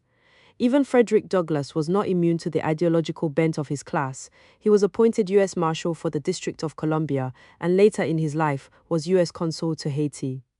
Small wonder that the former radical abolitionist spent years preaching how Africans should always remain loyal to the Republican Party, Northern Capital, and the federal government. By 1892, the federal offices in Washington employed some 1,500 Africans. While most of these jobs were as cleaning women and the lowliest of clerks, a trickle of professional and official positions were reserved for hand-picked African petty bourgeois leaders. Washington, D.C. was then the capital in exile of Africans, the center of Negro society. Some 8 bureaucratic positions with status eventually were reserved for them: D.C. Municipal Judge, Register of the Treasury, Deputy Registrar, Assistant District Attorney for D.C., Auditor of the Navy Department, Chief Surgeon at D.C. Freedmen's Hospital, Collector of Customs at Georgetown, and U.S. Assistant Attorney General. In 1913, a journalist lightheartedly labeled these 8 the Black Cabinet. But what began in jest was eagerly taken up by petty bourgeois Africans in seriousness. The custom began of regarding the Black Cabinet as the representatives to the U.S. government of the whole African population within the U.S. So a petty bourgeois African national leadership had been created, which was in fact both employed by and solely picked by the imperialist government. At this time, the most prominent African in these circles, standing in reality even above the Black Cabinet, was Booker T. Washington of Tuskegee Institute. Washington was viewed by the imperialists as their chief African advisor and served them as a leading propagandist and apologist for white supremacy and colonialism. In return, any African who sought position or funds from the imperialists had to be approved by him. During the Theodore Roosevelt and Taft administrations, even the Black Cabinet appointments were cleared first with him. Washington had great fame and, acting for the empire, some influence over African education, newspapers, community institutions, and so on. But, of course, neither he nor the other imperialists selected African leaders represented the will of the masses. At the end of World War I, an anti-colonial movement of incredible vigor burst forth, seemingly almost overnight, that rejected both the US empire and the bourgeois leadership that it had installed for Africans. This was the historic movement, touched off and led by the Jamaican Marcus Garvey. Even its enemies conceded that the African masses were expressing their deep desires through this rebellious movement of African nationalism. The Garvey movement at its peak in the early 1920s was the greatest outbreak of African political activity since the Civil War. It said that Africans could find their liberation in building a new modern African nation of their own back on the soil of the African continent. The proposed nation would eventually unite and protect Africans everywhere in the US Empire and the West Indies, as well as on the African continent itself. This new nation would expand to liberate all Africa from colonialism and unite it into one continental African power. There, Africans would shape their own destiny in great industries, universities, agricultural cooperatives, and cultural institutions of their own. As a beginning toward the day, Garveyism organized national institutions here in all spheres of life. However modest, these medical, religious, military, economic, and other organizations were designed to develop African self-reliance and national independence. If Garveyism suffered from practical shortcomings, nevertheless its imposing sweep of vision expressed the burning national aspirations of the suppressed African peoples, and not only within the US but worldwide. Garveyism's great contribution consisted of the fact that it raised high for all to see a vision of African life that was completely self-reliant, built around their own national economy and culture, that waited on no European to accept them or emancipate them, that was dependent solely on African energies and will. In this, Garveyism was expressing the strongest desires of the African masses. It is no accident that Garveyism and its successor, the Nation of Islam, were the two largest outbreaks of African activity and organization building within the continental empire of our century. Even such a self-admitted skeptic as Richard Wright was profoundly moved by Garveyism in his youth. The one group I met during those exploring days whose lives enthralled me was the Garveyites, an organization of black men and women who were forlornly seeking to return to Africa. Theirs was a passionate rejection of America, for they sensed with that directness of which only the simple are capable that they had no chance to live a full human life in America. Their lives were not cluttered with ideas in which they could only half believe. They could not create illusions which made them think they were living when they were not. Their daily lives were too nakedly harsh to permit of camouflage. I understood their emotions, for I partly shared them. The Garveyites had embraced a totally racialistic outlook, which endowed them with a dignity that I had never seen before in Negroes. On the walls of their dingy flats were maps of Africa and India and Japan, pictures of Japanese generals and admirals, portraits of Marcus Garvey in gaudy regalia, the faces of colored men and women from all parts of the world. I gave no credence to the ideology of Garveyism. It was rather the emotional dynamics of its adherents that evoked my admiration. Those Garveyites I knew could never understand why I liked them but would never follow them, and I pitied them too much to tell them that they could never achieve their goal. It was when the Garveyites spoke fervently of building their own country, of someday living within the boundaries of a culture of their own making, that I sensed the passionate hunger of their lives, that I caught a glimpse of the potential strength of the American Negro. The Garvey movement's ambitious economic ventures, in particular, the ill-fated Black Starship Line, became centers of controversy. There is no doubt, however, that at the time they were often considered as very difficult but necessary steps for African progress. Even Webi Du Bois of the NAACP, who was one of Garvey's favorite targets for scorn as a white man's nigger, initially spoke out in favor of Garvey's program, but not his personal leadership. The main lines of the Garvey plan are perfectly feasible.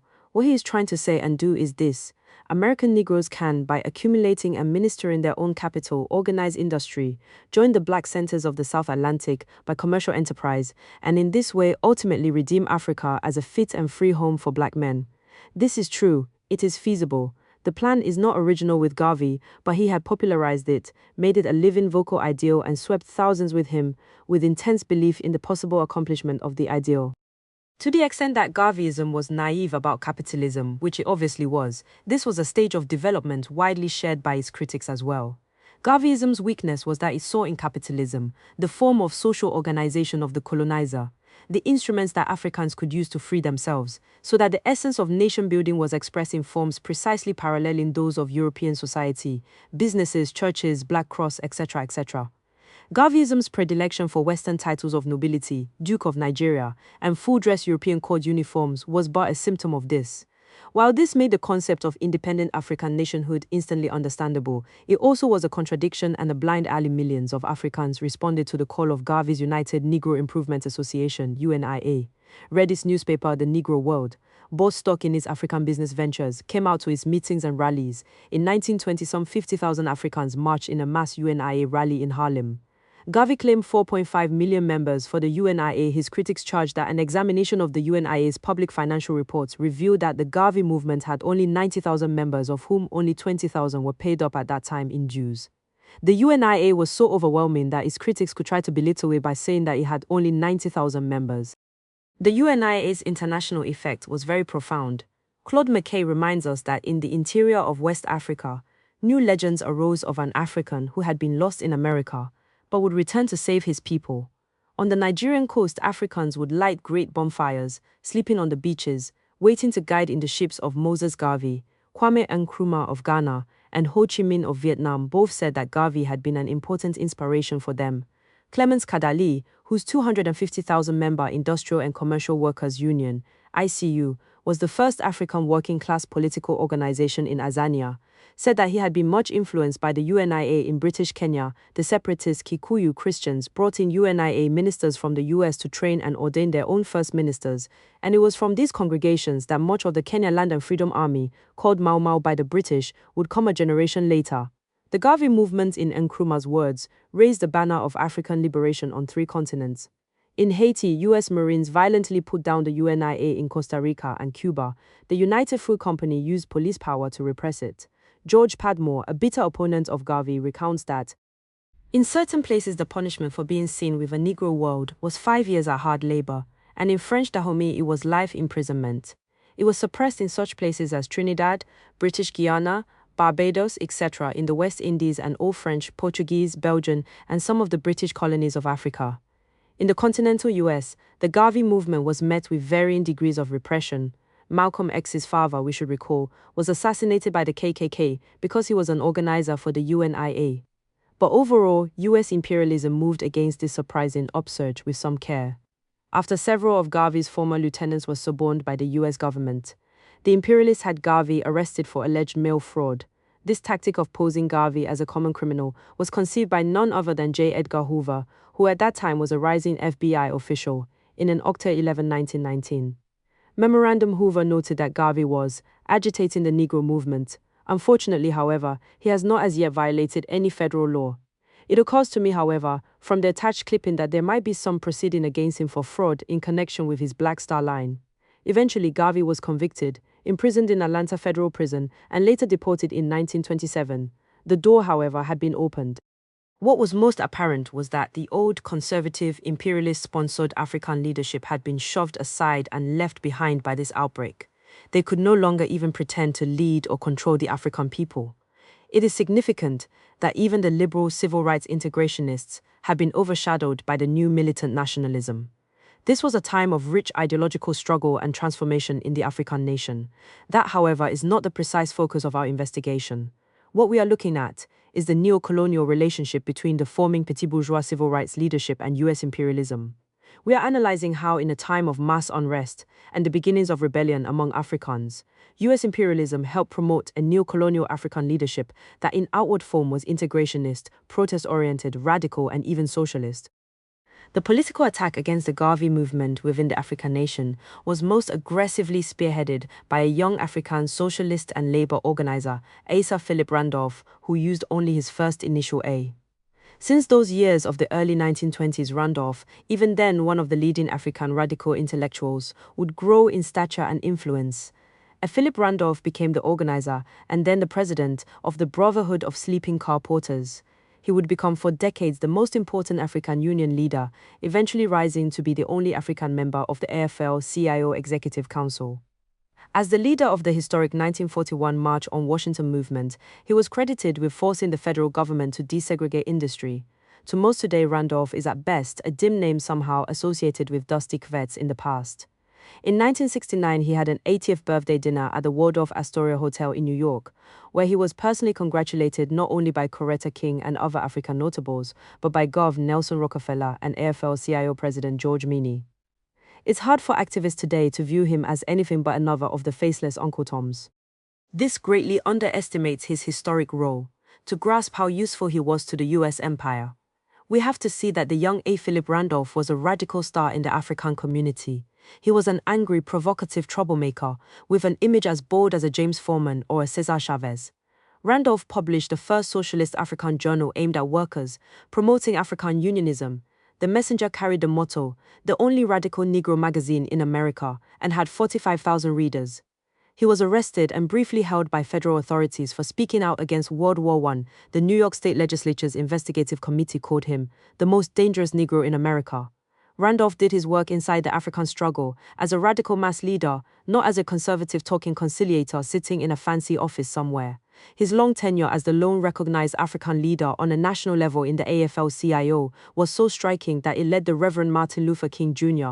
to query in an article why the absence of Negro trade union leadership.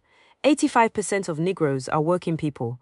Some 2 million and trade unions, but in 50 years we have produced only one national leader, a Philip Randolph. This is a question whose answer will become apparent to us. At the beginning of Randolph's political career, this ambitious young intellectual was taken in and helped by the UNIA. Garvey appointed him as head of the UNIA delegation to the League of Nations Conference. At the end of World War I, Randolph was denied a U.S. passport and was unable to go. When Randolph and his close associate Chandler Owen needed assistance for the time is ripe for you to act and counsel your assistants in the various districts to be on the alert. Should this movement assume proportions that might menace the public peace, we would suggest that you have the Department of Justice keep a line on the leaders of this organization, and that you use your influence to have the Post Office Department refuse to carry their propaganda through the mails. 5. The UNIA is chiefly composed of the most primitive and ignorant element of West Indian and American Negroes. 25. For the above reasons, we advocate that the Attorney General use his full influence completely to disband and extirpate this vicious movement, and that he vigorously and speedily push the government's case against Marcus Garvey for using the mails to defraud. Its future meetings should be carefully watched by officers of the law and infractions promptly and severely punished. The 8 who signed this slavish appeal, Randolph dishonestly professed to know nothing about it, were Chandler Owen, co-editor of The Messenger, and Randolph's closest political associate William Pickens, field secretary of the NAACP Robert Bagnall, NAACP director of branches Robert Abbott, publisher of the Chicago Defender Julia Coleman, Hair Vim Cosmetics Company John Nail, real estate broker George W. Harris, NY City Councilman, editor of the newspaper New York News Harry Pace, Pace Phonograph Company. It is useful to examine this move. In practice, it turned out that Randolph's grouping of moderate socialists were blocked with the liberal pro-capitalist, petty bourgeois elements of the NAACP and with the marginal African business interests who fed off the degradation of colonial oppression, and that in practice, all these elements looked upon the U.S. empire as their ultimate protector against their own people. While it was obviously true that Randolph was an agent of U.S. imperialism, it wasn't true that he was a simple tool just following orders such as a police informer might be. To understand neocolonialism, we have to see that Randolph represented a certain class viewpoint, the viewpoint of a Munoz Marin in Puerto Rico or the young Mike Masaoka in the Japanese-American national minority. This is a viewpoint of the section of the petit bourgeois that sees advancement and progress, not from leaving the struggle, but from co-opting it and using it as a bargaining tool in winning concessions from the empire in return for loyal submission. It is only a seeming paradox that these activist petit bourgeois elements encouraged and needed both democratic struggles and violent repression. They are the leaders that U.S. imperialism promotes to ensure that even third world protest and organization is ultimately loyal to it. A Philip Randolph's career makes us recall Cabral's warning that imperialism is quite prepared to change both its men and its tactics in order to perpetuate itself. It will kill its own puppets when they no longer serve its purposes.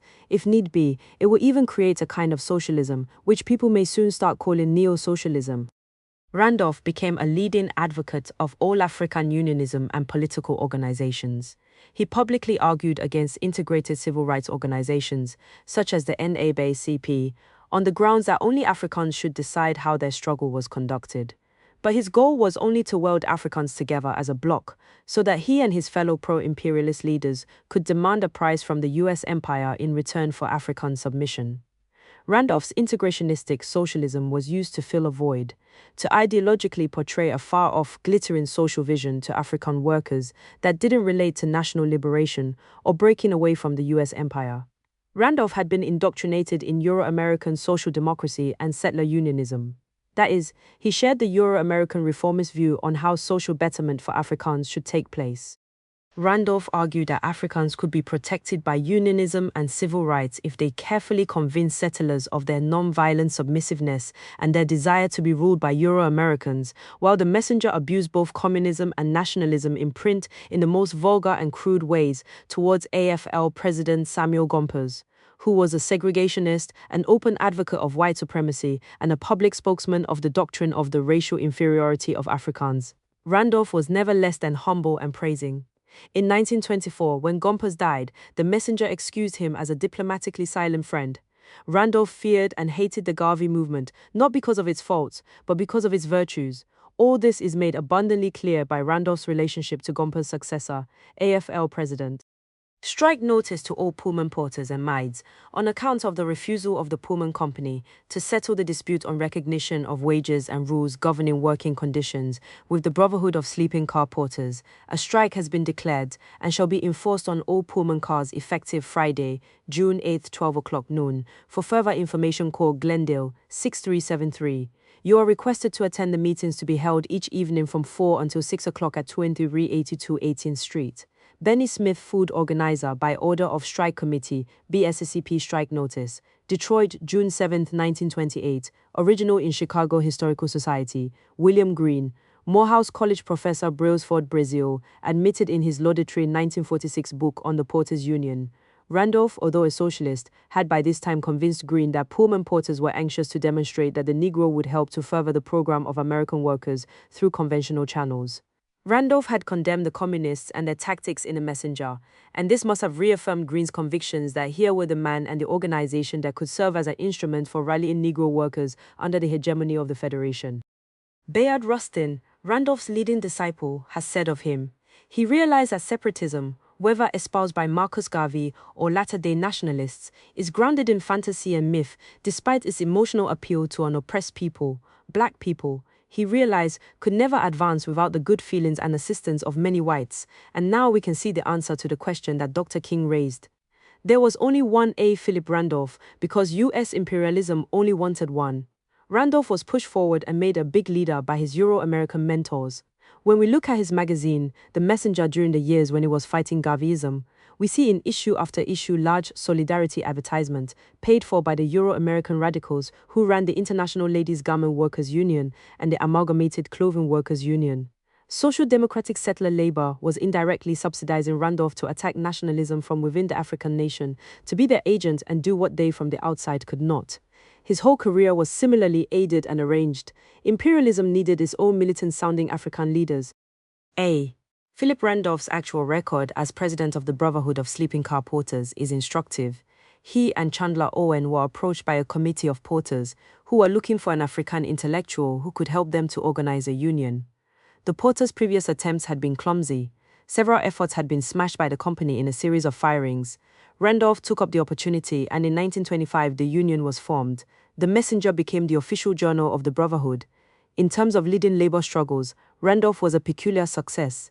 After years of difficult building, the new 7,000-member union had called for a coast-to-coast Pullman strike in 1928. A mood of tense anticipation was prevalent among the porters. Knowing that the settler train crews wouldn't honor their strike and would try to roll the trains anyway, large groups of African workers began arming themselves and preparing to take over the rail yards in Auckland and on the East Coast.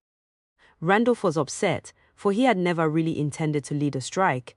He had not prepared for one, and had told union associates that it was all a bluff. He felt certain that the Federal Mediation Board would step in and arrange a negotiated settlement, just as they did for the Euro-American Railroad Brotherhoods. As a precaution, Randolph had even had a White House meeting with President Coolidge and told him of his secret hopes for a government-sponsored settlement. But as the strike deadline neared, the federal government refused to intervene. The imperialists were unwilling to publicly admit that an African union could force a national emergency. As a desperate hope, Randolph then went begging to AFL President William Green. In a last-minute meeting, he implored Green for AFL support of the porters' strike, getting the settler railroads brotherhoods to close down the trains. Green told him that the public isn't ready to accept a strike by Negroes. He told Randolph to give up and call off the strike. Randolph sadly obeyed. On the eve of the first coast-to-coast strike of African railroad workers, the word went out to go back to work, to offer no resistance to the companies. Disillusioned and confused, the African porters left the union by the thousands. 2/3 of the union's 7,000 members quit in the next few months. Randolph's only plan was for them to wait until Euro-Americans decided to finally approve of them. Many porters were fired by the triumphant company, knowing that Randolph had left them defenseless.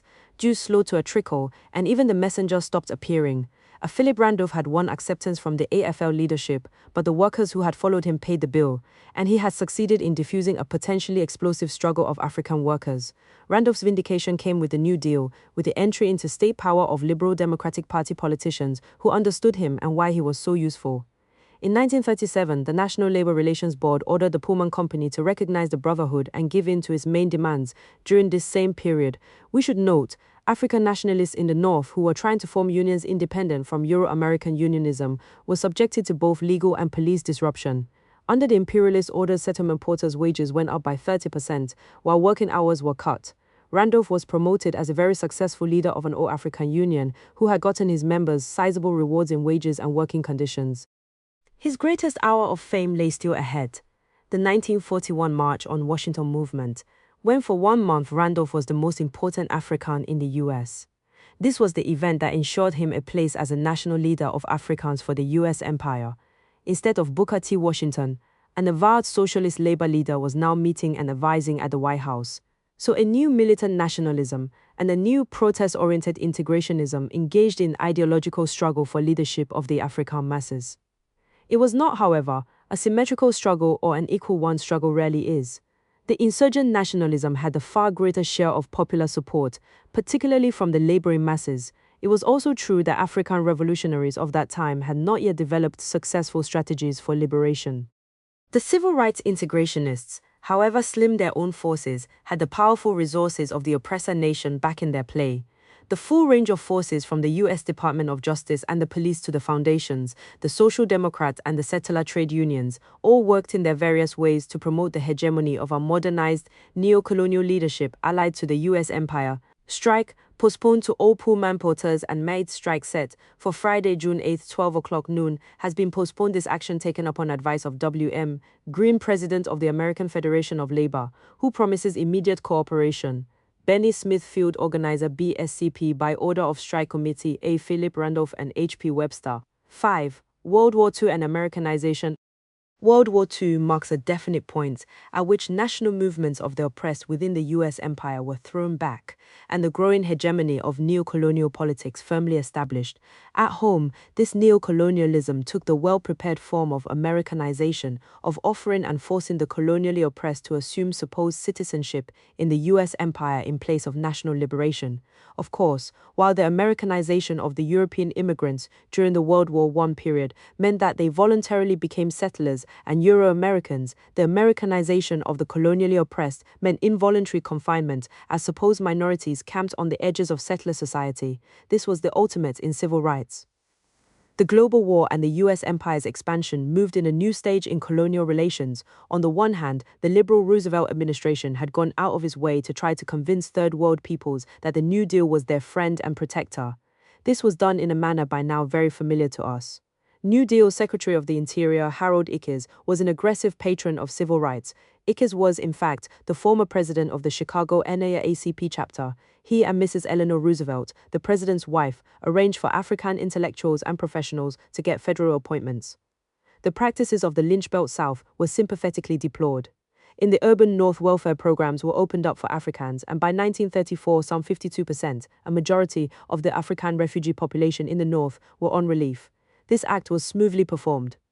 Pollster Samuel Lubell described how it looked to many petit bourgeois Africans who supported the New Deal. To the younger Negroes, the WPA and relief mean not only material aid but a guarantee that no longer must they work at any salary given them, that they are entitled, they emphasize the word, to a living wage.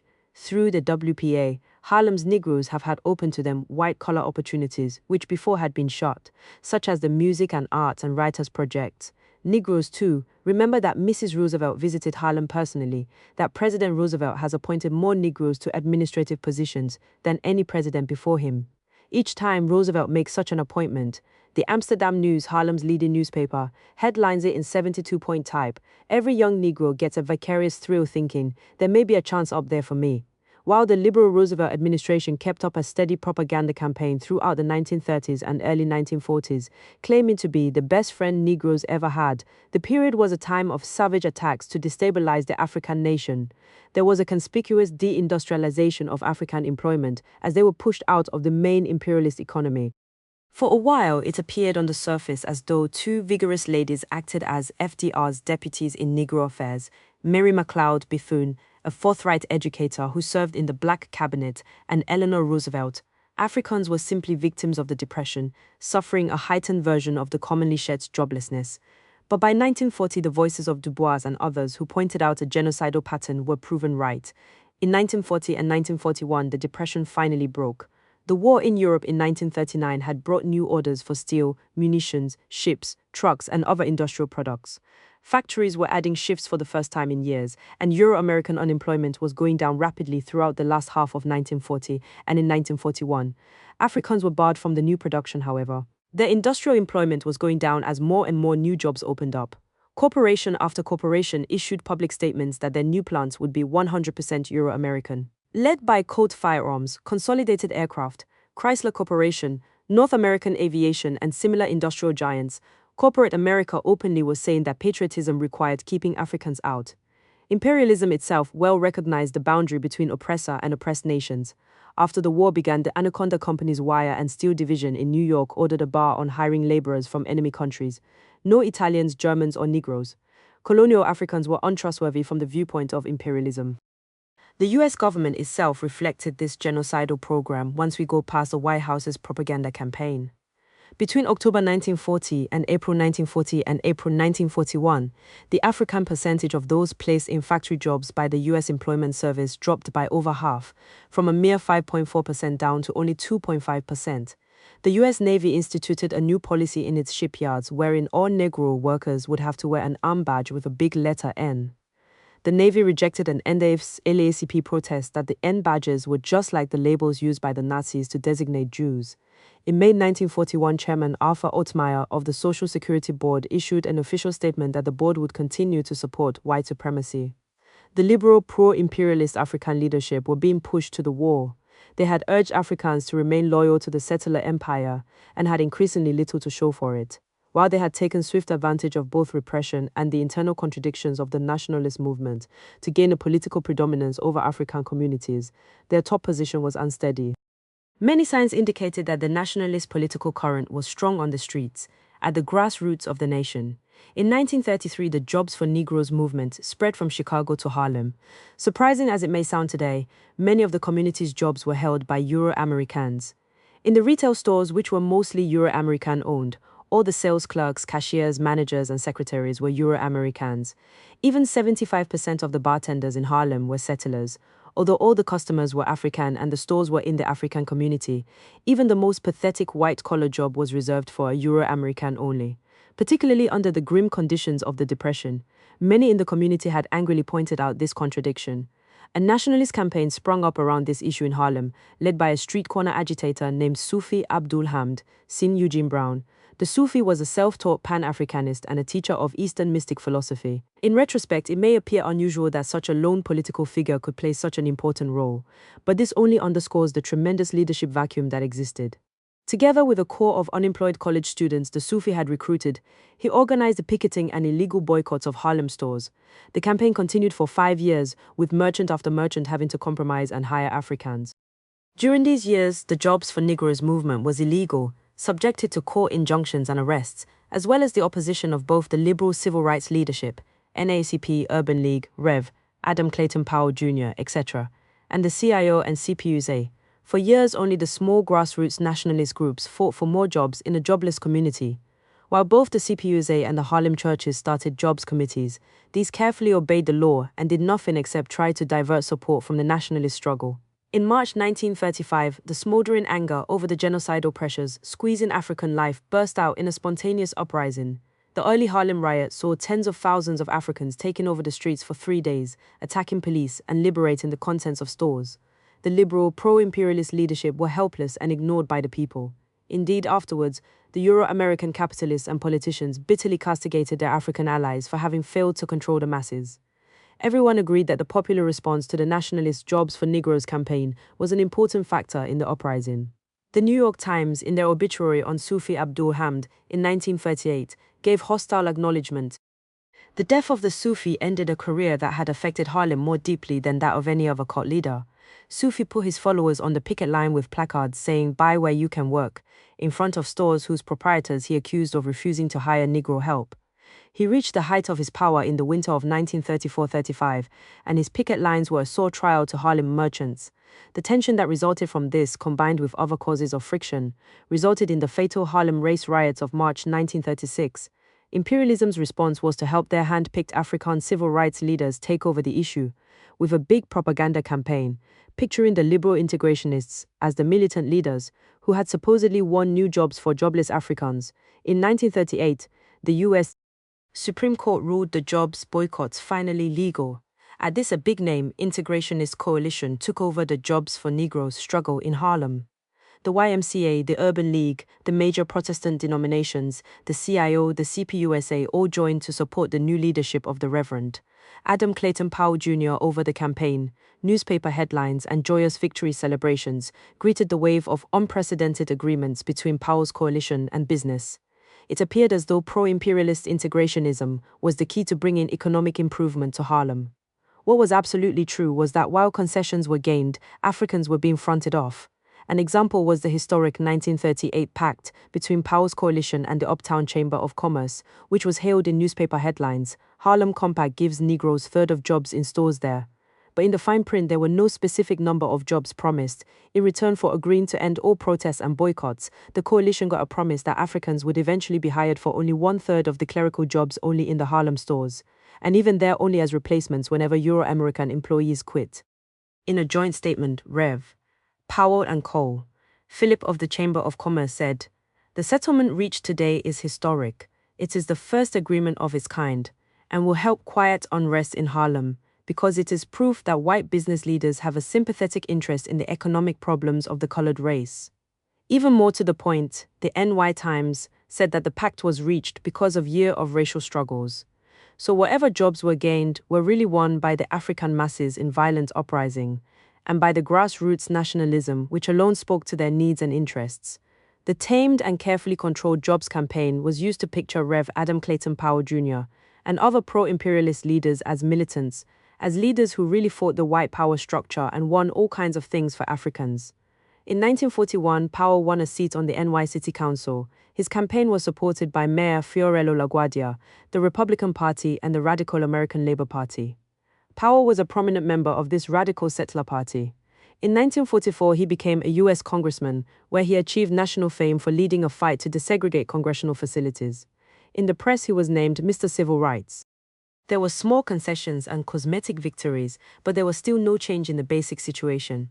Africans were still being driven off the land, out of the industrial economy. Their nation was being destabilized.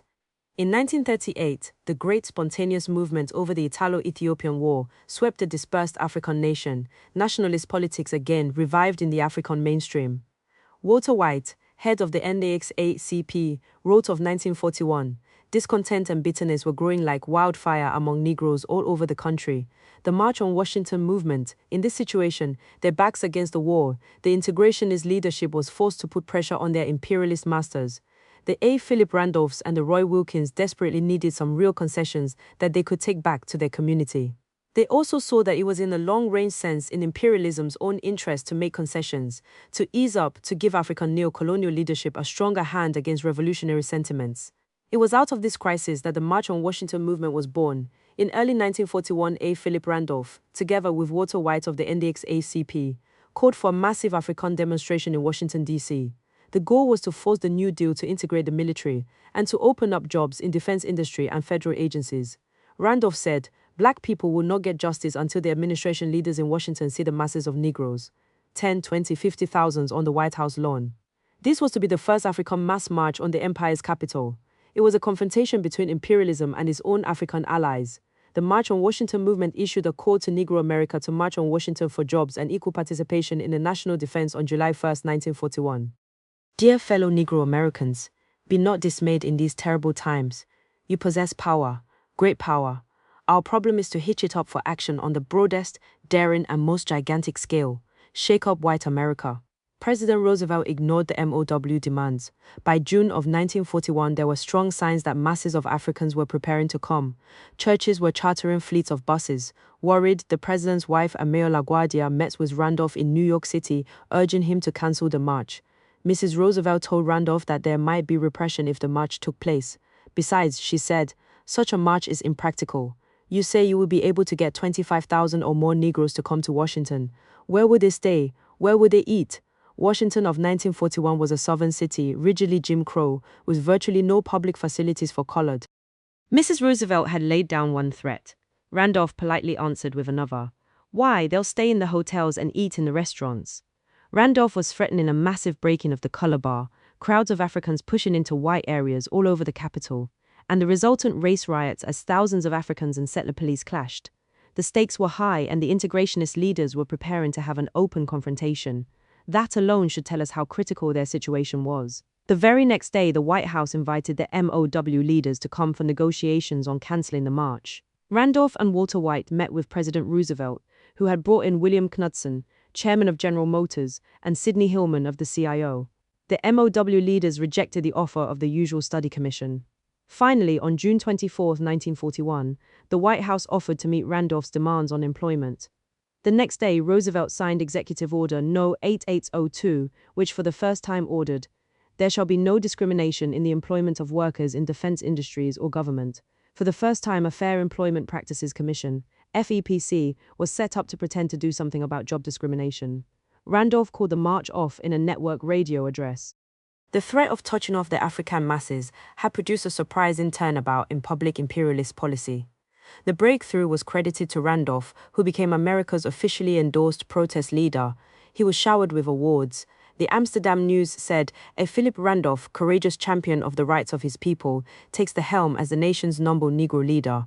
Already he is being ranked with the great Frederick Douglass. As we know from the 1960s, these official promises of themselves mean very little in the way of real change. The gathering pressure from the masses below, the still unorganized militant nationalist sentiment building among the grassroots, had crowded, pushed on U.S. imperialism. A nodal point was being reached. Notice was taken that Africans were not willing to be passively starved. Further, U.S. imperialism understood the meaning of the startling fact that even their chosen African allies could not shrug off the pressure from the African people on the streets, but had to either lead them into struggle or be left behind. Imperialism's contradiction was that it had to both strike down the African nation and also grant sufficient concessions to the African masses in order to stave off rebellion. We must remember that there was a strong rising tide of African struggle. The armed sharecropper outbreaks on the national territory, the violent uprising that took over Harlem for 3 days, the mass anger that finally forced even imperialism's loyal African allies to make threats against it, all were convincing signs of even larger rebellions soon to come. Locked into a rule or ruin global war, could the US empire afford to also divert troops and energy to fight major colonial wars at home? This was the heat that finally bent even the iron rule of empire.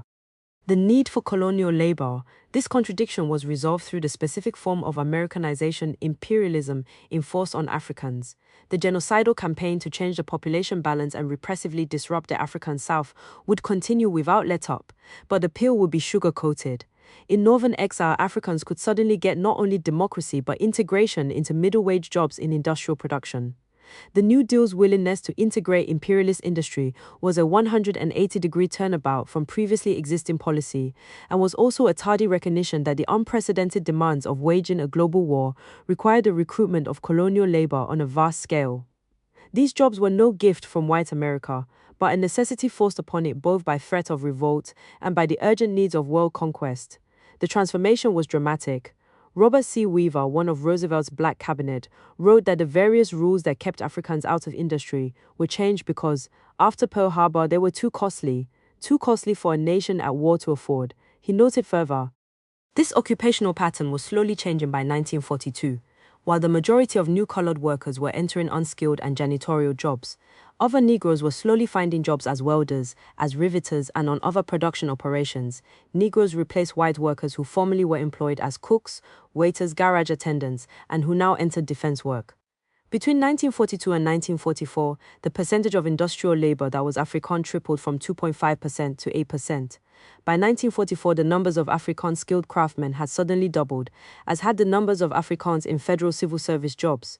By 1945, the numbers of Afrikaans skilled craftsmen had suddenly doubled, as had the numbers of Afrikaans in federal civil service jobs. By 1945, the numbers of Afrikaans in the AFL and CIO unions had gone up some 600% to 1.25 million. As African families left sharecropping and day labor in the rural South and were forced up north, their incomes rose. Even the lowliest factory job in Detroit or Chicago paid better than the rural plantation. The real average incomes of African workers rose by 73% during 1939 to 1947, the largest gain in African income since the end of slavery. This was the material basis in mass life for neo-colonial Americanization. This sudden windfall of white man's wages was for some a convincing argument that loyalty to the U.S. empire made sense. It allowed A. Philip Randolph and Rev. Adam Clayton Powell Jr. to prove that their leadership paid off in cash and that imperialist world war was good for Africans. And of course, this process once again reinforced the neo-colonial ideology in which third world people are told that they must look to the federal government in Washington as their ultimate friend and protector. Roosevelt just replaced Lincoln on the altar. The process sugarcoated the forced exodus from the African South, and even allowed pro-imperialist propaganda to assert that the depopulation of the African nation was a benefit to Africans. This integration into the main industrial economy, however dramatic its effects, only directly reached a minority of the nationally oppressed. For the first time, however, some significant number of colonial workers could struggle for the American lifestyle with houses, automobiles, appliances, consumer items, college education for the children, and so on. Again, this was a semi-European standard of living, a miniaturized version of that of Euro-Americans, but materially well above that of other colonial peoples in Latin America, Asia, and Africa. Imperialism cared little that most of the nationally oppressed here did not have those middle-wage jobs or the new petit bourgeois positions opened up by token integration. What was important to imperialism was that these inviting possibilities for some created ideological confusion, pro-imperialist tendencies, and social disunity. They also were a magnet to draw people to the northern industrial centers and out of the national territory. The dislocation of imperialist war. America's colonies were forced to bear a heavy and often disproportionate share of the human cost of World War II. This was no accident. The Roosevelt administration promoted this Americanization of the nationally oppressed, pushing and pulling as many Puerto Ricans, Indians, Asians, Chicano-Mexicanos, and Africans as possible to become involved in the U.S. war effort, not only because we were needed as cannon fodder and war industry labor, but because mass participation in the war disrupted our communities and encouraged pro-imperialist loyalties. Close to 1 million Africans alone served in the U.S. military during the 1940s. When we think about what it would have meant to subtract 1 million soldiers, sailors, and airmen from the empire's global efforts, we can see how important colonial troops were. In many third world communities, the war burdens were very disproportionate. The Chinese community in New York, being so heavily unmarried men due to immigration laws, saw 40% of its total population drafted into the military. In colonial Puerto Rico, the imperialist draft drained the island. Many did not return. One Puerto Rican writer recalls of his small town. I saw many bodies of young Puerto Ricans in coffins covered with the American flag. They were brought in by military vehicles and placed in living rooms where they were mourned and viewed. The mournings never ceased in Salisbuedes. Almost every day I was awakened by the moans and wails of widows, parents, grandparents, and orphans whose loved one had died defending their country. The same was true in the Chicano-Mexicano Southwest. Acuna notes that the percentage of Chicanos who served in the armed forces was disproportionate to the percentage of Chicanos in the general population. He further notes, Chicanos, however, can readily remember how families proudly displayed banners with blue stars, each blue star representing a family member in the armed forces. Many families had as many as 8 stars, with fathers, sons, and uncles all serving the U.S. war effort. Everyone recalls the absence of men between the ages of 17 through 30 in the barrios. As the war progressed, gold stars replaced the blue gold representing men killed in action, giving the barrios the appearance of a sea of death. Third world people were told, in effect, that if they helped the U.S. empire win its greatest war, then at long last they too would get a share of the democracy as a reward in every oppressed nation and national minority. Many elements mobilized to push this deal. We should note that those political forces most opposed to this ideological Americanization were driven under or rendered ineffective by severe repression. Civil rights leaders fell all over themselves in urging their people to go kill and die for the US empire. The rhetorical contortions were amazing. Philip Randolph, the supposed socialist, said that Africans should enlist in the admittedly unjust war in order to reform it. He admitted that this is not a war for freedom, it is a war between the imperialism of fascism and Nazism and the imperialism of monopoly capitalistic democracy. But, he told African workers, by getting an integrated war effort, the people can make it a people's revolution. An avowed pacifist and advocate of total African nonviolence in the US, Randolph nevertheless said that it was right for Africans to fight in Asia and Europe. Following the same two-front war thesis, Rev. Adam Clayton Powell Jr. enthusiastically agreed that the Japanese attack on our base at Pearl Harbor forced Africans to fight, so long as the government was going to give them integration. On December 7, 1941, America for the first time in its history entered upon two wars simultaneously. One was a world war and the other a civil war. One was to be a bloody fight for the preservation and extension of democracy on a world basis, the other a bloodless revolution within these shores against a bastard democracy. The sneak attack of the Japanese upon our mid-Pacific base was no more vicious than the open attacks that had been waged consistently for 400 years against the Declaration of Independence, the Constitution, and the Bill of Rights.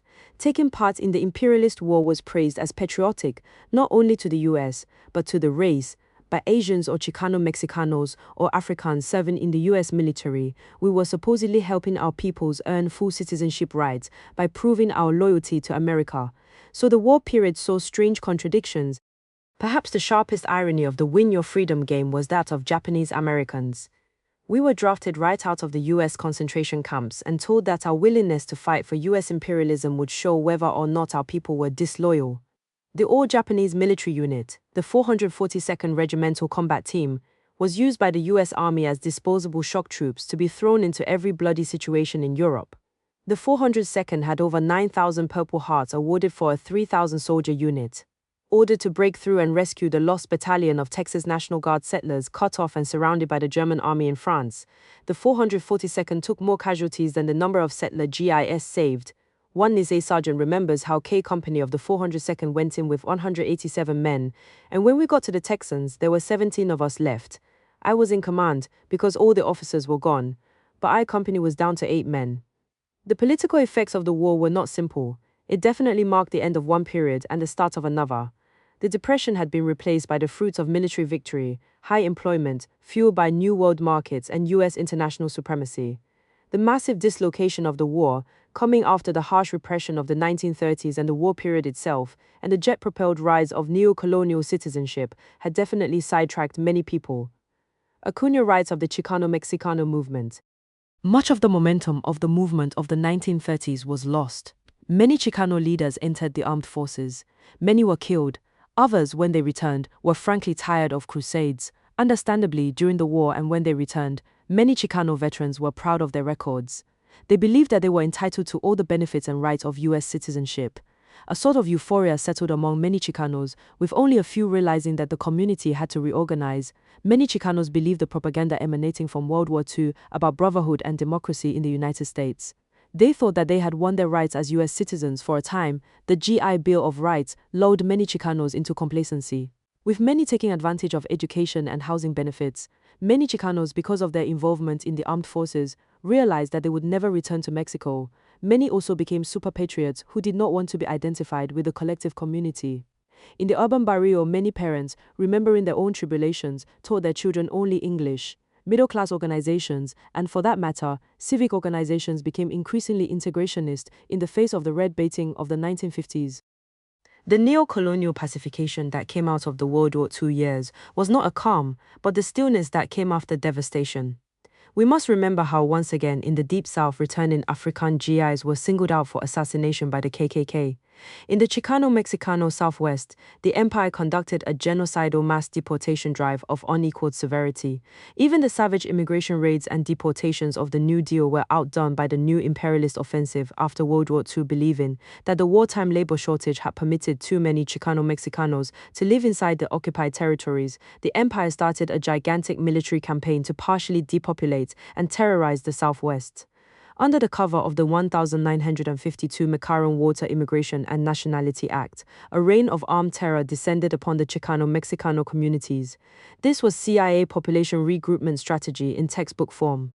Command of the campaign was held by INS Commissioner, Lieutenant General Joseph Swing, an open racist and a veteran of Gen. Pershing's U.S. expedition into Mexico in 1916. Swing organized a series of barrio sweeps, with pedestrians stopped and homes broken into, often without hearing or any bourgeois legal formalities. The selected Mexicanos would be taken at gunpoint to trains and deported. Homes were broken up and communities terrorized. Some with valid residency papers and U.S. citizenship were deported. Others, suspected of being revolutionaries, were arrested for immigration offenses. Virtually all the militant Chicano-Mexicano labor activists were victims of this campaign. The overall numbers are staggering. In 1953, Swing's paramilitary units deported 875,000 Mexicanos. In 1954, the number seized and deported was 1,035,282 more than were deported throughout the 1930s. Even in 1955 and 1956, after the main job was done, 256,000 and 90,000 Mexicanos respectively were deported. How massive this was can be seen from the fact that in 1941 an estimated 2.7 million Chicano-Mexicanos lived in the U.S.-occupied territories, while the 1953-56 population regroupment drive uprooted and deported 2.2 million Chicano-Mexicanos. This was the fruit of the War for Democracy. The Chinese community, which had been largely spared during World War II, was the target of a new repressive campaign. The U.S. empire had discovered that the imperialist contradictions of World War had helped communism and national liberation advance. Long sought after, China had stood up and brushed off the clutching hands of U.S. imperialism. In 1945, over 50,000 U.S. Marines landed in China to take over Peking, the Kailan coal mines and the North China Railroad lines. By 1946, there were over 120,000 GIS in China, backing up the reactionary Kuomintang armies. The Red Army and the Chinese people swept these forces away. During the war years, the empire had professed friendship towards the Chinese community, since China itself was an allied nation in the war against Japan. Now, the situation reversed itself. Japan was the new U.S. junior partner in Asia, while Communist China was hated and feared by imperialism. The FBI and INS moved against the Chinese community, breaking up patriotic and class organizations. The main patriotic mass organization of the 1930s and 1940s, the Chinese Hand Laundry Association, was destroyed. The popular China Youth Club, which had fought gambling, drugs and sexism by introducing a modern community life, was forcibly dissolved as a communist front. China Daily News, which had been the leading patriotic newspaper, lost most of its advertising and readers. In a frame-up, the newspaper's manager was imprisoned under the Federal Trading with the Enemy Act because the newspaper had accepted an advertisement from the Bank of China. The supposedly silent Chinese community had actually been a stronghold of activity for national liberation and socialism, and was silenced. Imperialist civil rights. It is also true that this genocidal campaign illustrated how well neo-colonial Americanization served imperialism. Once, in the early years of the century, oppressed Mexicano and Japanese workers shared the hardships of the fields and naturally shared labor organizing drives. In the abortive 1915 Texas uprising to establish a Chicano-Mexicano nation, Japanese were recognized as not only allies, but as citizens of the to-be-liberated nation. But by the 1950s, this had changed. Civil rights had replaced the unity of the oppressed. The Japanese-American national minority had been politically broken by the repression of World War II, uprooted and recombined into scattered concentration camps. We had faced an intense physical and psychological terrorism. The resistance and defiance, even while in the hands of the enemy, was considerable. Many of the camp inmates refused to sign U.S. loyalty oaths. Demonstrations took place behind barbed wire.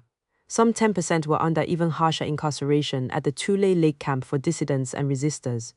But this popular current of resistance had no strategic direction to advance along. The main dissenting political views had been crushed. Some Japanese rejected U.S. citizenship and the oppressor nation that had imprisoned them, but sought their identity by looking backwards towards the Japanese empire. Clandestine pro-imperial groups and propaganda flourished. Claims of U.S. military advances were denied, and the day of Japanese imperial victory eagerly looked forward to. The unconditional Japanese surrender in 1945, plus the news of Hiroshima and Nagasaki, made a vain hope out of this perspective. The other major dissenting view was communism. A number of young Japanese college students and union activists had joined the CPUSA during the 1930s. Japanese American communists had been very active in CIO organizing drives in the fish canneries, in opposing the imperial invasion of China, and in rallying people to fight anti-Asian oppression. All this had been smashed on Deck 7, 1941, when Pearl Harbor happened, in a panic to assure their fellow Euro-Americans that the CPUSA was loyally American. This revisionist party came out in full support of the government's concentration camp program for Japanese Americans. Even further, the CPUSA ordered its Japanese American members to rally the community for its own imprisonment, and then publicly expelled all its Japanese American members to show white America that even the communists were against the Japs. Communism was completely discredited for an entire generation inside the Japanese American community. Leadership of the community was left completely in the hands of the pro-imperialist Japanese American Citizens League, JACL, which for 40 years has been the main civil rights organizaton. The JACL, in the name of those who suffered in the concentration camps, publicly called for and lobbied for the passage of the 1952 McCarran-Walker Immigration and Nationality Act. This was in the best tradition of Americanization, and for that matter of civil rights in 1952A. Philip Randolph was saying that civil rights meant that Africans should go to Korea and help US imperialism kill Asians, provided that the empire gave them equal wages. In the same way in 1952, the JACL was saying that so long as Japanese Americans got some benefits from it, white supremacist depopulation of the Chicano-Mexicano communities was fine. This is the sewer philosophy of I've got mine. Having mutilated themselves to fit into Babylon, the JACL is even quite proud of what they did. U.S. Senator Pat McCarran, D. Nevada, was a white supremacist and a known Mexican hater. He devised his new immigration law to genocidally cut down third world population in general, and Chicano-Mexicanos in specific. He warned white America that unless they restricted third world population, we will, in the course of a generation or so, change the ethnic and cultural composition of this nation. In his crusade for settler purity, he joined forces with Congressman Francis Walter, the chairman of the Rabid House Un-American Activities Committee, HUAC. Congressman Walter was, of course, a fanatical anti-communist. Led by Mike Masaoka, the JACL developed a close relationship to Congressman Walter. In any case, JACL leader Bill Hosokawa called Walter a strong friend of the JACL. The JACL eventually gave Walter a special award, Walter and McCarran.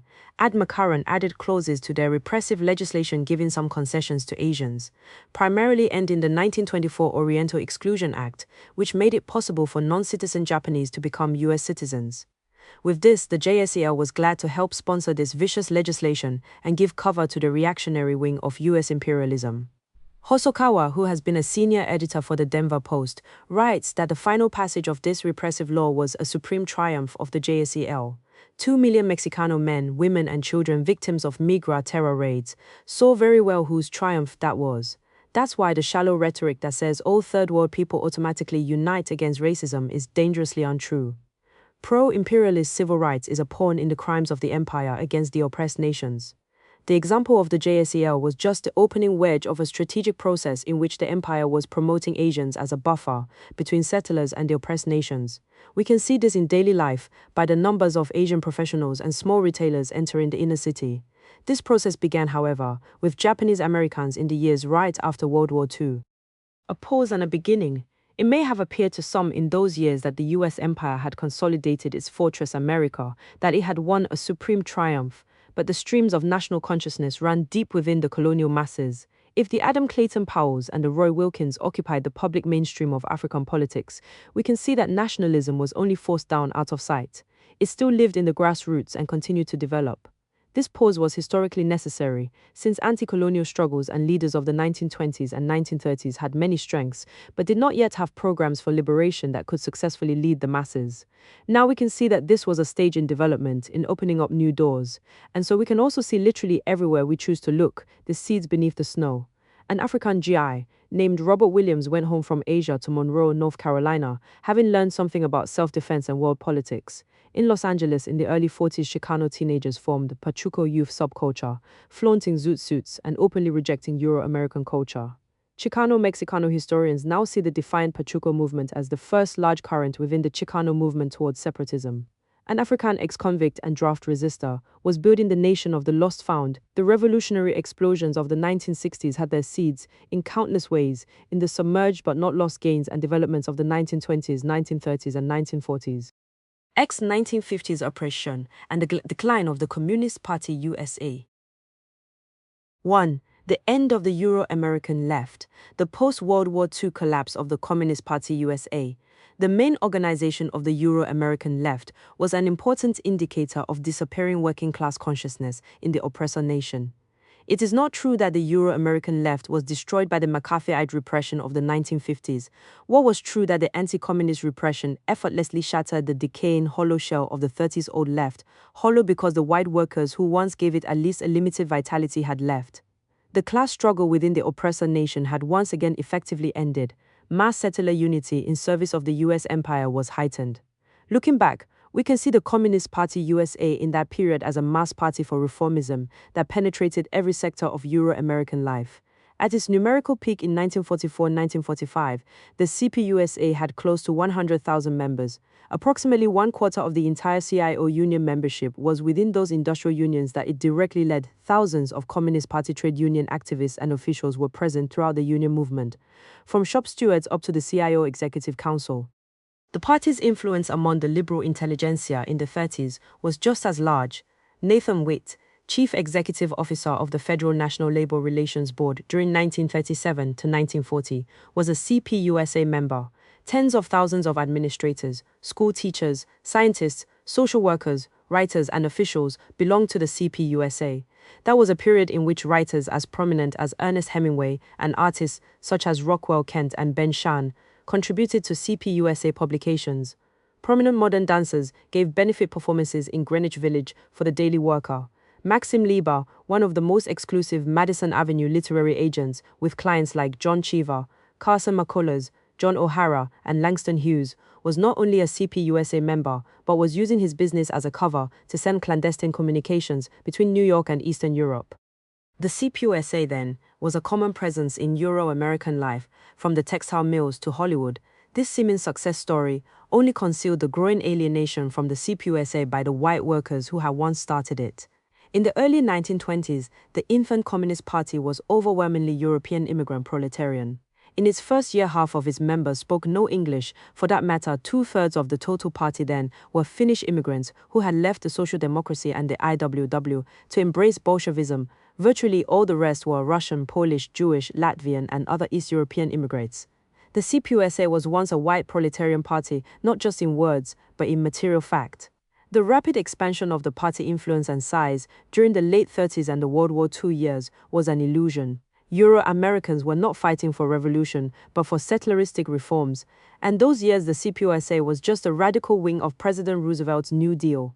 As soon as Euro-American industrial workers had won the settler equality and better life they sought, they had no more use for the CPUSA. The facts about the changing class base of the CPUSA are very clear. Between 1939 and 1942, the number of CPUSA members in the steel mills fell from over 2,000 to 852. The number of CPUSA miners fell from 1,300 to 289. Similar losses took place among the party's ranks in construction, garment, auto, and textile. And while more and more workers drifted away from the Euro-American left, the CPUSA was swelling up with a junk food diet of rapid recruitment from the petty bourgeoisie. Middle-class members composed only 5% of the party in 1932, but an astonishing 41% in 1938, a proportion soon to go even higher. By World War II, 50% of the CPUSA's membership was in New York, and the typical member a New York City professional or minor trade union official. Joseph Starobin, CPUSA leader, later admitted, in retrospect, the war had been for thousands of communists a great turning point. Many from the cities came for the first time to grasp America's magnitude, the immense political space between the labor democratic progressive milieu in which the left had been sheltered and the real level of consciousness of the millions who were recruited to fight for flag and country. A good part of the party's cadre never returned to its life and orbit. The war was a caesura, a break. Many migrated to other parts of the country. Many began to build families and change their lives. Communism became a warm memory for some. For others, it was a mistake. So we can be certain that there was no repression involved in ending the radical current within the masses of Euro-American workers. long before McCarthyism was spawned during the very years of the 1930s when the CPUSA reached its greatest organizational power, Euro-American workers started voluntarily walking out. By 1945, it was definite, nor did they leave for other radical parties or more revolutionary activity. This is one of the reasons why the crudely revisionist policies of CPUSA leaders like Earl Browder and William Z. Foster were never effectively opposed. The working-class supporters of the party had lost interest in reformism and were leaving to occupy themselves with the fruits of settlerism. 2. McCarthyism and repression. The false view that the CPUSA and the rest of the Euro-American left were crushed by McCarthyite repression not only serves to conceal the mass shift away from class consciousness on the part of the settler masses, but also helped U.S. imperialism to conceal the violent colonial struggles of that period. The post-war years were the golden age of the U.S. empire when it tried to enforce its Pax Americana on a devastated world. We are really discussing three related but different phenomena.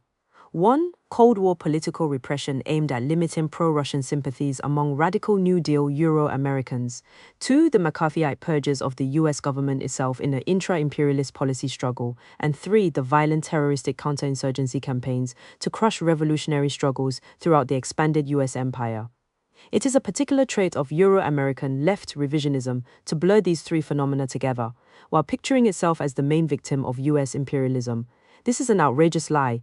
When we actually analyze the repression of the CPUSA, it is striking how mild it was, more like a warning from the Great White Father than repression. In contrast, the Euro-American left pictures its role as one of steadfast and heroic sacrifice against the unleashed imperialist juggernaut. Len DeCaux, a former CPUSA activist who was publicity director of the national CIO, recalls in self-congratulation. The United States was now officially launched on a bipartisan Cold War course with the appearance of a popular mandate. Every vote against it was a protest, a promise of resistance. Without this effort, few American progressives could have held up their heads, like those Germans who resisted the advent of Hitlerism. The Americans who opposed Cold War imperialism were overwhelmed, almost obliterated. Perhaps they were not smart to throw their weak bodies, their strong minds, their breakable spirits against the trampling onrush of reaction. But they did. This is easy to check out. DeCaux says that he and his CPUSA compatriots were almost obliterated, just like those Germans who resisted the advent of Hitlerism. Just to throw some light on his comparison, we should note that the casualty rate of the German communist underground against Nazism was almost 100%. Hundreds of thousands of German communists and communists from other European nations died in actual battle against the Nazis and in the Nazi death camps. In Italy alone, the communists lost 60,000 comrades in the 1943 four-armed partisan struggle against fascism, where DeCaux and his CPUSA compatriots almost obliterated like other communists who fought imperialism. In 1947, DeCaux was forced out of his comfortable job as publicity director of the CIO and editor of the union newspaper CIO News. For many years thereafter, he worked as a paid journalist for the CPUSA in California. He was never beaten or tortured, never faced assassination from the death squads, never had to outwit the police, never had to spend long years of his life in prison, never knew hunger and misery, never saw his family destroyed, never was prevented from exercising his rights as a settler. Throughout, he went to public demonstrations and worked in bourgeois elections. DeCaux was arrested and had to face trial. He won on appeal while out on bail, had to give up his prestigious job and salary, and was threatened by U.S. government disapproval. Truly, we could say that the average welfare family in Bed-Stuy faces more repression than DeCaux went through. The U.S. government repression that almost obliterated the CPUSA, in DeCaux's words, was a series of warnings of mild cuffs to push Euro-Americans back into line with imperialist policy against the USSR. There were no death squads, no shootouts, no long prison sentences. The CPUSA wasn't even outlawed and published its newspaper and held activities throughout this period. The CPUSA at the time usually called this repression a witch hunt because it was a government campaign to promote mass political conformity by singling out communists for public abuse and scorn. It was not repression of the usual type in which the empire tries to wipe out, to eliminate through legal and extra-legal force, an entire revolutionary movement. In 1949, some 160 CPUSAs were arrested and tried under the Smith Act for advocating the overthrow of the US government through force and violence. Of this, 114 were convicted, with 29 CPUSA leaders serving federal prison sentences of 2 to 5 years. Two obscure CPUSA members, Julius and Ethel Rosenberg, were executed amidst worldwide publicity in an atomic espionage hysteria. Some 400 non-citizen radicals, most of them Third World members or allies of the CPUSA, were arrested for deportation under the McCarran-Water Immigration Act of 1952. Many of these radicals later won in court. This warning harassment by Washington totally broke the back of a supposedly communist party that counted 70,000 members in its ranks in 1947. In contrast, the American Indian movement just at Pine Ridge sustained casualties between 1972 to 1976 that were quantitatively greater than that of the CPUSA coast to coast during the entire 1950s. At Pine Ridge alone, AIM has lost over 90 members killed and over 200 imprisoned. The Nationalist Party of Puerto Rico in 1950-1957 alone suffered many times the losses in dead, injured and imprisoned than those borne by the CPUSA during the entire McCarthyite period. For that matter, both NICSI and the BPP alone also sustained far greater casualties from struggle in the 1960s than the whole CPUSA did during the 1950s. What was so great, so large, so historic about the slap that the CPUSA suffered was the loud panic it caused among the pampered Euro-American left. An empty drum makes the loudest noise. This mild repression knocked the CPUSA clear off its tracks. In a panic, their leadership concocted the delusional 1 minute to midnight perspective, which held that world nuclear war and total fascism were about to happen. Peggy Dennis, wife of party leader Gene Dennis, recalls the shambles of their focus on survivalism. The FBI knew, the news media knew, the remnants of the people's movements knew. Our party had taken a severe beating under the assaults of McCarthyism, the Smith Act arrests and imprisonments, the continuing anti-communist hysteria. It was reeling on the defensive, but the almost fatal blow was self-inflicted when the party leadership took the whole organization underground, placing control of daily operative financial and political decision-making into the hands of this subterranean structure. Thousands of militants in the labor movement, former anti-fascists, New Dealers, Progressive Party activists, former communist members, went into personal underground, dropping out of all activity, rebuilding lives in enclaves of suburban and urban obscurity. What was most telling is that for 4 years the CPUSA structure went underground, not to wage renewed and heightened struggle, but to passively hide until full bourgeois democracy returned. Their whole movement surrendered and fell apart under the first pressure from Washington. They never even faced any real repression. When Russian Prime Minister Khrushchev made his disillusioning revelations about Stalin's rule at the 1956 20th Party Congress of the CPSU, it was just the icing on the cake. Once a white workers' vanguard and later a mass party for reform within the oppressor nation, the CPUSA had finally been reduced by US imperialism to a thoroughly housebroken and frightened remnant. From 70,000 members in 1947, the CPUSA evaporated down to 7,000 in 1957. Working-class radicalism had effectively ceased within the settler society, and its former main organization had politically collapsed. The capitalist newspaper headlines of that day paid little attention to that phenomenon. However, the media of the late 1940s and early 1950s was preoccupied with the larger aspects of this same imperialist campaign to whip up Euro-American society for the global confrontation with communism. The bourgeoisie then demanded only the most rigid, reactionary and monolithic outlook from its settler followers. All had to fall in line. This McCarthyism was aimed not so much at the bottom of settler society, but at the middle, at purging the ranks of generals, educators, congressmen, diplomats, and so on. All government employees had to sign new loyalty oaths. We must remember that the infamous US Senator Joseph McCarthy never harassed revolutionaries. His targets were all US government employees and officials, from army officers to clerks. In a telling statement, the well-known liberal journalist George Seldes wrote at the time, "There is fear in Washington, not only among government employees but among the few remaining liberals and Democrats who hope to salvage something in the New Deal. There is fear in Hollywood. There is fear among writers, scientists, school teachers, among all who are not part of the reactionary movement."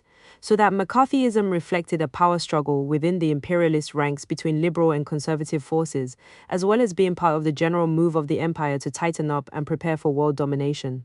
In no sense was this 1950s repressive campaign directed at crushing some non-existent revolutionary upsurge within settler society. At the same time, on fronts of battle outside of Euro-American society, US imperialism was conducting the most bloody counter-insurgency campaigns against the colonial peoples. This had little to do with the CPUSA and the rest of the oppressor nation left. 3. The case of Puerto Rico. Clearing the ground for neocolonialism.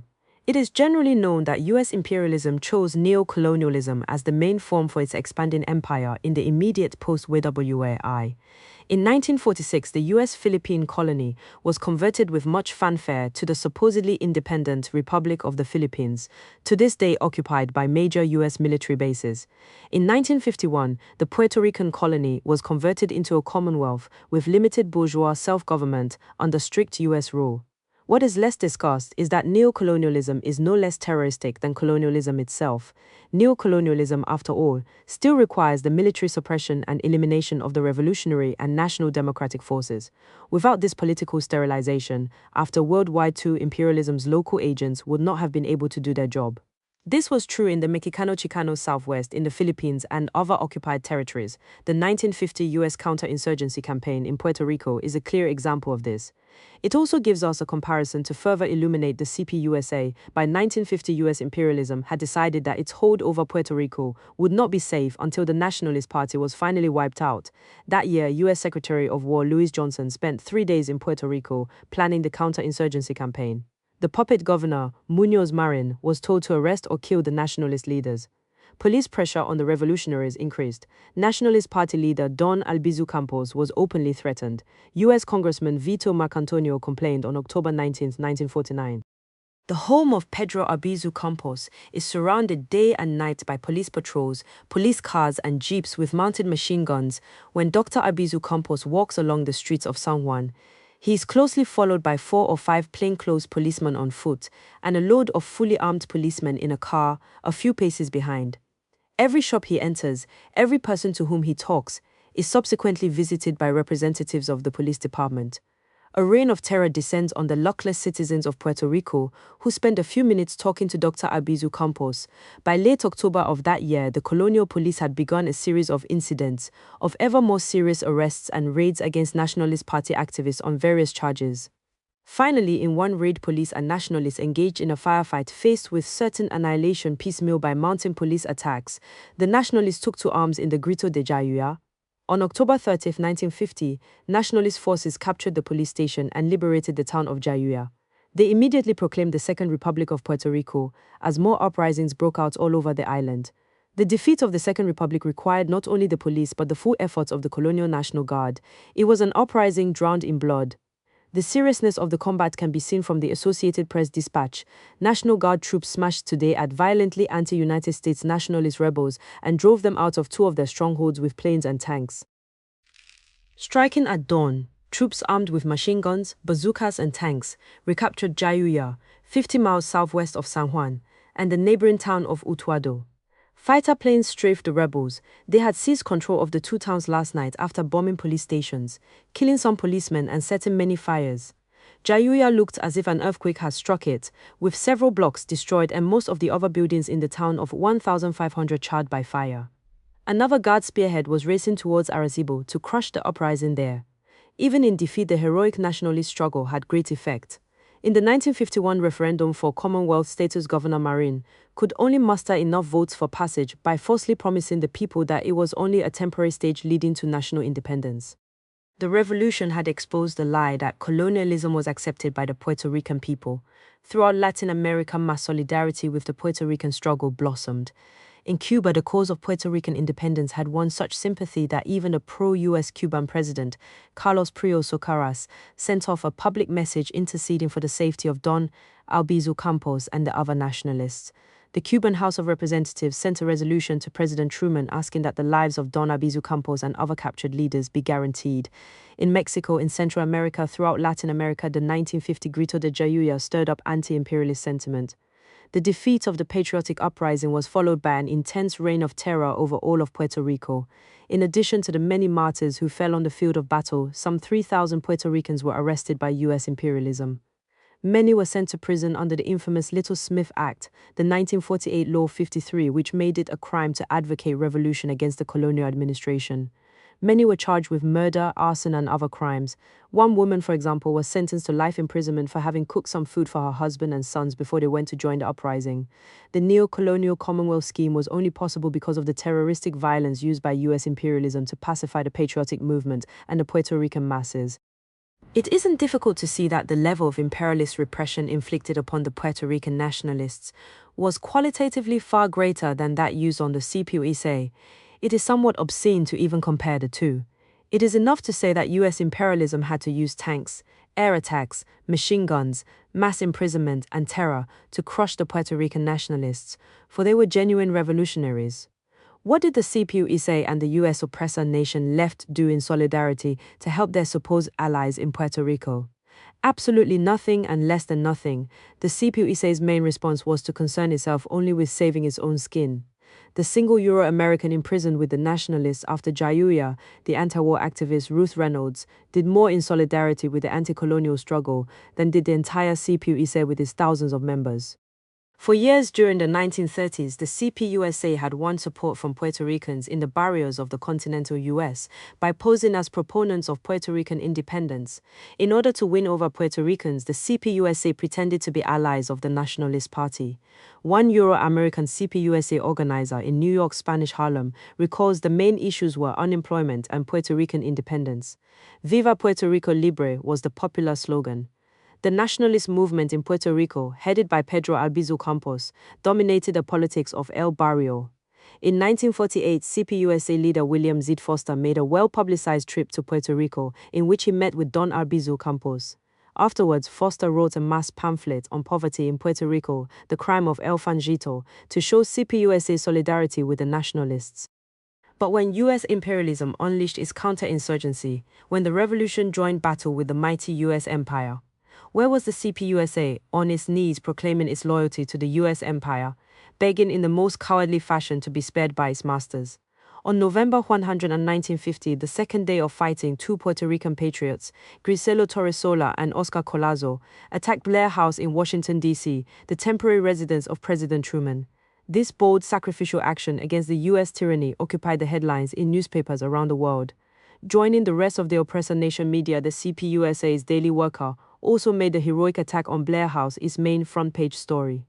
This issue is completely revealing, tucked away on its inside pages. As a second-rate story, the CPUSA's Daily Worker routinely reported the revolution in Puerto Rico and gave some very routine, lukewarm words of sympathy, but on its front page it carried an official party statement on the Blair House attack.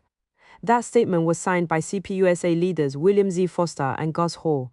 It was not only under a major headline, but the full text was printed in extra-large heavy type. And what was the meaning of this obviously very important statement?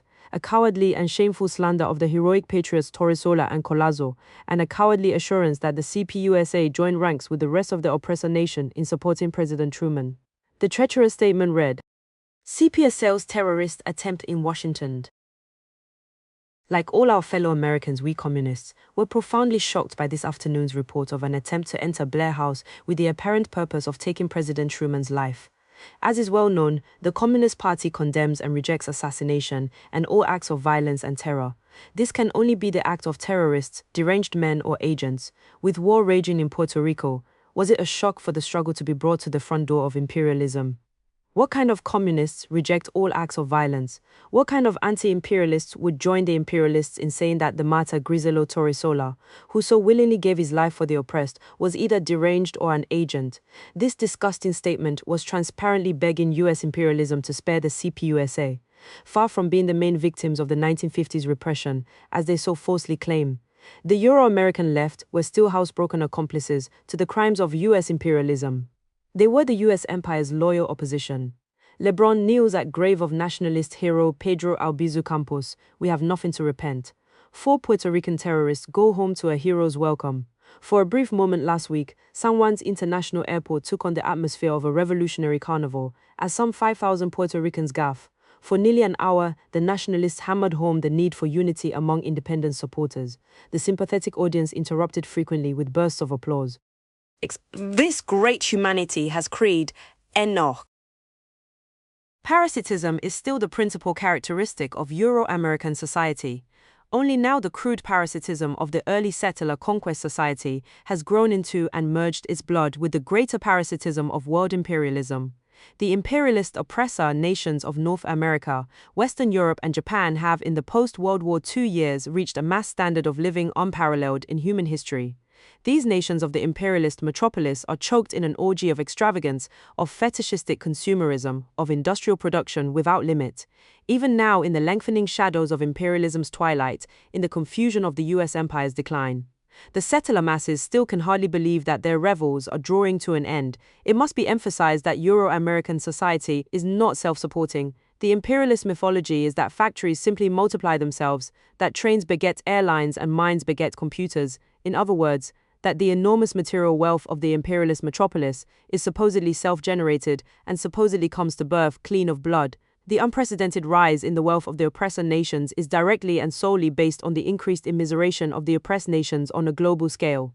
The looting and killing of early colonialism continue in a more sophisticated and rationalized system of neo-colonialism, but continue they do. It was Karl Marx, a century and a half ago, who first defined the accumulation of world capital as rising out of an accumulation of world proletarianization, oppression, and misery. The greater the social wealth, the functioning of capital, the extent and energy of its growth, and therefore also the absolute mass of the proletariat and the productiveness of its labor, the greater is the industrial reserve army, the more extensive, finally, the Lazarus layers of the working class, and the industrial reserve army, the greater is the official pauperism. This is the absolute general law of capitalist accumulation. It establishes an accumulation of misery corresponding with the accumulation of capital. Zaire, for example, is the richest mineral-producing nation in the entire world, its great mines overshadowing even such nations as Azania and Canada. The Belgian, French, British, and Euro-American imperialists have taken literally billions of dollars in copper, diamonds, cobalt, and other minerals out of Zaire since the anti-colonial Lumumba government was destroyed in 1960-61.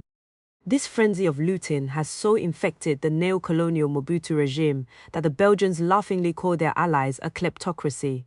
In a typical little amusement during the winter of 1982, Zaire's President Mobutu and his entourage of 93 wives, concubines, servants, and bodyguards spent $2 million visiting Disney World.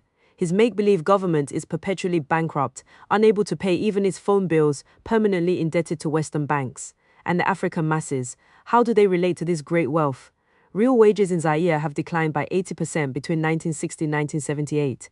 This is the source of the wealth. In Zaire, as in Ghana, Philippines, Mexico, and elsewhere in the neo-colonial world, the bottom half live worse than they did 20 years ago. For that matter, worse than they did 5 centuries ago. The majority of the world's population, the proletarian and peasant masses of the neo-colonial Third World, exist under conditions of increasing hunger and landlessness, of increasing terror and dislocation. Millions have died that Euro-Americans may walk on the moon. People die of hunger and disease that Euro-Americans may overeat. This is the bloody secret at the roots of imperialist technological prosperity. Just as unequal treaties, arrived at through invasion and gunboat diplomacy, were common mechanisms of global capital transfer for much of the 19th century, so today unequal trade in the imperialist world market effectively strips and plunders the neo-colonial world. This is well known, and we need only discuss it in a brief, general way. The amazing post-World War II economic recovery of the imperialist powers was not solely a process of creation, but also a process of extraction and transfer. Western Europe was refertilized and rebuilt in large part with new capital extracted from the Third World, extracted under a process of involuntarily tightening trade terms. In the 1960s, Sekou Touré of Guinea pointed out, in the course of the last 10 years alone, the prices of industrial goods in international trade have increased by 24%, while the prices of raw materials have fallen by 5%. In other words, the underdeveloped countries exporting raw materials were, towards the end of the 50s, purchasing 1/3 less industrial goods for a determined quantity of raw materials as compared with 10 years ago. Toure related this to the fact that the average per capita income in the US, which in 1945 was 10 times greater than the average income in Asia, Africa, and Latin America, had by 1960 become even more extreme, no less than 17 times as much as the average third world income. This extractive process has since 1960 only stepped up its tempo, driven to new levels by imperialism's crisis of profitability. The New York Times recently said, commodity prices have in fact reached their lowest levels in 30 years. For Central America's agricultural economies, the terms of trade, the relative prices of exports and imports have deteriorated 40% since 1977. The gap between the richest and poorest nations has widened. Moreover, many rural societies are no longer able to feed themselves. In Africa, for example, there is less food per capita today than there was 20 years ago, with sub-Saharan Africa frequently ravaged by starvation. Behind the neo-colonial facade of international airports, of tourist hotels, of Mercedes-Benz society in the capital cities, is a world of oppressed nations increasingly war-torn, looted and socially disorganized, no less than the Wall Street Journal clinically described this in the example of the Dominican Republic. Sugar had been like oil to the Dominican Republic, allowing the country to import its needs without learning to develop them locally. Over the past few years, we've been able to create the illusion of being a developed country. We have the latest computers, automobiles, and appliances, says Felipe Vicini. But we aren't developed at all. Stripped of its imported goods, the Dominican Republic is essentially what it was 100 years ago, a plantation society with thousands of acres of sugarcane, some bananas and cocoa, and several gold and silver mines. Today, in this plantation society, about 6% of the population owns 40% of the wealth. Most of the people are peasants, living in areas where unemployment is 50%, illiteracy is 80%, and many of the adults and children are malnourished. The impoverished population spills over into urban barrios, and in the city streets, children beg. In the sugar fields, wages average $55 a day, at least during the 6-month cotton season when work is available. Much of the cotton is done by Haitians. Some 500,000 of them roam the Dominican countryside, often working in conditions approaching slavery. In 1965, when a reform government was attempted by a faction of the Dominican military, the U.S. promptly invaded with 23,000 troops to restore the old order. The neo-colonial societies are not, of themselves, stable or viable. To maintain them, imperialism subjects the world to a never-ending series of search and destroy missions. There is both the white death by starvation and disease, and the literally millions of third-world casualties from endless war.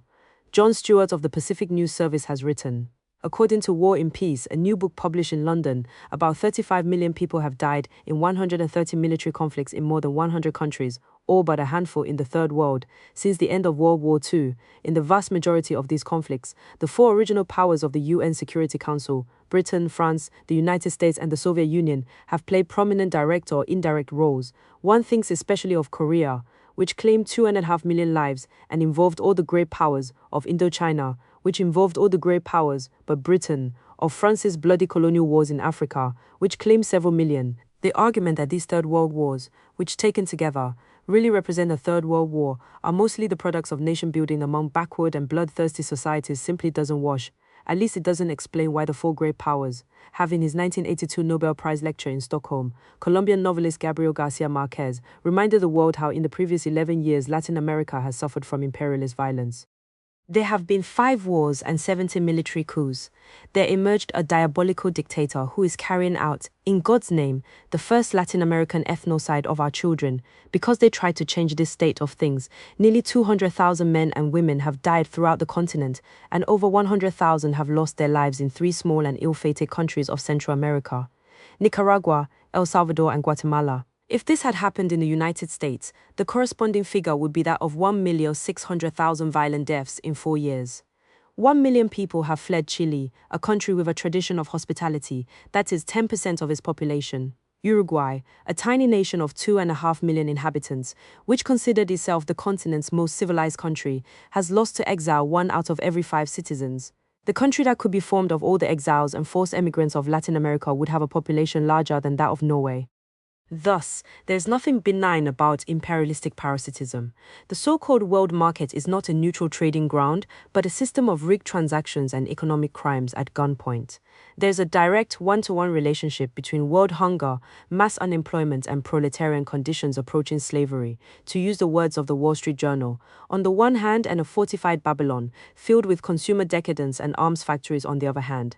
For generations, the increasingly proletarian masses of Africa, Asia, and Latin America have labored and yet live in misery.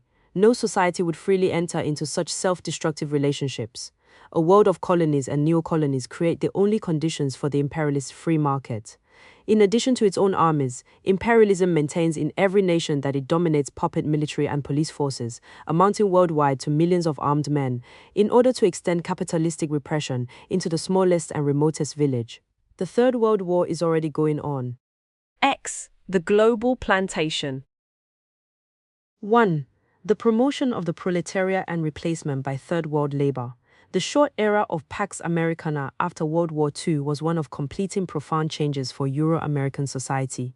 Those expansionist years of 1945 to 1965, when US military and economic power lorded over the entire non-socialist world, saw the final promotion of the white proletariat.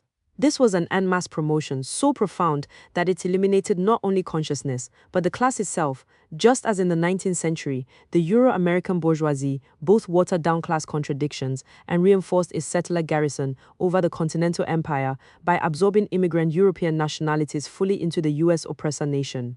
This 20th century cycle had begun in the anti-communist Americanization campaign of the World War I period. It reached its decisive point in the accommodation between the imperialist state and the dependent settleristic CIO unions of the 1930s. The process was sealed by the post-World War II imperialist fist, finally laying to rest the class contradictions of the period of industrial unionism. While the deproletarianization of the white masses was a historic pacification, it led to an increase in decadence and parasitism that has today reached a nodal point. This mass promotion rewarded settlers for the US empire's supreme triumph as the world's number one imperialist. Super-privileged life for the Euro-American masses was made possible by two factors: US domination of world markets and the empire's giant reserve armies of colonial proletarians who took over a greater and greater burden of essential production from white workers. We must remember that World War II had physically devastated and bankrupted all the major imperialist nations, save one. In the late 1940s, US steel mills supplied 50% of the world's steel and now supply only 15%. US aircraft plants manufactured almost 100% of the world's commercial airplanes. As late as 1949, the flow of US trucks, diesel engines, elevators, pharmaceuticals, industrial tools, wheat, etc., accounted for roughly 25% of all world trade. Of course, the largest single market in the entire world, the continental US empire, was owned by US corporations. This produced the economic surpluses that started Euro-American society on its long retreat from essential production. In these years, the Euro-American workers moved upwards, increasingly handing over their places in basic production to colonial workers. Broom and Glenn summarized in the 1960s, between 1940 and 1960, the total number of employed white workers increased by nearly 12 million, or 81%, while the total employed labor force increased by only 37%. Hundreds of thousands of white workers have moved up into higher-level jobs, leaving vacancies at intermediate levels that could be filled by Negroes. Negroes are now well represented in semi-skilled work and in industrial unions, once driven step by step during the 19th century out of US industry they had created. Africans were recruited anew into the factories. They, along with Chicano, Mexicano, and Puerto Rican labor, would keep production growing while most Euro-American workers laid down their tools, one by one. By the early 1950s, Armour's main Chicago meatpacking plant was 66% African. Of the 7,500 workers there, almost all the younger men and women were African. The younger Euro-Americans hired by Armour went into white-collar jobs at the nearby 4,000-person Armour main office, which was all white. Swift's meatpacking plant in Chicago was also 55% African by 1950. The desperate Swift personnel department fruitlessly begged young Euro-Americans to work at their plant, with one white woman complaining, "We had so many colored people during the war and now we can't get rid of them." This had more than local significance, since at that time, some 75% of all packing house workers in the US were employed in Illinois, Wisconsin. In Houston, Texas as well, Africans and Chicano Mexicanos made up 60% of the packing house workers by 1949. By the 1960s, the transformation of labor was very visible. In the Great Chicago Gary Steel Mill District, over 50% of the workers were Third World, primarily Chicano, Mexicano, and African. In the 26 Detroit area Chrysler plants, at that time, the clear majority of production workers were African, while the skilled trades, supervisors, and office staffs were Euro-American. In some plants, such as Dodge, Maine, the percentage of African workers was 80 to 90%. Chrysler Tank Arsenal, the main producer of US Army heavy tanks, was overwhelmingly African. When it had first opened in 1942, Chrysler had decreed that only Euro-Americans could work there. The UAW officially estimated in 1970 that 25% of all auto workers were African. The League of Revolutionary Black Workers disagreed, saying instead that African workers were then closer to 45% of the primary auto production force. Chicano, Mexicano, and Puerto Rican labor played growing industrial roles as well, particularly in the Southwest and on the East Coast. For example, in the 1920s and 1930s, the garment industry was composed primarily of East European Jewish and Italian workers. By the 1950s, young Euro-Americans were no longer entering the needle trades. The children of European immigrant sewing machine operators and cutters were going off to college, becoming white-collar workers, or going into business. The AFL-CIO garment unions, while still Jewish and Italian in their bureaucracy, retirees and older membership increasingly tried to control an industry workforce that was Chicano-Mexicano, Puerto Rican, Chinese, Dominican, African, etc. on the shop floor. In the urban infrastructure, we saw these changes as well. In 1940, only whites had jobs as transit bus drivers, mechanics or motormen in New York, Washington, D.C., etc. By the 1960s, Africans, Puerto Ricans and Chicano-Mexicanos made up a majority or a near majority of the municipal transit workers in Chicago, Washington, New York, and other urban centers. The same for postal workers. Young Euro-Americans didn't want these jobs, which were difficult and might force them into physical contact with the ghetto. This tendency could not reach the theoretical totality of having no settler workers at all. Of course, any more than the capitalist tendency toward the concentration of capital could reach its theoretical totality of only one capitalist who would employ the rest of humanity. The growing redependence on colonial labor has been masked not only by industry and regional variations, but by the fact that at all times a numerical majority of manufacturing corporation employees within the continental US are Euro-Americans, although this represents only a small minority of their settler society. This seeming productive vigor was only outward. US imperialism was moving the weight of Euro-American society away from toil and into a subsidized decadence. Essential production and socially useful work occupy a gradually diminishing place in the domestic activity of US corporations, in the work of its settler citizens in the imperial culture. Decadence is taking over in an even deeper way, in which non-essential and parasitic things become the most profitable, while worthless activities are thought the most important. Always present within imperialism, this decadence now becomes dominant within the oppressor nation. We can see this in the dramatic increase of the non-productive layers in economic life. While this phenomenon is centered in the rule of finance capital, its manifestation appears in all imperialist institutions. Advertising, marketing, package design, finance, corporate planning, etc. mushroom. With each corporation, management on all levels grows as numbers of production workers shrink. When one includes the large army of white-collar clerical workers needed to maintain management and carry out its work, the proportions become visibly lopsided at Weyerhaeuser, the large timberland and natural resources corporation. Top executives and professionals alone, not including supervisors, foremen and clerical workers, account for 1 out of every 6 employees. At the Southern Pacific Railroad, 1 out of every 10 employees is in management. There has been a historic trend, as an expression of decadence, for the growth of management. The New York Times recently noted, by December 1982, there were nearly 9% more managers and administrators in the American economy than in January 1980, according to the Bureau of Labor Statistics. This is in sharp contrast to the nearly 1% decline in overall employment and the 12% drop in blue-collar jobs. In manufacturing businesses that are thriving, such as office and computing companies and pharmaceutical concerns, administrators and managers account for 11% of total employment. This is an aspect of an overall change in which technology plays its part, but is secondary to the corpulence, the affordable self-indulgence of an oppressor nation. Peter Drucker, the management guru, writes on capitalism's midriff bulge. Instead of disappearing or even shrinking, middle management has been exploding in the last few decades. In many companies, the middle between the first-line supervisor and the corporate top has been growing 3 or 4 times faster than sales. The growth hasn't been confined to big business. Middle management in small and medium-sized companies may have grown even faster. And it hasn't been confined to business. Managerial growth has been even greater in government, the military, and a host of non-profit institutions.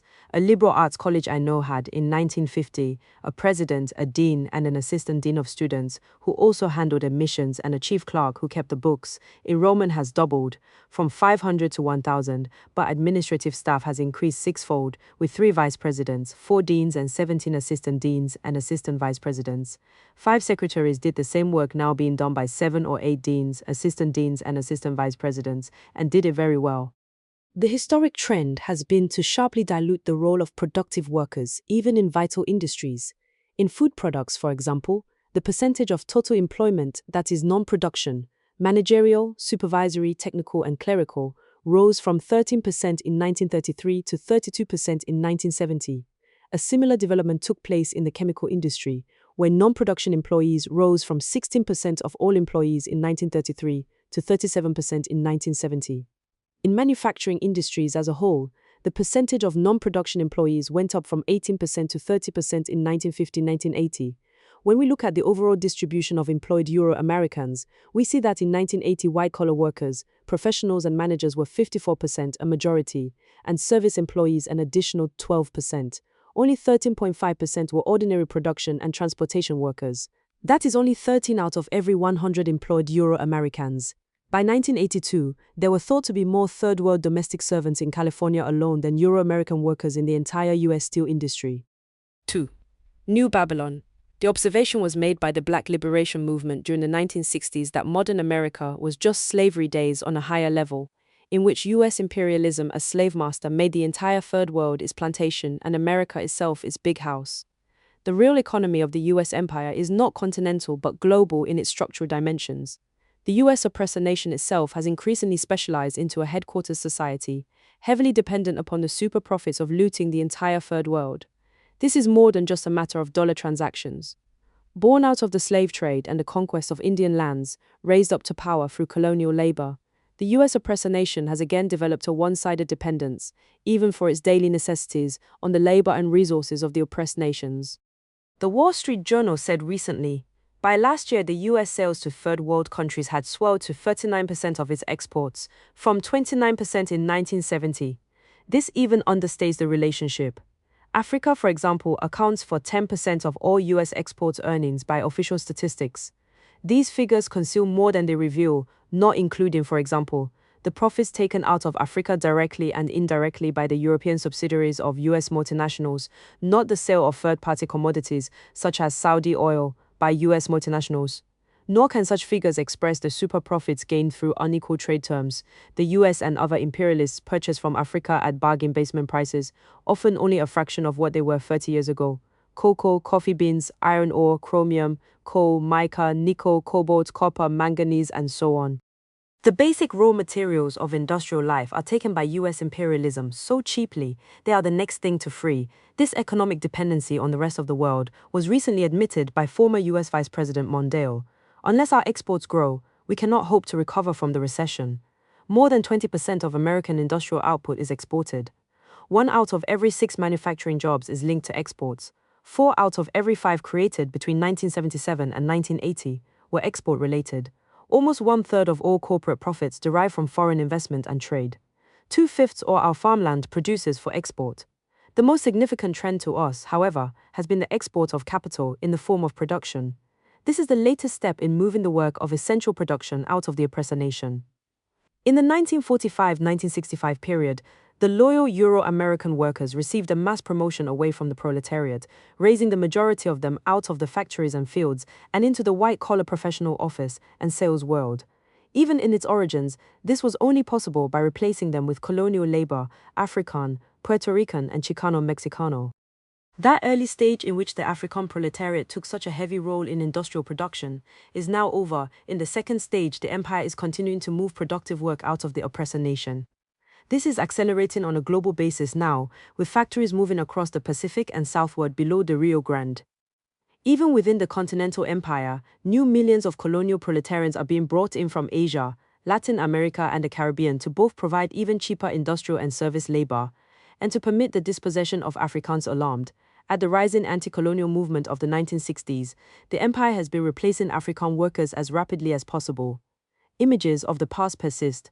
We recall how African proletarians at the point of rebellion were systematically dispersed out of the urban south of the 1830s, and later throughout the 19th century driven out of the industry and skilled trades they had created. Many of the largest corporations such as Ford, GM, Exxon, Citibank, Coca-Cola obtain over 50% of their profits overseas. We recall how the early settlers in New England kept Indian women and children as slaves, but disposed of all the Indian men as too dangerous. The NY Times, in reporting new studies on African unemployment, said, in addition to the men counted in the statistics who have no jobs, about 15 to 20% of black men aged 20 to 40 could not be found by the Census Bureau and are presumed to have neither jobs nor permanent residences. More than half of black adult males do not have jobs. The jobless rate for new African men in the US is adjusting toward the usual world level. the 40–50% seen in Mexico City or Kinshasa. Thus, the growing integration of the entire Third World into the US economy is increasing national dislocation and misery. A plant run by Colgate-Palmolive in Kingston, Jamaica, the export of production, the unoccupied zone of Mexico, just south of the artificial border, provides a clear example. There in 1982, some 128,000 Mexicano women labored in the maquilas, the factories set up by US corporations to assemble parts from the US into finished products, which are then shipped back north across the artificial border. The average wage is less than $1 an hour, with a 48-hour work week. RCA, Caterpillar Tractor, Ford, Chrysler, American Motors, and many other major corporations have maquilas. GM has 10 such plants in the unoccupied zone. Foster Grant sunglasses, Samsonite luggage, Mattel toys, and many other familiar products come in part out of the maquilas. The rate of profit is enormous. In 1978, the Mexicano women assemblers and machine operators in the maquilas added a total of $12.5 billion in value to the products they made for US corporations.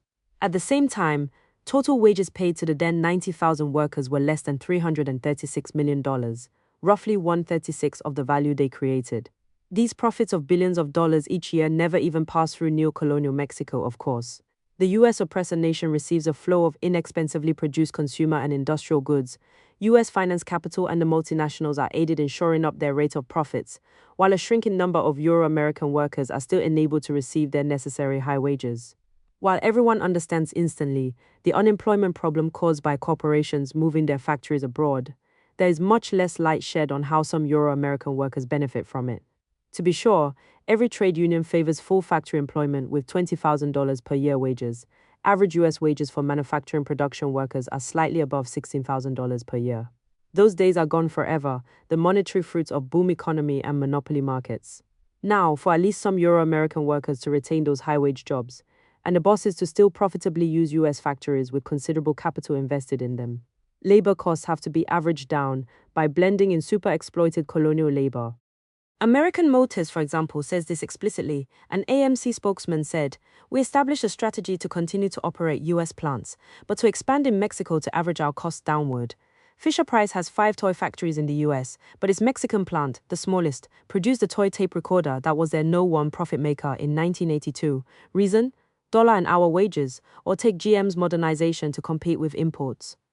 Recently, General Motors announced a $200 million plan to frankly imitate Toyota City, Toyota's primary highly integrated complex in Japan. GM hopes that reorganization and robotizing its main Buick plants into a Buick City in Flint, Michigan, will let it reduce costs by $1,500 per car. Of course, today's 8,600 Buick workers in Flint will be slashed by 3,640% by 1986. GM, which even now employs 1 skilled technician for every 5.6 production workers, hopes for the ratio to be 1-to-1 by the robotized future of year 2000. Many auto workers will lose their jobs, but a large minority will still have their high-wage positions. Where does GM get the $200 million to modernize Buick production, to stay competitive and, incidental to that, still employ high-wage Euro-American workers? While GM might say retained earnings or raising capital on the bond market, we note that the labor costs saved by GM in producing some auto parts for the US, in its 10 Mexican plants instead of Detroit, is over $200 million per year. That is not their profits, but their super profits, above and beyond normal profits, gotten from $1 an hour labor. GM can have renewed factories, and a number of Euro-American auto workers can still keep their high-wage jobs. So while the liberals and radicals see high-wage US production and low-wage colonial production as opposed to each other, it is truer that there is an interrelationship and even a dependency.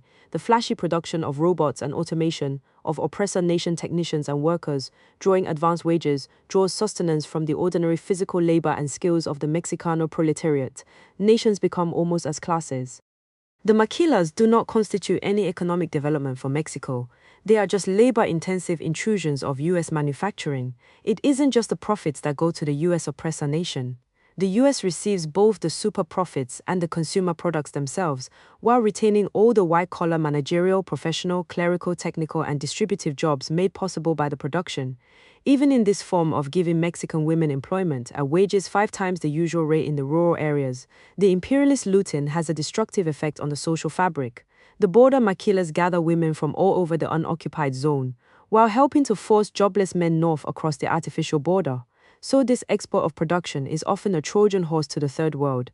Even worse is the parasitic trend of looting the third world for foodstuffs, shifting agricultural production for US consumption in part to the oppressed nations. The entire imperialist bloc is joining in on this. In 1980, the Far East Economic Review noted that in poor Asian nations, the new export-oriented luxury food agribusiness is undoubtedly the fastest-growing agriculture sector.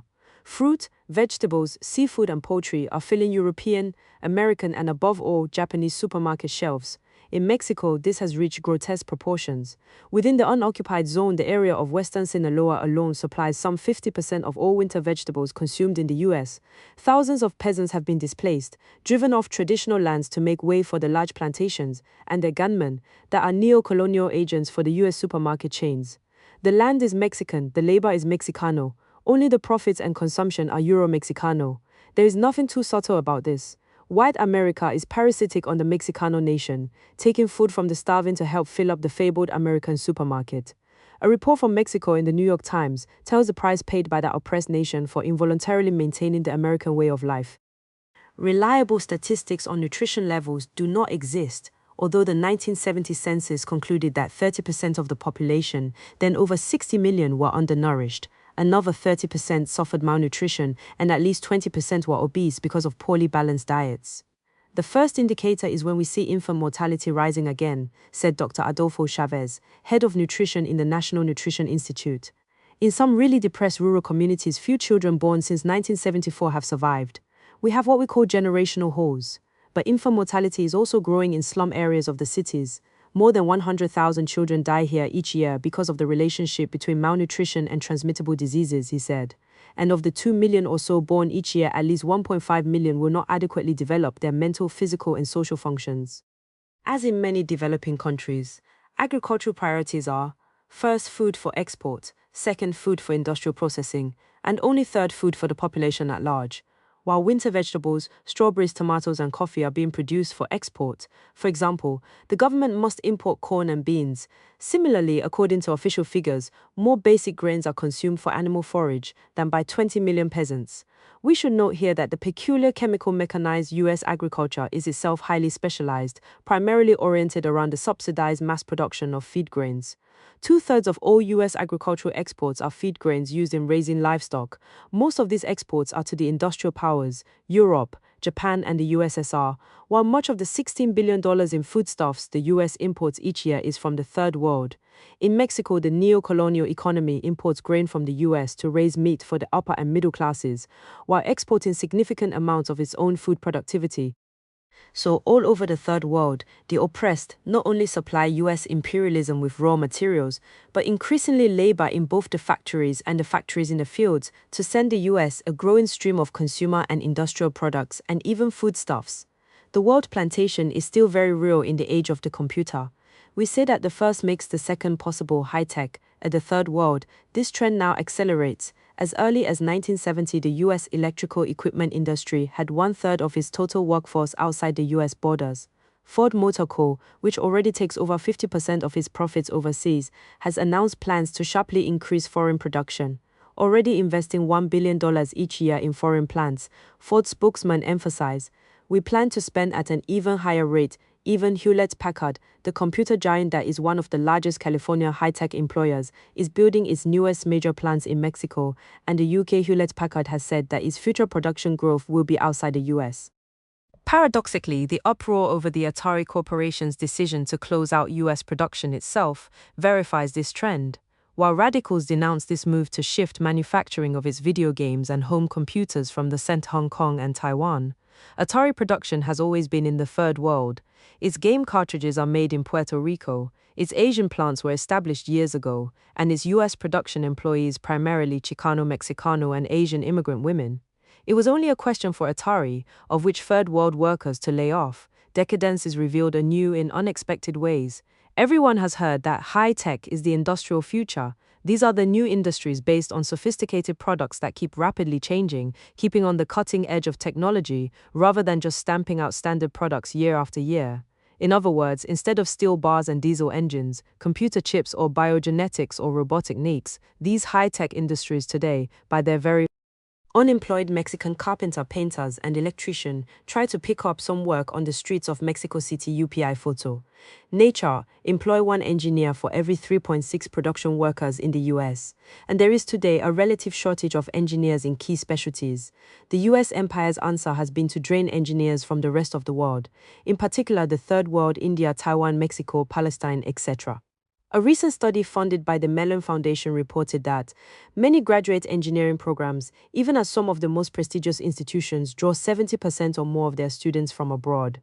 Several engineering deans, the report says, suggest that without foreign students, they would have had to close down their graduate program in the short run and their whole operation ultimately. Since graduate students are essential labor in university laboratories, much research vital to the national interest would grind to a halt. Without foreign students, the report warns. It turns out that many of the engineering school faculty as well, at some universities close to a majority, are from the Third World. In 1982, for the first time, a majority of the US doctorates awarded in engineering went to foreign students. In testimony before a House of Representatives Immigration Subcommittee, John Calhoun of the Intel Corporation, Advanced Electronics said, "We in the industry have been forced to hire immigrants in order to grow." He said that just considering graduates of US universities, 50% of the master's degree engineers and 66% of the PhD engineers hired by Intel were foreign immigrants. The US empire's absorption of third world scientists and engineers, the brain drain, is so significant that last year the UN General Assembly passed a resolution urging a halt to reverse transfer of technology out of the third world. The US and the other NATO powers voted against it. Even when it comes to high technology, it turns out that part of the US empire's superiority comes from looting the third world. Just as interesting is the question of why aren't there enough Euro-American engineers? Answer: engineering doesn't pay well enough for settlers. In 1981, a survey found an average engineering income, according to the Institute of Electrical and Electronics Engineers, of $36,867. This isn't good enough for them. Engineering requires years of study, taking difficult courses in college, and then constant re-education to keep up with new advances. The overwhelming majority of US engineers leave the field primarily for management and entrepreneurial careers.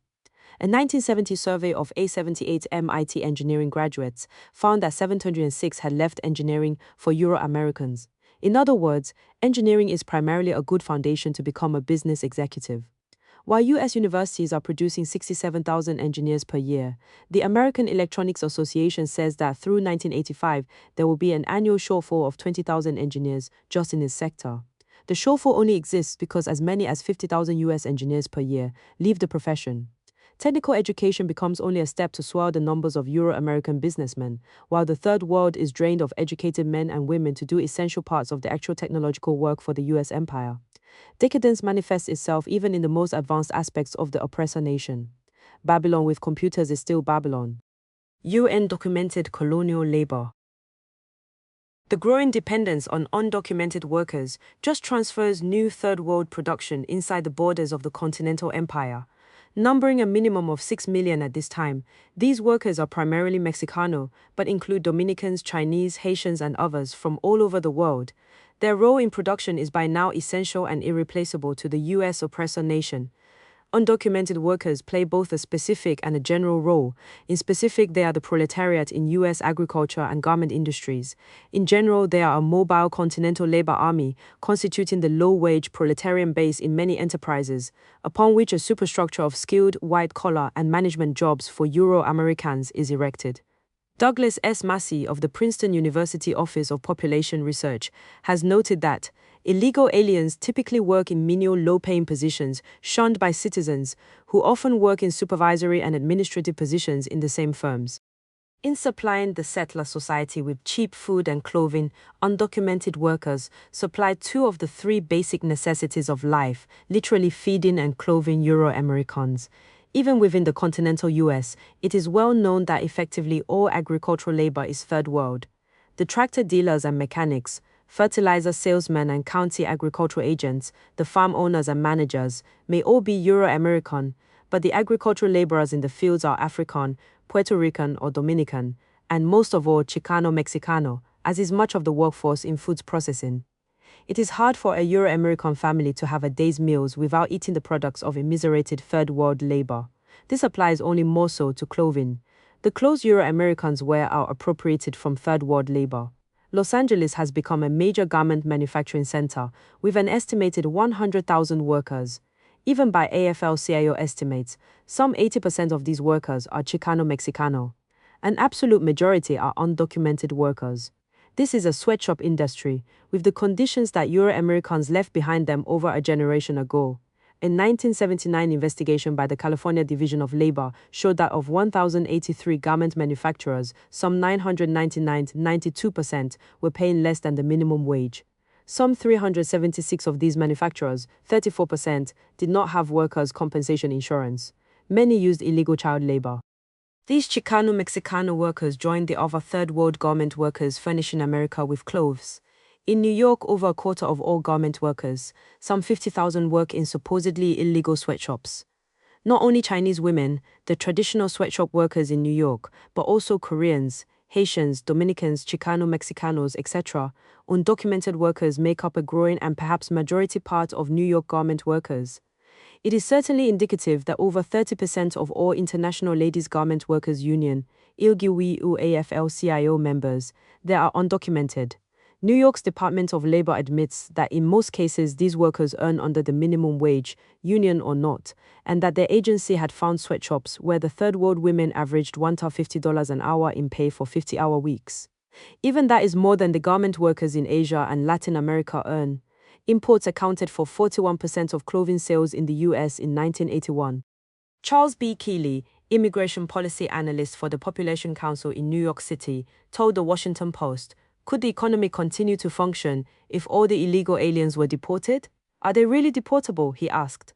Would Americans do those jobs? Some industries such as agriculture, food services and garment manufacturing are virtually dependent on illegal immigrant labor. The big house needs the plantation.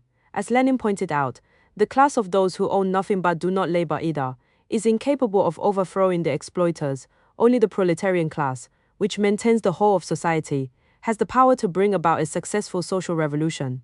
The meaning of this for us is obvious. Undocumented colonial labor pervades the imperialist economy. Undocumented workers haul in nets on shrimp boats off Texas, repair railroad tracks near Houston, assemble furniture in California factories, unload trucks at the Chicago food processing plant, trim tree branches away from suburban Illinois electric power lines, clean rooms in Connecticut hotels, sell fast food in Manhattan, mop floors in corporate offices, and operate canning machines in Florida factories. The undocumented worker drives trucks, puts together electrical goods, slaughters beef, harvests crops, and in general does those necessary jobs at wages too low to sustain the white lifestyle. Thousands of aliens held in virtual slavery in U.S. by John M. Crutzen special to the New York Times, Immokalee Fla, uncounted thousands of Spanish-speaking aliens who flee to this country each year to escape the crushing poverty of their homelands are being virtually enslaved, bought and sold on sophisticated underground labor exchanges. They are trucked around the country in consignments by self-described labor contractors who deliver them to farmers and growers for hundreds of dollars a head. Exactly how many find themselves bound to employers who take advantage of their illegal status, their naivete, and their cultural alienation is not known, but dozens of Immigration and Naturalization Service officials, migrant aid lawyers, prosecutors, social workers, union organizers, and others who work closely with migrant laborers said in interviews that they believed the practice, while not common, was probably a growing one involving thousands of migrants from the tomato fields of Arkansas to the apple orchards of Virginia, from the cotton fields of North Texas to the orange groves of Florida. Rising tide of immigration. You're not talking about something isolated, said William Burke, an assistant border patrol chief in Del Rio. Tex Humberto Moreno, a senior official of the Immigration Service, agreed. There's a significant amount of that going on, he said.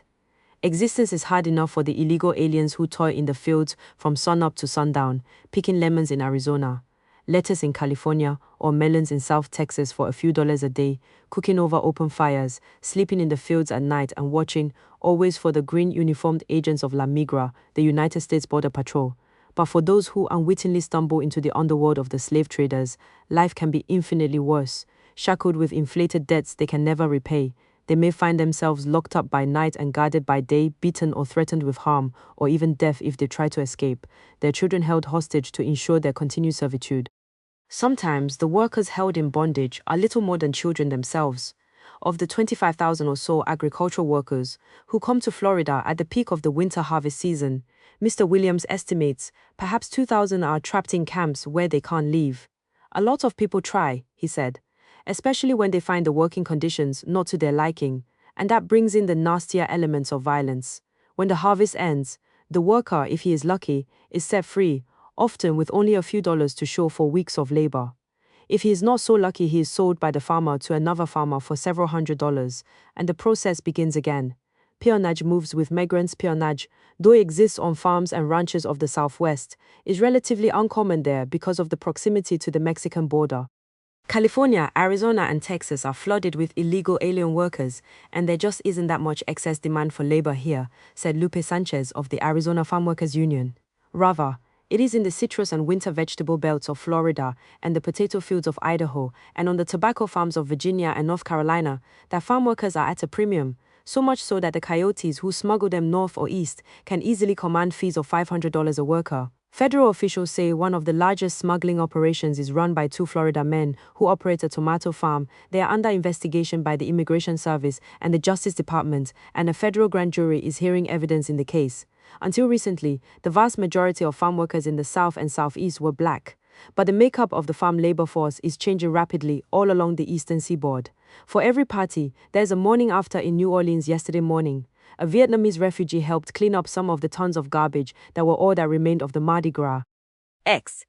Culture and community. A UE international officer said, in November 1968, to a group of shop stewards and local union officers, "For the past 2 years, as you know, we have been having widespread discussion in our union on the general feeling of rebellion, cynicism, and disgust among young workers.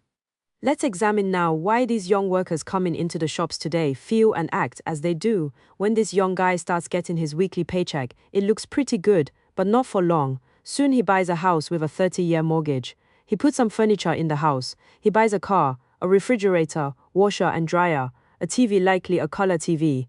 On top of all that, his young wife is pregnant again. As the monthly bills start piling up, his pay envelope looks ridiculous. He sees no reason at all why America, the richest country in the world, can't give him a job that will provide him with all of the necessities and some of the luxuries of life. And what's wrong with that? He is frustrated, he is mad, he is ready to fight the establishment that fails to give him what he needs. Mates and Higgins, them and us. I'd like to tell you why we are troubled. First, we are tired of being politically courted and then legally extorted. Second, we are sick and tired of institutions, both public and private, not being responsive. Third, we feel powerless in our dealings with these monoliths. Fourth, we do not like being blamed for all the problems of Black America. Fifth, and perhaps the key, we anguish at all of the class prejudice that is forced upon us. The speaker is Barbara Mikulski, a third-generation Polish-American from Baltimore, and there is little question but that she speaks for millions of the inhabitants of what Peter Binzen calls Whitetown, USA. People forget that. In the metropolitan areas, twice as many white as non-white families live in official poverty, and of course many white-owners don't quite qualify for that governmental distinction. They are poor but not poor enough. The Whitetown husband and father works hard as a truck driver or turret lathe operator or policeman or longshoreman or white-collar clerk, perhaps at more than one of these jobs, to buy and hold on to his 14-foot White House and new color television set. The only place we feel any sense of identity, community, or control is that little home we prize, says Mikulski. But there again, we feel threatened by Black people. Carnegie Quarterly, fall 1970. Euro-American workers are absorbed, as are Boer Afrikaner workers in Azania, into superclass settler communities where the petty bourgeoisie is leadership and the labor aristocracy is the largest and most characteristic element. There is a distinct and exceptional Euro-American way of life that materially and ideologically fuses together the settler masses, shopkeeper, trade unionist, and school teacher alike. The general command of bourgeois ideology over these settler communities is reinforced by the mobilization of tens of millions of Euro-Americans into special reactionary organizations. Those Euro-Americans who are immiserated or heavily exploited are not only still commanded by loyalty to their empire, but are submerged and disconnected amongst the far larger, heavily privileged mass of their fellow citizens. These white poor are truly the lost, the abandoned remnants of the old class struggle existing without direction inside Babylon. While there are numbers of Euro-American workers, they no longer combine into a separate proletarian class. The old white industrial proletariat of the 1930s has been dissolved by promotion and privilege and its place taken by the colonial proletariats. The abnormal and historically brief contradiction of proletarian class conflict within the settler garrison has been ended. Just as in the 17th, 18th, and 19th centuries, the U.S. oppressor nation is again a non-proletarian society that is purely capitalistic in character. The level of decadence and general privilege can be measured by examining the class structure. Revisionist analyses of the U.S. class structure are, of course, deliberately misleading. Most typically, the revisionists lump together the U.S. oppressor nation with the various third world oppressed nations and national minorities as one society. Their scheme is to try and hide Babylon behind the masses of colonial workers. They typically say, America has a working class majority, this implies about settler society what is not true. A more subtle distortion is to focus on Euro-Americans, but to determine class by sorting each individual man and woman into different occupational groupings, roughly correlating to a private relationship to the means of production and distribution. This approach lets the revisionists claim that the majority of white Americans are working class. This approach denies the sensuous reality of human society. Classes are huge, self-defined, living social formations with general aspects and aspects unique to their own history, time, and nation. Engels, in this regard, notes, the working classes have always, according to the different states of the development of society, lived in different circumstances and had different relations to the owning and ruling classes. It is our task to discover and explore the tangible class formations that have their own existence in material life, completely independent of our investigation. The revisionist distortion, on the contrary, seeks to arbitrarily concoct statistical categories, fill them up on paper anyway with abstract individuals, and call this classes. This is just bourgeois sociology with left rhetoric. The U.S. oppressor nation is a patriarchal settler society of some complexity. In general, Euro-Americans exist in family units, with the class identity of the family primarily dependent on the husband or father. We should say that we neither advocate this situation nor see it as eternal. It is the prevailing reality at this time, in this century, and it is our task to understand it. The revisionist methodology comes up with conclusions like, all secretaries are in the clerical sector of the working class. That sounds reasonable to many. Factually, however, it isn't true. For example, if a young Euro-American woman works as a secretary, came from a petit bourgeois family background, is married to a professional, lives in an exclusive white residential suburb or arty urban community, shares in a family income of $30,000 per year, is she working class? Could she be working class but her husband and children petit bourgeois? Obviously, such a person would, in the actual social world that exists, be solidly flourishing within the petit bourgeoisie. This is not such a far-fetched example. Fully 25% of Euro-American women employed as clerical sales personnel are married to men who are managers or professionals. 17% of the wage-employed wives of male managers, includes small retail businesses, are blue-collar workers. Due to the patriarchal nature of Euro-American society, most women from the middle classes are forced, when seeking employment, to accept non-professional clerical and retail sales jobs. This does not necessarily change their class identity. One study shows that roughly one-third of all secretaries under 30 years of age are graduates of colleges or junior colleges. This is commonplace knowledge. We have to describe classes as they exist, not define them as concocted categories of our making. We can gain a better idea of this patriarchal settler society's class structure by looking at Euro-American male occupations alone. While this is nowhere near as accurate as conducting social investigation, actually going out and surveying the masses in all aspects of their lives, it should help us see the general outlines of the class situation. This outline is not a full class analysis.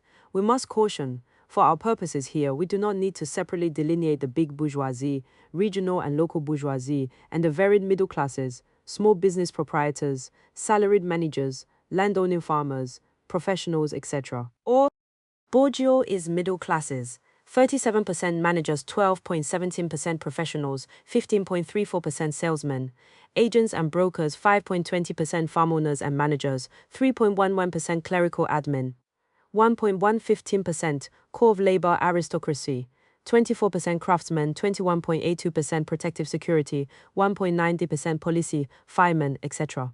Workers include as much of labor aristocracy, 39% factory and transport, machine operators 18.31% laborers, 6.87% clerical, 6.45% retail sales clerks, 2.31% general service, 5.30%. The actual US bourgeoisie is abnormally large. The wealthiest 1% of the US empire's population, 1 out of every 100 adults of all nationalities, primarily Euro-American, own an average of $1.32 million each. This is the zone where the upper petty bourgeoisie and local bourgeoisie meet. Earlier studies indicate that the actual big bourgeoisie, DuPonts, Rockefellers, Morgans, etc., is only a fraction of this number, perhaps as few as 15,000 individuals. This breakdown of Euro-American male occupations has a very clear meaning, verifying everything about white America that daily life has told us. The bourgeois, the middle classes, and the core of the labor aristocracy are the absolute majority. Over 60, the labor aristocracy is swollen in size. Almost 2 out of every 100 male Euro-Americans are policemen, firemen, or other protective security workers. Highly paid construction tradesmen, machinists, mechanics, and other skilled craftsmen outnumber ordinary production and transportation workers. Even this greatly understates the extent of the settler labor aristocracy.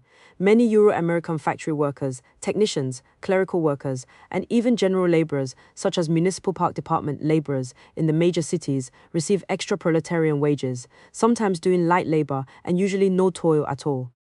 The settler labor aristocracy is considerably larger than its hard core, perhaps comprising as much as 50% of all male Euro-Americans. Philistine mode of life. Most importantly, Euro-Americans share an exceptional way of life. What is so exceptional about it is that almost all get to live in a bourgeois way, quite Philistine in the mode of life, in the size of their earnings and in their entire outlook.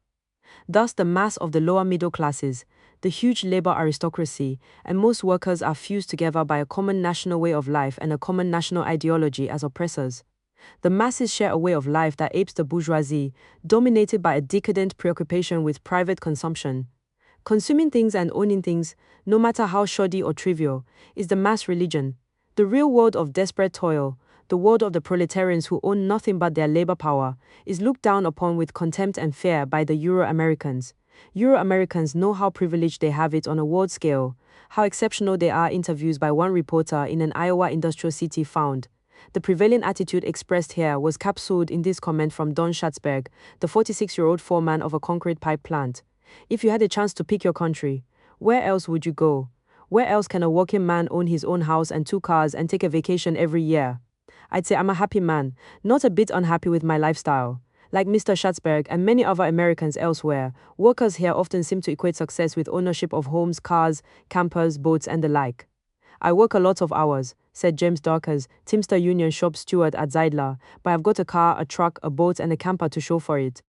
And Levon Fellpouch, a 36-year-old wife and mother who works as a clerk for Deere, where her husband is also employed, said, I feel my life is an upward curve. She noted that she and her husband had accumulated 3 houses and added, we're not going to stop there. They also own 2 cars, a truck, a boat, and a motorcycle, and take 2 vacation trips a year, one with their children and one without. All statistics show that the amount of consumption in Euro-American society is staggering.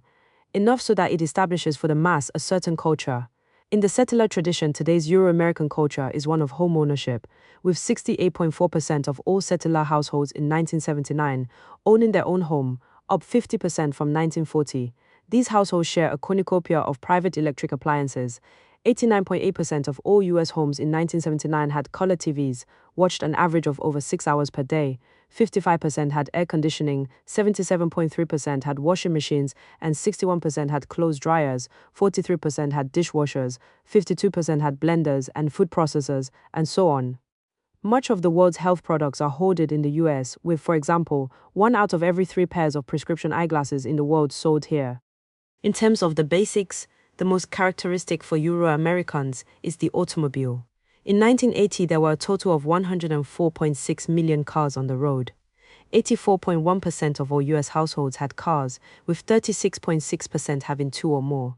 Everyone says that owning automobiles is a necessity, without which transportation to work, 83% drive to work, shopping and childcare cannot be done.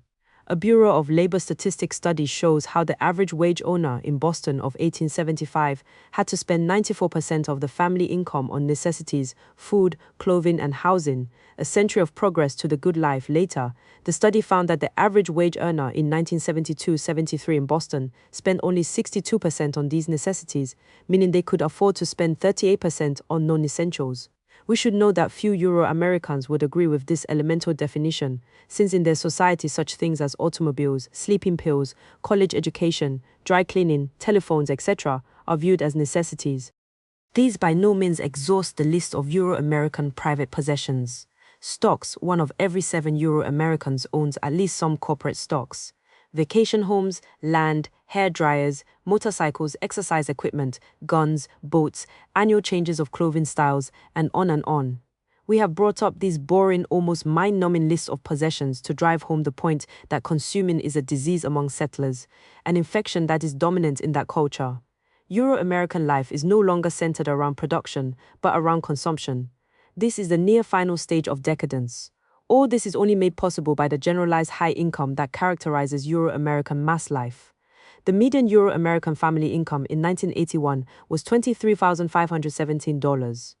This is not equally distributed, quite obviously, but the extent to which many Euro-Americans in all classes, an absolute majority, shared this generalized high income is striking. Between 1960 and 1979, the percentage of settler families earning over $25,000 per year in "we're so overpaid" is pathetic, says Mitchell Pack, who earns more than $40,000 a year as an oiler on an electric shovel. Constant $1979 doubled, making up 40% of the settler population.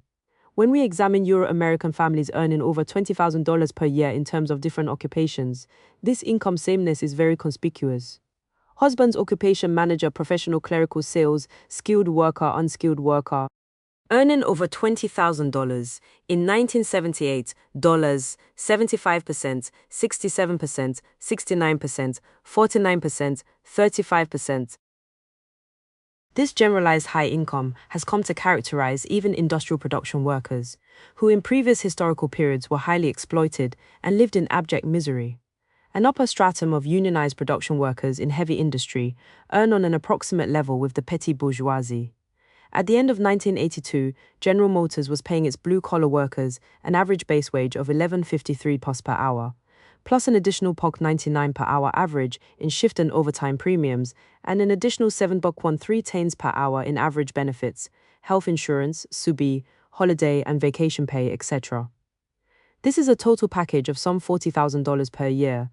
Steelworkers' average $1,981 total wage package was $19.142 an hour. This compares to craft incomes in the most fortunate high-wage areas in San Jose, California. The latest pact raises union electricians' total wage to $24.140 an hour. Most Euro-American workers no longer can go into such industries. However, much more typical and more exploited would be Maureen Aiken, recently written about as one of the 9,000 Motorola workers in Phoenix, Arizona. A 41-year-old divorcee, Miss Aiken earns $7.02 per hour for a 36-hour work week as a production worker making semiconductors. Living on a restricted budget, she saw only one movie last year in order to pay for her son's orthodontic work and her daughter's college. When we go down even lower, we find the notoriously low-wage North Carolina textile mills, which in a low-wage industry have the poorest paid workers of those in any state. Virtual symbols of backward poor white exploitation, they paid an average production wage in 1982 of $5.4 per hour, or $10,900 per year.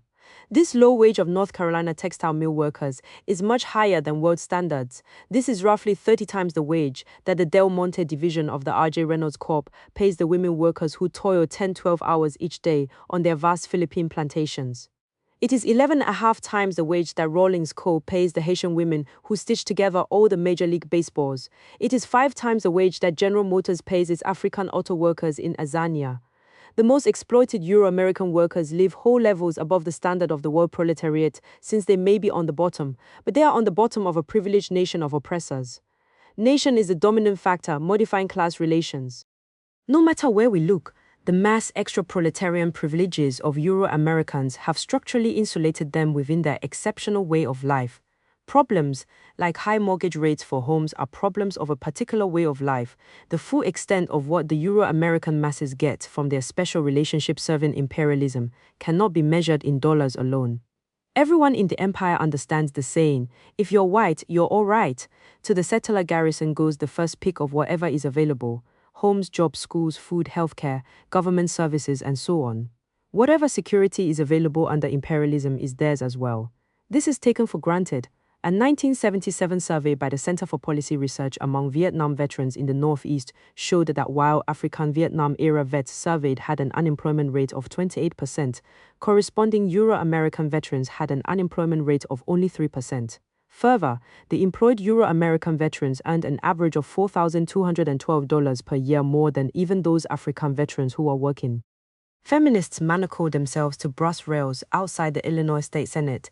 These chains, a participant said, dramatized the economic slavery. Even the women's movement became a real factor in preserving their exceptional way of life.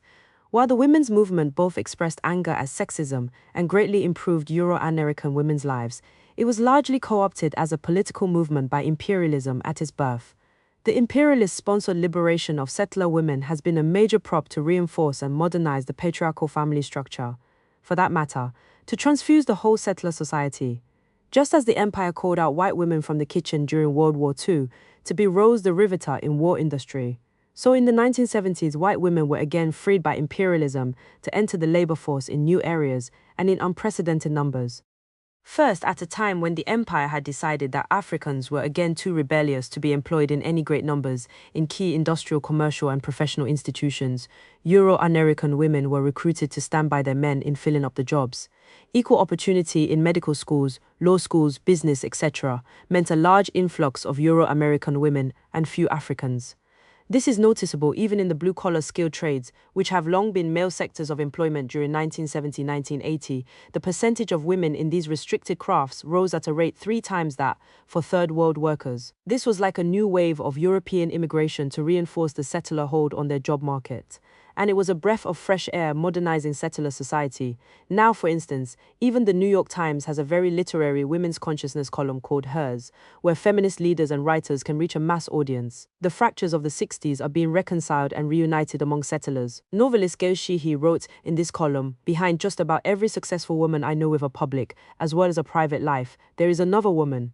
The dirty little secret is, all but one of the female leaders interviewed here has household help." Sheehy herself tried Filipino and Argentinian domestics unsuccessfully, too hostile, before going back to the tried and true African woman domestic. While women's liberation is an essential part of the world revolutionary future, the struggles of women in various societies have their own national characteristics. In the US oppressor nation, the politics of women's liberation form but one small current within the much larger overall women's movement. This larger movement is pro-imperialist and is concerned only with equality of privilege among male and female settlers. It is opposed to any liberation in general. The revolutionary ideas of women's liberation rested lightly upon the surface of the women's movement, and some individual women did pick them up. Real wages in the US began to stagnate in 1967, when imperialism ran aground on the Vietnamese Revolution. For the first time since World War II, rapid inflation was eating at the upward spiral of Euro-American income. In this continuing crisis, the new income of Euro-American women saved the settler family from loss of buying power, a phrase of the oppressor nation economy that carries an almost traumatic weight. The new income of employed women contributed to the 22% increase in real per capita income in the US between 1970 and 1980. The Euro-American family continued its way of life by becoming a two-wage earner family at a time when African proletarian families, for example, were increasingly becoming the reverse. By 1978, some 75% of the US families with incomes over $25,000 per year had two-wage earners, the New York Times reported. Across the nation, women have swarmed into the workforce by the millions, swelling the numbers of multi-income families. That trend can mask the effects of inflation, since a substantial number of families are living better than they did. We are not just describing simple social bribery, as in the bourgeoisification of European workers in Germany, France, England, etc. in Europe. The bribed workers came from a long history of class war in societies with centuries of sharply defined and rigid class divisions. Their classes, however bribed and infected, still exist as formations in the actual social world, occupying traditional communities, continuing a definite class culture. Politically, the European working class still swell the large nominally socialist, voluntary industrial unions, which do not exist in the US oppressor nation, and are electorally represented by their traditional working class parties, the German Social Democratic Party, the French Communist Party, etc. Of course, the long-range trends of world polarization and internationalization mean that all oppressor nation societies have become more alike and will become even more so. In America, this bribery, this bourgeoisification, took place within the context of a settler society, which has its own history, culture, and traditions, based not on class struggle, but on their material role as the privileged garrison over the continental empire. The immigrant European proletarians were bribed by being absorbed. In militant mural in East Los Angeles, strident voices from some quarters have grown louder. integrated, if you will, into this specific society. So in America, intra-oppressor class distinctions have always been muted on the mass level by the fact that the main distinction was whether you were a settler or a subject, whether you were in the slave patrols or enslaved in the fields, whether you were in the frontier garrison community or imprisoned in the reservation. This was the all-important identity, to which everything else was subordinate. Only someone with no contact with reality can fail to see this. The garrison community, the Euro-American community, is not just a conglomeration of stores and residences. It is a physical structure for settler life, in which the common culture of the empire garrison still lives on. These garrison communities are enforcers of the oppressor nation way of life among its citizens, demanding social conformity and ideological regimentation. They have certain specific characteristics, the most glaring of which is that colonial subjects are generally barred out. Why should the settler garrison let the Indians live inside the walls of the fort? There is an arrogance, but at the same time, an underlying feeling of being threatened or besieged by those people, which occasionally breaks out in collective hysteria, during which guns are flourished and the laggards rush to buy out the local gun shops. The confining, boring, and Philistine way of life of these communities is one reason Euro-American youth dropped out of them in such numbers during the 1960s. There are, of course, different types of settler communities, distinguished by a number of things, including by class. The community of multimillionaires in Palm Springs or Aspen is very different from the communities of Canarsie or Skokie or Charlestown. As are the hip Awazi communities of Berkeley or Greenwich Village. On the mass level, however, a certain type of supraclass Euro-American community has been characteristic for over a century. It is a small home-owning, small propertied community in it. The lower middle class, the labor aristocracy and other workers share the tight but generally comfortable life of the settler garrison. This is where community life is supported by the conspicuous concentration of state services, parks, garbage collection, swimming pools, better schools, medical facilities, and so on. In contrast to the reservation or ghetto, the settler community is full of the resources of modern industrial life. Increasingly, such communities are suburbs or exurbs, filled with the Euro-Americans who are regrouping away from the old central cities. Today, the suburban population is 103 million, roughly half of the US population. These suburbs are fundamentally all white, averaging around 90% Euro-American. Those numbers are misleading, since most third-world people in the suburbs are either tightly segregated into ghettoized small towns and residential pockets, or are Asian. The social character of the typical suburb is relentlessly, monolithically white. We can see in such garrison communities, urban ethnic enclaves as well as suburb, how the shared exceptional way of life materially and ideologically fuses together the masses. There on the same block and street, the families of electricians and small retailers, truck drivers and school teachers, policemen and grill owners, bookkeepers and telephone repairmen, white-collar supervisors and factory workers, computer programmers and legal secretaries grow up together, go to the same schools together, and intermarry. Nominal class distinctions on the common level pale beside their supraclass unification as a settler mass, most characterized by the labor aristocracy. Here also is the home of the state labor force. Policemen and firemen are quite common, and in some communities almost everyone is related to, friends or neighbors with police. Literally, thousands of all-white voluntary organizations crisscross settler communities. Tens of millions of settlers are organized into special reactionary groupings of the most diverse kinds. Some, such as the KKK or the Moral Majority, are overt. Far more respectable and wide-reaching are reactionary organizations such as the AFL craft unions, ethnic organizations like the Sons of Italy, the all-white Roman Catholic parishes, the Right to Life groupings, the Mormon Church, the NRA, the Beta and other Zionist fascist groups, sports leagues, thousands of neighborhood improvement associations, ranchers associations, military reserve units, and on and on. The list of special all-white organizations with reactionary politics is endless. The National Rifle Association in the state of Pennsylvania alone has ties to over 1,000 local gun clubs with 200,000 members.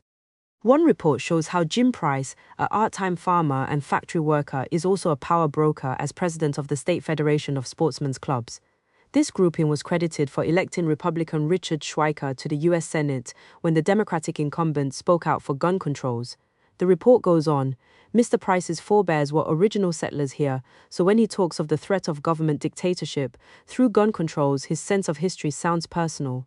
My people were chased off twice by the Indians before they stayed for good, he said. Everyone who has had any contact with the NRA network of gunmen knows exactly how they expect to use their weapons. This network alone mobilizes millions of armed Euro-Americans. Such special reactionary organizations are far from all commanding even within the settler community, but their strength is considerable. What is most important is to realize that white America is not a political blank.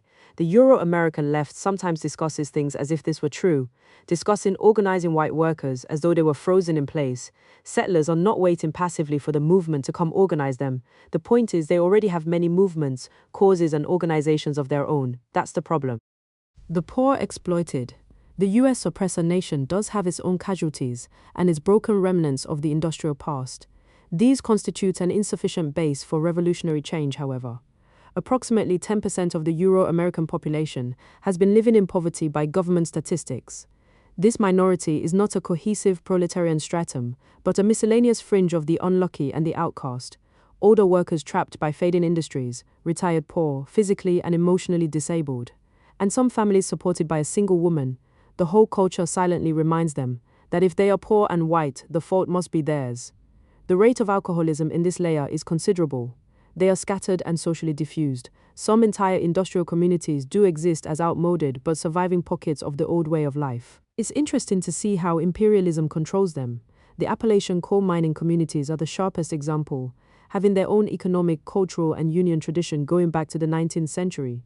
What a great contrast between these old, torn-up mountain miner communities and the new Euro-American white-collar suburbs. Yet, there is an inner interrelationship, even in the exceptions to the trends. Precisely because of this stark, deeply ingrained tradition, the Appalachian mining communities have been special targets of radical organizing efforts. The Communist Party USA has had organizers in the mountains for some 60 years. It was there during the 1920s that the most famous of the CPUSA's red unions, the National Miners Union, led the coal miners into the bitter, violent Harlan County strike. Even during the reactionary 1950s, the Southern Conference Education Fund maintained a radical presence. In the 1960s, we find numerous Appalachian organizing projects, including those of the Progressive Labor Party, SDS, and Southern Student Organizing Committee. By the 1970s, many radical groupings were helping promote dissident movements, such as for community reforms or the Miners for Democracy, MFD, that eventually won control of the United Mine Workers Union. In the mid-1970s, the Revolutionary Communist Party had its own rank-and-file miners' organizations, just as the CPUSA had over 40 years before, which for a time had some following. Despite the 60 years of repeated radical organizing drives there has been, in fact, zero revolutionary progress among the mining communities. Despite the history of bloody union battles, class consciousness has never moved beyond an embryonic form at best. There is no indigenous revolutionary activity, none or traditions. Loyalty to the US imperialism and hatred of the colonial peoples is very intense. We can see a derailment of the connection between simple exploitation and class consciousness.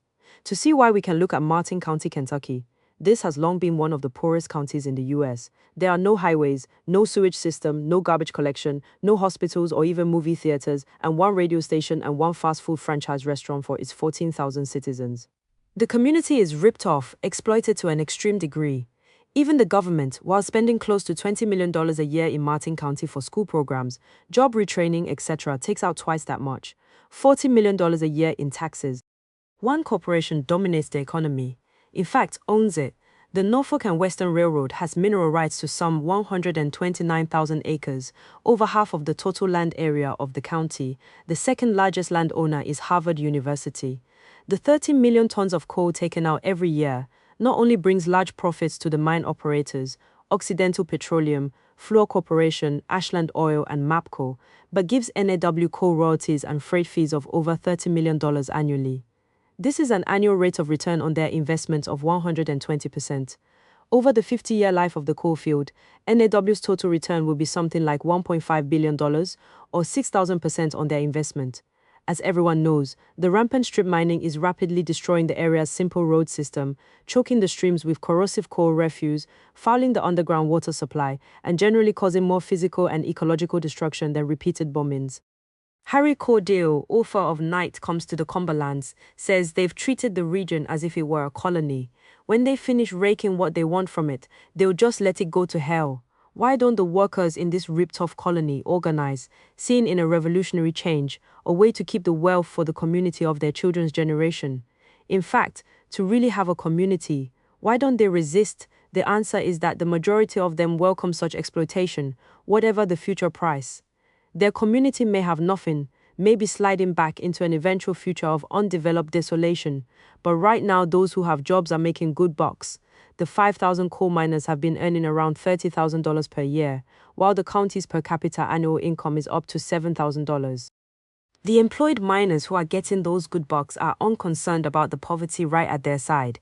Disabled miners and the elderly live in poverty, children are uneducated, while what income exists in the community is eagerly thrown away on individual consumerism.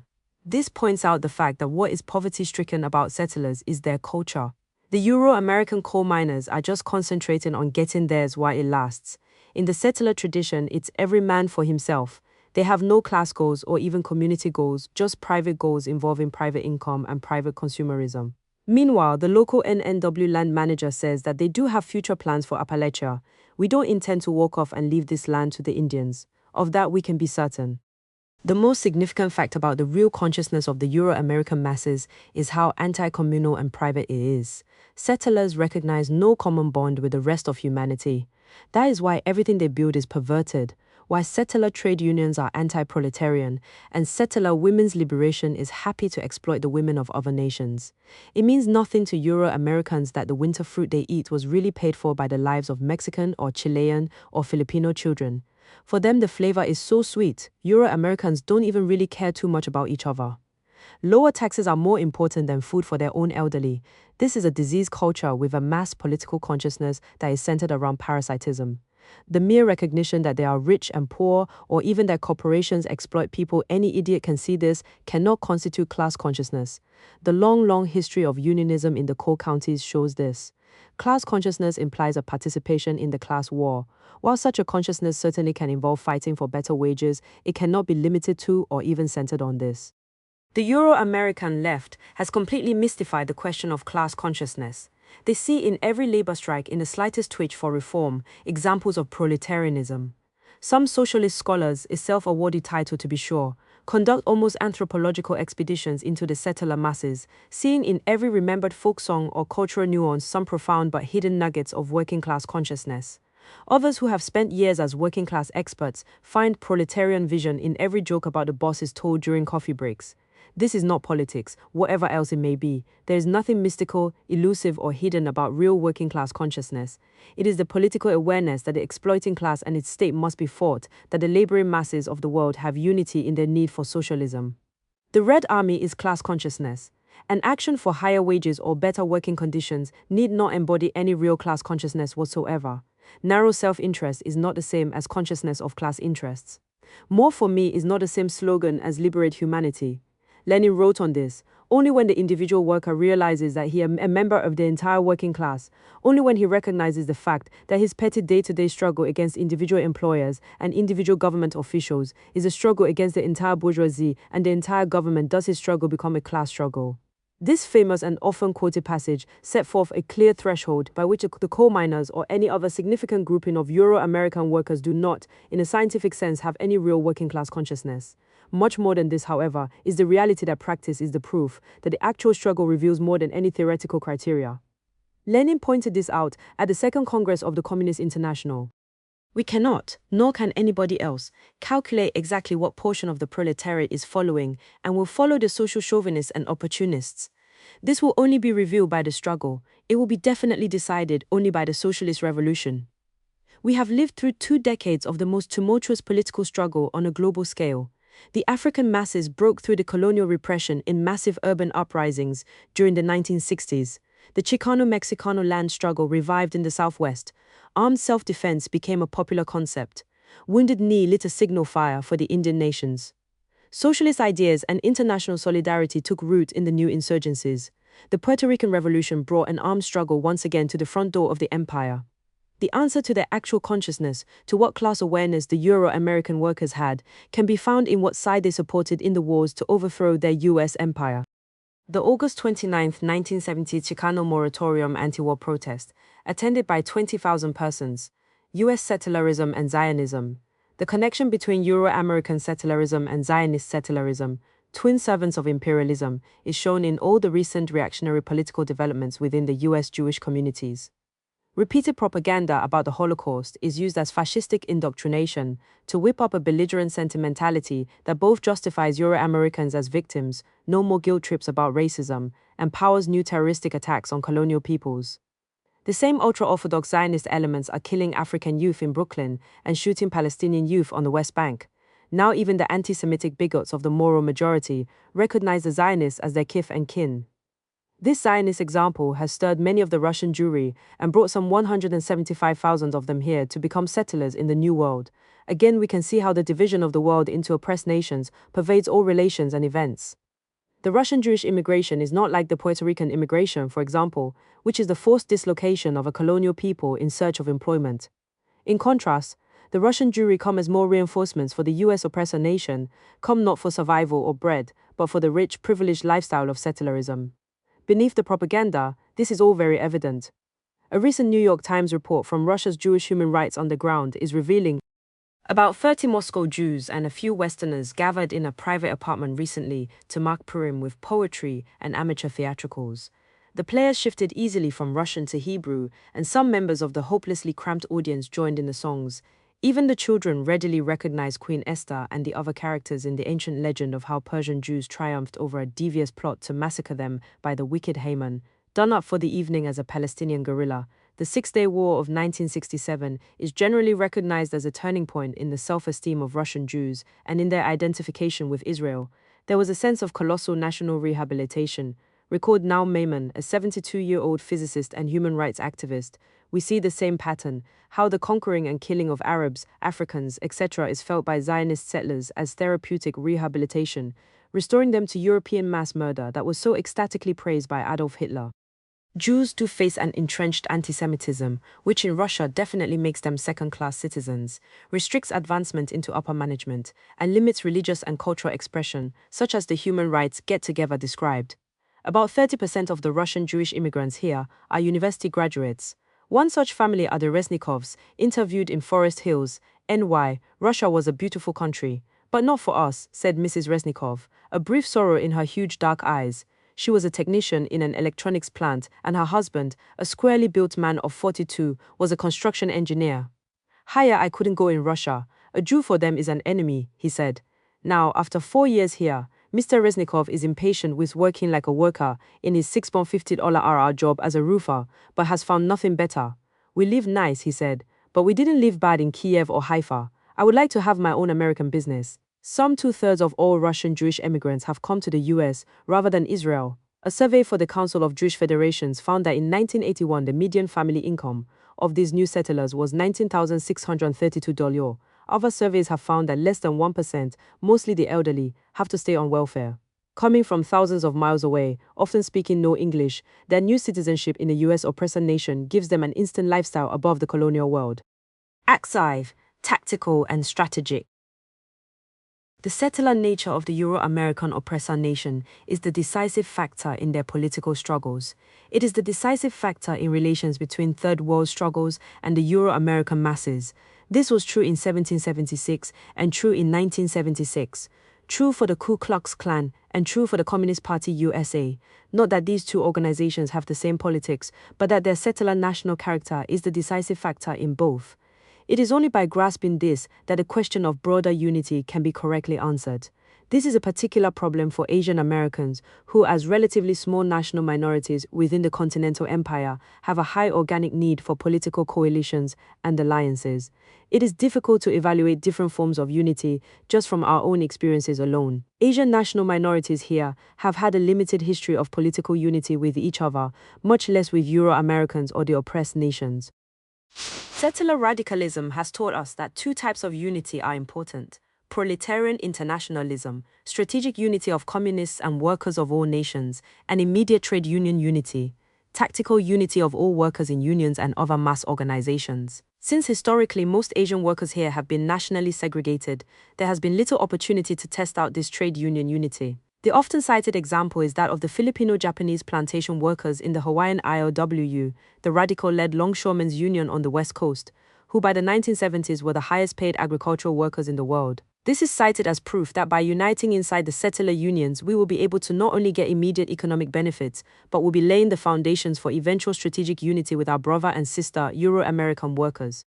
In that viewpoint, money-based tactical unity with settlers will eventually produce a heartfelt strategic unity, wherein Euro-American workers will join us as true comrades in making revolution against their empire. What our analysis has proved is that this view is worse than simple-minded. To better examine the question of strategic and tactical relations, we need to turn to the broader history of black-white workers' unity, which has been used in the US empire as a classic example of the supposed superiority of radical integrationism. We need to begin with the theoretical framework constructed by Message to the Black Liberation Movement. Message performed a mentally liberating deed by taking the question of unity out of the fog of racial or interracial sentiment, posing it instead in terms of national interests and class interests. Black-white worker solidarity cannot be attained at any cost, but at a particular cost.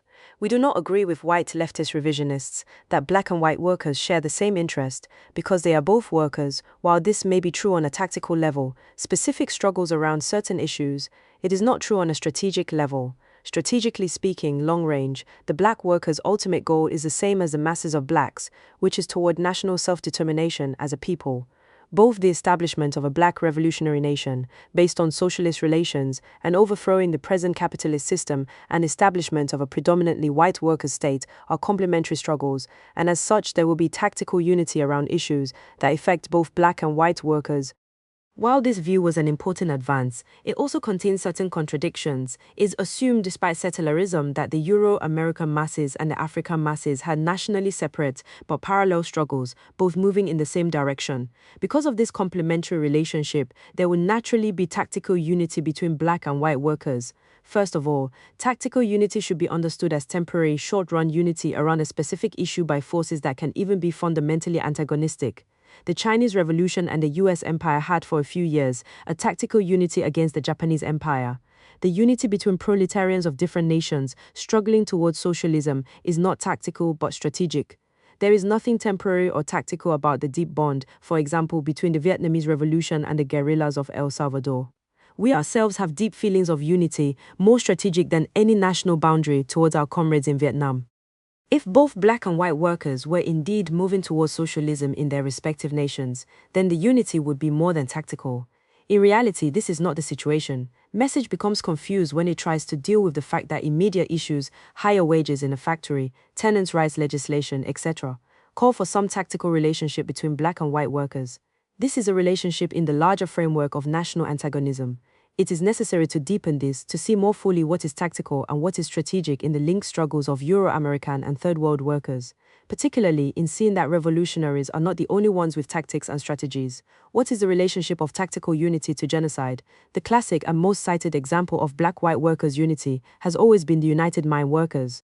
From its founding in 1890, the UMW Constitution admitted all coal miners regardless of race, creed, or nationality. As early as 1900, the UMW had some 20,000 African members, while even in the earliest years an African miner, Richard L. Davis, was a union leader. Davis was elected to the UMW National Executive Board in 1896 and 1897. Davis himself said after many white miners voted to put him on the board that the question of color in our miners' organization will soon be a thing of the past. By 1939, the UMW had as many as 100,000 African members, and Horace Caton and George Mitchell wrote that year in Black Workers and the New Unions that the UMW was, from the point of view of the participation of Negroes, the most important in the country. One of the earliest modern industrial unions in the US, the UMW was the only major union with significant African membership. The most integrated union in the AFL, the UMW under John L. Lewis led the breakaway from the old AFL to form the more militant CIO. To this very day, the Mine Workers Unions has African local and district officers, and the original constitutional provisions still making discrimination by any member grounds for expulsion. The historic place assigned the UMW as an example of working-class unity and integration is unique. The Negro Almanac says, for instance, it has been said that no other CIO leader better understood the importance of equalitarian racial policies for successful unionism than John L. Lewis of the United Mine Workers. In this union, the common economic and occupational hardships endured by all minimized, although they did not totally eliminate racial differences among members. Even in the South, CIO policies ultimately prompted Thurgood Marshall to declare that the program of this organization has become a Bill of Rights for Negro labor in America. In the UMW, we can examine tactical unity over a 90-year period in a major industry. The fundamental reality was that African miners and Euro-American miners had tactical unity, but different strategic interests. African miners attempted to pursue their tactical interests by uniting within settler unionism, helping to organize all coal miners, and thus building a strong enough union to significantly increase wages and improve working conditions. This tactical unity was very practical and easily understood. But the strategic contradictions are now equally clear, while seldom brought to light, while African workers had the strategic goal of liberating their nation from the U.S. empire. The settler workers had the strategic goal of preserving the U.S. empire's exploitation of the oppressed nations. The mythology that they had common class interests proved factually untrue. Both Euro-American and African miners wanted tactical unity, however. Since they had different strategic interests, their tactical unity meant different things to each group. The Euro-American miners wanted tactical unity in order to advance their own narrow economic interests and take away African jobs. In the early 1920s, the UMW could in practice be divided into two regions: the unionized North, where most UMW locals in Illinois, Indiana, Ohio, and Pennsylvania used their settler organization to keep African miners out; the unorganized Appalachian South, where the UMW needed African miners to build the settler union. While UMW welcomed African workers as unpaid organizers and militants, when a mining community in the North became organized, very often the African Union brothers were told to get out. At the 1921 UMW Pittsburgh District Convention, an experienced African delegate, recalling how he and hundreds of other African miners had taken up rifles to join the Union's armed marches in West Virginia, complained bitterly. Those colored men from the state of West Virginia put their shoulders to the shoulders of white brothers, and our newspapers tell us that they have sacrificed their lives for this great movement. I think it looks very embarrassing when a man would sacrifice his life for this movement, and after the victory is won, then his brother would say, "We need you no longer. A livelihood belongs to every man, and when you deprive me of it, you have almost committed murder to the whole entire race." Richard L. Davis, whom we mentioned as the first African to be elected to the UMW board, spent 16 years as an unpaid labor organizer, not only in Ohio, but in Alabama and West Virginia as well. Finally, he was whitelisted, unable to get work from the mine operators, and unable despite his leading role to get either financial aid or paid organizer's position with the UMW. Living in great want, unable to provide for his children, ill, he finally died of lung fever at the age of 35. He was used and then discarded. This is why Euro-American historians write of him as the best possible example for Third World workers to follow. The Union actually depended upon a fighting base of African miners to get established in the South. As we discussed earlier, in both the 1908 and 1920-2021 Alabama strikes, the majority of strikers were Africans. 76% of the 1920-21 UMW strikers were African. An African miner who worked in Mercer County, West Virginia, for 43 years recalled, "The white man was scared to join the union at first around here. The black man took the organizing jobs and set it up. We went into the bushes and met in secret, and we held all the key offices. A few of the white miners would slip around and come to our meetings. After they found out that the company wasn't going to run them away, why they began to appear more often. And quite naturally, when they became the majority, they elected who they wanted for their presidents, vice presidents, and treasurers. They left a few jobs as secretaries for the Negroes, but at the beginning, most all of the main offices in the locals were held by Negroes. The UMW's triumph in the mid-1930s meant that at last the Euro-American miners held enough power to defend their settler class interests. Much higher wages, per-ton production royalties for union pension and medical plans, seniority and safety regulations, and other benefits all resulted from this triumph. Today, while underground mining is still very hard and dangerous work, the union mines are highly mechanized and workers regularly earn $20,000 to $30,000 per year. These are very desirable jobs by the standards of the imperialist labor market. Even the weakened position of the UMW since the 1960s has not completely wiped out the gains made. Now that the fruits of successful union struggle have been placed in view, we can evaluate in practice the gains that African miners won by sacrificing to build the settler UMW and steadfastly uniting with their Euro-American Union brothers. The gains, objectively speaking, are non-existent. There are no gains because African coal miners have been virtually wiped out by the alliance of settler capitalists and settler miners. Driven out of the industry by the tens of thousands, African miners found their share of the jobs taken over by their Euro-American Union brothers.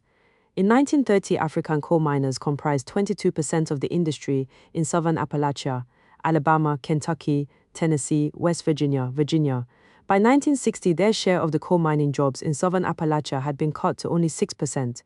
Even during the boom years of the 1940s and early 1950s, when tens of thousands of new Euro-American miners were getting hired, thousands of African miners were being fired and not replaced. In doing this, the imperialists were merely carrying out their general policy on colonial labor, restricting its role in strategic industries and reserving the best jobs for Euro-Americans in order to ensure the loyalty of settler society. When most coal mining jobs were brutal hand-loading of the coal while working in 2-feet-high tunnels, there were many jobs for African labor, but as unionization and mechanization raised the wages and improved the work, it became too good for Africans, and the companies and the UMW started pushing Africans out. Denied jobs operating the new machinery, African laborers with 10 years seniority found themselves being permanently laid off, in other words, fired, at the same time as the company would be hiring Euro-American teenagers for high-wage jobs on the new equipment. The other favored tactic was to transfer large numbers of African miners into the oldest mines, working them to exhaustion without investing even a penny in modernization, and then closing the worked-out mine and firing the African men. At the same time, the same company would be opening new mines elsewhere, with an all-white workforce. The United Mine Workers actively conspired with all the mine companies in this campaign against African labor. It would not have been possible otherwise. Today, surface mining accounts for over 60% of all coal production, double its percentage just 10 years ago. The growing sector of the industry, it is also the best paid, safest, cleanest, and most mechanized. It should be no surprise that these jobs are reserved for Euro-Americans. Alabama is traditionally the most heavily African area in the coal industry. Yet, in 1974, the UMW's District 20 in Alabama had only 10 African members among the 1,500 surface miners, while Africans are over 26% of the area's population. The blackout of African workers in the coal industry has reached a point where the 1980 report on the American coal miner by the President's Coal Commission, chaired by John D. Rockefeller OIV, has an entire chapter on the Navajo miners, who produce 3% of the U.S. coal, but not even one page on African miners. In a few paragraphs, the study praises the UMW as an example of integration, and notes that past discrimination is being corrected by corporate civil rights programs. It ends these few words by noting that the coal companies would supposedly like to hire more Africans for these well-paying jobs, but they can't find any job seekers. Coal companies contend that the major problem in finding black miners is that many black families have migrated to the large urban centers and that few live in the coal fields. We can see then that the tactical unity of settler and African miners cannot be understood without examining the strategy of both groups. Euro-American labor used that tactical unity to get African workers to carry out the strategy of preserving the settler empire. Some African miners received tactical gains from this unity in the form of higher wages and better working conditions. But in return, African miners disorganized themselves, giving themselves up to the hegemony of settler unionism. Thus disarmed and disorganized, they soon discovered that the result of the tactical unity was to take their jobs and drive them out. There are no tactics without a larger strategy, and in the US empire that strategy has a national and class character. As that African miner so correctly pointed out in 1921, a livelihood belongs to every man, and when you deprive me of it, you have almost committed murder to the whole entire race. Without that economic base, the African communities in West Virginia lost 25% of their total population during 1960-1970, as families were forced out of the coal areas. This, then, is the bitter fruit of black-white workers' unity over 90 years in the coal industry. While such integration was shocking to many settlers, we can now understand why Richard L. Davis was elected to the UMW National Board in 1896. He was the chosen Judas goat, selected to help lure African miners into following settler unionism. The UMW Journal reminded white miners at the same time that with his new position, he would in a special way be able to appear before our colored miners and preach the gospel of trade unions. When African miners in Ohio complained that the UMW was a white man's organization, Davis answered them, "Now, dear people, I as a colored man would ask of you to dispel all such ideas as they are not only false but foolish and unwise. You have the same interests at stake as your white brother. While Davis proved his sincerity by literally giving his life to build industrial unionism, it isn't very hard to see that he was elevated into a high union office by white miners because that actually represented their own narrow interests. He was the misleader, although idealistic and honest, they helped create for African miners. Even today, after the decisive blows have fallen, we find misleaders telling African coal miners that better unity with settler workers and reforming the settler unions are the answers to their problems. The damage in this case is limited solely by the fact that no one can be killed twice. Bill Worthington, past president of the Black Lung Association of Miners Disabled from Breathing Coal Dust, is a prominent retired African miner. He often speaks at national labor rallies, community and settler left events, and he touts out with shameless disregard for the truth the whole tired line of settleristic lies. The operators try to divide black and white. It's a master plan to keep confusion among the workers, keep the poor people fighting one another. This is the classic line invented by the settler left to explain away national oppression. In point of fact, African and Euro-American coal miners are not actually fighting each other in the coal fields. By cooperating with the imperialists, Euro-American miners have forced most Africans out and now have whatever remains of the jobs. African miners have been forced out and are in a difficult position to fight. Imperialism has the coal mines, the settlers have the jobs and are going to try to hold on to them, and the unemployed African workers get the inspiring propaganda about black-white workers' unity. This history proves concretely that the strategy of settleristic assimilation and the tactics that flowed from it were incorrect for African miners, and that their true strategic interests lay not only in national liberation, but in developing their own fighting organizations which alone could defend their true class interests. It was only from that foundation that correct tactical relations could have been made with Euro-American workers. Correct alliances must be based on correct strategy. We also see how the Euro-American labor aristocracy uses tactical unity and the surface appearance of advancing the common good, but only really acts to protect settler privilege and maintain settler hegemony over labor. It is always important to go beneath the surface appearances of such tactical unity, no matter how good it looks. In the summer of 1974, the United Mine Workers and the Euro-American left announced that a wonderful breakthrough had just happened. The union was leading thousands of settler miners to make common cause with the African liberation struggle in South Africa. This was an event so improbable as to surpass anything but the propaganda of the settler left. In its June 5, 1974 issue, the radical Weekly Guardian ran a large headline, "Miners Halt Work to Protest Africa Coal." In the article underneath, they proclaimed that spirited action had united the workers' movement with the black liberation struggle. The article details how nearly 8,000 miners went on a one-day walkout throughout Alabama. May 22, on the same day 1,500 people, also mainly miners, staged a militant rally in common cause with the black workers of South Africa. Carrying picket signs which read, "Stop imperialism in South Africa, End racism and slavery, and Stop the Southern Coal," the workers blasted the plans of U.S. energy companies to import coal from racist South Africa. The militant rally was organized by the Birmingham-based Coalition to Stop South African Coal and endorsed by UMW District 20.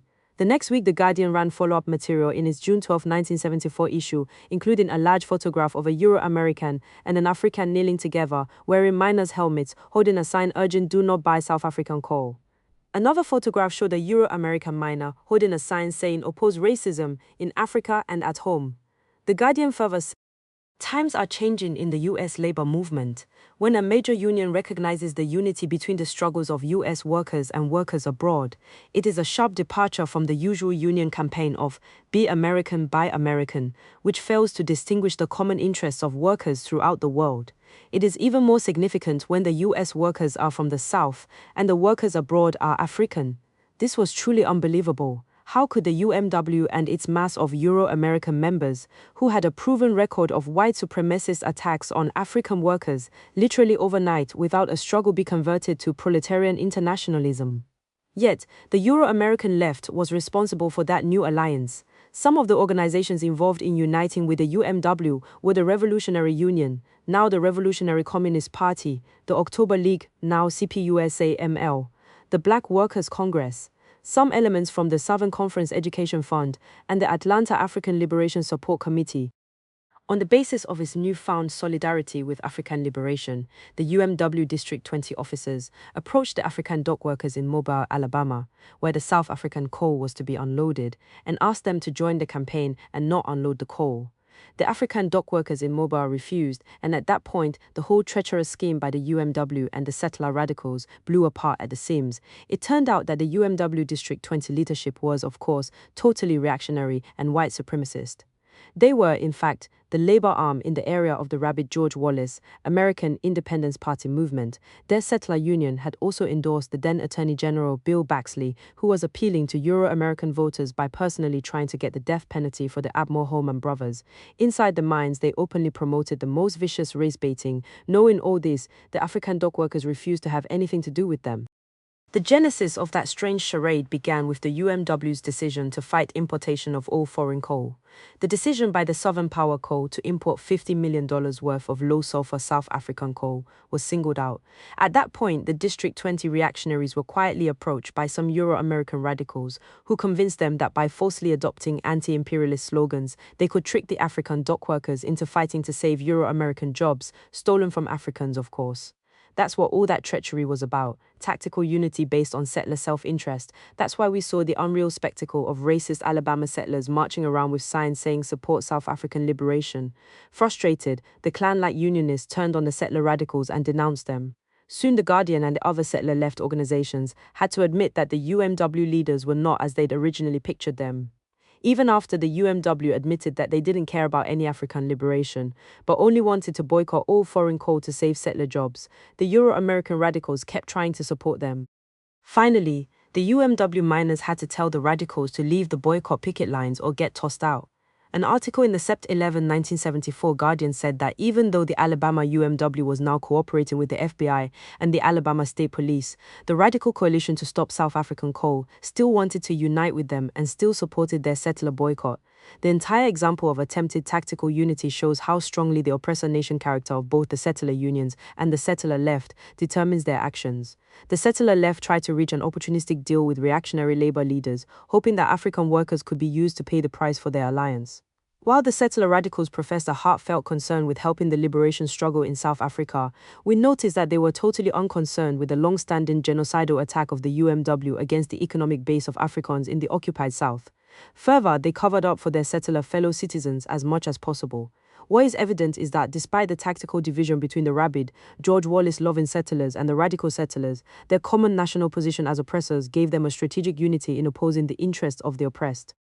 After an emotional meeting in their local union hall with a representative from Zimbabwe, the African longshoremen temporarily held off the orders of their local union president and stalled for a day in unloading the South African coal.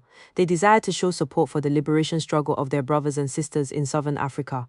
However incomplete and still undeveloped, that desire for solidarity was real, but in regards to the attempted UMW boycott, the African longshoremen were firm in their refusal to have anything to do with it. That attempted maneuver was crude and obvious, no matter how lovingly the settler radicals wrapped it up in a camouflage of anti-imperialist slogans and postures. The African longshoremen saw right through it, right to its rip-off, reactionary essence. How come the Black Workers' Congress couldn't unmask it? How come all the assorted coal from South Africa apartheid in the mines? The following article is taken from a memorandum written by Tom Bethel of the United Mine Workers of America. It describes the new development of coal imports from South Africa, the threat this is to the job security of U.S. miners, and the added strength I will give to the repressive apartheid policies of the South African government. Arrangements are currently being made to bring substantial quantities of low-sulfur steam coal into the United States from the Republic of South Africa. This move on the part of the coal and utilities industries requires a strong response on the part of the UMWA, because it takes jobs away from American miners, and because coal is produced in South Africa under conditions very close to slave labor, above South African miners, below food in South African mining camp, served with a shovel and eaten in Birmingham, demonstrating against the Southern Company. Alabama miners say no, Birmingham, Allah. Almost 1,000 people took part in a rally and picket line here on May 22. They were letting the stockholders of the Southern Company know that they were opposed to coal being imported from South Africa. The occasion was the annual stockholders meeting of the Southern Company, a holding company which owns Georgia Power Company, Alabama Power Company, Mississippi Power Company, and Gulf Power Company. At issue was a contract signed by the Southern Company to import 2 million tons, 50 million worth of coal from South African coal producers over the next 3 years. The first shipment will be brought into the port of Mobile in mid-July and burned at generating stations in Florida. Rank and file members, particularly from District 20 of the UMY and other unions, as well as people from various community organizations, made the rally the largest and most militant gathering in Alabama in over a decade. The coal companies employing District 20 members reported absenteeism at around 90%. The miners said they were not on strike, but that they were taking time off to take care of business. Approximately 100 miners went to the state capitol in Montgomery to see elected government officials. Governor Wallace was out of town, and the politicians told the miners that they couldn't do anything to prevent American corporations from importing coal. At the Birmingham picket line, the men were angry, and they manifested their attitude both in their conversation and in the slogans on their signs.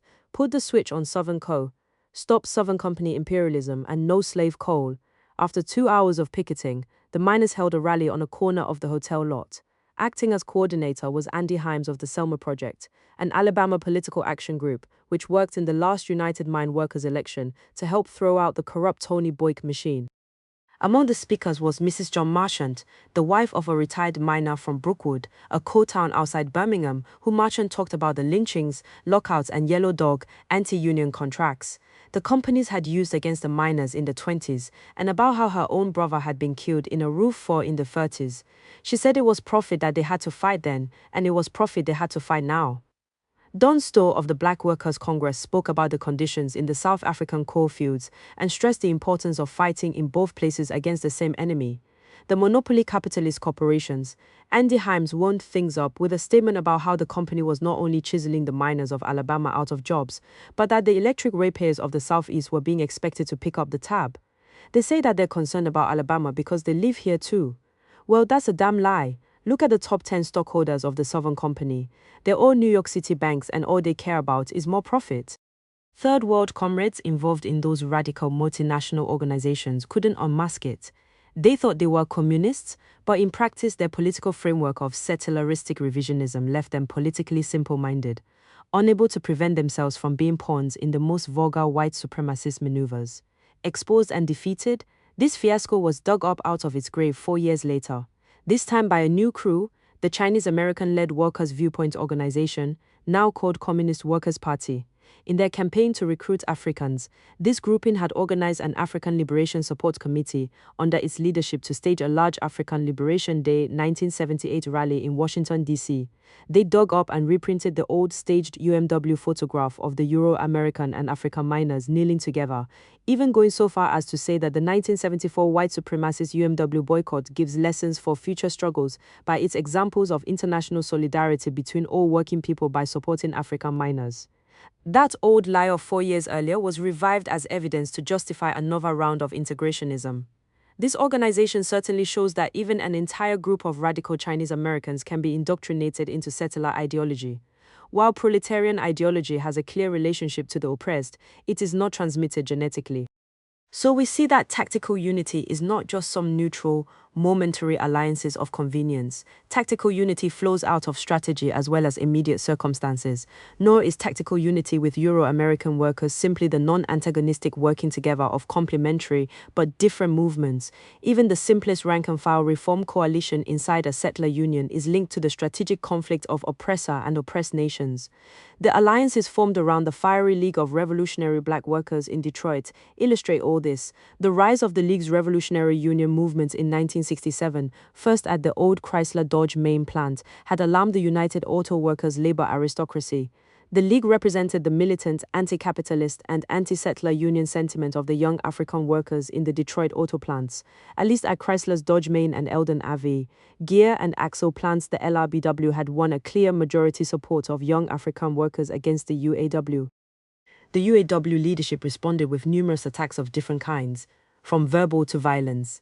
Emil Mazie, UAW Secretary-Treasurer, and the most prominent figure in the liberal grouping of settler trade unionists against the Vietnam War, denounced the LRBW as black fascists. He called upon Euro-American auto workers to respond to this new black peril, his words. We can no longer tolerate the tactics of these young militants. And when the UAW used direct police intimidation to defeat the LRBW's Ron March candidacy for union trustee at Dodge Main, the Liberal Settler Union didn't look too much different from George Wallace, but the UAW was different. One of the key ways it reacted to contain the League was to promote alternative, non-revolutionary African unionists. the international UMW had always intervened everywhere in the local unions to keep settlers in charge. This became particularly important with the gradual rise of African membership.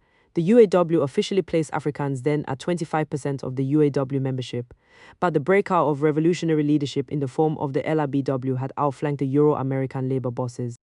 The UAW leadership selectively stopped organizing against those non-revolutionary African unionists who had been seeking the top offices in Detroit locals.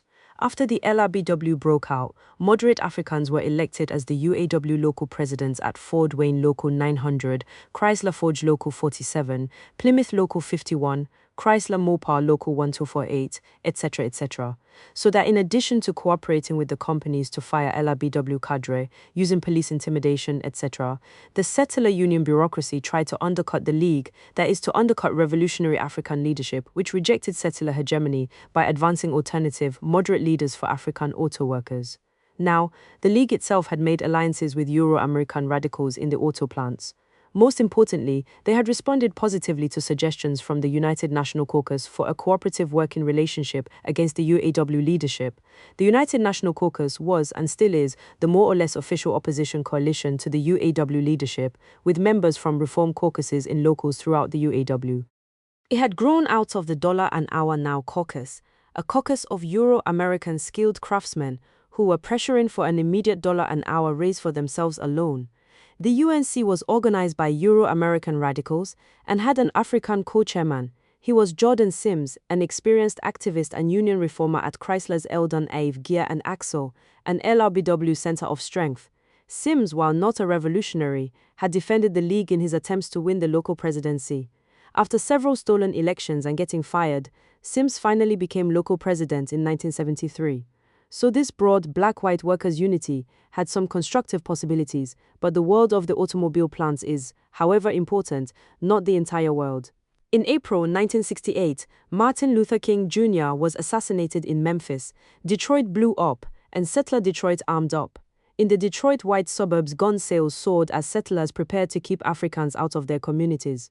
Euro-American housewives were signed up in special handgun classes. A publication associated with the League reprinted a newspaper photograph of suburban Euro-American women practicing with their new guns and referring to the settler women in unfriendly words.